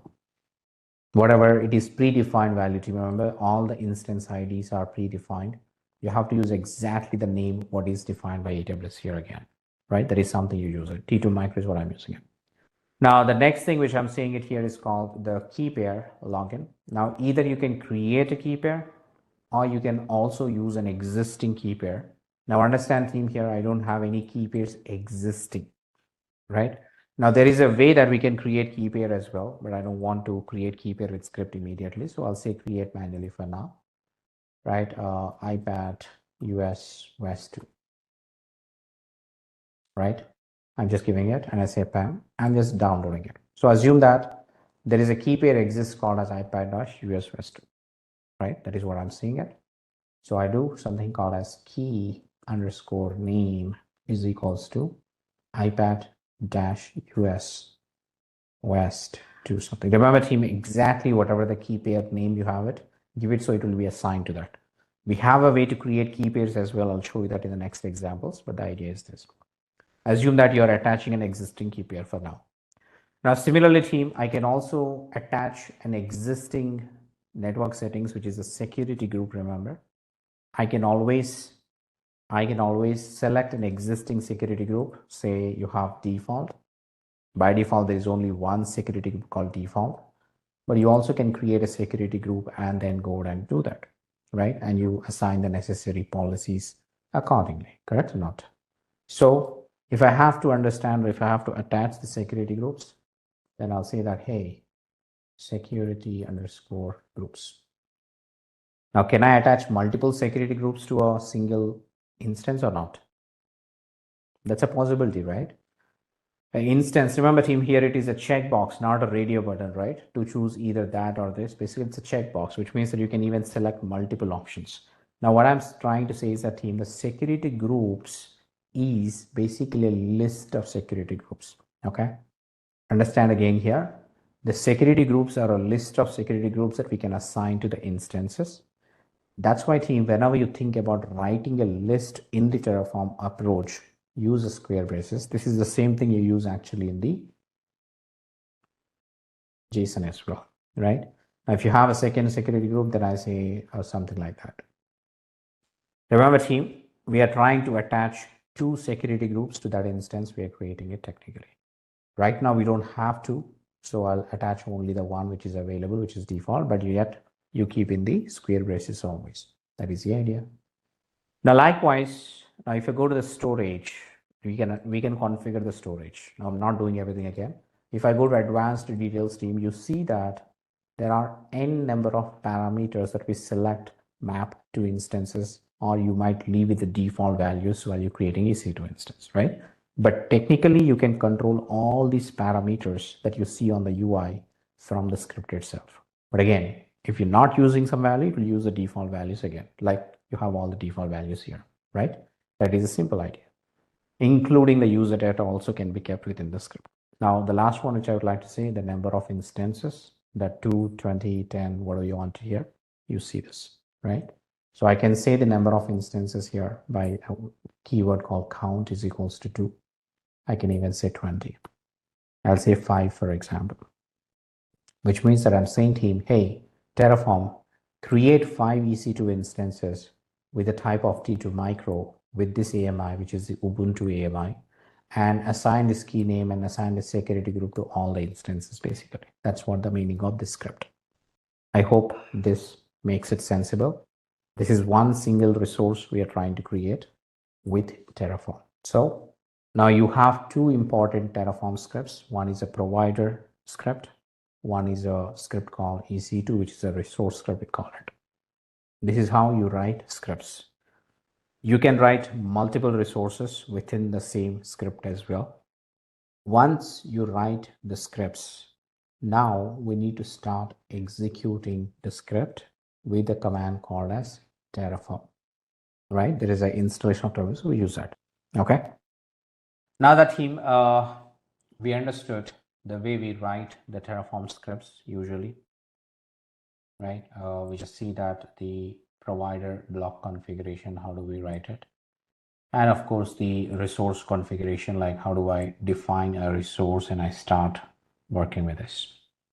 All right, so talking about the way we execute Terraform commands team, the Terraform workflow is we call it. Now, since we already wrote the scripts, now what you need to understand is that Terraform architecture a little bit more depth, right? The first command in Terraform team we always do is called as Terraform init, right? Remember, we don't use any script file as an input team. Remember that you choose a directory where you write the Terraform scripts. Right now it is a T code. Now, whenever you perform or whenever you execute any of the Terraform operations, right, the Terraform by default will read all the .tf extension files automatically. Remember, I can't say that Terraform init provider.tf, Terraform init ec2.tf, Terraform something with some file name. That is not possible here. You can't provide a TF file as an input to the Terraform command anytime. Like we did Ansible playbook and playbook name. No, that's not how Terraform works here. Terraform commands will automatically read the .tf files in the current directory where you perform a Terraform execution or a Terraform commands basically you run. Okay. The first command which I'm running here is called as Terraform init. That is the first command. You must run it no matter what, always, whenever you do. So whenever we run a Terraform init team, now it will try to initialize some backend plugins. Now, Terraform also works in the model of plugins team. Remember, the way we see that Terraform can work with any type of cloud plugins or clouds out there, right? Now, Terraform bundle that we install, for example, the Terraform CLI we installed, not has the all logic to connect to all the clouds. So how it connects to the various clouds is that Terraform uses a plugin concept again. Terraform extends its functionality using a plugin to connect, create resources on a specific cloud, right? So Terraform uses AWS plugin to connect to AWS. Terraform uses Google Cloud plugin to connect to a Google Cloud and so on. So that's the basic architecture of the Terraform you can know basically. I'll show you in a minute again, just give me a second, right? Terraform architecture, if you look into this Google and then look for images, you will easily find, right? Say this is the one. Okay, so if you look into this basic architecture team, now you see the Terraform core, the left side basically, right? The Terraform core team is nothing but the Terraform binary that you install, which Terraform, if you run on your server, you see that this is installed, right? Now this is just an executable file team of a size, let's say 87 MB, right? This is just one simple executable file that is installed when you install the Terraform CLI. Now this executable file is called as your Terraform core, right? That is the actual software utility that is helping you. Now the Terraform core will use the plugins. The plugins are nothing but your providers. The reason we have written the providers here is that the providers dot here. Oh, we're telling the Terraform that, hey, you download a plugin called AWS. Then you download a plugin called Google. Then you download a plugin called Azure or something like that, right? Now that's what you see in the output team when I run the Terraform init. It says initializing the backend. Now you see the initializing the provider plugins. Understand? It is trying to install the provider plugins onto your system. Say it is trying to install the provider plugin called Google, or also Azure plugin, and also the AWS plugin, because within the provider we wrote 3 providers. So it is trying to install the 3 provider plugins. Now again, from where this is actually installing it, just like your plugin repository for Jenkins team, we had it. There is a plugin repository for this one. Is called as registry.terraform.io, right? If I look into the providers, let's click on this, right? So registry.terraform.io team is the registry or online repository where we have n number of Terraform plugins again. Now you see the different type of plugins here. One is called providers. Now, if I go to the providers page, now you see that the different plugins available like AWS, Azure, Google Cloud, Kubernetes, Alibaba, Oracle Cloud, and so on. You see n number of plugins here to make changes. So if I go to the AWS plugin, that's what you see. The latest version is 5.93. This is published 2 days ago. Now that is the same version it is installed here. We say that 5.93.0. We can also use a specific version installation team. If you're not interested in latest version, we can also tell the Terraform to install a specific version. All you need to write in the code like this, a version, right? It says that required providers, hey, AWS, go to this and install this version, change the version number here, something like that. You can change the code a little bit. So this is the simple idea team we're talking about. Remember, Terraform again will rely on the plugins to connect to the various cloud providers. Now to install your plugins, we need to run a command called Terraform init. So it is mandatory. Whenever you introduce a new provider or whenever you want to get the latest plugins of your provider, we always have to run the command called Terraform init. That's the first command in your Terraform workflow, we call it. Am I clear? What is the Terraform init doing here? Terraform init will initialize your necessary plugins using the provider configuration. Just like the Git init, it will initialize all the necessary things for you. Okay, so now you can see I ran it again, but says that it is already installed this time using a previously installed something. That's good. Now, the second question is that where did it install the plugins? Now, I said Terraform init is installing the plugins, but where did it install the plugins? This is very much important to you to know, remember. All right, guys, it's definitely the EC2 instance we are using it. Where exactly within this EC2 instance, which path under this EC2 instance is my question. All right, so Understand team, it will always install in the current directory where you run the Terraform init. Right now, I ran the Terraform init within the home DevOps T-code folder. So the plugins are always installed within this current directory, right? If I do ls-l, you might not see them, but because they are hidden with ls-al, you see something called a folder created called .terraform, right? Remember that this .terraform is a folder where it holds all the plugins. You can see that providers registry.terraform.io and HashiCorp, and I say that here, you see all the plugins, AWS, Azure, Google, and all that stuff. If I go to the AWS and the version, and this is where you see the plugin is installed, right? Plugin is nothing but again, some kind of executable format, it's there. This is the idea. So understand team here, Terraform installs the plugins always in the directory where you run the Terraform init command. Right now, I ran the Terraform init within the T-code folder. I was able to read the provider configuration that which plugins are required and tried downloading them. Now, if you want me to prove that for a scenario, which we already installed, remember, but if I remove these directories, rm-rf, .terraform, say .terraform log file something, whatever it is created. Now there is no programs or no Terraform available. If I go and install Terraform init again, it will try to reinstall them again, right? Like you see, it is trying to install or download again, right? Since I removed it, that's gone. Terraform again, don't find them. So technically it goes and install them again. So installing something again. This is how you understand team. Terraform init will always install the necessary plugins required by Terraform to connect to a specific cloud. If I try to run the same command again, since they're already installed, it will try to validate if it is matching the required version. It will not reinstall it. It will say that it will try to use the same thing again. As we go, we can see previously installed version, it is using it. Simple. This is the first thing. Again, I'm trying to tell you, be clear. The Terraform init is the first command in your Terraform workflow, which will initialize the necessary plugins required by Terraform to connect to the cloud. Simple. Now, the second thing in your Terraform workflow, since we have the necessary plugins now, we can start initializing a code execution. The actual code execution will be now ec2.tf create a resource, right? Now we can do a dry run team before you even create this EC2 instances. Say for example, I would like to do a dry run. That's where we run a command called as Terraform plan. Again, when I execute this Terraform plan within the current directory of T code, it will try to read both provider.tf and ec2.tf.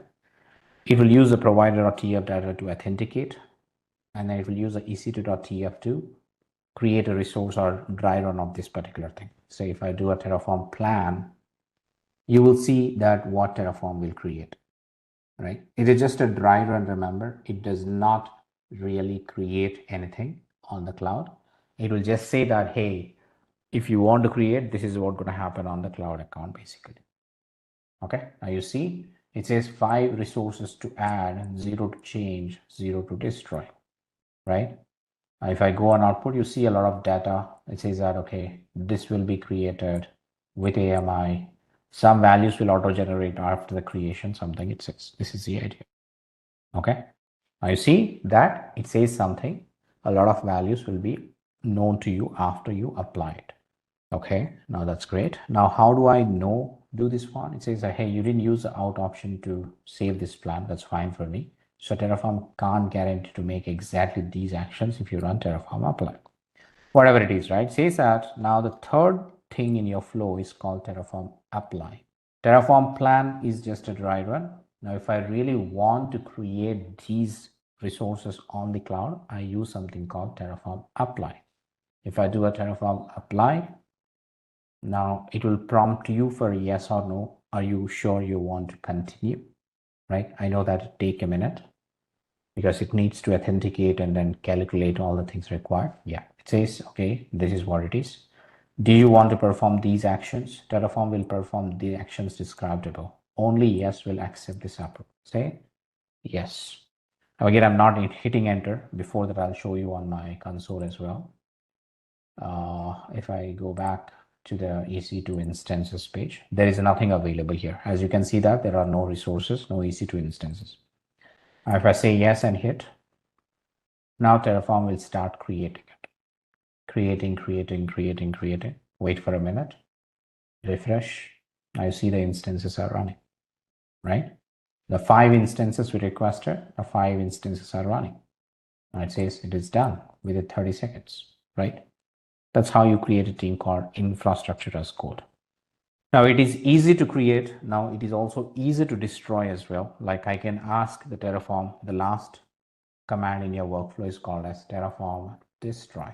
Simple, right? Now we just created 5 EC2 instances with these IDs. It is generated already for you. But I'm also asking Terraform, hey, I don't need this infrastructure anymore. Destroy everything, which means terminate the EC2 instance, which I created in this scenario. If I say destroy, that is the last statement in your Terraform workflow, which we call it. So it is easy to create infrastructure. It is also easy to destroy infrastructure with a simple Terraform commands here. That is the logical idea. Okay, it is again confirming that, hey, I will destroy these 5 resources. Are you sure about it? Say yes. And when I say yes, now it says it is destroying, which means it is going to terminate the instance system. It is not stopping it. We can stop in a different way if you want to, but the idea is it is going to terminate them.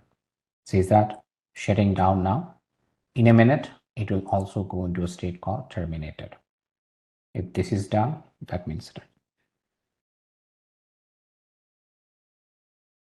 Right, so you can see destruction complete for a third couple of instances. A couple of them are still in destroying phase. 40 seconds elapsed, 50 seconds elapsed for those instances. Maybe something is happening. If I go and refresh here, okay, you see that 3 of them are terminated, 2 of them are still going through. Yeah, destruction completed after so and so. Now you see terminated. One more instance to be terminated here. We're still waiting for the last instance to be terminated. It's taking a long time. Now anyway, it is done. So if I go to it, I see all of them are terminated. Simple. The drawback is again that, right, how do you manage the infrastructure? If you don't manage the infrastructure well, if somebody hits it, so there is a production environment, right? I created using a Terraform apply. Now production is up and running and user is accessing application. Some silly guy came here and then did a Terraform destroy, my production is gone. What happens? It's gone, right? Production is gone and user is gone. So technically it is all down. That's what I'm saying it. So it's so powerful to create. But again, if you don't have a good control over the destruction, then it is easy to destroy even a live systems, which is going to be very dangerous. It's the drawback, I would say. Terraform manages the infrastructure state in a different way. Managing the Terraform states is the difficult part. That's what I feel it. Again, there are some good controls to make over it. Otherwise, it can be destructive as simple as we created. Anyway, keeping that aside.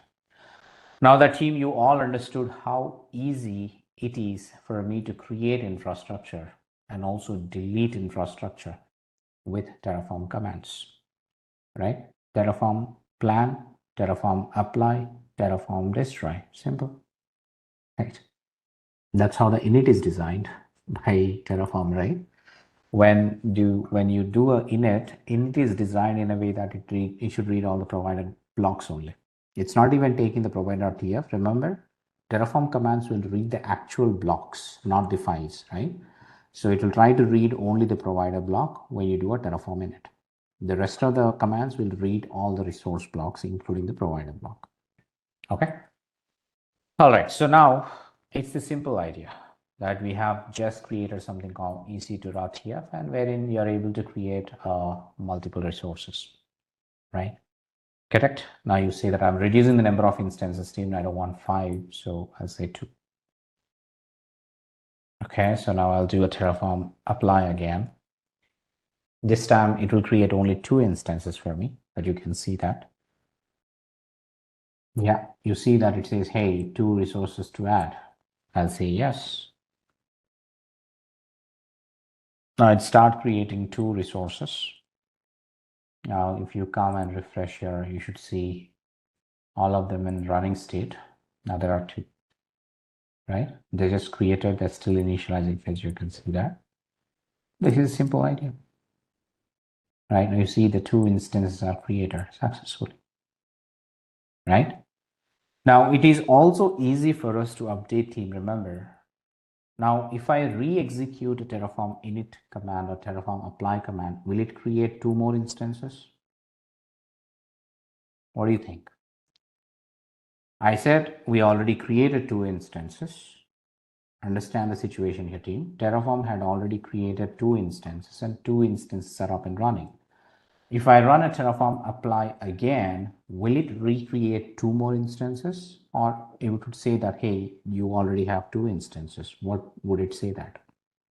Every time if I create 2 instances, how does it make sense for me? It doesn't make any sense, right? We want always 2 instances with it. After created, it should know that it is created already, right? So if I run the Terraform apply again, I'm executing 2 times, but doesn't mean that I want 4 instances created, right? I want only 2 instances. That is my desired state. I never said I want 4 instances. I want only 2 instances. If I keep creating 2 instances every time I apply it, then I will defeat, right? My infrastructure is growing, right? So Terraform is intelligent enough here. Understand that Terraform will not create again once it is created. This is called as idempotent, guys. Remember, keeping the desired state is always necessary. As per the code, I want 2 instances. Whether I execute 100 times, it should say only 2 should be available, not 100 times into 200 instances created. No, that's not how it should work in the real time. The desired state, what you have written in the code is your desired configuration. No matter what, how many times I execute a script, it should always maintain the same desired state. Remember, this is what I require. What I require is basically desired, right? Unless you destroy, it won't reapply again. That is what the understanding. Correct. So the code needs to be modified if you want more instances. Absolutely. Right, Fredo, right? Now, if I go and say that ec2.tf, hey, instead of 2, I want 3, means, again, this time it won't create 3. This time it won't create 3. It says that, hey, there is already 2 available. Let me give you 1 more. So it becomes 3. Remember, what you mention in the script is what is desired. The total number should be that much only, right? That is what the idea is basically with Terraform or anything, anywhere.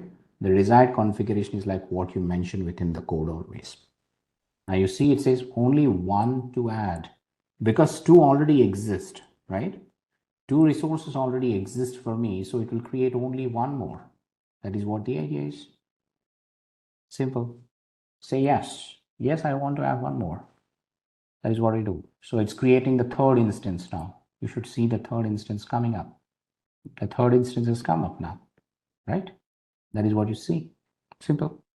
And if you want to change in the script team, remember, for example, in this scenario, again, if I do a ec.tf, hey, instead of T2 micro, I want T2 nano, right? So far, I have all the instances running as T2 micro, T2 nano.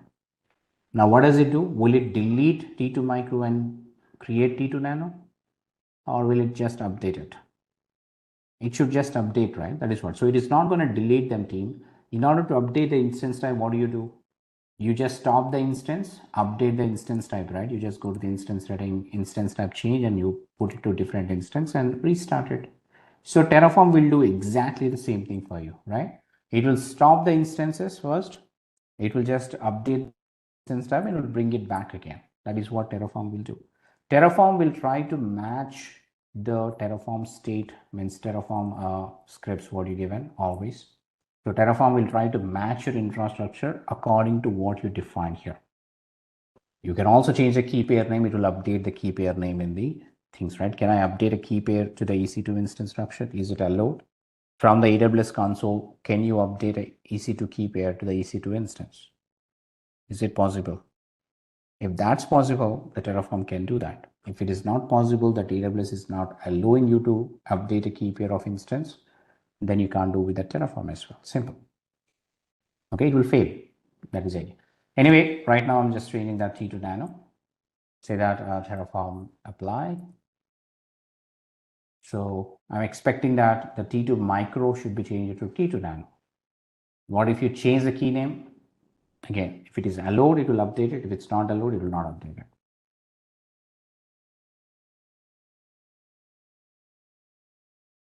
I'll say yes. Now it's modifying the instance type. That's what you see. So if I use update, now you see all states. It might be stopping them. You can see that the stopping state, right? Stopping state. Now you see 3 of them in stopping state, right? And I go on all states again. Say that because they'll be stopped and then, stopping and then stopped. Then update. You see the T2 micro here still. Let's see or wait for a minute.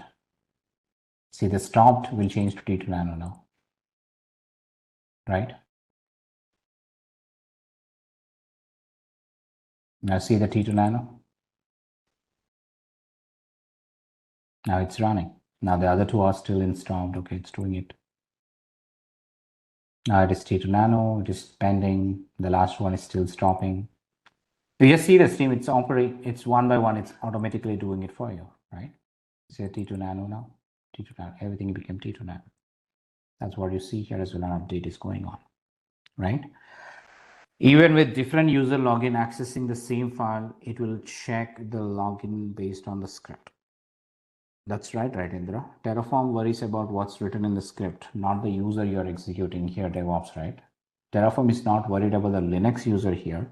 Terraform worries about the AWS configuration, right? Terraform needs to know AWS login.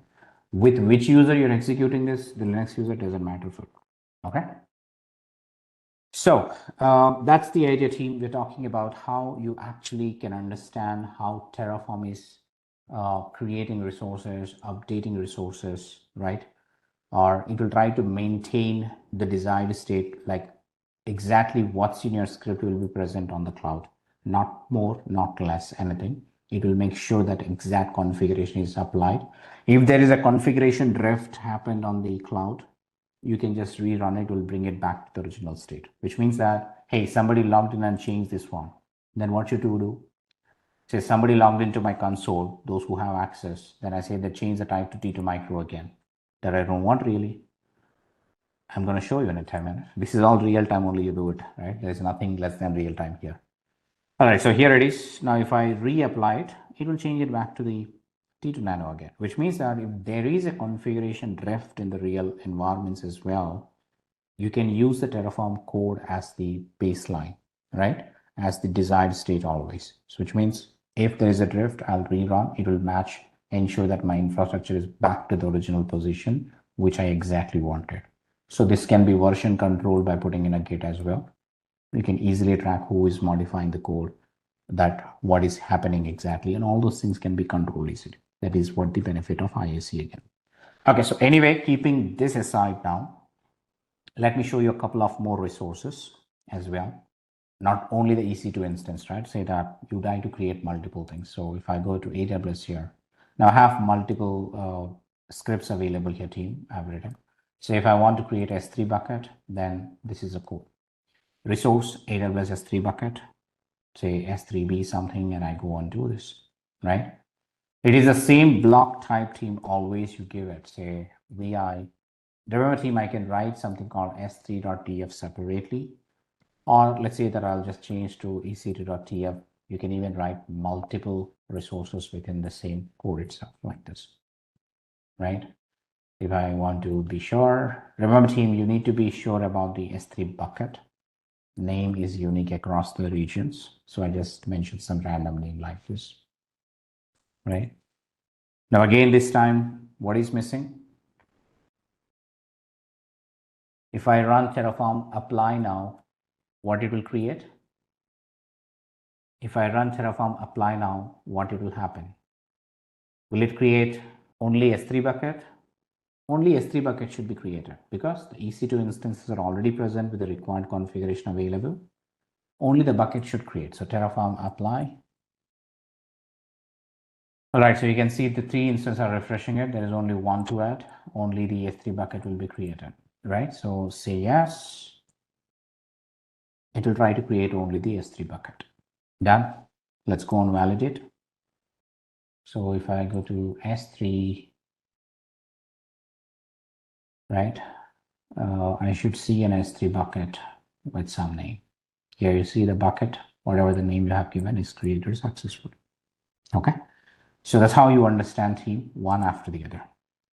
Or if I want to create, what else you want to create, for example, again, I'm just taking the code. I can write team, but again, remember it will take time. So I'm just doing it. Let's say I'll go here. I'll get something called security. So I'm just creating something called security group. Hope you know the security creation, right? This is called a security group creation. Okay. So I'll call this as again the sd.tf separate file I'm giving it. Now try to understand the terminology team. I'll tell you in 1 minute. Say the resource AWS security group, the purpose, something like that.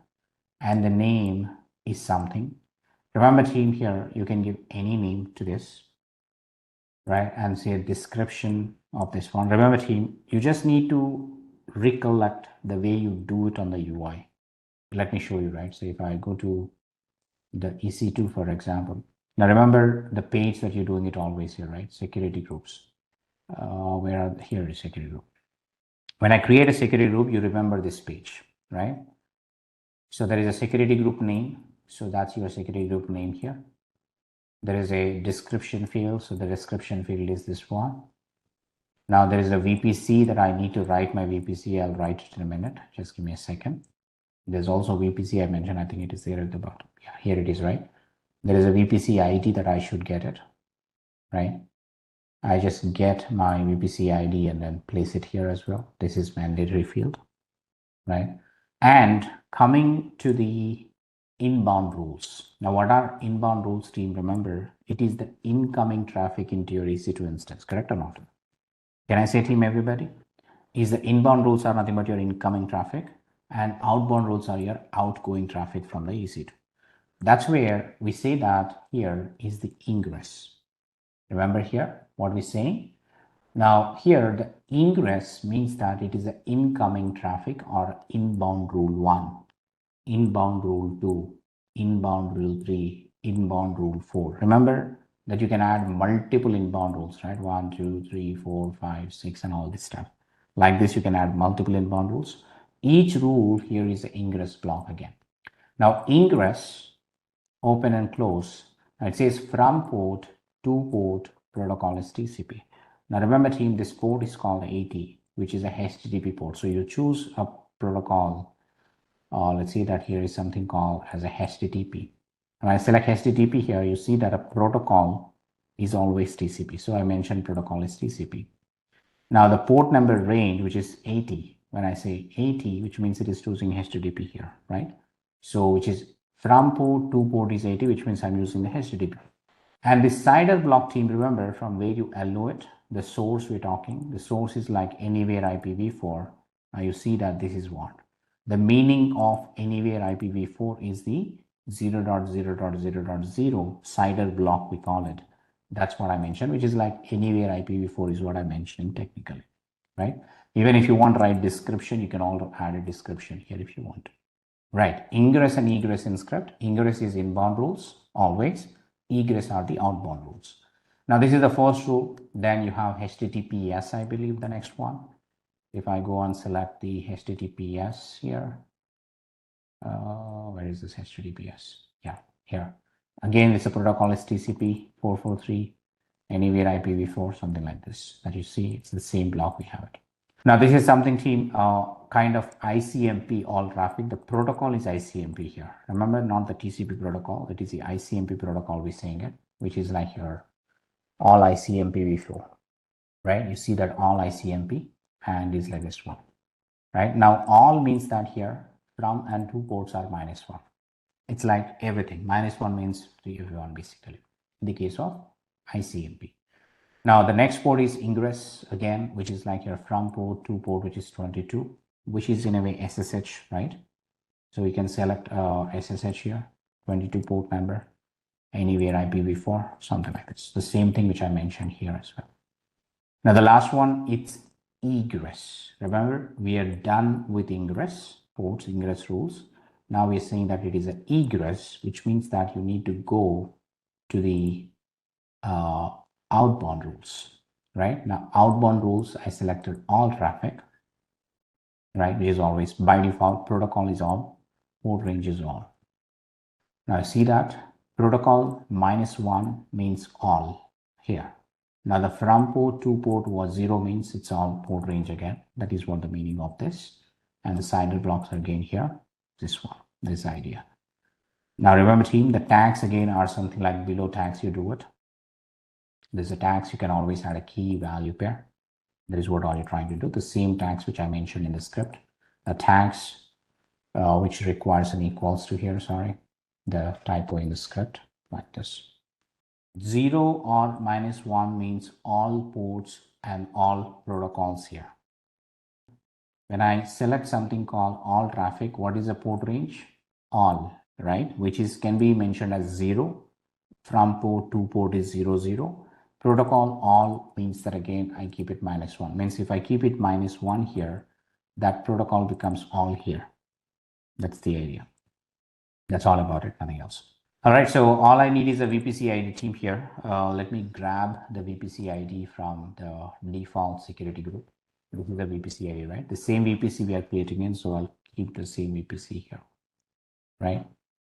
I'll just go ahead and mention it. Simple, right? This is how you do it. So save it. Done. Again, team, I'm telling you, I know this looks very big in this program or a script basically, but this is one-time configuration. You do it and it can be used anywhere, anytime, right?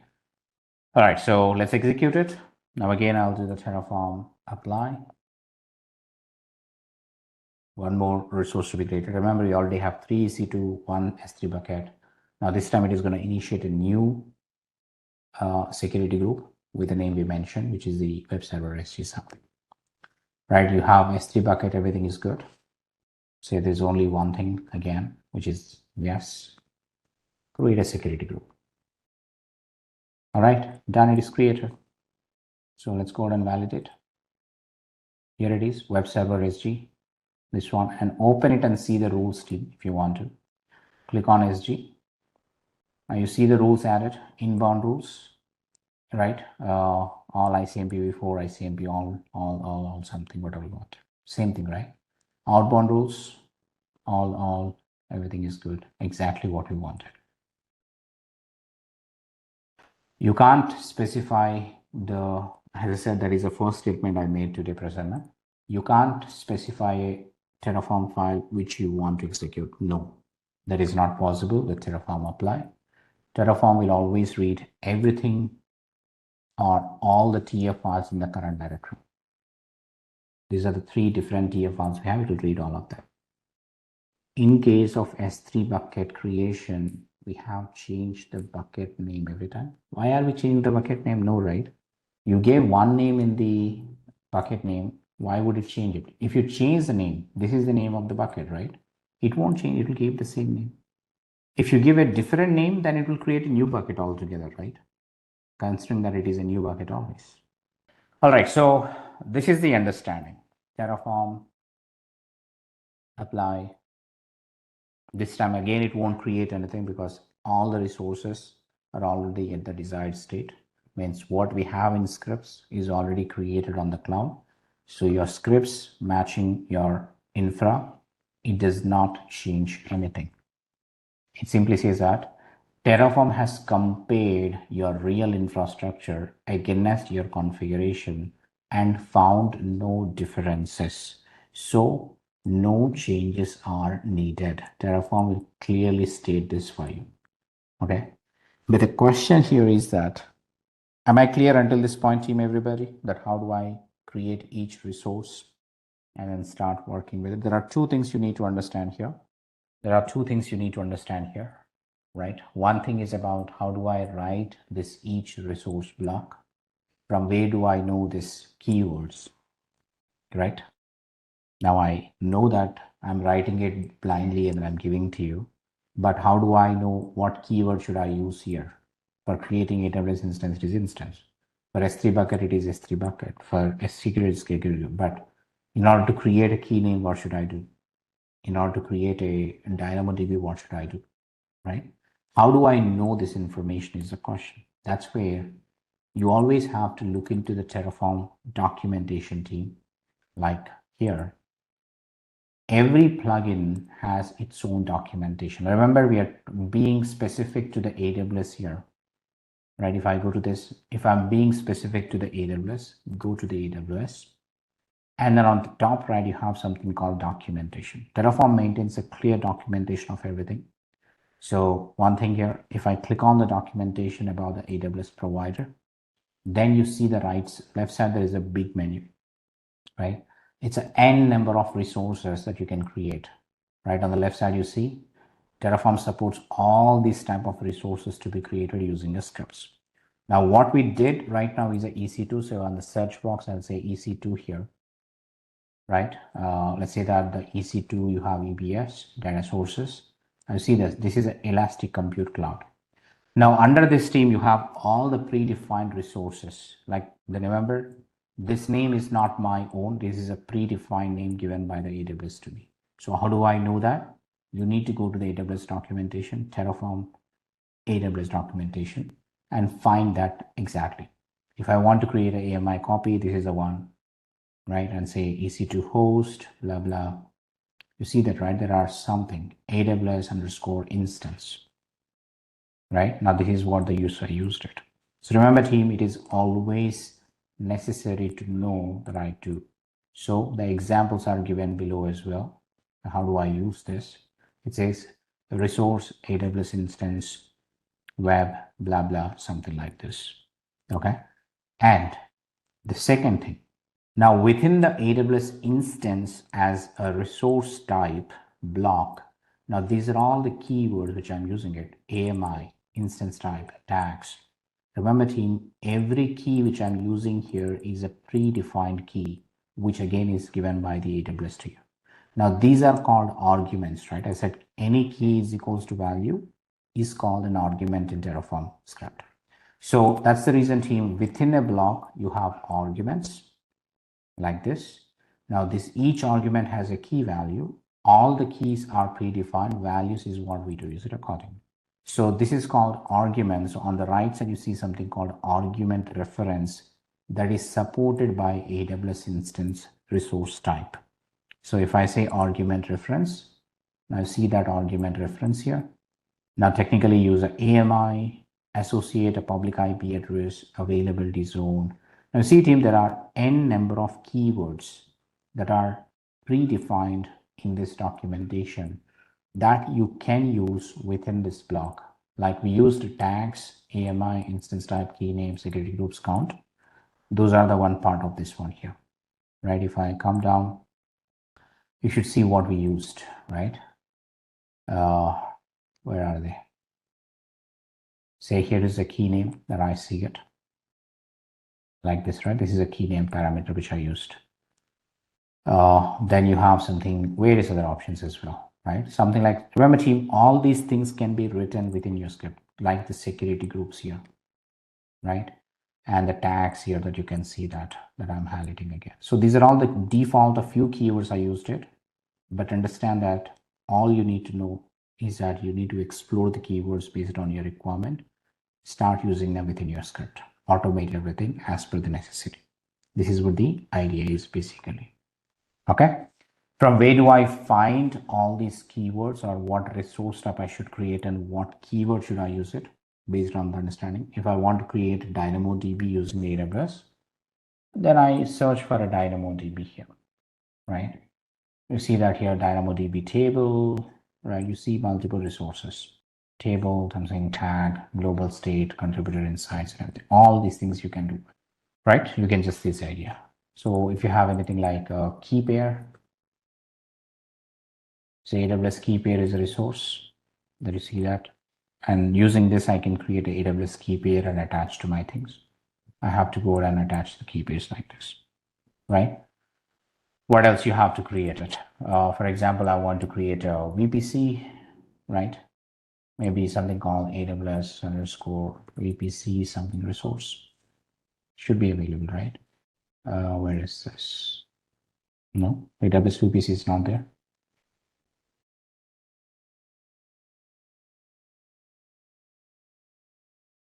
VPC. It doesn't show me. Somewhere it should be the team here. It says VPN, blah, blah. Yeah, here it is, right? VPC peering, VPC. Right, AWS VPC resource. There you see that. You can see this is the idea. So I'm just showing you the documentation team so that you can follow it as you want it. I can give you many examples now, but understanding this one important thing, from where do I get the examples and the documentation is also critical part here. Am I clear on the documentation part, everybody? How do I get to know the keywords I should use, resource type I should use here? It only uses the push command used till now, or do we have a pull command also? There is no push command, right? The push model we're talking about it. When you do a Terraform apply, it is kind of a push, like you push the configuration AWS and execute it, right, Indra? Now, if you're asking me that, hey, if there is an existing resource, I want to import that resource information to my Terraform and manage via Terraform, the answer is yes. We also have something called Terraform import option. Okay. We can also import the existing resources which are not created by the Terraform. Right now, Terraform applies the one which is creating something on cloud and it is managing those things. What about the ones which are not created by Terraform? If I manually create some EC2 instance, right, like this node launch instance and everything, can I manage this one with the thing? Say that test I do. Let's say that I'll select this launch instance. Now, can I manage this instance? The answer is yes, we can do. There is an option called as Terraform import option, right? We can say that there is a Terraform import, right? You just need to use import existing infrastructure resources like this. Say, you just need to say Terraform import the examples again, right? You just need to go and check them. That's all. Okay, so now that's one thing we can do it later, but other important thing that you need to understand now, if you're all clear about the documentation part, from where do I get the resource names and then the parameters I would use within the resource block, always, whatever I'm using it with SG or whatever I'm using with, EC2.tf something, all these things are something predefined. Now, the next thing is that how really Terraform knowing that what is already being created. Means if I do a Terraform apply again, Terraform says that, hey, which is already there, but how does Terraform know? How did Terraform able to validate what is already exist, basically? How is it able to validate the real infrastructure against the code? How Terraform is keeping the track of real infrastructure which is already created. Now you understand here the statement, Terraform has compared your real infrastructure against the configuration and found no differences. How the Terraform is doing this is my question. How Terraform knows about the real infrastructure and comparing with your code.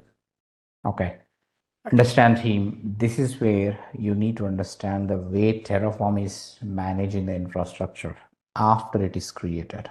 Remember, Terraform is not just creating the infrastructure. Terraform also can periodically look at the infrastructure is matching your desired configuration or not there with the configurations you do it. By default, it is not, but you can configure Terraform in such a way that it will go check, validate infrastructure, make sure that it is matching the desired state every periodic seconds, right? Periodic hours, maybe. So how it is able to compare it is a question. Now that's why, team, if you look into the current directory, do you see any extra files apart from the .tf files? Do you see any extra files apart from the state tf files we did? There is something called tf state, right? You see that within the current directory, there is a file called tf state. There's also backup of the tf state. You see that.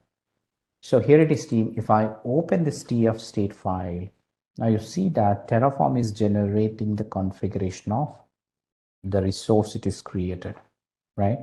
The resources, under the resources, it says that, okay, the type is AWS instance and the instances. Now each instance information is available here. See the AMI ID, the ARN, the associated public IP values, You see this, right? It has all the information about the current instance which is running, including the instance ID, right? Including the instance public IP, private IP, all the information is stored here, right? Including this, you see here, the public IP, private IP, the DNS values, default parameters, default storage, all the things are maintained here. So understand team, in the Terraform workflow that we discussed, again, just to give you the clear picture of this, what's happening when you run certain commands here, right? If you read the Terraform workflow team, there are 4 commands we use so far: Terraform init, Terraform plan, Terraform apply, Terraform destroy. Now here team, Terraform init command downloads the necessary provider plugins to the local Terraform server. Then Terraform uses these provider plugins to connect, login, and create resources on the cloud environments. That's the idea. The Terraform init is doing it. Terraform plan reads all the Terraform scripts, which is start.tf files in local server inside the directory where the Terraform command is executed, then does a dry run of them. That's it. Now the actual thing here is a Terraform apply. Now the reads all the Terraform scripts in local server inside the directory where Terraform command is executed, starts creating the resources on the cloud. Now that's what you saw, that everything was able to create it.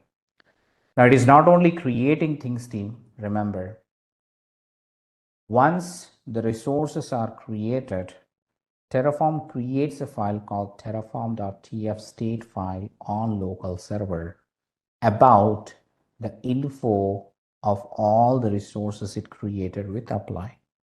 How the Terraform TF state file is generated, it is part of your Terraform apply itself, right?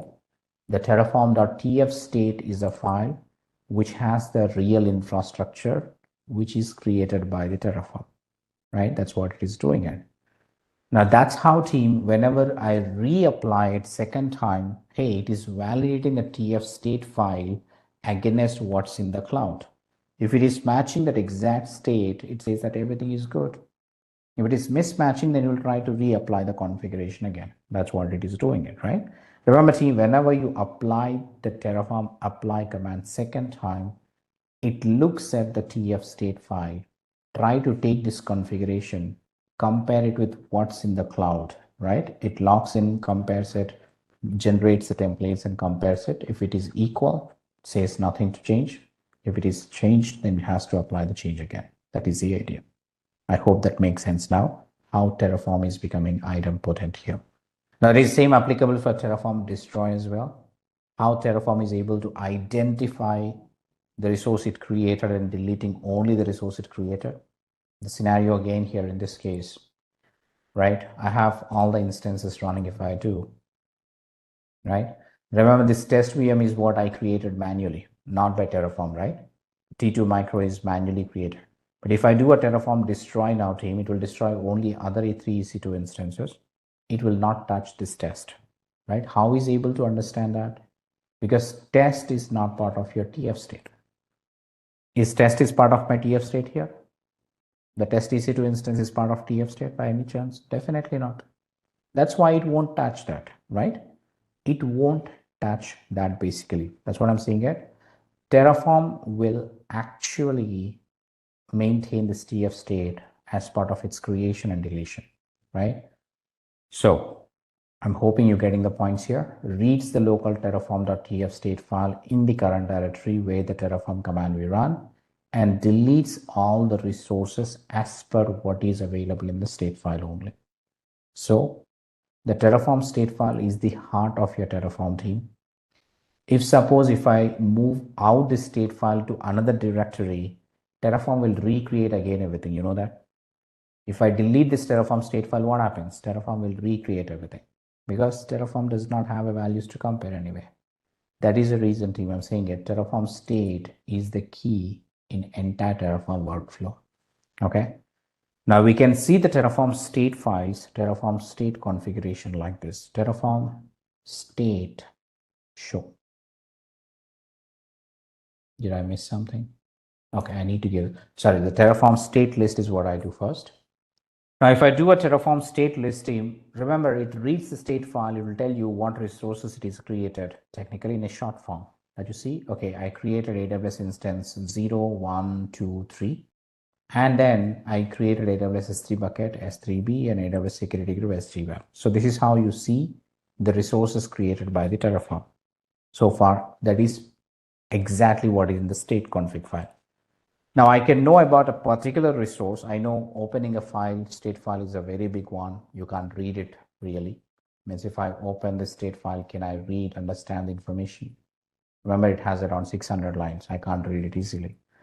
To know about a specific resource, remember, we say a state list, right? It will tell you the resources available. Now, let's say that I can do something called Terraform state show. Give me the information about this resource. Out of all the state file, I don't mind.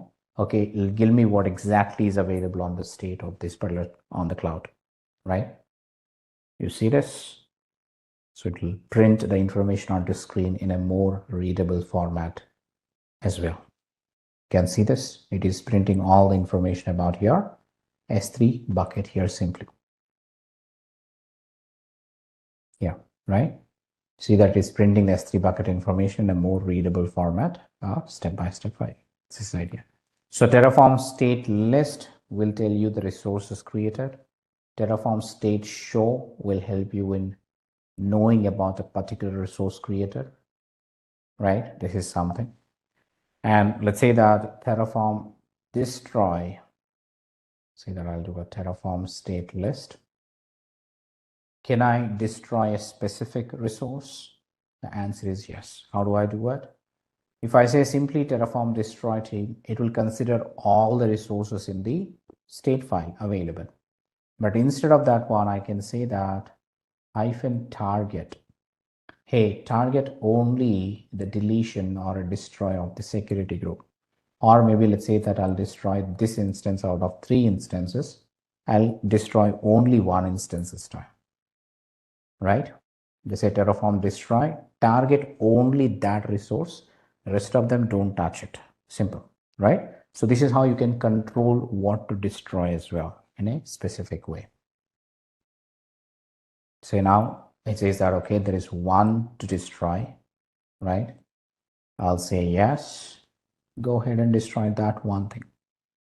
Now, whenever the destroy happens, Terraform state will update, which means that this instance configuration is now removed from the terraform.tf state file automatically for you. Remember, Terraform destroys not just deleting the resources, it is also going to update the tf state file to not to have this configuration anymore. So Terraform destroy modifies the state file as soon as they delete it. That will remove them the state file as well automatically so that it won't be there. That's why if I do a apply now again, in the apply command, there's 1 missing. So it will go and create a new instance again for me. That's how it works. So if I go and check on the cloud, so one of the instance will be disappearing here. That is going in a terminating state, right? You see shutting down here. That is what is going. So this is the instance ID is this. Okay, that's how you can validate it. So you can see the instance ID, right, which is 5039, right? 5039 is what it is getting deleted. Simple. The shutting down is happening here, but it is also going to terminate it accordingly. So team, is everyone able to follow me that how important the Terraform state file is here? And then how do I know about the Terraform state file configuration and everything? Okay. Means I can know that what was deleted from the backup file. The backup file will have the instance still. Say here, if I go and check the Terraform TF state backup, right? If I look for this instance, you see that this instance information is available in the backup file, which means that by default, if you delete also, we can use the backup file to restore the configurations again easily. So Terraform creates a backup before creating or before it actually deleting the infrastructure. Fine.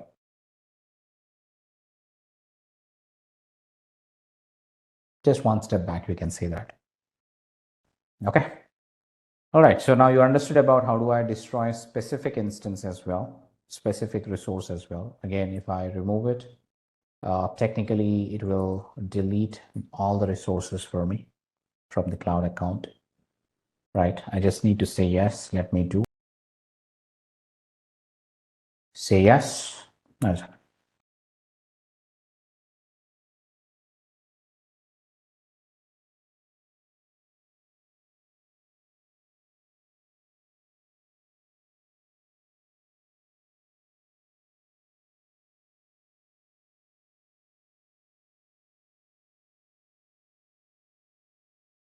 If I have ec2.tf, say vm.tf, right? Which means that there are two TF files which is describing the similar configuration for me, correct or not?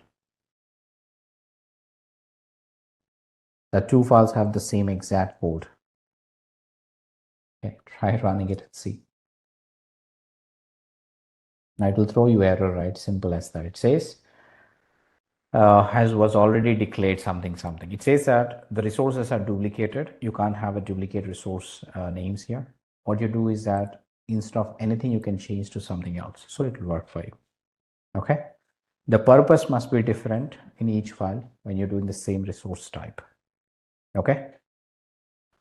All right. So let me show you a good example. I know we are creating individual resources, but think about in a real scenario where I would like to really set up a big infrastructure for my application deployments, right? So that is my team. Here I have made a scenario, for example, like this. If you really provisioning infrastructure with Terraform, it should be end-to-end. Means it's not like you create S3 bucket and blah, blah. It's like you create from the scratch, like means whenever you set up an AWS account team, whenever you would like to deploy some specific applications with isolations, we start from VPC setup, right or not? So you create a VPC, you set up specific subnets with subnet headers, everything. And then you go and create some route tables, like how do the traffic load into the VPCs, securing the VPCs and all that stuff, and associating specific CIDR values to your EC2 instances, creating a security groups, creating network interfaces. I mean, again, team, if you want to become an expertise on the Terraform, first of all, you need to be expertise on the cloud platform, right? The more you know about the cloud, the more Terraform automations you can do it. That is a simple idea. So technically, here I'm just giving a simple example.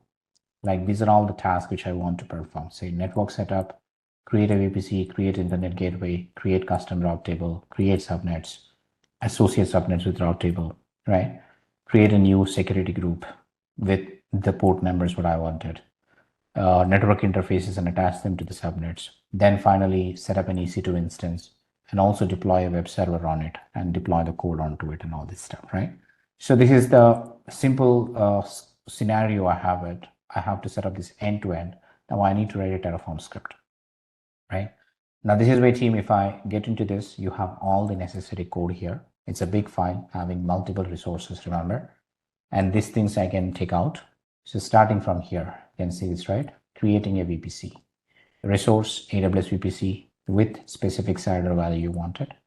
Then creating an internet gateway, AWS internet gateway, and then associating that to the VPC ID. Remember team here, when I get the VPC ID, I'm using something called a variable like, right? I'm saying that, hey, AWS VPC, test VPC ID. Why I did use like this? Remember team, just now we spoke that whenever Terraform creates a resource, it gets the information about this and updates in where?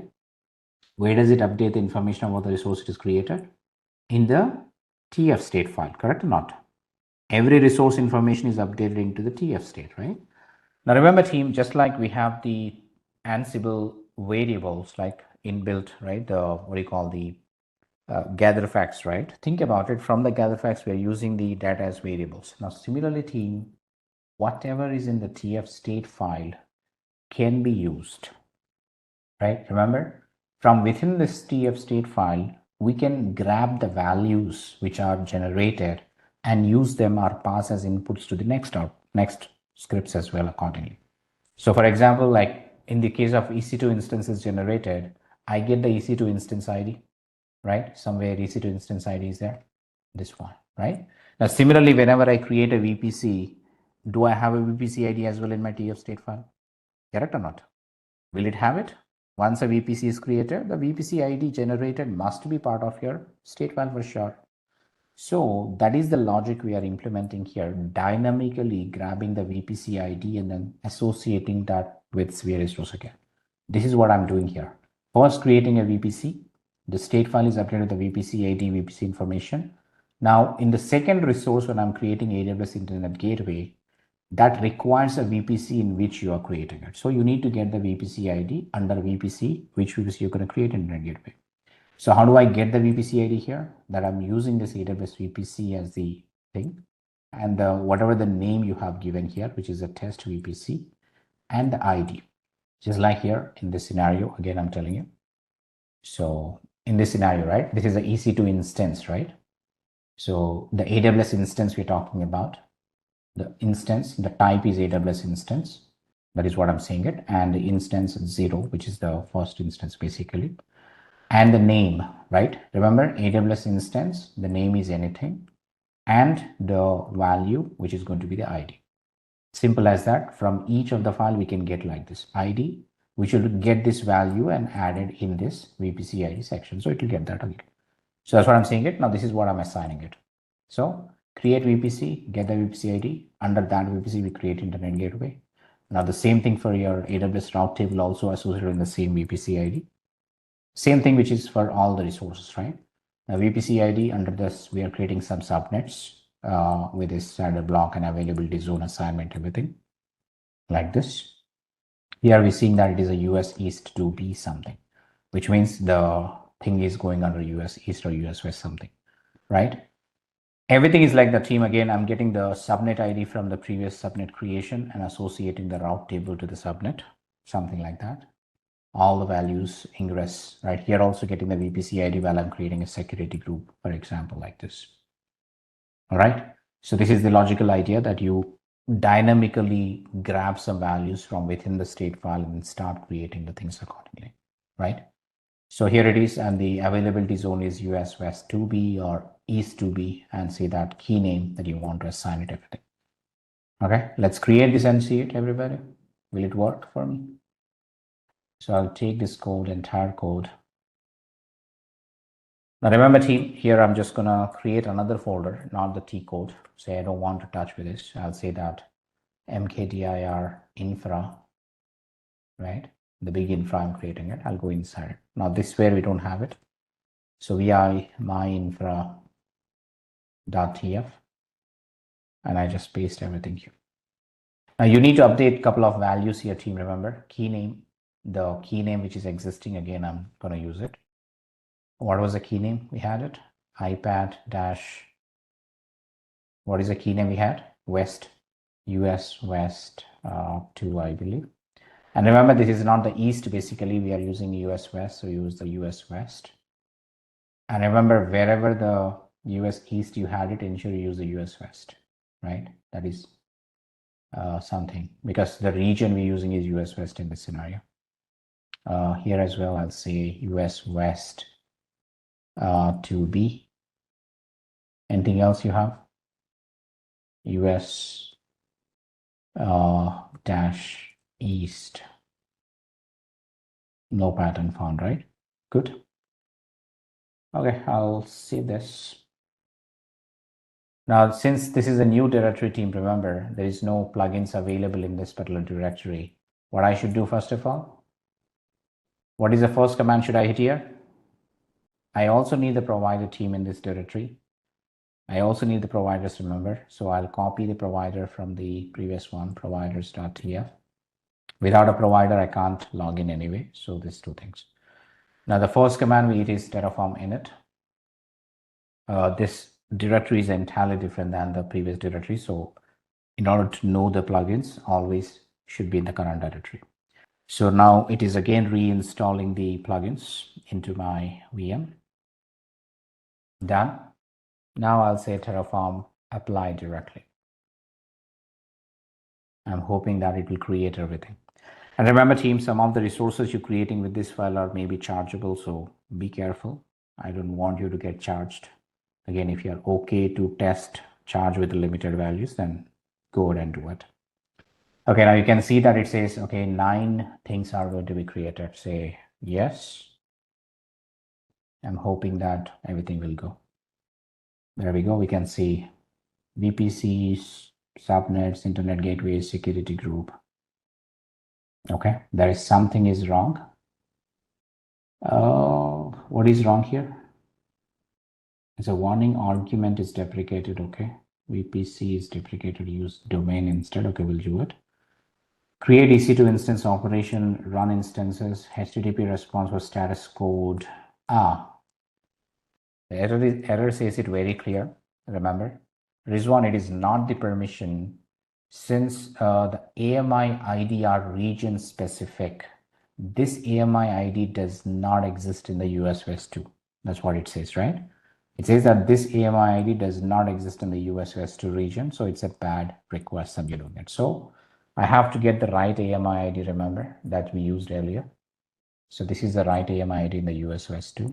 And let me update my infra.tf. Yeah, here it is. Be sure it can't be same since earlier I was with the US East values, right? So I was thinking that we're creating in US East. Now if I run the Terraform apply again, the previously created resources anyway already created, it will do whatever is missing again. This is not IAM user issue. How it's an IAM user issue? It is just the AMI ID not found in the US West. Anything, nothing related to AM user. Say yes. Now, whatever is missed, it is creating team. That's the idea. So let me show you on the browser as well.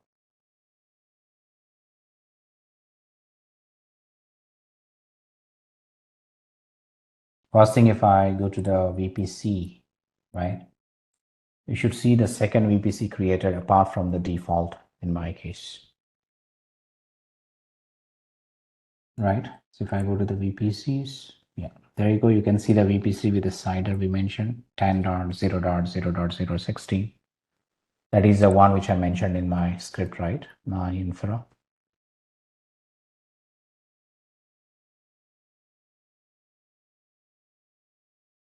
Where is this? Okay.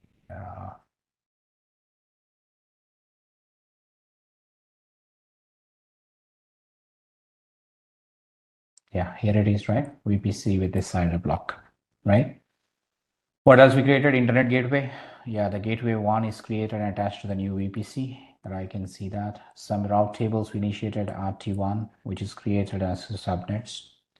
Subnets we created, the subnet 1 we created just now, which is associated with the latest VPC. You can see this is the new VPC created, right?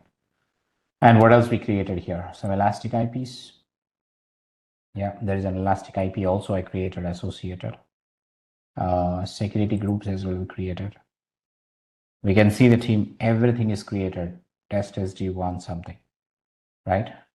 We can see in the custom VPC it's created. Okay.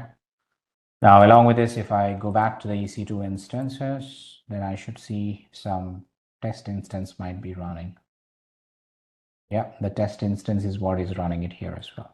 So you can see that now we have created a big infra that we have an end-to-end solution here. That's how we get it. So team, I believe that I'm clear on how Terraform helps you to build your infrastructure and then automate everything possible. I hope you got the points here. What is the meaning of infrastructure as code today? How do I write Terraform scripts? From where do I get to know the data to write the script, which is Terraform documentation? And of course, you understood the Terraform workflow and Terraform state. Okay. Just a quick info, guys. Intellipaat offers AWS DevOps Certification Training course. Through this course, you will learn EC2, EBS, Elastic Beanstalk, Lambda, Jenkins, Puppet, and more from the top 1% of industry experts around the world. With this course, we have already helped thousands of professionals in successful career transition. You can check out their testimonials on our Achievers channel, whose link is given in the description below. Without a doubt, this course can set your career to new heights. So visit the course page link given below in the description and take the first step towards career growth in the field of AWS DevOps. So we are discussing about CloudWatch. So if I'm going to ask you guys, what is CloudWatch? What is, as per you, what is CloudWatch? This is the monitoring service. It is not just a monitoring service, you can say. It's a observability, means it's going to observe what's going on, how the services are performing. And if you remember, in AWS, we are building multiple services like EC2, auto scaling. Everywhere you are able to see that there is a dashboard is there. The dashboard is what? For the monitoring dashboard. That dashboard is came from where? It is integrated via the help of the CloudWatch. Okay.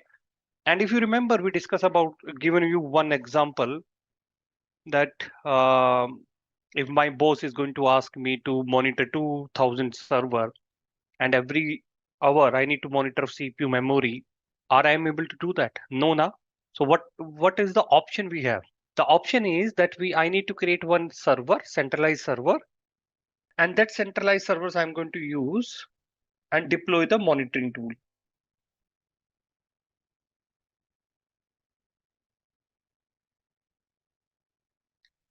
And for example, these are my servers which I need to monitor.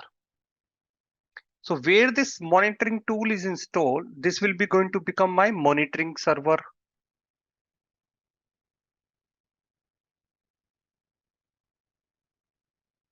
And the server, the target, which I need to monitor. In this, I'm going to install an agent.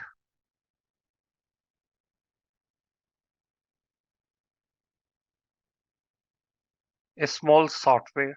This software responsibility to send the data, whatever the parameter you set, like after 1 hour, after 30 minutes, after 5 minutes, whatever you set, it will going to coordinate and send the data like this. It is a server to the your target to the your monitoring server. And all the logs will be captured at the monitoring server. Monitoring server is not just going to capture the logs, it's also going to provide you the dashboard. What is this dashboard? Dashboard will be going to provide you the top CPU utilizations, some parameter. You just create a dashboard via which, if you remember, if somebody working, you are able to see some monitoring teams. Did you see the monitoring team? When you see the monitoring team, did you see there is a big screens are there? Television screens are there, or there's some dashboards are created, correct? So what that dashboard is going to do is something look like this. There are big screens are there, or there's some metrics are going on, and that metrics are monitored by the your monitoring team. And we are able to create the same dashboard via this CloudWatch as well. Yeah, Grafana, you can say that. Okay. So what we discussed till now? Alarm, which we use in auto scaling group, correct? Did you events, which we use in Lambda, correct or not correct, guys? We also have a logs, which we're going to cover. We also have a metrics. So what is metrics, guys? What is metrics? Some parameters via which we are going to monitor the system, correct? And in the task manager, if you're going to use a window, we have some predefined metrics, correct? So everybody aware about what it is? A either network parameter we are checking, that what is the network input output, disk utilization, disk input output, CPU utilization, memory utilization. These are the parameters via which we are monitoring our system. So can I say it is a fundamental building block for monitoring any resource? Can we say that? Without metrics, are you able to monitoring something? If, for example, if somebody say that I have a fever, how are you going to judge that person have a fever or not? You're going to use thermometer and then you're going to record the reading, yes or no? So we need something via which we can judge, yes, there is a temperature or there is a increase of fuel in, like I'm driving a car. And when I'm going to understand that my car having low fuel, when my car indicator indicate me, correct guys? So this metrics is very, very important to understand. If I'm going to talk about in a AWS, how metrics work, it will going to create a namespace. Now you're going to ask me here, Rohit, what is this namespace? Namespace, you can say that it's a container. It's like a container. Container of what? Like if I'm going to say that EC2, you need to monitor the EC2. So EC2 is a namespace where all the EC2 related metrics are listed. Clear? For example, if there are two servers are running, okay, all the two servers are up and running, and you need to monitor the resources like CPU, memory, whatever, CPU, disk utilization, network utilization. So where you going to monitor it? When you go into the CloudWatch, you need to go to the metrics section. And in the metrics section, you need to go to the EC2 section, and then you're going to select the two particular servers which you wanted to monitor. So whatever, if there are 5 servers, it's also going to be placed under this namespace. Let me open the console quickly. So let me type here CloudWatch.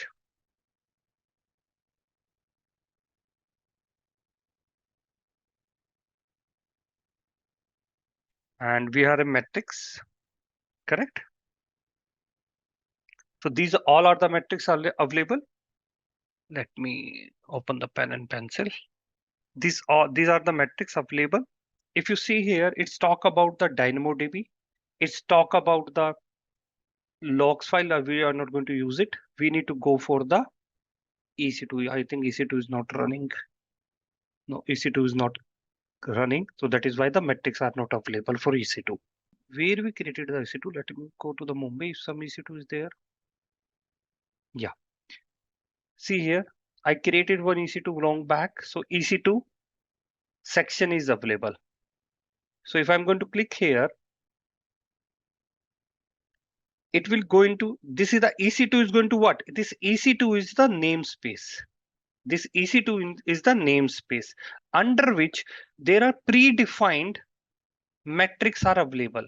If I'm going to metrics means how you're going to monitor your server, like disk read, disk, all are the disk related, CPU related, and scroll down, there are multiple different parameters or metrics are available, which is predefined by the AWS.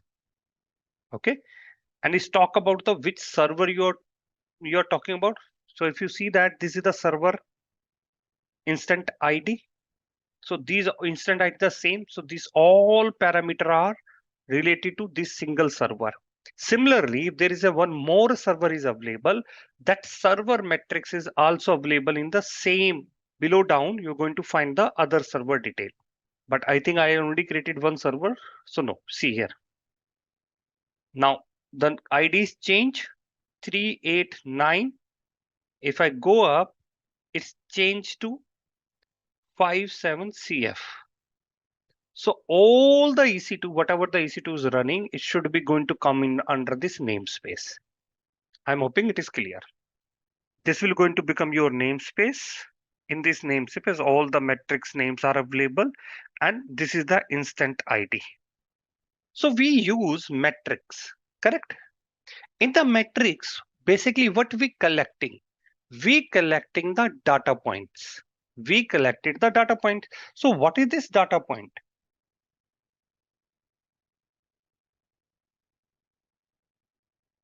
We collected the data points now.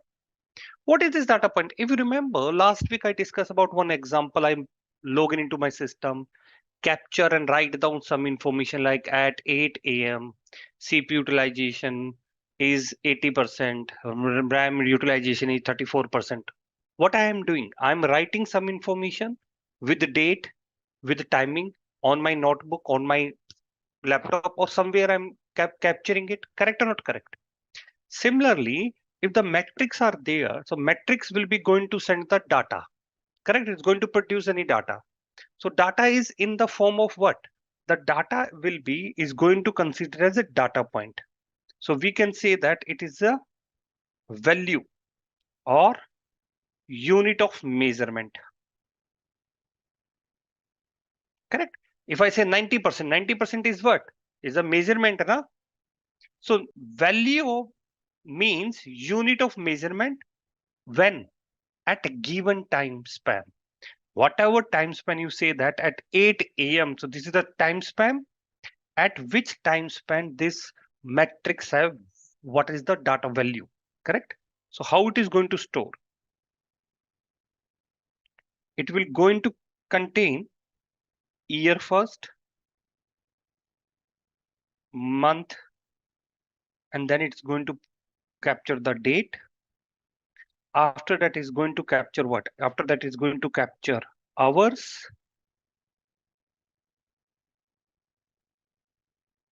minutes, and then is going to capture second. Is this sufficient? No, na. It's only going to talk about the time. It's only going to talk about time span. Correct. So if I'm going to see the clock right away, so what is the current time? Its current time is 8 o'clock 22 minutes. Correct. That is the time. So it is only going to talk about time. But where is my value? So value is going to contain in the message. It's also going to contain the message. And this message is basically going to capture the actual value. And combination of this both, this time span and is going to become your what? It's going to become your data point.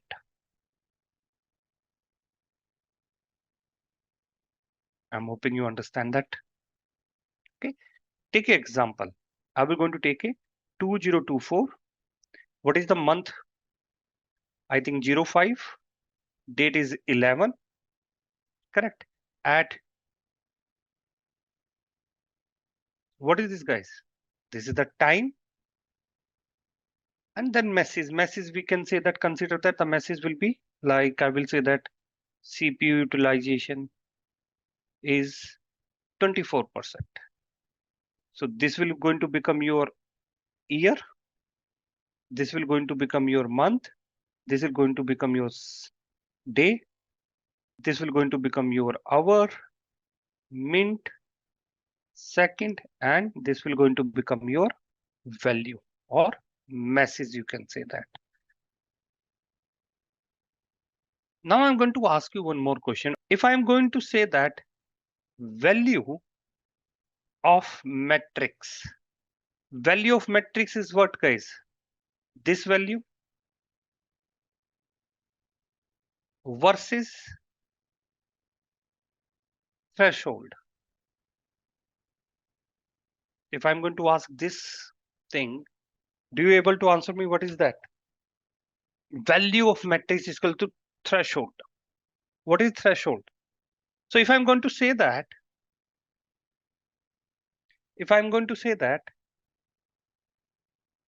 metrics are data about the performance of your system or service, whatever you're going to say that, I will consider it a system. Correct. And if I say that metrics is what? Time order set of data point, whatever the time order means, if 4 hour, whatever the data is, it is going to consider like that. Now, if I'm going to say that, what is the threshold? Let me consider a threshold value. So if you all are giving an exam, correct? And what is the passing criteria for any exam? 33%, 40%. And the marks is what? If I'm going to say that you all are studying, there are 2%, Rohit. and Amit. Rohit get 80% marks, Amit get 90% marks, Sumit get 40% marks. These are the marks, or I will say 70%. Now, your board or your school, whatever university, create some categories. Which categories? Above 40 and equal to the 40 is pass. Correct? If the person get 75 to 85, it will be getting A grade. If the person is getting 85 to 100, the person will be A plus. If the person getting 65 to 75, it will be B plus. So what is this value? So these are the actual numbers. So these will be going to consider as a matrix. Data point for Rohit, yes or no? And this, what is this? Rohit get A grade. How are you going to define? This is the threshold set by your university, your college, your school. Okay, assume that. If you guys confused, no worry. Let me give you one more example. So this is your clock. So clock, everybody know what is clock? In this clock,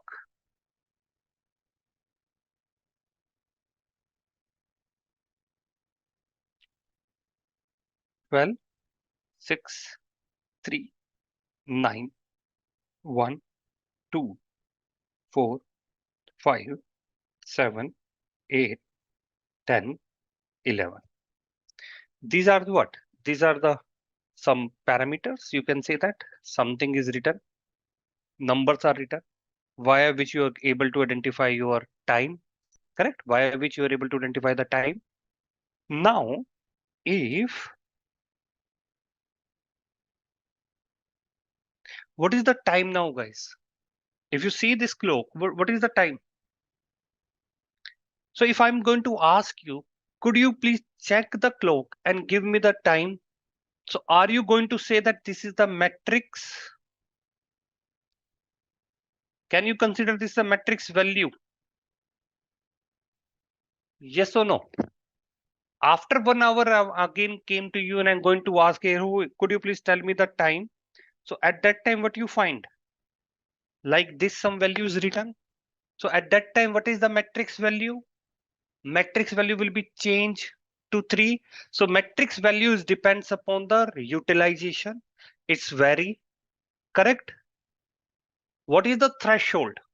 Threshold is, for example, tomorrow morning, I need to take a flight at 8 a.m. I need to take a flight at 8 a.m. So what I'm going to do, guys? Tell me what I'm going to do. I am going to set a alarm. Yes or no? Either in my mobile phone, either in my alarm system if I buy it. Somewhere I need to set some alarm. Yes or no? Everybody doing it? So what is this alarm you set? For example, I set the alarm for 4 a.m. What did this alarm mean? Can I say that it is the threshold value you guys set? Can you consider alarm is a threshold value which you set? Now what going to be happen? The clock is moving like this, correct? In this direction. Once this small needle will reach to 4, alarm will be going to trigger, yes or no? Why alarm will be going to trigger? Because you meeting this criteria, your matrix value, the value is equal to your threshold value. So whenever you reach to the threshold value, there is one alarm triggered. If you remember in the auto scaling group, what we done? We set some time like CPU utilization 52%. What is this 52? It is an alarm, a threshold you guys set. Yes or no? Correct. Understood now what is the difference between threshold? Great. Similarly, your car also have a threshold value because everybody driving a car. In my car, there are two threshold is automatically set. What is this true threshold is set in my car? Whenever I'm driving, okay, and my speed, when I started, my speed is 20 kilometer. This is what? The matrix value. And slowly, when I increase the speed, when my speed is reached to 80 kilometer per hour, I am going to receive a sound noise from my car, like beep sound. Beep. Why? Because in my car, there is a automatically threshold is set by the car manufacturer saying that if there is a your car speed will be reached to 80 kilometer, it will going to sound. And when your speed is reached to 120 kilometer and above, then the beep sound will be continuously honking you, beep, beep, beep, beep, until you are not reducing the speed. Clear? I'm hoping these all are the value and the threshold which is you set to achieve some particular thing. Okay, so metrics we already know it is CPU utilization, network in out. We can talk about disk write, read.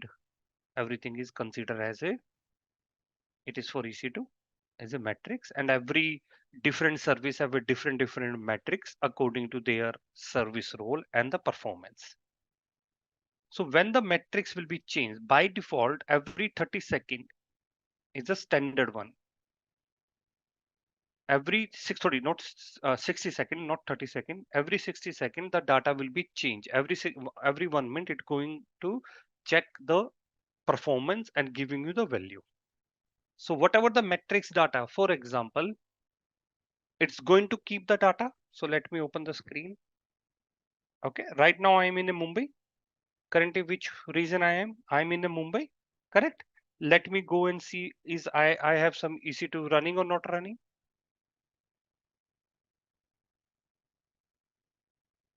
Did you find any EC2? No, na? No EC2 is there, correct? Let me go to the CloudWatch.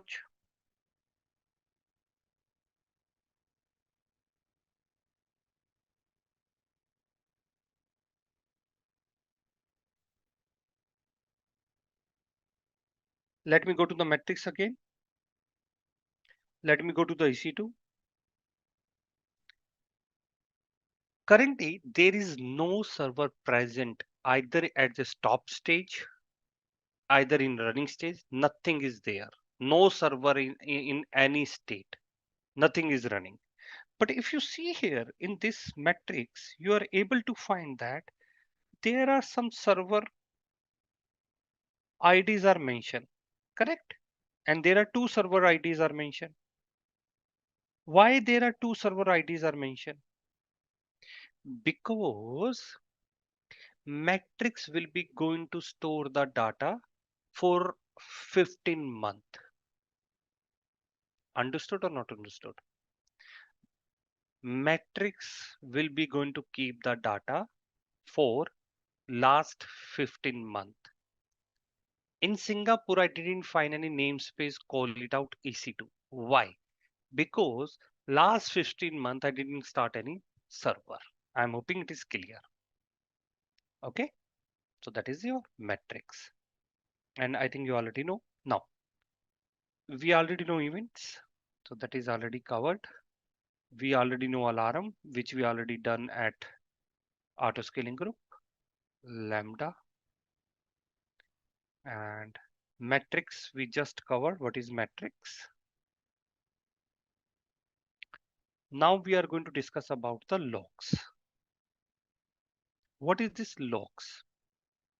What is this logs, guys? Any idea, guys? What is logs? If I'm going to ask you logs, I'm talking about this portion.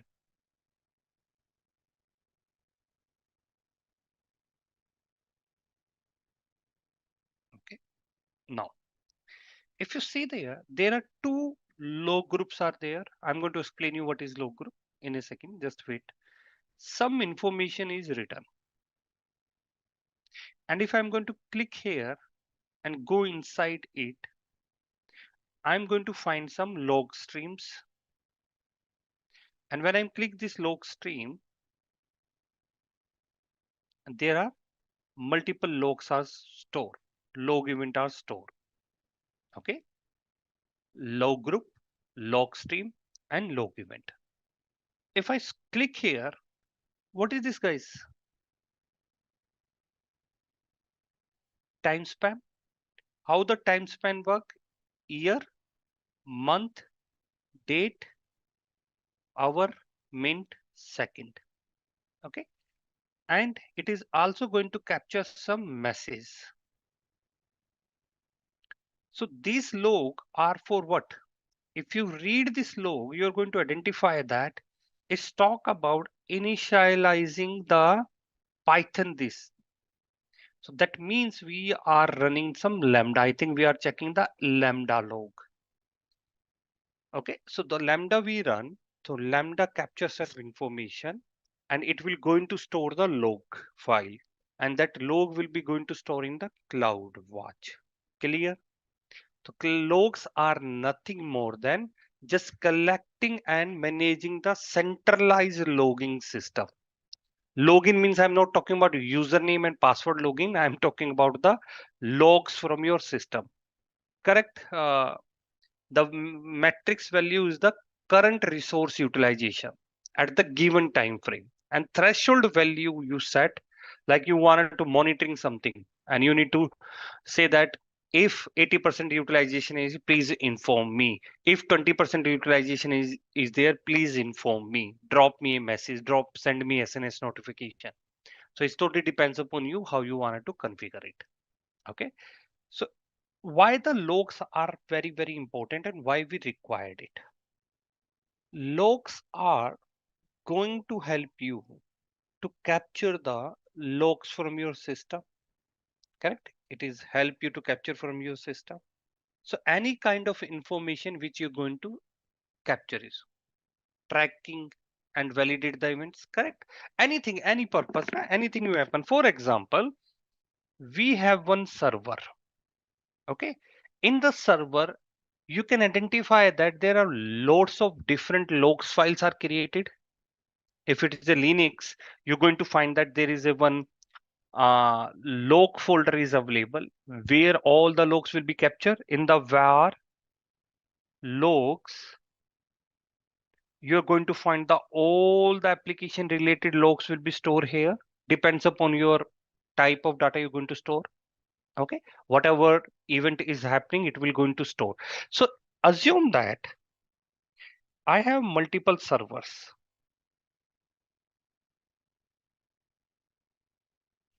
And now my boss asked me, hey Rohit, could you please tell me the all the 10 logs and provide me the login into the all the 10 servers and provide me the log information. So it is very tedious job for me to log in into each and every machine, see what is the current logs, and assume that if this server crash, is I am able to check the logs? No, na, because the where the log store under this server. If this server is no longer available, did I am able to see the log file? No, na, I'm not able to identify it. Similarly, if some security team required some audit, whatever the logs are there, so we are not able to identify it. Correct? Why? Because the server is already crashed. We don't have logs present. So what is the solution here? So solution here, you can create one more server. This server is a central server. Central server for what? For the log collection. This server going to collect the logs from these target accounts. Agent will be running here in all the machine. And agent role is what? Whatever the time frame you set, okay, it will going to send the log at this central location. So if somebody going to ask me, could you please send me the log file? So I am via this, I just need to log in into this machine, central machine, and I'm able to see the log, correct? Similar way, CloudWatch is also providing the same level of feature. It will, you can upload your system logs over the CloudWatch, via which you can centrally manage your log system. Clear, guys? Not only for the EC2, not only for the EC2, assume that on-prem is there or data center is there and AWS is there. If some servers are running here, when you're going to install the agent here, CloudWatch agent you need to install. This agent will be going to capture the information like log files, or if you want to monitor CPU memory, whatever, it will going to connect, it's need to be connected to each other. It will going to send the message through this link, and the CloudWatch is running here, and it will going to send all the logs into central location, so that you are able to create any threshold, any alarm. If any information you see that it is corrupted, it will be going to drop a mail. So it is a central location where you're going to manage your logs. Okay. Now, as when I'm opening the console, you can find that there are multiple things are available. Okay, there are multiple things are available like log group, log stream, log event. What is this log stream, log event? What is this? So let's talk about first log event. What is this log event? So one single event at a given time frame, it's happen. That event is known as log event. If I'm going to say hi, that is one event capture, date with the time, and the message that is going to what? Value is equal to what? Event. Clear, guys? Yes or no? So if you open this log event, what you find? At this time frame, this action will be performed. This is the message. Correct? It is known as timestamp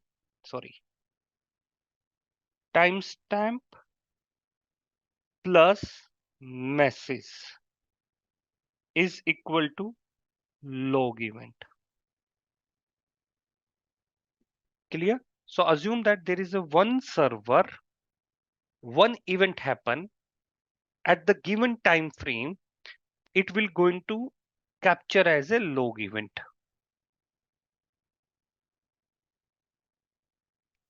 Clear? And log event might be multiple log event are there in the given time frame. Like if I say that 15 minute, 20 minute, whatever the log time frame, this is the log event is created. That is not log events. What is this log stream? Let me go back. What is this log stream? So there are two log streams are there. One, two. Let me open one log stream. So log stream is what? Multiple events. What is this, guys? There are multiple events. So first one log event created, message and time, and multiple log event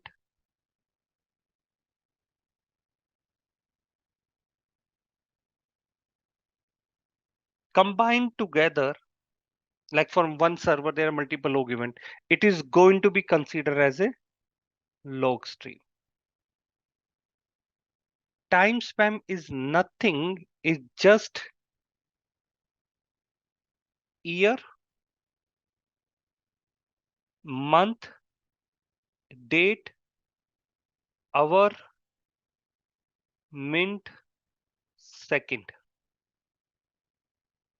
At what given time, what is the message you receive? Clear? Clear or not clear? Data point contain what? Time span plus message. At what given time span you receive this message, or the message will be generated at the your system level or any service level. At what given time frame? whatever the time frame it is generated, it is known as time span. Okay. So multiple log event is going to be considered as a log stream, and multiple log stream is known as log group. I'm hoping it is clear, guys. Okay. As I may already mentioned that data centers, server running. In this server, assume that there are two files, var log. What is the name I'm going to secure?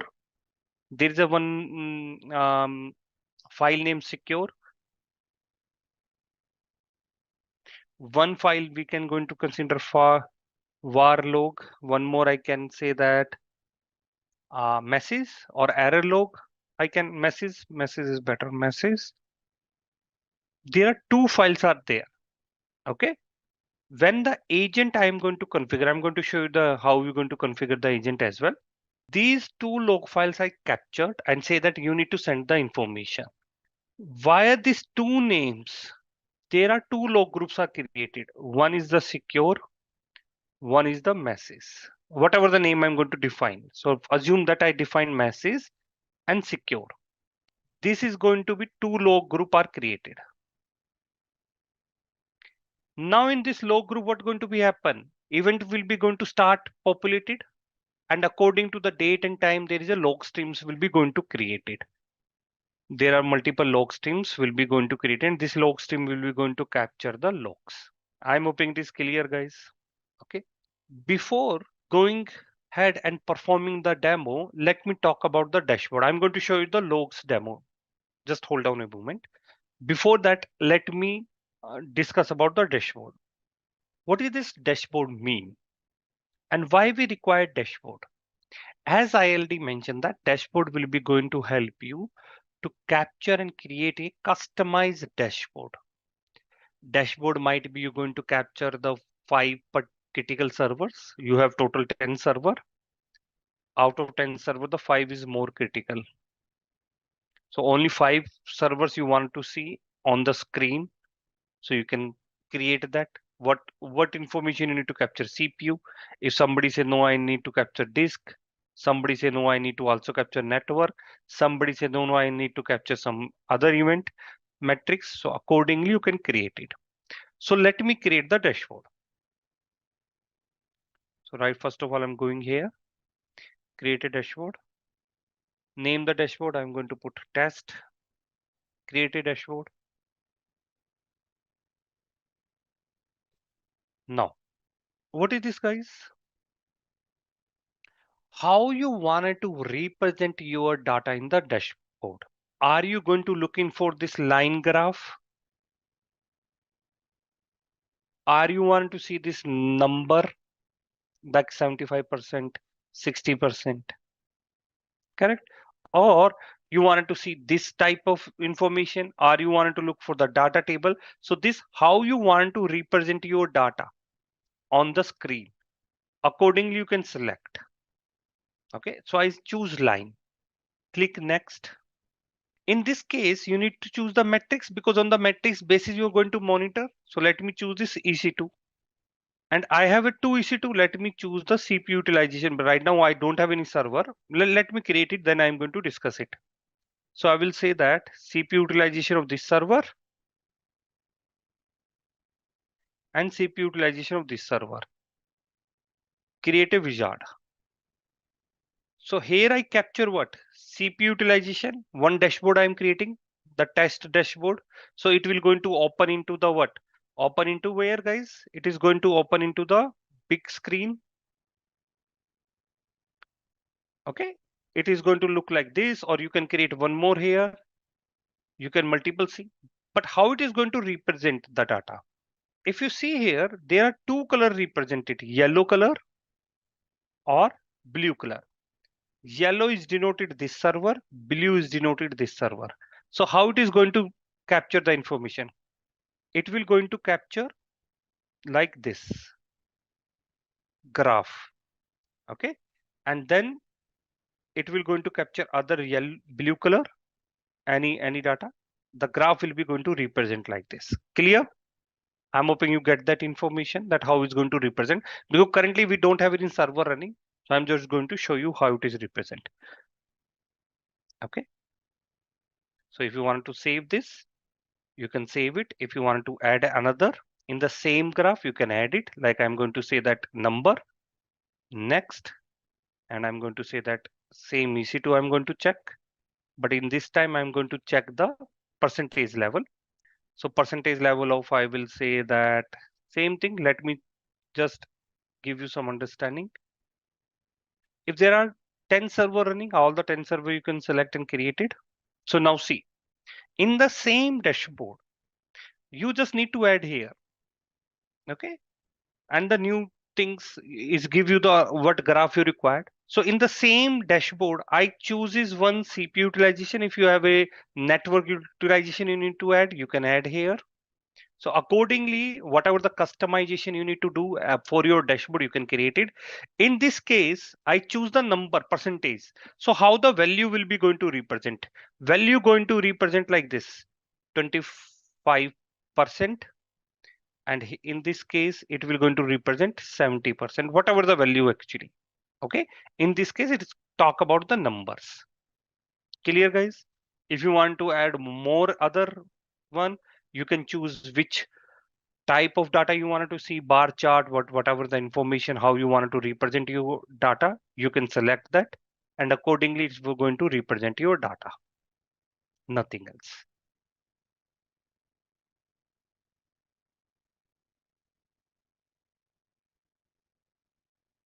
That is known as dashboard, nothing else. So in this case, it will going to talk about bar chart like this.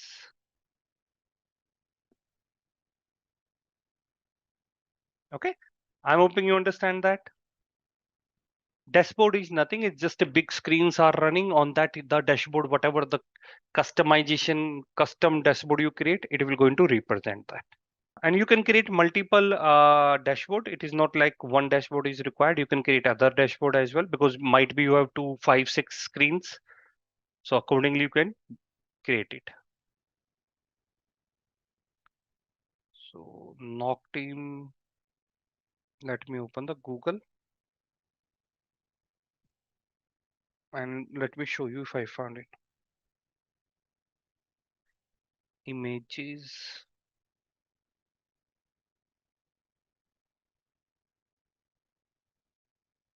If you see, these are the screens are running.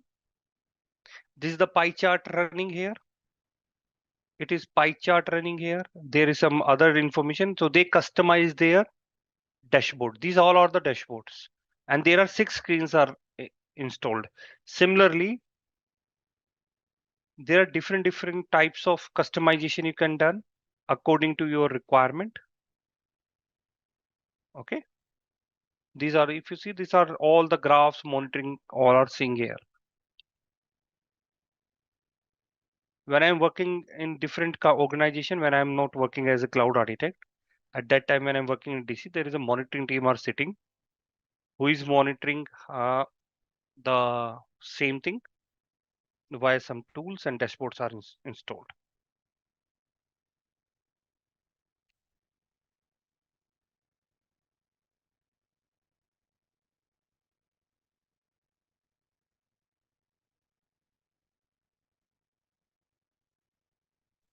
I'm hoping it is clear.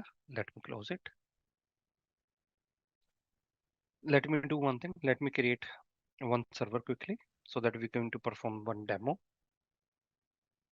Let me open the EC2 and start the EC2. Test server.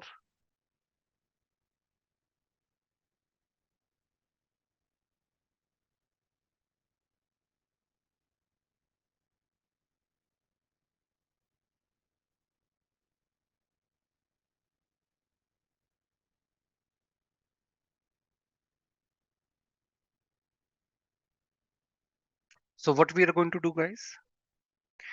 Now we are going to create one server and we have a CloudWatch. Okay. In this server, we are going to install the agent this agent will be going to coordinate with the CloudWatch. So I'm going to tell you how you're going to install the agent.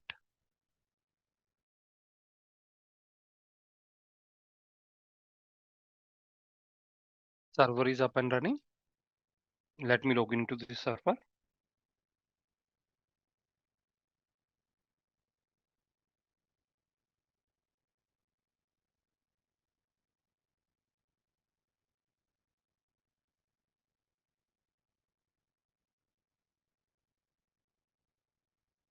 So let me perform the demo. There are multiple ways. Nowadays, System Manager is also there, which help you to install directly and manage your system via the System Manager.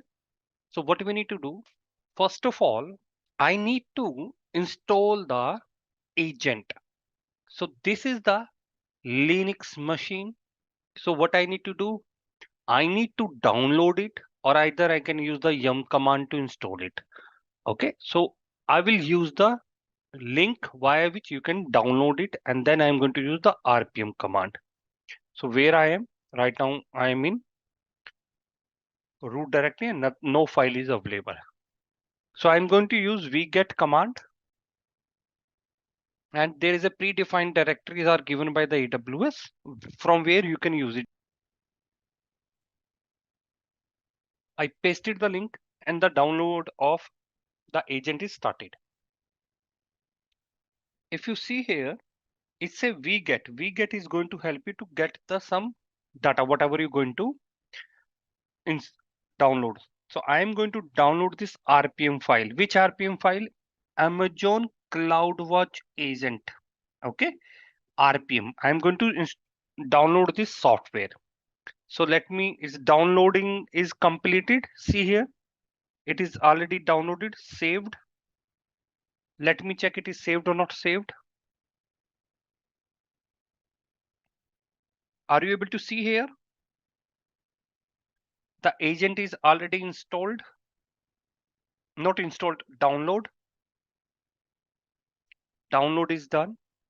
Once you download your RPM file or agent file, like for example, if you're going to use window thing. So first of all, what you're going to do, you're going to download some software.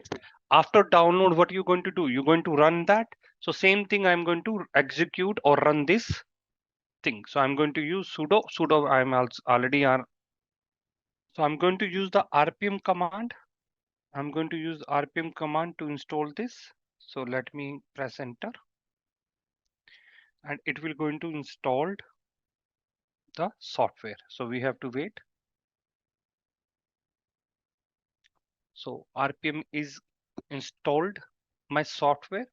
So when you install the software, there are one file is created or folder is created in the OPTs directly. So let me go to the OPT directory, cd opt AWS, and then I'm going to search Amazon. Did you see CloudWatch agent is available now? Because we installed the agent, so it is going to install the OPT AWS, and just click double tap, it will going to appear it. So let me see here. It is not go. What happened? I done wrong command. See, I've come in under this folder and I find there are multiple folders and files are placed. I need to go in inside the bin, and inside the bin, you're going to find that there are multiple files are available, which is executed files. If you see here, you can find that configuration wizard.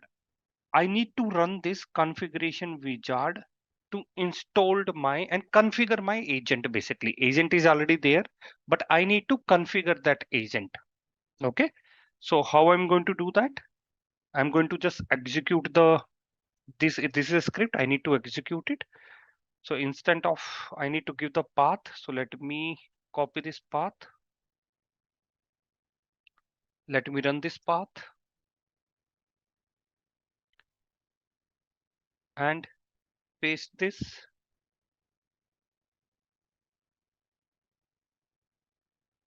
Enter it. Once you enter it, the script start running, and script is going to ask you few questions, and that question answer you need to provide. If you read here, it say that welcome to the AWS agent configuration manager, which help you to configure your resources. So what is the first question it's asked? It's going to ask you, because whenever you're going to enter some information, it will going to create a JSON file. Okay, so it will going to create a JSON file, whatever the input you put. What is the first question? Read here. On which operating system you are planning to use this agent? So it is a Linux one, Windows one. So whatever the operating system you are using. So I'm going to say Linux. So I'm going to press 1, and by default value is 1. So no need to be press it. So let me enter it, because by default value is what which selected 1. So 1 it what? 1 is our Linux box. So I don't require to enter anything. If you want to overwrite this information by default value, you can write 1 and enter it. Now try to fetch the default region based on the EC2 metadata. Okay. So are you wanted to try to, or you want to give that it is a EC2 running on the AWS, or it is a on-prem server? So as I mentioned, this agent you can also install, same process you need to do, and this agent you also able to install at on-prem server data center. So our is EC2, so I need to select 1, correct? So by default value is also 1. I'm not going to change it. Enter. Which user are you planning to run the agent? Because if you see that there is a, when I install this agent, there is one user created. Where is that? See here, create a group, create a user. If you focus here, when I install this RM file, what going to be happen? It's created one user and created one group. Are you want to use this? Okay, are you want to use this user, or you want to use root user? According to you, I'm going to say 2. I wanted to use the root one. It's up to you. One to as per your configuration, because normally when we talk about the monitoring system, a monitoring team created one different user which have the permission to capture this information, and via that user they are capturing and they are running their agent. Which port do you want to? It's going to run one SSD, means state D. State D is a daemon which is going to capture the state information from your system. So this state D daemon is going to run in some port number. So that port number you need to select. Not going to select anything. Whatever the by default value, that will I'm going to present it. Now, what is the collection interval from the state D daemon? So how, means 1 second, it's going to talk about 10 second, 30 seconds, 60 second, how you wanted to configure, and the data will be captured. I will say 10 second, whatever the by default value, I'm going to keep it. Or you're going to change it, I will say every 30 second. Enter. So value I change from 1 to 2 I put. Now, again I'm going to put the 30 second or for 60 seconds. Same thing. Do you want to monitor the metrics collectivity? Are you want to wanted to metrics is, are you want to run some metrics like RAM utilization or another utilization you wanted to perform? So I will say yes. Do you want to monitor any host metrics, CPU memory, etc.? I say yes, I need to monitor it. Do you want to monitor CPU metrics per core? Yes, there are different cores are there and I need to monitor the per core value. So I will say yes. So it is going to ask you multiple questions. Accordingly, you need to answer it. And once you answer it, it will going to configure the system. I'm hoping you understanding what we are doing, correct? Now, what information you need to capture? Are it's going to information image ID, instant ID? Are you wanted to capture that? I will say yes. Instant ID, I will say yes. What will the like to collect your metrics at the high resolution? Means what is the by default value you want to select? I select 4. Every 1 minute you can capture all the metrics which include CPU memory and other related metrics. It's going to collect the metrics every 60 seconds. If you want to increase the or reduce the time, the minimum time is 1 second. But if you're going to set the 1 second, you need to pay more because lots of data will be captured. Which default metrics configure do you want? Means basic, standard, or advanced. So how you wanted to capture the information? Done. So I will mention that it is going to create a JSON file. If you see, it is creating a JSON file and is asking us to please review is everything is correct or not correct. If you see here, we mentioned the user root. We mentioned the 60-second interval to collect the information. We mentioned that you need to collect the instant ID. So whatever we pass above, it will going to create a JSON format file. And this is the JSON format file. It will going to create a memory, CPU utilization, sorry. It will going to use the CPU utilization, idle IO, user system. These are the metrics is going to measure. Similarly for the disk also, it's going to monitor this one. Memory also is going to check that. Network information is also going to check it. Swap value is also going to check it. So by default, memory and swap is automatically not collected. So for that, you need to install the agent, and via that you can enable the memory utilization as well. So if you find that above data is okay, then you need to press yes, data is correct. Do you want to execute CloudWatch log agent configuration file to import from migrate? I will say no, I don't have any cloud logs are already running. So I need to create new. So I will say no, I don't want to migrate any data. Do you want to monitor any log files? Now it's talk about the log files. So now whatever we discuss until now, we just configuring the metrics. Now it's talk about the log files. So if I'm going to select here log file, it will going to capture the log file into where? It will going to capture in the log section of the CloudWatch. It will going to create a log group. It will going to create a log stream. It will going to capture the log event if any event is there. So this is the portion which I'm talking about. Now, if I say yes, I need to monitoring my log file, any file you can monitor. So I will say yes. So it's going to ask me and saying that, hey, could you please provide me the path? Because which file you wanted to monitor. So I need to provide the path where log, I think secure is one of the file which I remember. So I'm going to use this file. I think spelling is correct. The spelling need to be correct. If spelling is not going to be correct, it's not going to capture any information. So press enter. Now, what is the log group? I talk about now. You can put your log group name as well. So if you wanted to put any log group name, or by default it's saying that secure will be there. According, if I enter only press enter, it will going to use the secure is a by default. If you want to customize the name as well, you can provide here, and the log group will be created with the whatever the value you're going to put here. I'm going to say enter secure now. So log group class standard or infrequent access. Now you need to understand that because log group is going to store your data, correct? Or this data will be standard means very frequently accessed, same concept, or infrequent access.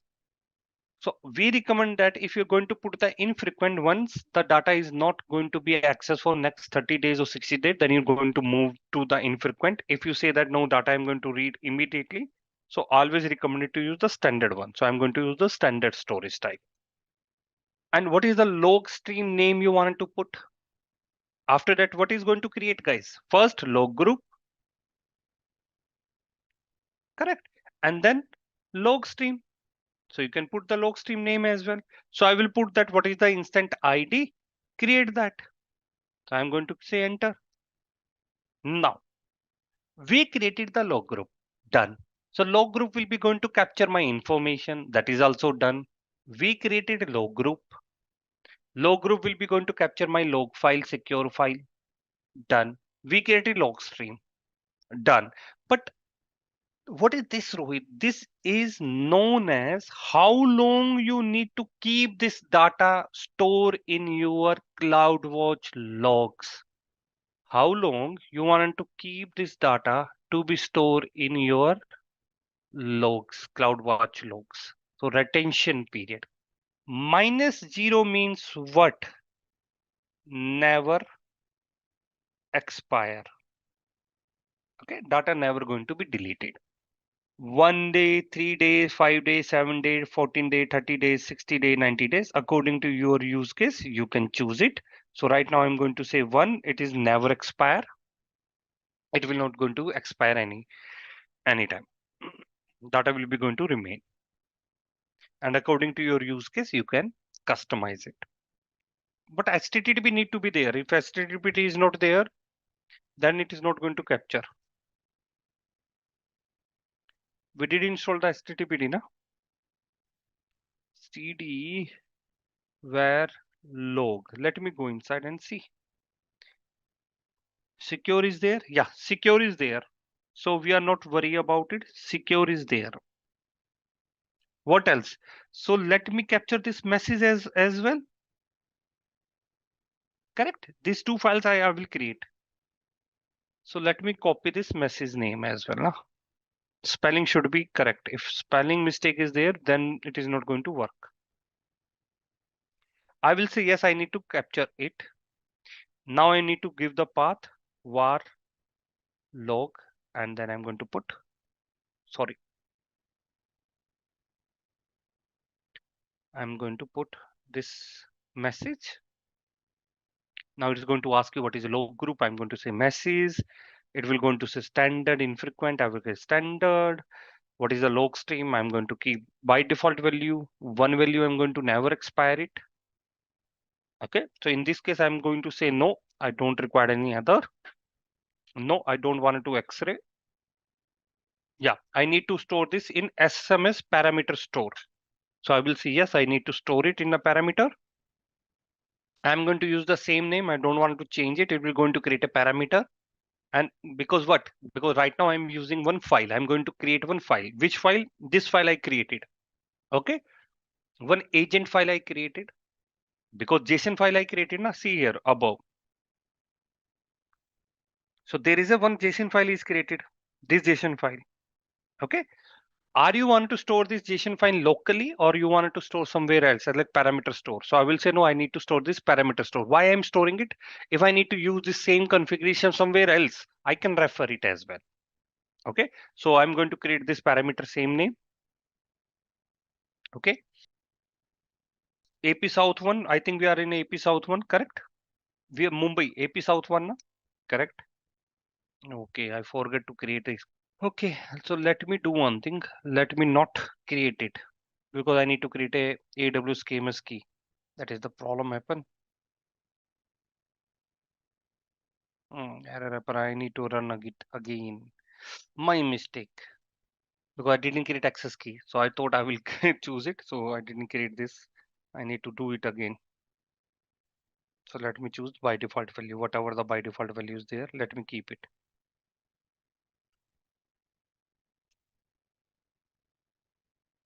Last time I done some configuration changes. This time let me keep whatever the value is there.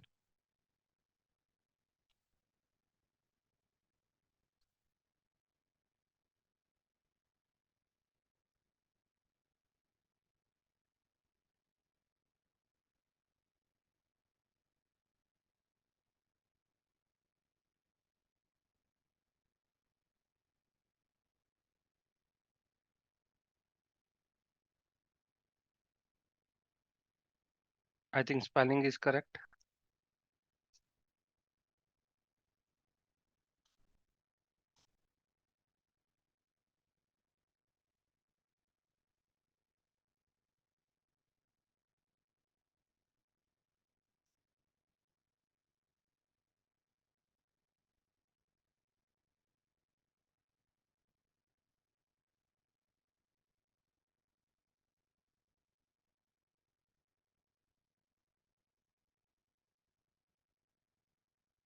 Great. Now done.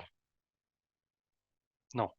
So there is one file is created. Okay. So let me create LL command. Run the LL command. Did you find here some JSON file? Guys, tell me, did you find some JSON file is created? So when it is modify, today it is modify, correct? So let me open this. This is the what we are talking about. Yes, this is the file which is just created for us.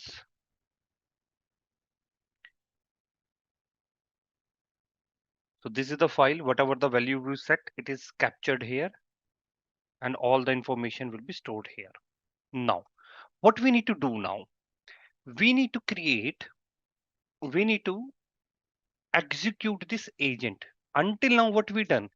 We just configure the values. Every value is there. Everything is perfectly fine. But we need to run this command as well. Means I need to start this agent. Okay. And how I'm going to start this agent? I need to run the command. So let me, I think CTL is there. I need to long back I run it. Yeah. So this is the file.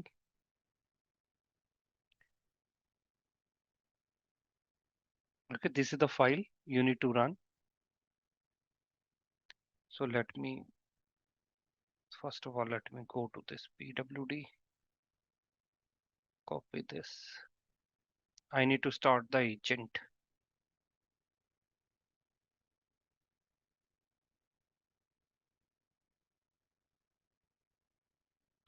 Now I need to pass the some parameters like a fetch the configuration. I think fetch the configuration. Sorry, I forget the commands. Let me try it.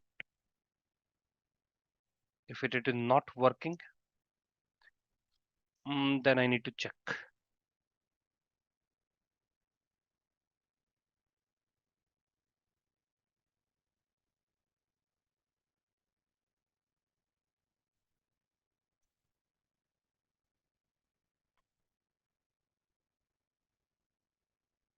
Let me check it is run on run. If not, then I need to check. There is some mistake I done. I forget some step. Then I need to check what step I done. Let me check it is configured or not configured. So it will going to sync the file here if all is working good. But we need to wait for 1 minute or 2 minutes. Then the file log group will be appeared here. Okay, so we have to wait.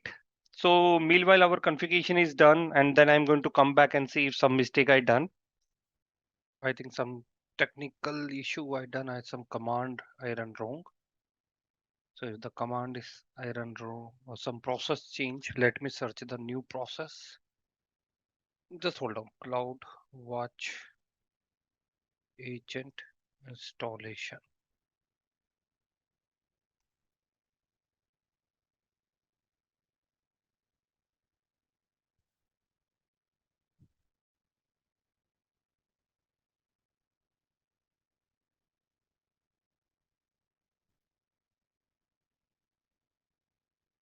So let me check some new process, might be some process change. Time to time, AWS will update the process. So we have to read that. Okay. So one as I mentioned that either you use the yum command. Okay. The same thing we can use it. After that, okay, command line, we use this command line version. So let me go to the command line version. Okay, command line configuration, download and configure the CloudWatch agent. So for downloading, if you see here, you go down, accordingly, the path will be given. If you see, there are different paths are given from where you can download your latest version of RPM. Okay, there is a different path are given. Downloading links are given from where you can download you can download also. There are two way. Either you can download. If you see here, what is written, guys? It mentioned that either you use the wget command. Okay, same thing I done. I use the wget and the downloading link. Downloading link is available here. Either you use that path process, or either you can use this yum command process. Both will be going to install the this agent only. After that, you need to run the YAML file. Okay, same thing. It is talking about how you're going to install it. Like this command we use, correct? This command we use sudo rpm this command. So both way you can do that. There are both options are available.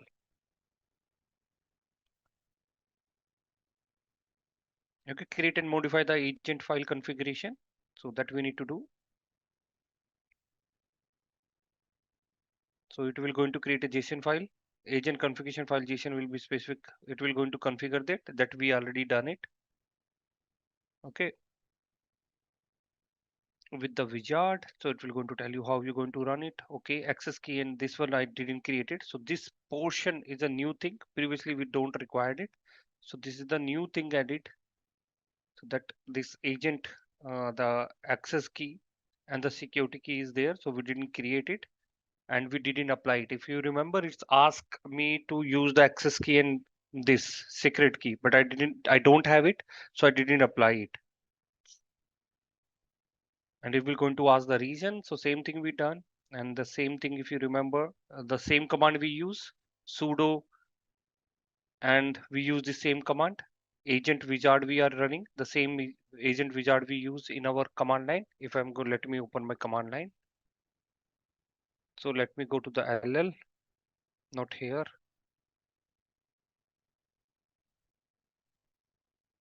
Did you see this agent wizard? So AWS is also saying that use this. We are using the same thing. Same agent wizard we are used. So they are talking about if you are in a Linux one, if you are in a Window one, how you're going to run it. And it's going to talk about what was tab, what configuration you need to done. These are the metrics which you need to select. They're talking about which thing. In the basic, this memory uses percentage, standard, these things are going to monitor, advanced, these things are be monitored. So we selected the basic standard. We have this option came. So if you're going to choose advanced, these many things are going to be monitored. It is very, very important to understand what thing will be going to configure and what parameter means what. Okay. Or you can create them manually or edit the CloudFront agent. Okay. So both you can do that. So let me go to the next topic. So it will going to say that. So there are multiple methods are giving. So I need to read it again because something is changed. So all the process is written. So it say the AWS SMS put parameter. So this is the parameter as we already using. If you remember in the first command, I'm using SMS parameter, but I didn't create access key. So if I have a access key, then I can use that and I'm going to upload my parameter store. I'm using this parameter store and I'm going to store that. Once it is done, the configuration is done, then you're going to find that folder will be created here. Okay, one folder is a secure folder and the one is the message one, and the log file, whatever we're going to create, it will going to be created here. So I don't created any key, so that is why we are not able to do that. I'm hoping you understand the concept. What is the CloudWatch? How the event happen? What the log files? What is the alarms? We already discussed it in the, and what is the dashboard? So now we are going to talk about one other topic that is known as CloudFront. So we are going to discuss about the CloudFront.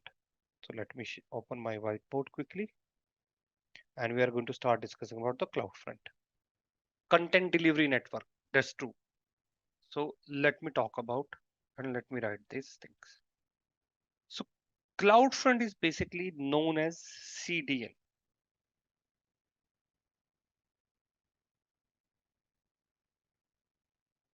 It is known as CDN. What does CDN means? Content delivery network. What does this mean about the content delivery network? Basically, in RDS or in the database, basically, what we use for increasing the read performance. Any idea, guys? We use something now. So what is that? It's a cache. And three strategy I talk about. What is that? So basically, when we say the content delivery network, it is basically improving your read performance. Read performance for what? Your content. Which content? Any kind of content. If your data will be putting in S3 and you wanted to cache them near to your location, you can do that. If something is means static content I'm talking about. Let me take one example. I am in Delhi. Take one example. I am in Delhi. And Rohit decided to open the Netflix. Take a simple example. They are running in a USA. Just take an example. They are running in a USA. Definitely they have some servers also available in Mumbai, but let me take about the Netflix in a USA. So what happened? Rohit wanted to watch one movie, any movie example, any movie. So Rohit wanted to watch the movie.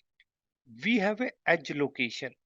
What is this edge location? Edge location you can consider as a data center nearly available in your location. For example, I'm in Delhi. So definitely in Delhi, AWS have a edge location. Some data center or some presence of AWS is available. POP, point of presence, means some data center is available where AWS on hardware network or some servers are there, storage servers network, some physical hardware are allocated, and that edge location are connected with the AWS backbone network. Done.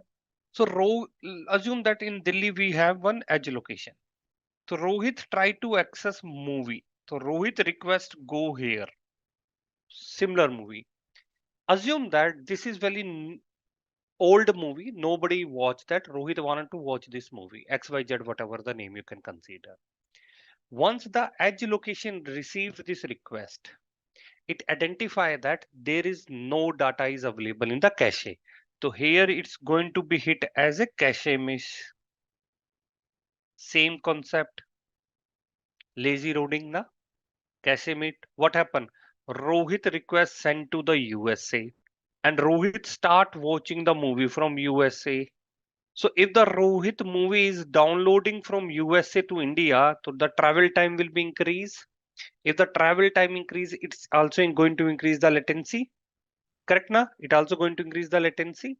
If the latency will be increased, it will degrade the user experience. So assume that next time Amit wanted to try to watch this movie from same Delhi location. This time request sent to the edge location, but movie already cast here because Rohit is already watching. So when the watching is started, the movie is already cast into the edge location near data center. Now, if Amit is trying to watch the same movie, it will fetch the data from the edge location. So the latency will be decreases. Why? Because it is travel time is in decrease. In the Rohit case, the movie will be started from USA, but for the Amit case, it will watching the movie from the edge location. Clear, guys? And this content delivery network, because the content is delivered from this location, it is known as our CloudFront. It is known as our CloudFront. Clear, guys? What is going to do? It's going to improve user experience. That definitely, na?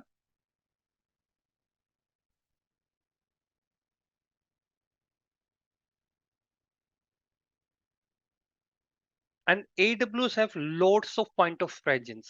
Basically, edge location you can also consider as is a point of presence. Okay.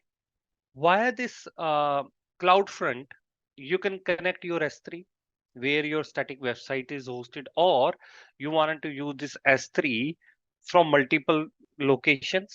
So you can connect your S3 bucket directly. You can connect HTTP request like load balancer. You can connect directly EC2. You can connect your S3 static websites as well. Let's take one example. I'm going to use S3 bucket. And I'm going to put my data here. Now I need to access right now this bucket in a Mumbai region. Somebody from USA also need to access it. Somebody from Singapore also need to access it. Are they able to access it? Yes, they are able to access it because S3 is a public service. But if it is a public service, what's going to be happen? The travel time will be increased because the people are trying from USA to Mumbai. The travel time will be increased, the latency will be increased, and the same Singapore, the Mumbai, it's travel and try to access it because your data will be kept at Mumbai region. Similar way, assume that if you need to reduce the latency, so there is a one concept in S3 which we discussed long back, replications. Okay, in this case, there are three different regions are involved: USA, Singapore, Mumbai. Currently, your bucket is present where? Currently, your bucket is present in a Mumbai region. That means your data kept in the Mumbai. If the people who is living in the USA and Singapore, they need to access it, but with less latency, what option available in the S3? There is a cross region replica. We already have cross region replica. What the cross region replica do? You are going to create a replica between which? Between this to this region. So what that means? That means in USA region, one bucket will be created. In Singapore region, one bucket will be created. Correct? And the replication between these two started.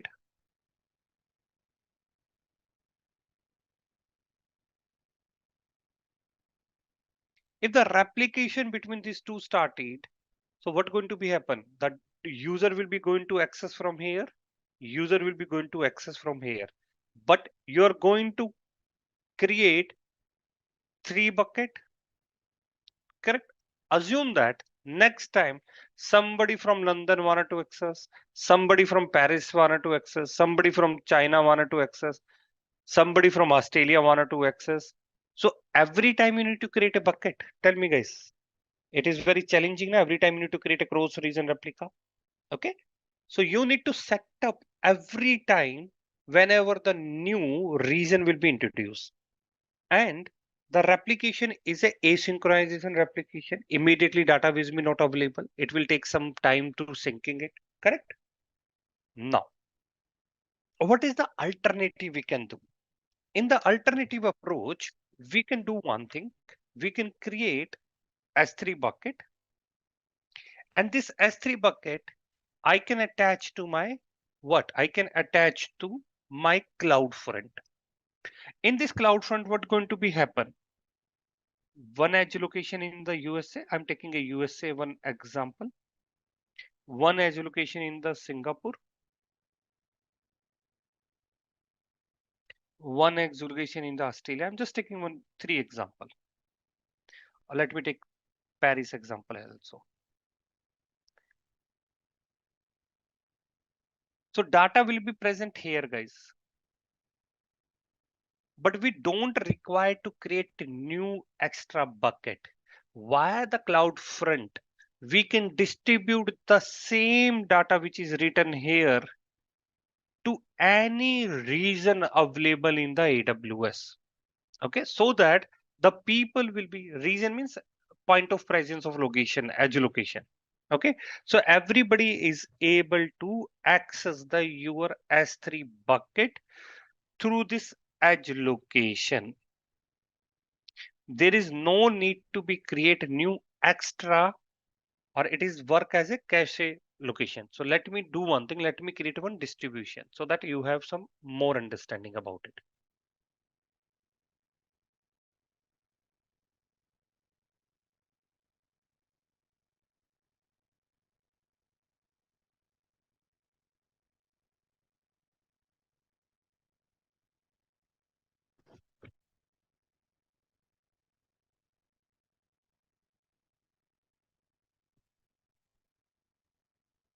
So we are going to create a distribution.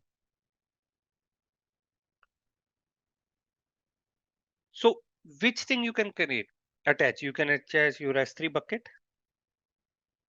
You can attach your load balancer. You can attach your uh, containers, API gateway, multiple things you can attach directly here. So in this case, I'm going to attach one thing. Let me attach any one. So let me attach this one. One bucket I'm going to attach. So first of all, let me check my bucket.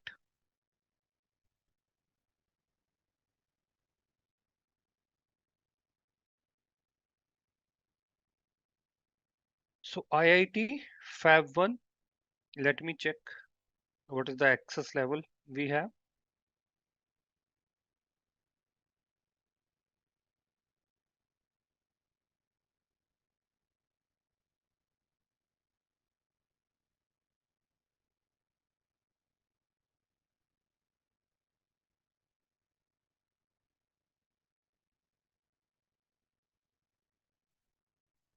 I'm just checking that.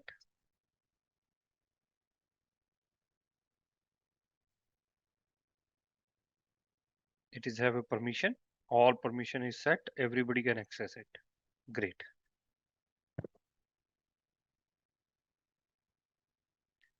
So let me go to the CloudFront. So I'm going to use this 29 Fab.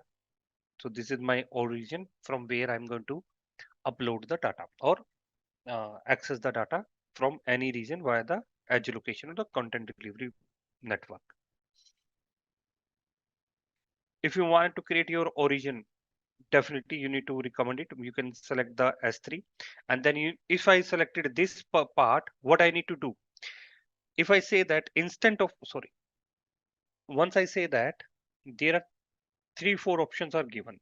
I say the original access means, are you wanted to access this bucket publicly by public network? Or you can use this access control means you wanted to control it. Control it means right now a bucket is publicly accessible, anybody can go and access it. If you want to restrict that, what thing you need to restrict? You need to restrict that only this CloudFront distribution have a access. Then in the bucket policy, you're going to configure that. Right now, let me go to the bucket policy permissions. In this level, what are you going to do? You're going to instant of alloy principal star, you're going to mention the CloudFront have a permission, as well as you need to give additional permission that only which distribution have the access. So via this policy, when you're going to modify, only the distribution which you're going to create now have the permission to access it. Clear? And same thing it is mentioned here. Bucket policy need to be must apply, but in our case I'm going to use the public one. So are you wanted to apply sealed? What is sealed? So edge location or the CDN or whatever we say, the CloudFront not only provide you the edge locations for the cache purpose, it also allow you to integrate your sealed plus WAF. These are the two security services available with AWS. WAF is web application. F means firewall. Okay. So web application firewall, the application which is hosted on the website or it is running as a website, you can able to secure them. Sealed help you to for the DDoS protection. This is the one kind of the attack basically happen. DDoS attack is basically multiple requests came from the multiple servers. The traffic will the attacker wanted to increase the traffic flow. Once the traffic will increase, the CPU memory of your backend server will be going to increase, via which they need to by increasing traffic they need to shut down your system, crash your system, or hang your system. So that is the motto behind of the DDoS attack. So sealed will be going to help on the DDoS attack. WAF will be going to allow some IPs, blocking some IP or some parameter injections, everything you wanted to remove from the WAF. Sealed, I'll say no, I don't require sealed here. How you want to compress the object in? Yes, I need to compress that. Viewer protocol, are you wanted to use HTTP to HTTPS, or you can wanted to redirect from HTTP if somebody wanted to access HTTP. If you see, when sometime you access only HTTP, automatically it will redirect to HTTPS, correct now? So via the CloudFront, you can do that as well. Whatever the API calls you wanted to perform. So this is the get and head optional put post, whatever the option you need to allow for that particular URL, which the distribution is going to be provided. You can mention here. Cache, how you wanted to organize the cache. So I'm going to use the cache will be organized automatically as per the policies, or you can create your own cache policy. This cache policy is what basically it will going to talk about the TTL value, time to live value. If you remember, we already discussed about the TTL value in the elastic cache. Same thing here, time to do will value. So whatever the cache will be going to apply or store in the edge location, how long it will be going to capture or store here. So either you can create your own cache, or we can use the customized already is there. Okay, if you wanted to see that I'm going to say this one and I'm going to use whatever the policy I'm going, or we can say that I'm by default whatever the value is there, I'm going to use that. Correct. This is the option I'm not going to use. WAF, I'm no say I said don't require WAF. This pricing location, pricing class, this is very important. You need to understand what is the pricing class. There are three options are there, 1, 2, 3. All edge location. All edge location is whatever location like India or Malaysia, Philippines, Australia, Europe, Paris, whatever the location where the edge location is available, this content will be going to copy into all the edge location. You are able to utilize and access it. So if it is going to be capture and copy all the edge location, then you need to pay more. Definitely you're going to pay more. Correct. If your request is only for the North American Europe region, then you need to select it. So you can you need to pay less because all the edge location is not utilized. And if your request is only for Europe, Asia, Middle East, and Africa, then you need to choose this. So every three option, there is a three different pricing models are available according to the how many backend point of presence you are using, means edge location you are using. Certificate, if you have a SSL certificate, you can attach here, but I don't have anything, so I'm not going to use it. Default root object, by default where you want to land it, I'm going to say index.html whenever somebody going to use that URL, because this distribution is going to create one URL. So if somebody wanted to access this URL, it will going to open which page. So that page you're going to mention. Why I'm putting index.html? Because in my object, if I go down, the index.html is available. That is why I'm putting it in my bucket and I'm connecting my S3 bucket. Okay. So are you wanted to log the logs files? So you can say yes. So which bucket you wanted to store that? So you can store over there. Are you wanting to use IPv6 or not? You can mention here. Accordingly, you can choose it. Create a distribution. What thing mention cache policy is required. I didn't attach the cache policy. What happened?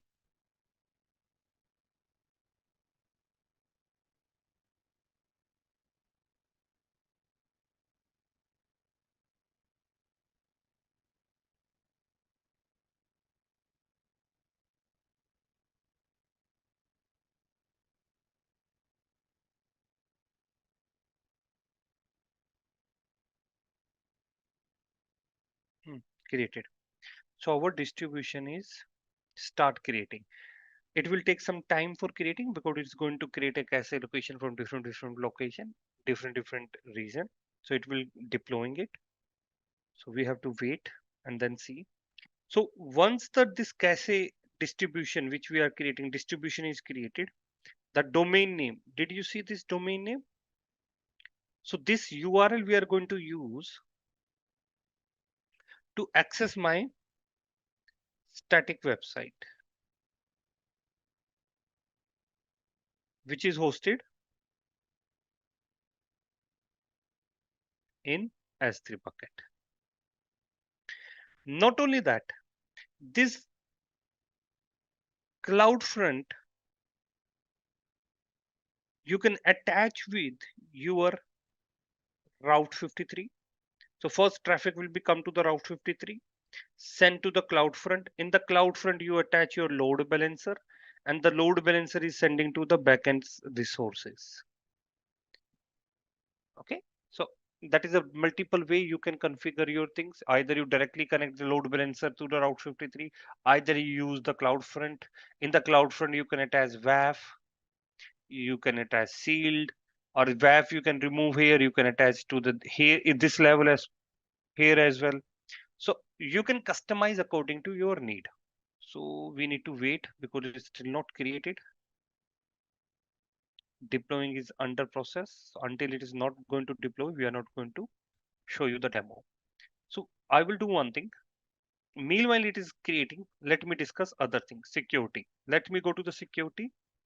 So here you can enable your WAF allocation. If you want to attach the WAF, you can attach here. As well as, did you see a cross protection? Disable. Sorry, not this one. This one, CloudFront geolocation restriction. If you understand that in India, some websites are banned. You are not able to access that website. Okay. And how it is banned? Who is banned them? Government is banned them. So if you click here and edit the country, there are three things are there: no restriction, allow list, block list. For example, if you wanted to block any particular country, so click at the block, choose the country where you want to block that.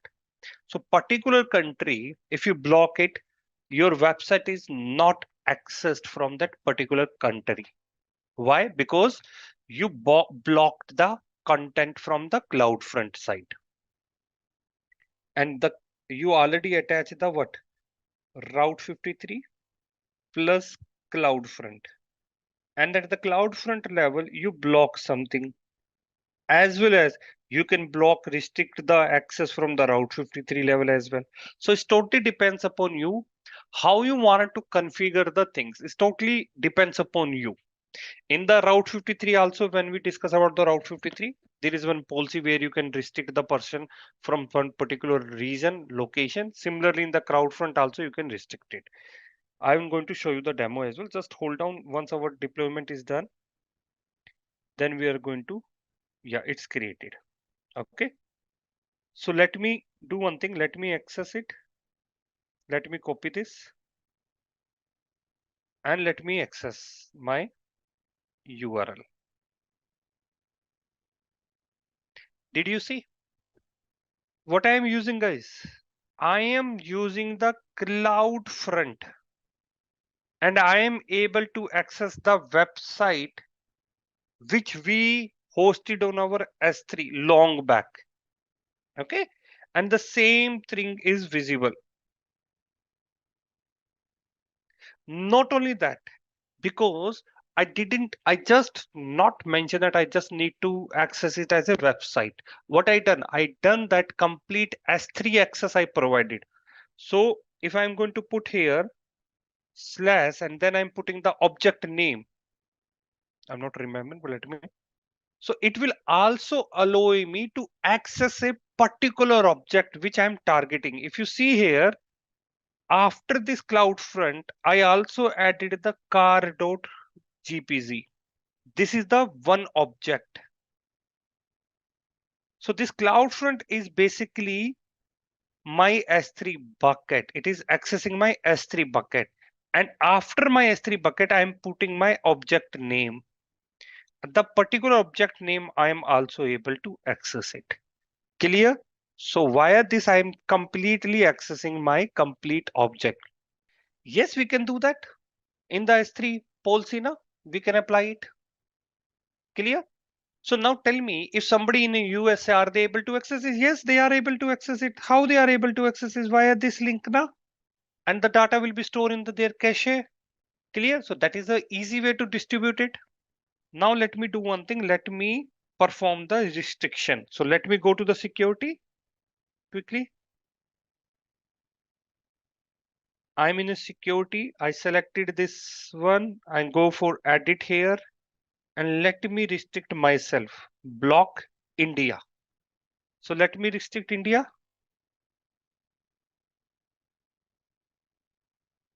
What I'm doing, I'm saying that block list geographical restriction, India is restricted, save the change. Done. Now, are I'm able to access my website, what I'm deployed here? Let me do one thing. Let me open my private window, paste here, access it. What happened, guys? Are I'm able to access it? No, na. You can also try if you are in India. If you are out, somebody from USA or Dubai, could you please try to access it? I'm hoping you guys are able to access it, but for us, we are not able to access it. So here, what is it? Amazon CloudFront distribution is confirmed to block the access to your country. Okay, you can customize your message whenever you try to access the website which is restricted for your country. It say government of India ban this, something like that. You received yes or no, correct? So you can customize that as well as per your requirement. Okay, I'm hoping it is done. So let me do one thing. Let me enable it again. Let me remove it. No restriction. Save it. If now somebody wanted to try it, but use different browser or in protective one, it means you need to go for the in private window because your laptop have some cache or your browser have cache. Might be you're not able to access it. I'm able to access it. Okay, great.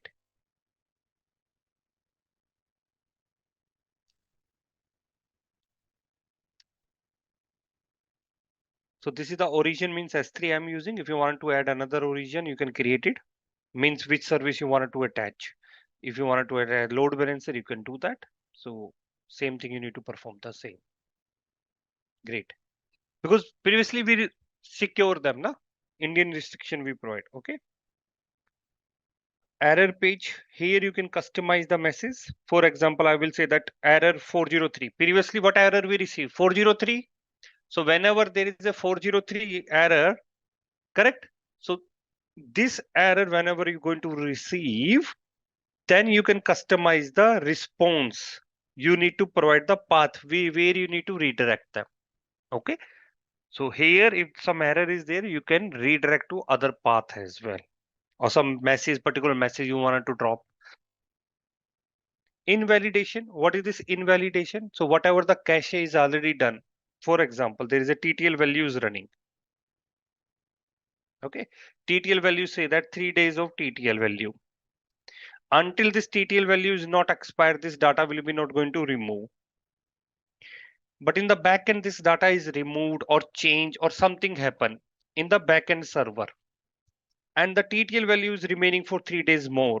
In the edge location or point of presence, the data will be still remaining here. But the data is changed in the backend. How it is going to affect or change here, then you need to do the invalidation. Invalidation means immediately it's going to remove the cache and update it with the newly data. Okay, I'm hoping it is clear. So that is all about your distribution. So you can get in multiple distribution. And let me delete it. First disable it. And then you're going to delete this also. So I will do that later. So now let me discuss Global Accelerator quickly.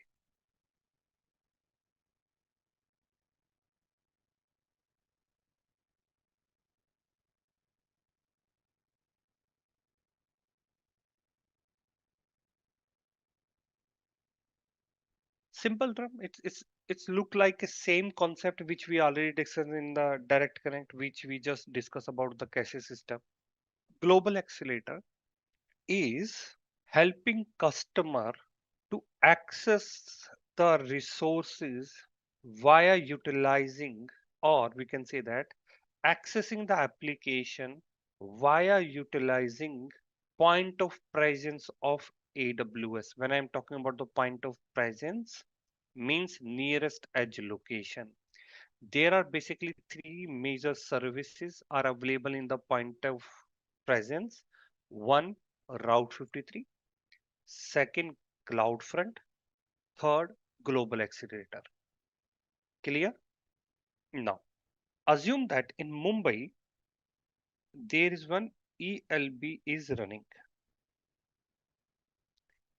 And this ELB is connected to the EC2's target group basically, where your application is hosted. This is present where? This is present in the Mumbai, correct? Now, somebody accessing this website or this, we can say that load balancer from Europe, Singapore, or we can consider USA. So via internet, they are trying to access this load balancer. So when we traveling into the internet, when we traveling from the internet, how the you are going to access? Like you are sitting at your home, I am sitting my own house. So first, your laptop will be going to connect to your Wi-Fi, correct? After Wi-Fi, if it is go to the ISP provider, internet service provider, then is go for the domain, then is go to the different routers, different router, multiple things, devices are, it is passed from the multiple devices until it's reached to or you are able to access it, correct or not correct? So if I say that in a simple example, I will say that A location to B location, there is a one bus start traveling, okay, from A location to B location, and you guys are sitting into this bus. So bus just started, bus stop came, and whenever you sitting on any bus, there are multiple stop between your destination, correct?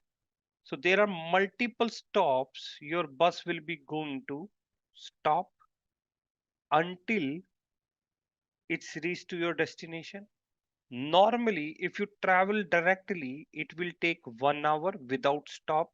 But whenever you're going to hold for some time, so the bus will be going to take 2 hour, 3 hour, depends upon the stop, correct? It will increase latency. Similar way, whenever we try to access anything via internet, there are multiple devices are involved. Assume that I am sitting in Delhi and try to access a USA region some website from India. First my traffic will be go to the my ISP sent to the my what is a Delhi location, main data center. This Delhi location will be going to send to the India location send to the some other location, Asia location. Multiple hops are there until in the USA in small city, or we can consider in a Malaysia, Kuala Lumpur is my application is running. So until it's reaching to the Kuala Lumpur data center, it will travel to multiple hops. So if these my traffic, my data will be traveling to multiple hops, it will increase the latency as the I'm just giving the bus example. Okay, the latency will be increased if there is a multiple stop. To reduce the latency or provide user a best experience, AWS offer the global accelerator. So this you can consider as a hops. Okay, so what happened if I'm going to write it?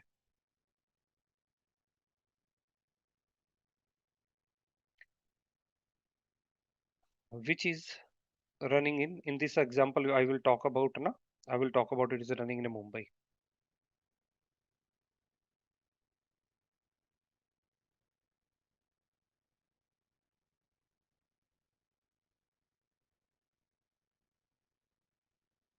What going to be happen? It will travel to the multiple hops. Okay, multiple destination and the speed will be vary. So when the multiple hops will be there, what going to be happen?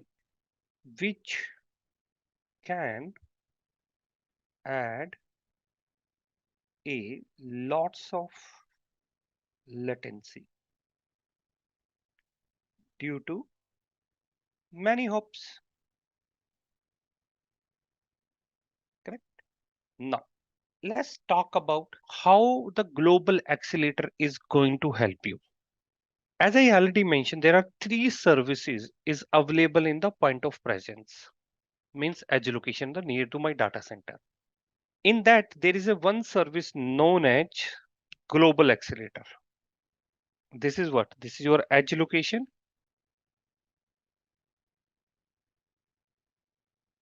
Okay. My load balancer is running in Mumbai.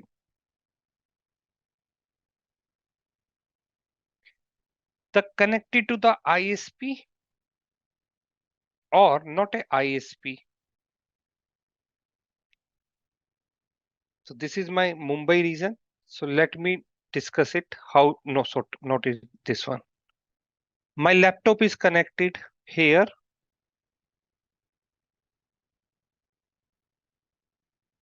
And my load balance is running here in Mumbai. This is a USA guy.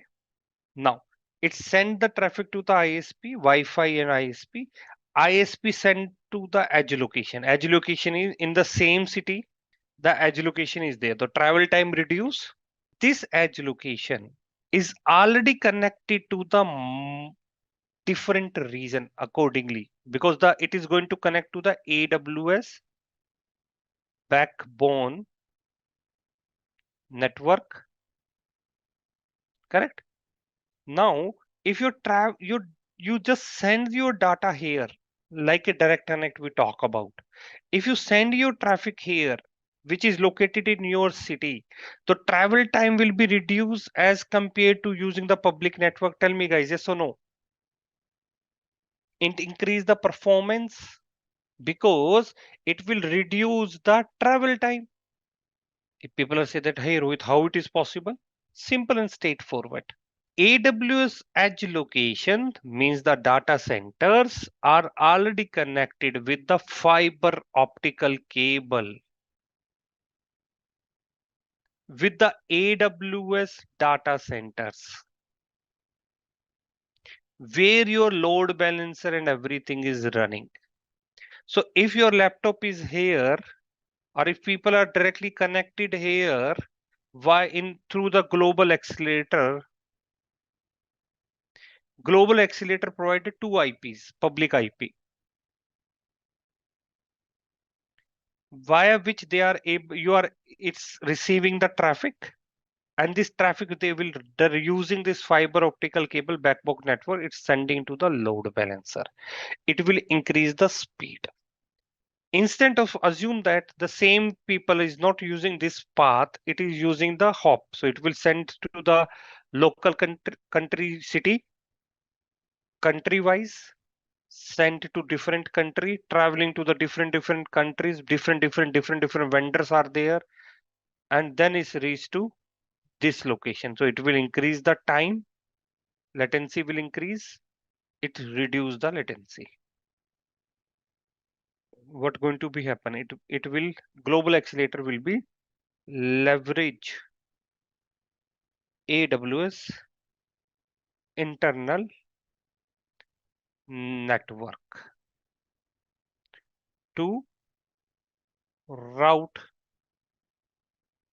the traffic to application. Let me show you quickly. I'm not going to create it, but let me show you how it is look like. So let me open the Global Accelerator.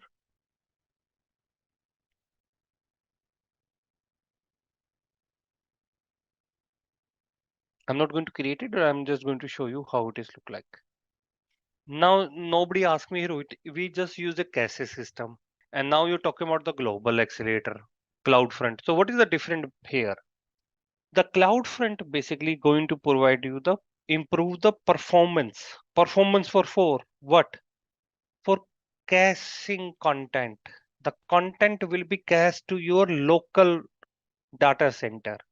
That in the CloudFront, if you think logically and then try to answer it, somebody going to ask you the what is the difference between CloudFront and Global Accelerator. CloudFront going to do what? The data is located in different region. It will keep the data near you. It will going to move the data cache to near you, correct? But Global Accelerator is not going to move the data. It will going to leverage the AWS backbone network to reach to that particular location where the application and data is present.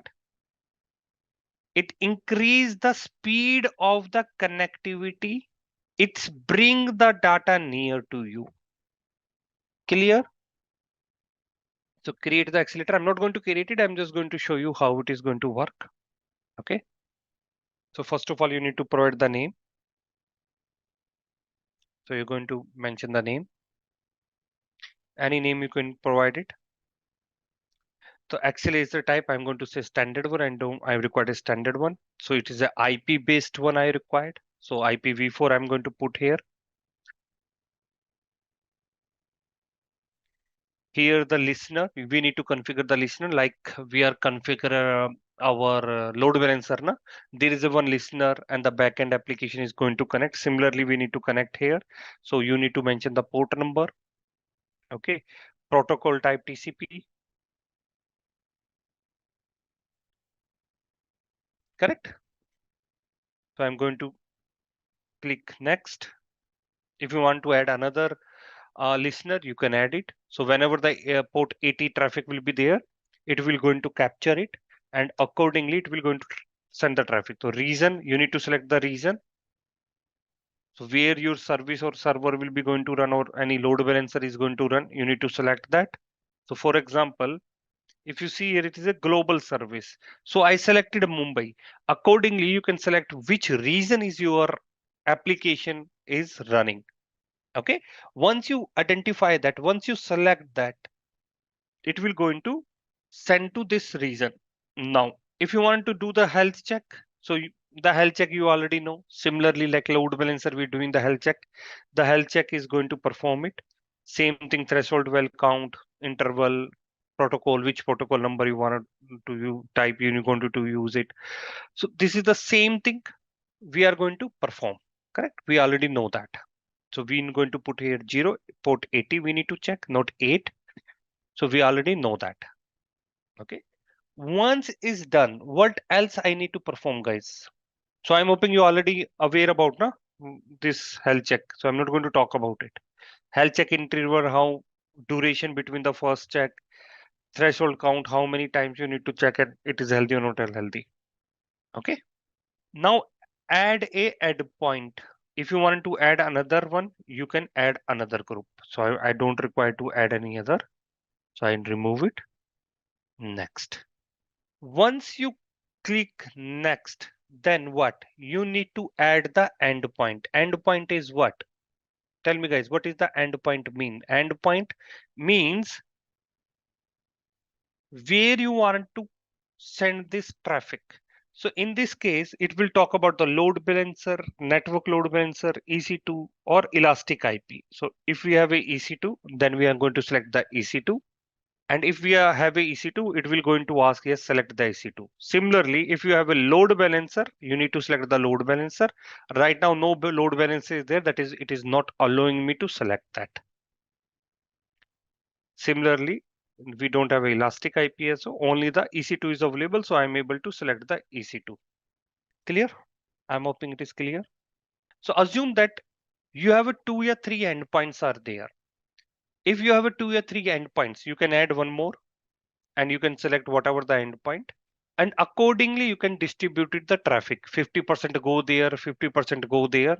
Via the weightage policy, you can configure it. So, but we don't have the endpoint, we only have a one. So I'm not going to do that. So then what you need to do, you just need to create a Global Accelerator, it will, oh, I created it, no worry. So you're going to create the accelerator, it will going to create accelerator. But what happened right now, my EC2 is not a web server. If my EC2 is running as a web server, so via this link, you are able to access it because this is the DNS name. It will allow you from any region, you can directly use this global accelerator and access your application, which is hosted on the that particular server. I'm hoping it is clear, guys. Okay. You can connect Route 53 in front of this as well. Okay, you can combine same thing like in edge location, we can use a CloudFront. You can also use this global accelerator as well. In progress is there, and these are all the listener. Okay, it is listening on the port number 8 I am putting instead of 80, and that is why if you say unhealthy, why it is unhealthy endpoint? Because I put port number 8, but what I need to put 80. And the same thing is running in my server EC2. So my server is saying an unhealthy because in my server port it is not running. Clear? Same thing na load balancer same process here. It will going to check the process. Once that is healthy, it will going to send the traffic. Great. So let me delete this, disable this accelerator. It will take 5 minutes to disable it, and then I'm going to remove it.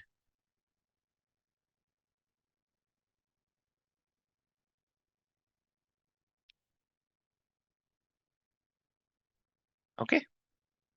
Just a quick info, guys. Intellipaat offers AWS DevOps Certification Training course.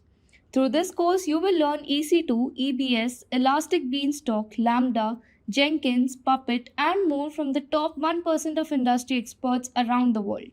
With this course, we have already helped thousands of professionals in successful career transition. You can check out their testimonials on our Achievers channel, whose link is given in the description below.